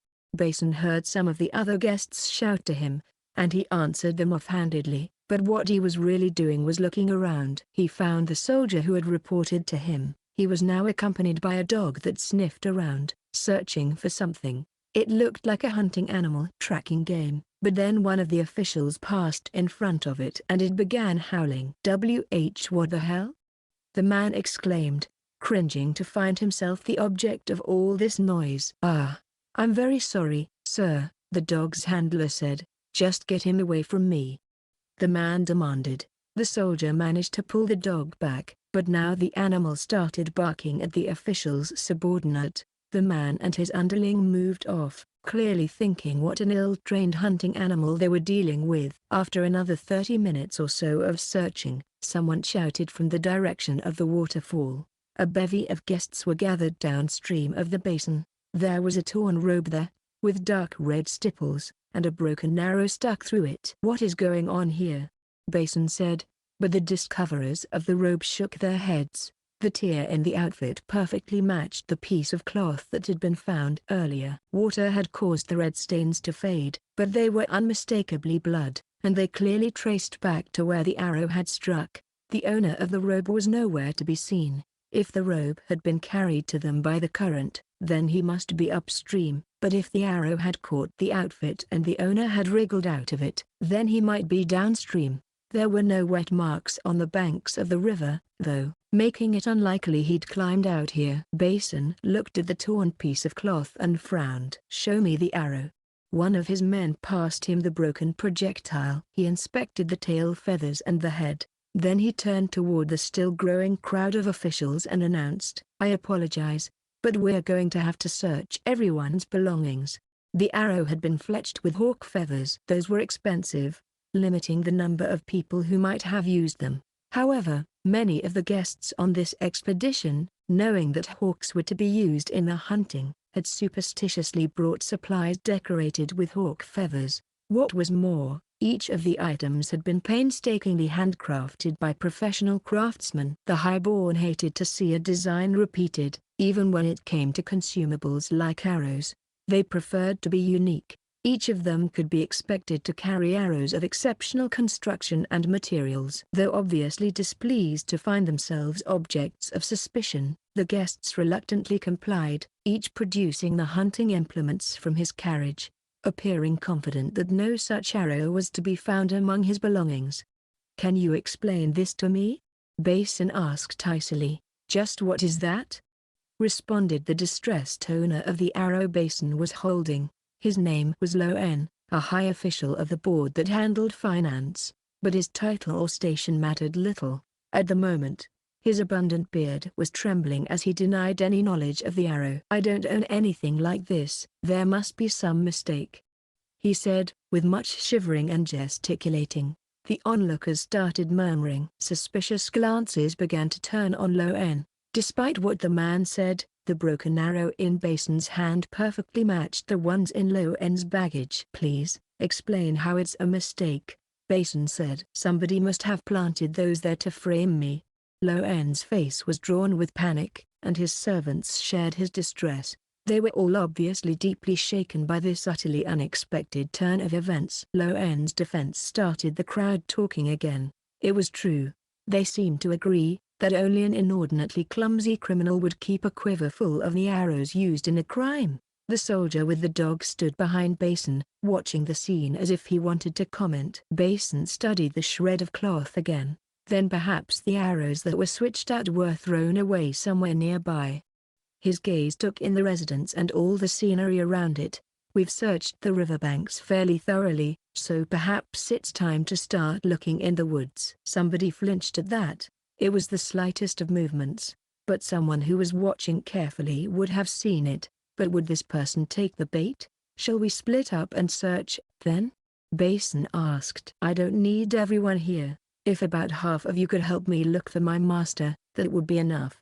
No one dared object to this proposal. Loen and his party, meanwhile, were still recovering their wits. Basin let out a sigh and looked at the soldier behind him. The man gave him a friendly smile. This would do it, Basin thought. He looked at the torn robe, openly annoyed.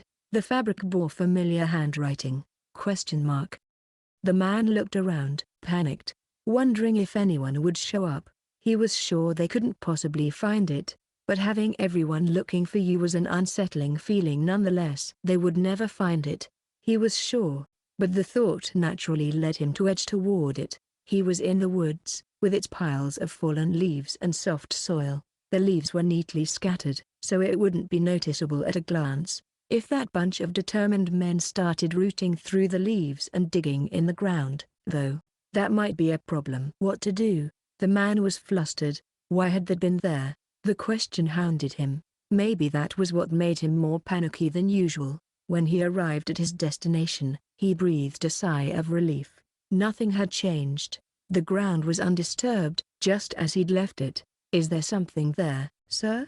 The man flinched at a voice from behind him. He turned to see a young woman with sopping hair, holding a mud-stained, cloth-wrapped package. His eyes went wide. "Hey, that's..." The man reached out, but a large hand grabbed his wrist. He looked and saw the owner of the hand, a beefy soldier. The one with the hunting dog. For the second time that evening, the dog howled at the man. "Guess dogs don't like you much," the young woman said, asserting her grip on the package. Her gaze cold. "I'm betting this is why you didn't want to hunt with them." From within the bundle, she produced a Feifa gun. Chapter 19, The Hunt, Part 3. Let's go back a bit, to the moments immediately after Jinshi and Maomao jumped into the waterfall. She felt firm pressure, first against her mouth, then her chest. HRK, Maomao groaned, then coughed up water. She sat up, allowing herself to vomit out whatever would come up along with the remaining contents of her stomach. She felt someone gently rubbing her soaked back.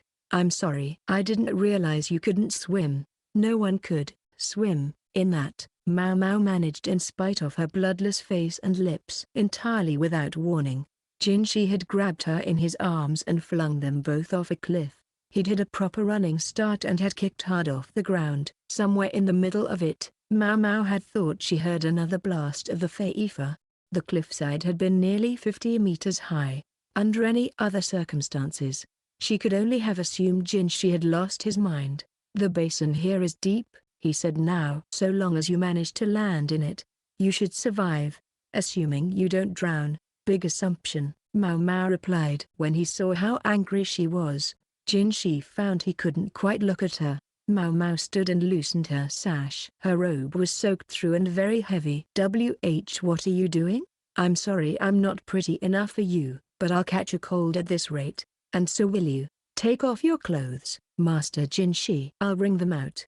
Then Maomao began to do just that. Her robe was still heavy. Deciding she didn't care that much, Maomao proceeded to pull off her skirt and even her underrobe. There was a thump as bundles of medicinal herbs hit the ground. They were soaked, ruined, she thought, sighing. She decided to refrain from removing the simple clothes that covered her front and her hips. At least there might not be much to hide on her body, but she wanted to hide what there was. She picked up Jinshi's robe, tossed it on the ground with a thump of its own, and began squeezing the water out. "You can worry about mine later," he said. "Take care of yours first."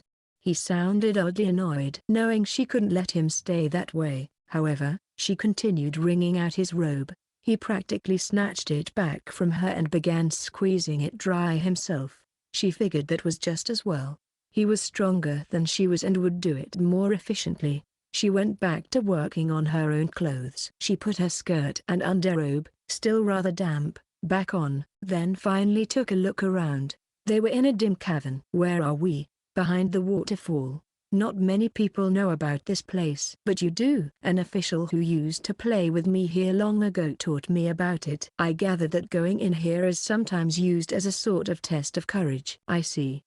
Maomao sifted through the inundated herbs, trying to decide if there was anything that could still be used, when she came upon some small bundles wrapped in bamboo shoot skin coverings. She held them out to Jinshi. He undid the monkey grass that tied the bundles shut to reveal boiled butterbur. They'd been packed in layers, and the ones at the center were relatively undamaged. "I'm sorry it's such poor fare, but I must ask that you eat this," Maomao said. The plant was seasoned to give it some flavor, and a bit of a soaking probably wouldn't hurt the taste that much, but nonetheless, it wasn't the sort of thing one would normally put on a noble's dinner table. "What is it? Some kind of medicine?" "No, sir. You appear to lack salt." The butterbur wasn't intended as a medicament. Maomao had brought it along as a snack to munch on in her spare time. The flavoring had appeared at breakfast that morning and Maomao had liked it, so she'd asked one of the maids to pack some for her. "Salt?"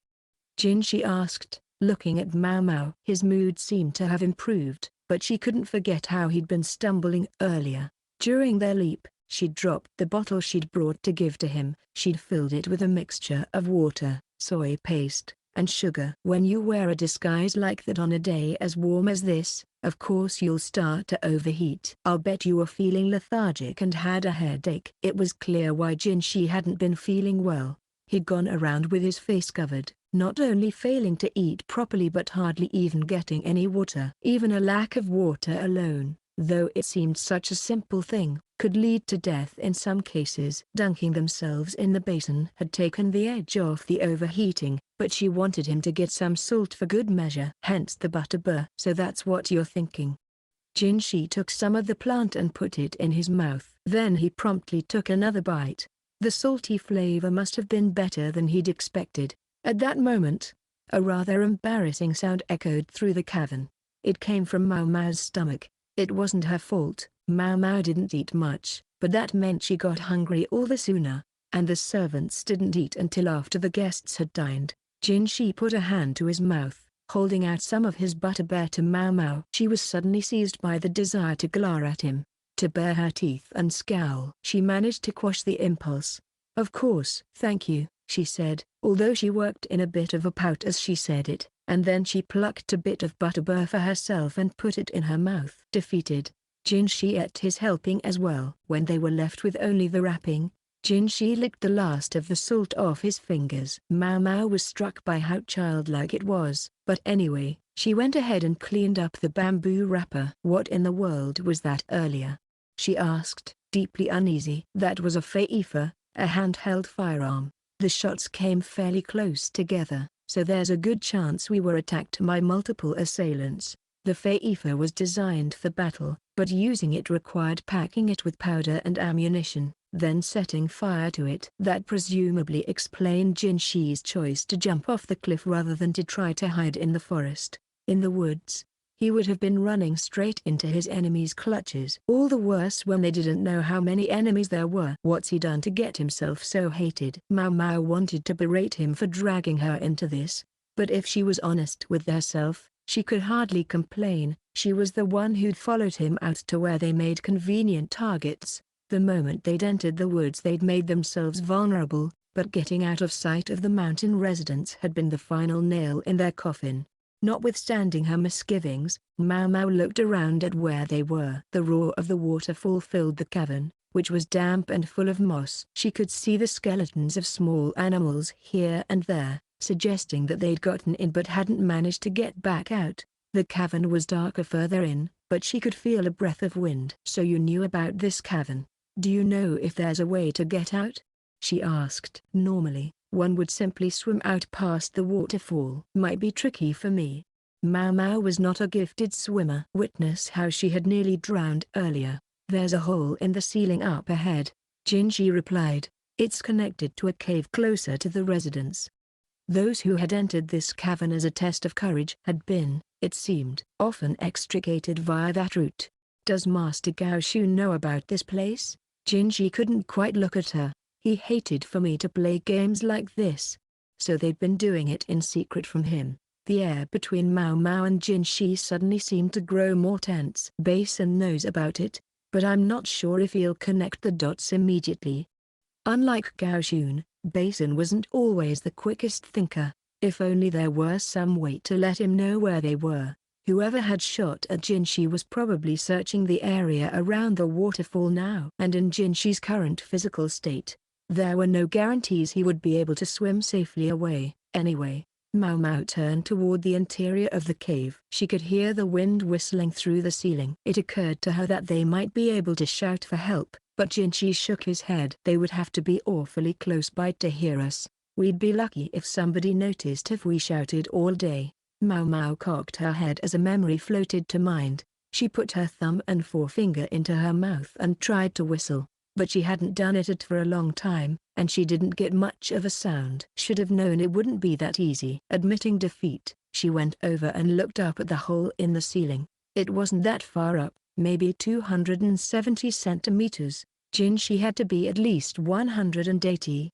but he probably wouldn't be able to jump up to the hole. Jinshi watched her, seeming to know what she was thinking. He didn't say it, but she assumed he was trying to judge how heavy she was. Maomao preempted him. "I can't." He had probably been picturing her perched on his shoulders, and concluding that she might be able to reach the opening. Being who and what she was, however, Maomao simply couldn't agree to such a plan. If Sui Rin ever found out Maomao had put her feet on Jinshi, regardless of the exigencies of the situation, Maomao didn't want to think what might happen to her.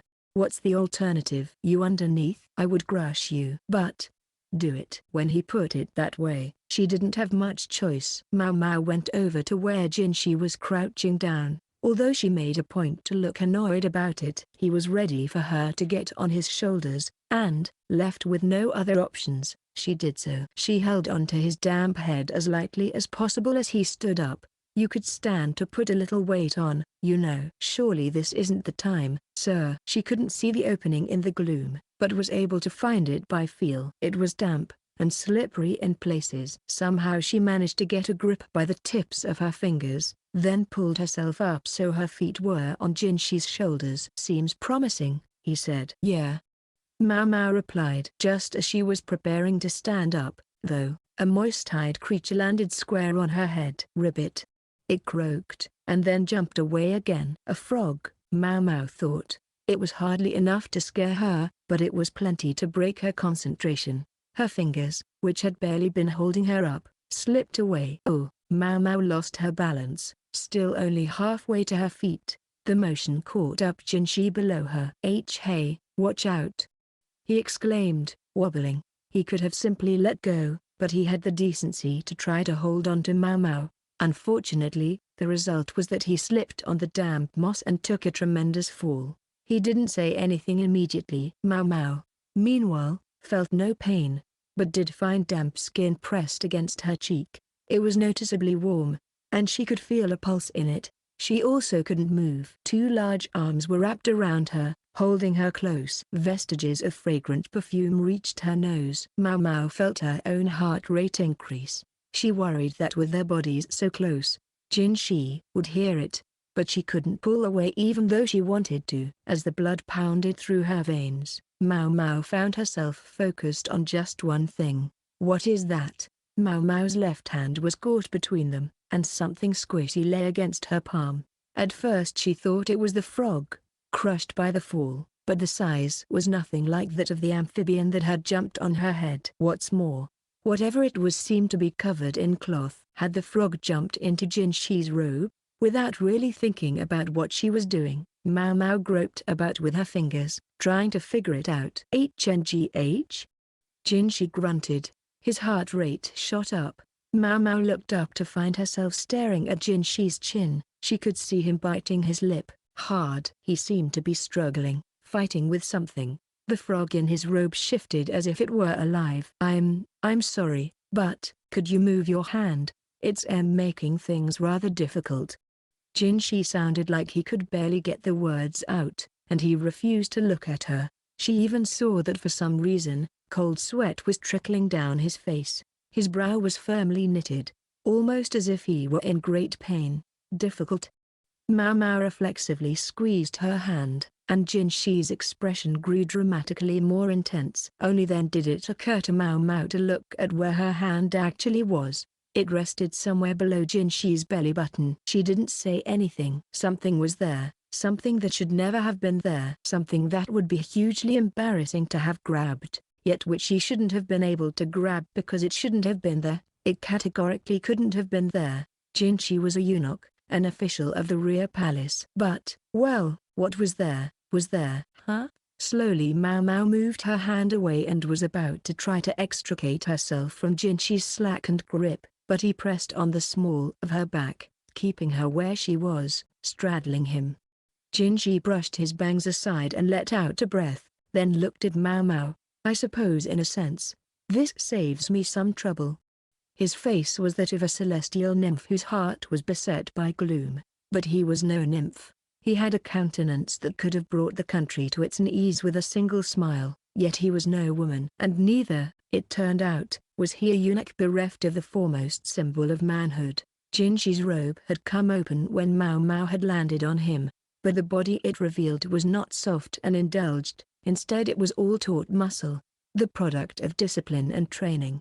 His face might be that of a nymph, but his body was that of a warrior. Now it seemed inexplicable to Maomao that it had never occurred to her before that he might not be a eunuch. Perhaps she'd subconsciously avoided entertaining the possibility. There's something I want to tell you, Jinshi said. It's one reason I had you come along on this trip. Maomao found herself wanting to plug her ears. She understood instantly that she mustn't hear any more, but plugging her ears would only make it obvious what she was thinking. There was a man in the rear palace who wasn't a eunuch. What would happen if that fact got out? What if that man had ever laid a hand on any of the consorts? If seed that wasn't the emperor's had been sown in his garden? Maomao scowled at Jinshi. Stop, please. Don't drag me into this. Jinshi had frequently put Maomao to use before, and although sometimes more and sometimes less, it was always a headache for her. Even so, it had never seemed worth her while to get truly upset. But this was different. Once she had this knowledge, she would have to take it to her grave. And I'm not ready to follow you to my grave. Thus, instead, Maomao said, I'm very sorry, sir. I'm afraid I might have crushed a frog. She kept her face completely expressionless. A frog. Jinshi winced. Fine. Let him wince. Maomao would overcome this situation by sheer force of will. Yes, sir, a frog. I apologize again. It dropped on me from above and made me lose my balance. You aren't hurt, aren't you? That squishy feeling thing had been a frog, she kept telling herself, just a frog. That was no F. I'm terribly sorry. I know you took the brunt of the fall for me. Let's get out of here, quickly. She tried to stand up, but Jinshi wouldn't let go of her. Master Jinshi, would you move your hands? Who are you calling a frog? Jinshi sat up, still holding her in place, so that they ended up facing each other with Maomao almost on his knees. What with his legs spread and her veritably on top of him, the situation could hardly have looked more compromising. As Jinshi leaned closer to her, Maomao almost flinched away, but she was not going to be beaten now. She stared him down, their noses inches apart. If it wasn't a frog, what was it? She asked. It was just a frog. It was just a frog, she kept repeating, like a mantra.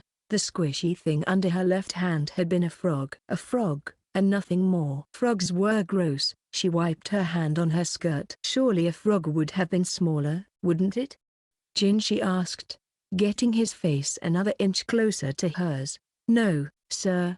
There are some decently sized amphibians round this time of year. Decent. Jinshi flinched again, looking shocked, and Maomao seized the moment to close the distance further, until their noses were practically touching. Yes, decent. And if it wasn't a decently sized frog, what decently sized thing could it have been? Decently sized didn't cover it, but that would do for now. Yes, decently sized would be enough. Hey, are you wiping your hand? Why did Jinshi seem so scandalized? Because frogs are gross, sir. Gross. This from the person who drinks snake wine. But frogs are slimy. Who's slimy? They glared at each other for long seconds, then almost a minute. Jinshi blinked first, so to speak, looking away from Maomao with his lips still pursed. Did I win?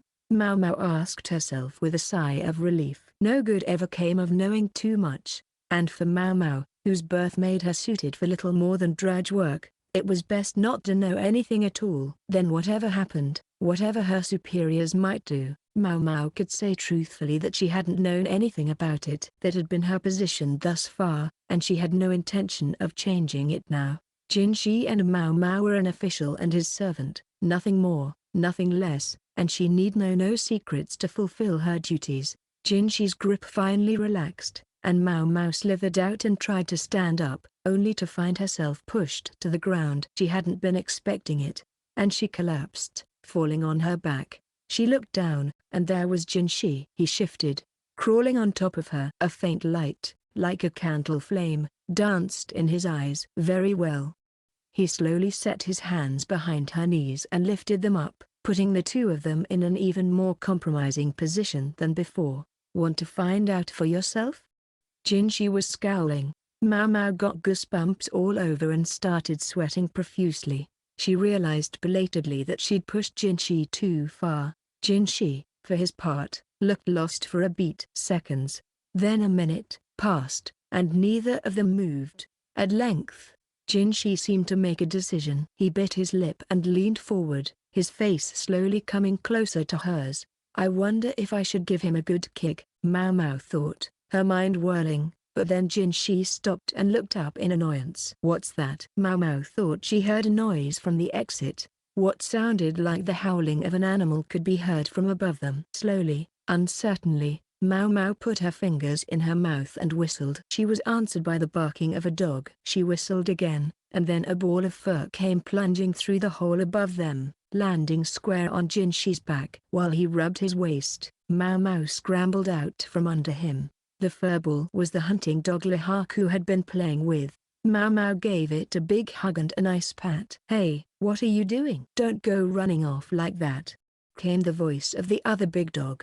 He didn't sound terribly worried, really. Still rubbing his back, Jinshi looked up at the ceiling. Maomao, feeling like she'd escaped by the skin of her teeth, shouted Lihaku's name as loud as she could. "How in the world did you get down there?"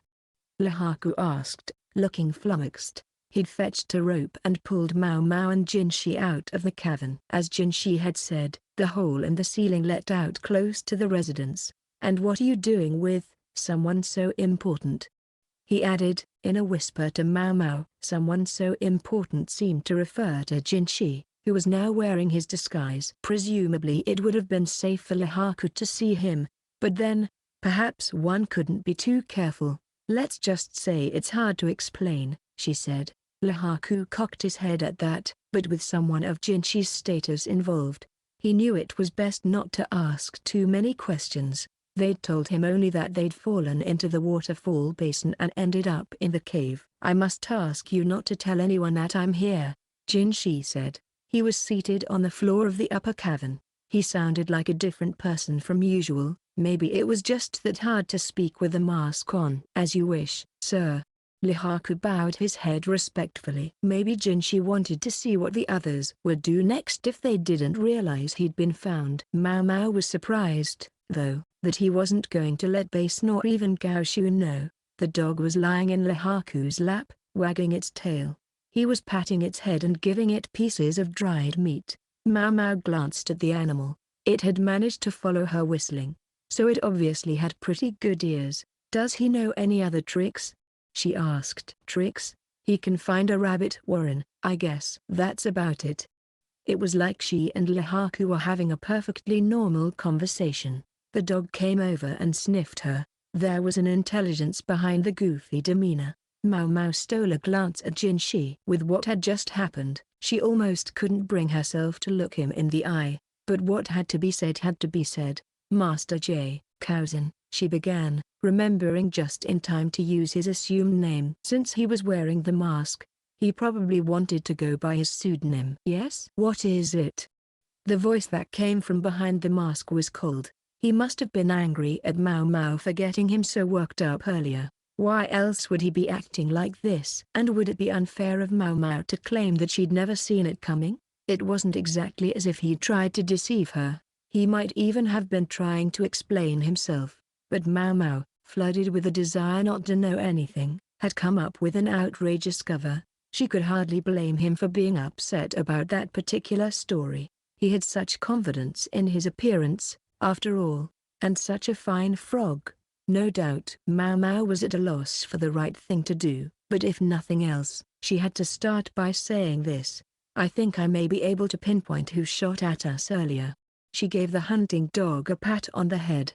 "And that brings us back to the present." Maomao opened the dirty bundle. Inside were 3 feifa still redolent of fire powder. She had never seen a feifa before and was surprised by how small they were. Jinshi and Lihaku had looked almost as startled as she had. They were supposedly the newest model, imported from abroad, not yet common in this country. They didn't use a fuse to light the fire powder like earlier models, but rather relied on a sophisticated construction that used a specially shaped metal part to create a spark to ignite the powder. Neither Jinshi nor Lihaku had ever seen these most up-to-date feifa. They'd simply fired them once and their understanding of how the weapons worked went no further than that.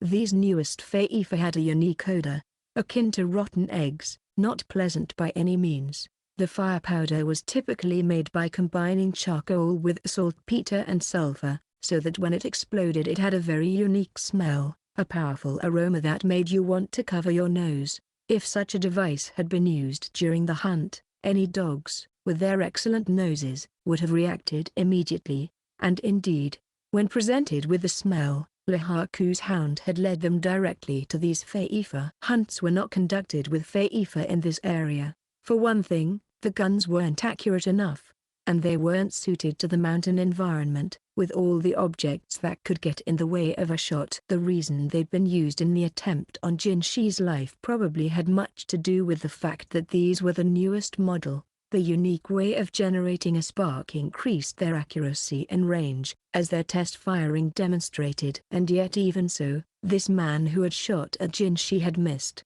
Lihaku, just that good at his job, had the man's arms pinned behind his back and had put a gag in his mouth to prevent him from swallowing his tongue. I do feel a bit bad for making everyone suspicious of those old guys, Lihaku said. Any trap required bait. At Jinshi's instruction, they'd chosen an official whose reaction was likely to be easy to read, the captive man's co-conspirators, which is to say the officials above him and the lackeys below him, were already being staked out so that they could be arrested at will. Now all that was necessary was to march this man away and get his confession. The hunting dog was running in circles around Lihaku. That's right, you're a good boy, Lihaku said, holding on to the captive with one hand and patting the dog with the other. They already had a pretty good idea of who the culprit was. Anyone who had fired a Feifa would reek of it, and even if they thought they'd gotten rid of the smell, they couldn't fool a tracking dog. Maomao wrapped the weapons back up and followed Lihaku as he pushed the captive along. Epilogue. She still didn't feel good about it. As with the case of Suiri, Maomao hated to leave things unresolved, but she knew that losing her head wouldn't serve any purpose. Gao Shun was attending the evening's banquet, which was being held on a boat out on the lake. That meant a minimum of bodyguards, and Maomao stayed home.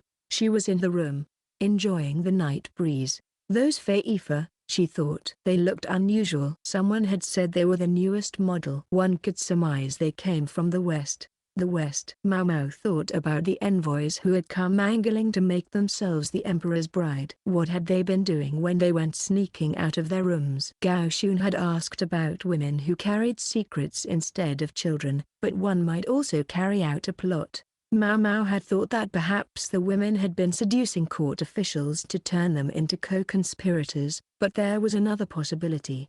Every country desired the newest weaponry, but if one nation were to sell it openly to another, war could be the only result. The envoy's country thus couldn't sell arms openly, yet neither could they sell them secretly, without going through the court, could they? Perhaps the bridge we're crossing is even more dangerous than I realized, Maomao thought. Then again, perhaps they had an even bigger and more powerful backer. There was no telling how much the men who had been arrested today would say, or even how much they knew. Maomao just hoped that whatever was going on would be nipped in the bud. She wasn't soft enough to wish for the joy and happiness of other people, but if things around her were peaceful, it meant she, too, could live in peace. She was just closing the curtain, thinking she might get some sleep, when there was a knock at the door. She jumped a little in spite of herself. Then she crept over and opened the door ever so slightly. She found herself confronted with the one person she least wanted to see at that moment. Gao Shun was at the banquet, and Basin was probably with him. Why was this man the only one not attending? "You don't have to let me in if you don't want to." The lovely voice sounded subdued. Through the crack in the door, Maomao could see Jinshi turn and lean against the wall. "I'm sorry for upsetting you." Maomao didn't say anything, but she leaned against the wall on her side, mirroring Jinshi. From the hallway she heard him sigh. Then came the sound of him scratching his head, scuffing his feet across the floor in frustration, and finally the sound of his hair hitting against the wall. Was he shaking his head? She didn't have to be able to see him to know exactly how he must look at that moment. He wanted to say something to her, but he couldn't find the words. Maomao felt the same way. She scratched the tip of her nose, a little annoyed. "I haven't given it a second thought. In fact, I should apologize to you." She'd been so insistent about decently sized. After all, anyone would lash out. Even Jinshi. Even at Maomao, on the other side of the wall. Jinshi grunted. "I wonder what he's thinking." Maomao was borderline oblivious to people's feelings, partly because she had never been that interested in them and partly because of the way she'd been raised. The inhabitants of the Verdigris house had taken good care of her when she was a baby, but work always came first, and she'd often been left by herself. She could cry, but no one would come to help her until they were done with their job. She was told she eventually ceased crying much at all. Maybe she'd learned the lesson. Perhaps that was behind it all, and perhaps not. Maomao didn't know. But whatever the reason, she'd grown up not very sensitive to when people felt affection or, for that matter, hatred for her. It was what had allowed her to weather the storm in the Crystal Pavilion. She didn't enjoy it, of course, but it bothered her much less than it did most people. It also left her uncertain what to say to Jinshi, so she didn't say anything. She was thinking as hard as she could, searching for the words. Finally she said, "There's nothing to say, as far as I'm concerned. You are who you are, Master Jinshi." Shoot, she thought, shaking her head reprovingly at herself. She hadn't meant to use his real name. Nonetheless, this was her truest and the most heartfelt response. So nobody stole the family jewels. So what? It wasn't like she was going to see them. She'd consider the entire matter irrelevant to her. As far as you're concerned, I am who I am, eh? It was hard to name the tone in Jinshi's voice. He sounded thrilled and forlorn at the same time. Maomao heard a rustling, as of Jinshi digging through something. Then a hand reached through the crack in the door. Maomao involuntarily took a step back. "Don't be afraid," Jinshi said. "I just want to give this to you." So saying, he set a cloth bundle on the crosspiece. Maomao reached out for it, curious, and her fingers brushed Jinshi's. It was only for an instant. Their hands had separated again almost before she had time to register his body heat. "There's something I promised myself I would tell you when I finally gave this to you. You'll recall I started with that beggar," Jinshi said seriously. Maomao, ever more intrigued, opened the bundle. Inside were several yellow stones. "I'm all too aware that the knowledge may bring you trouble in the future, but I want you to know the truth." Jinshi spoke softly, but with conviction. These are. That's why I wanted you to accompany me on this trip." He sounded like he was squeezing out the words one at a time, but they fell on deaf ears. "Oh, Oxbizoas!" Maomao cried with a leap. So rare and so precious, the thing that had haunted her dreams, and now it was here before her. Her eyes watered and her heart pounded a wild rhythm. She felt her breath coming hard. Maomao threw open the door. Jinshi, taken completely by surprise, backed away. "Thank you so much." Maomao bowed. Yes, I finally managed to get my hands on." "Hey, don't close that door." I wasn't done talking, but Maomao slammed the door shut and threw the bar. She didn't want anyone to interrupt her. She twirled a little twirl as she admired her precious ox stomach stones. Her lips curled into an unusual shape. Hoo-hee-hee. She thought she heard pounding on the door, but it sounded distant, trivial. Compared to the Bizoas, they made her so happy they almost carried away Jinshi's behavior that afternoon like a breeze. Maomao's heart was pounding so hard she could hardly hear anything else. She nuzzled her cheek against the stones as she dove into bed. Kicking her legs heedlessly, she rolled among the sheets, stroking the Bizoas with her finger. Just looking at them made her feel like she had the energy to work for a month without rest or sleep. It was just a feeling, though. If she really did that, she would die. She couldn't have cared less whether Jinshi was a eunuch or not. Whichever it was, or wasn't, Maomao had nothing to say about the matter. However, she wasn't so fickle as to be unmoved by a gift like this. She decided that if Jinshi should ever find himself cornered, his secret about to come out, then she would do the very best she could to help him.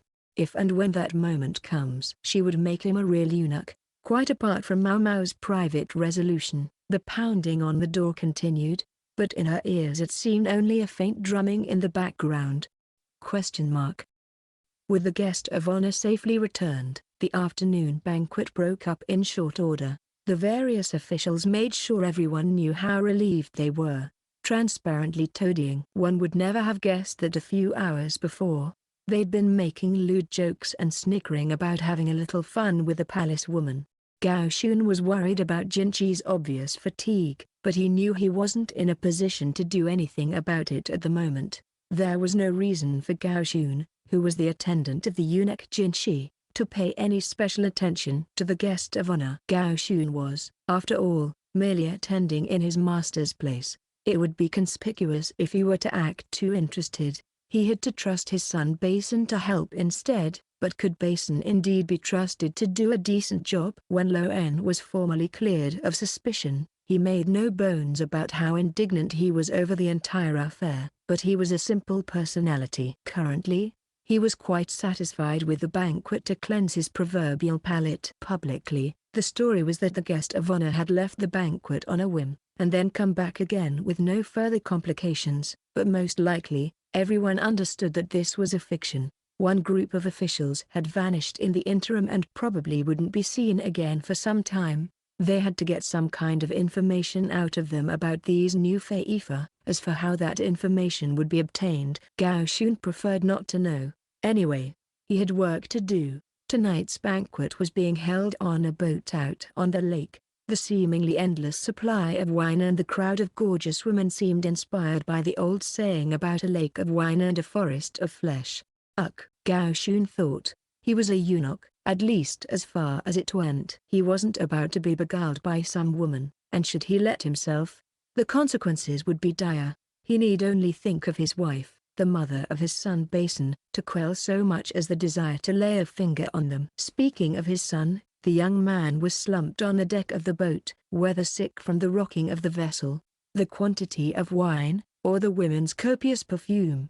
It was hard to say. Gao Xun sighed. The boy still had a long way to go. This must be a terribly tedious affair for a eunuch, said another guest who approached Gao Xun. He'd obviously noticed that Gao Xun's only pastime was sampling the wine. The women fawning over the guests on the boat were younger than his own son. It's simply dreadful to have something like this happen.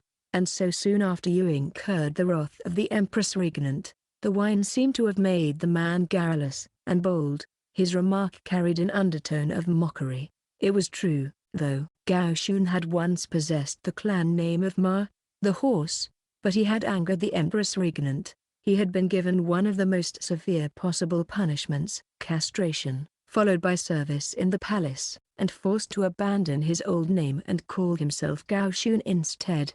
At this banquet, however, he was treated not as a eunuch, but as a member of the House of Ma. That was the position Gao Xun was currently supposed to occupy. All of that is in the past, Gao Xun said. Besides, there's such a lovely moon tonight to keep me company as I drink. That was all he said. Then he looked up at the sky. The half-moon was indeed beautiful. He might even have enjoyed it, had it not been for the yammering, boastful men and flirtatious women. I must say, though, I'm a touch disappointed our gorgeous eunuch wasn't able to attend, the other man said. He was referring, of course, to Jinshi, and certainly not to the gentleman who was recuperating in his room at that moment. Officially, he has a cold. This time, the masked gentleman is here. Yes. I suppose such a lovely face could provoke problems all its own if he were to be present. This gentleman who never took off his mask had, it was said, suffered severe burns to his face as a child, and had rarely appeared in public since. And he never removed his mask where people could see, no matter how hot it might be. Whatever the case, I see he's not here tonight. I'm sure he must be tired, so it would appear, Gao Xun said blandly, taking care not to let his emotions show on his face. The evening banquet would go ahead without its guest of honor. Gao Xun poured his wine into the water, ploop ploop ploop.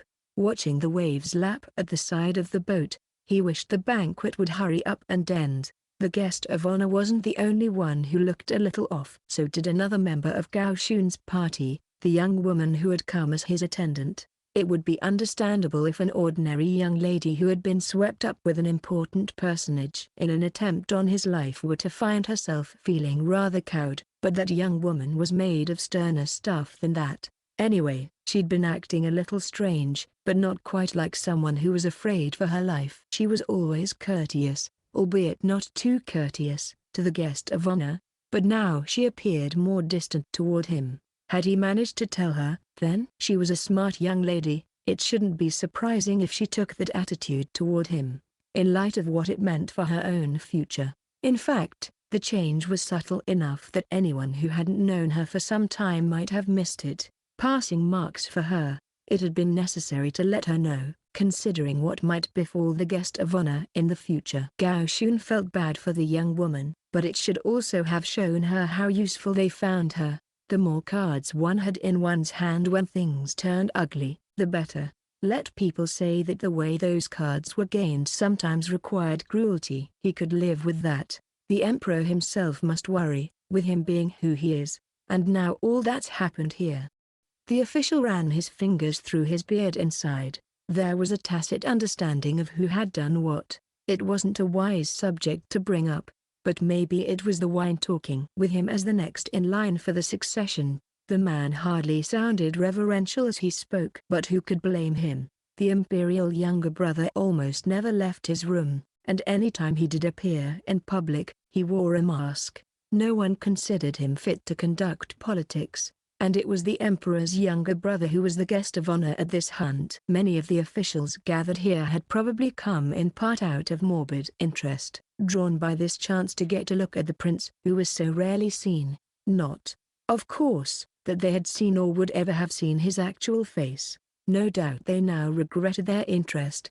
In light of the attempt on the guest's life, the fact that the banquet was in full swing despite his absence spoke to how desperate everyone was to dispel their despondence. One suspected there had been a desire to ascertain exactly what kind of person the royal successor was, and now, this official had determined that the answer was incompetent. Reactions to the obvious deception tended to be twofold. Either one decided incompetence was the only explanation, or one chose to watch further.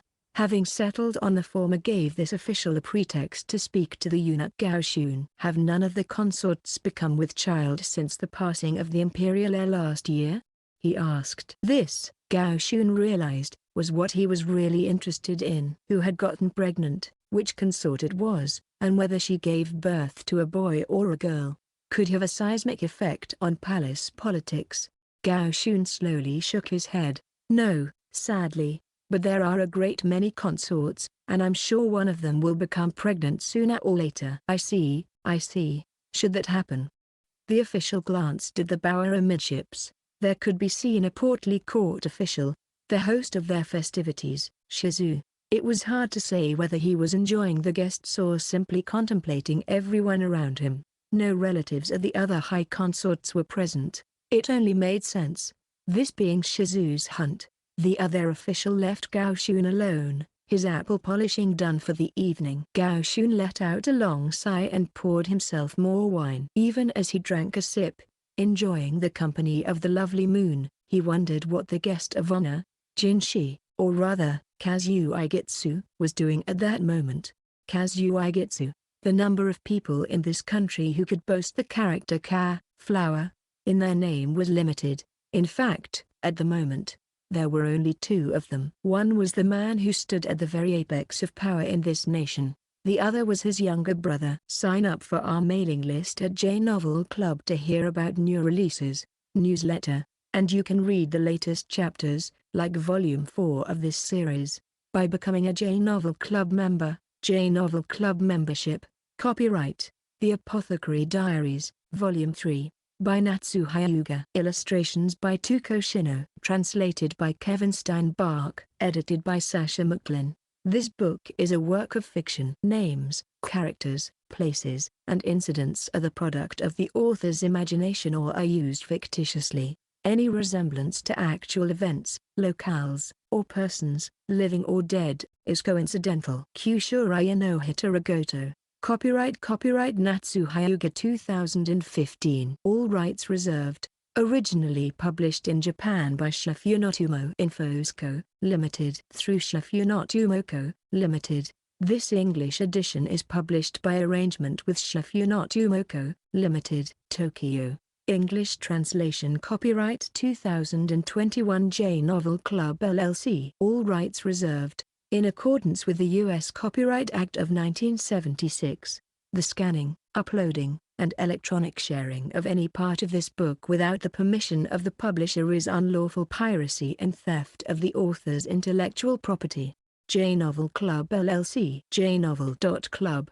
The publisher is not responsible for websites, or their content, that are not owned by the publisher. Ebook Edition 1.0, September 2021.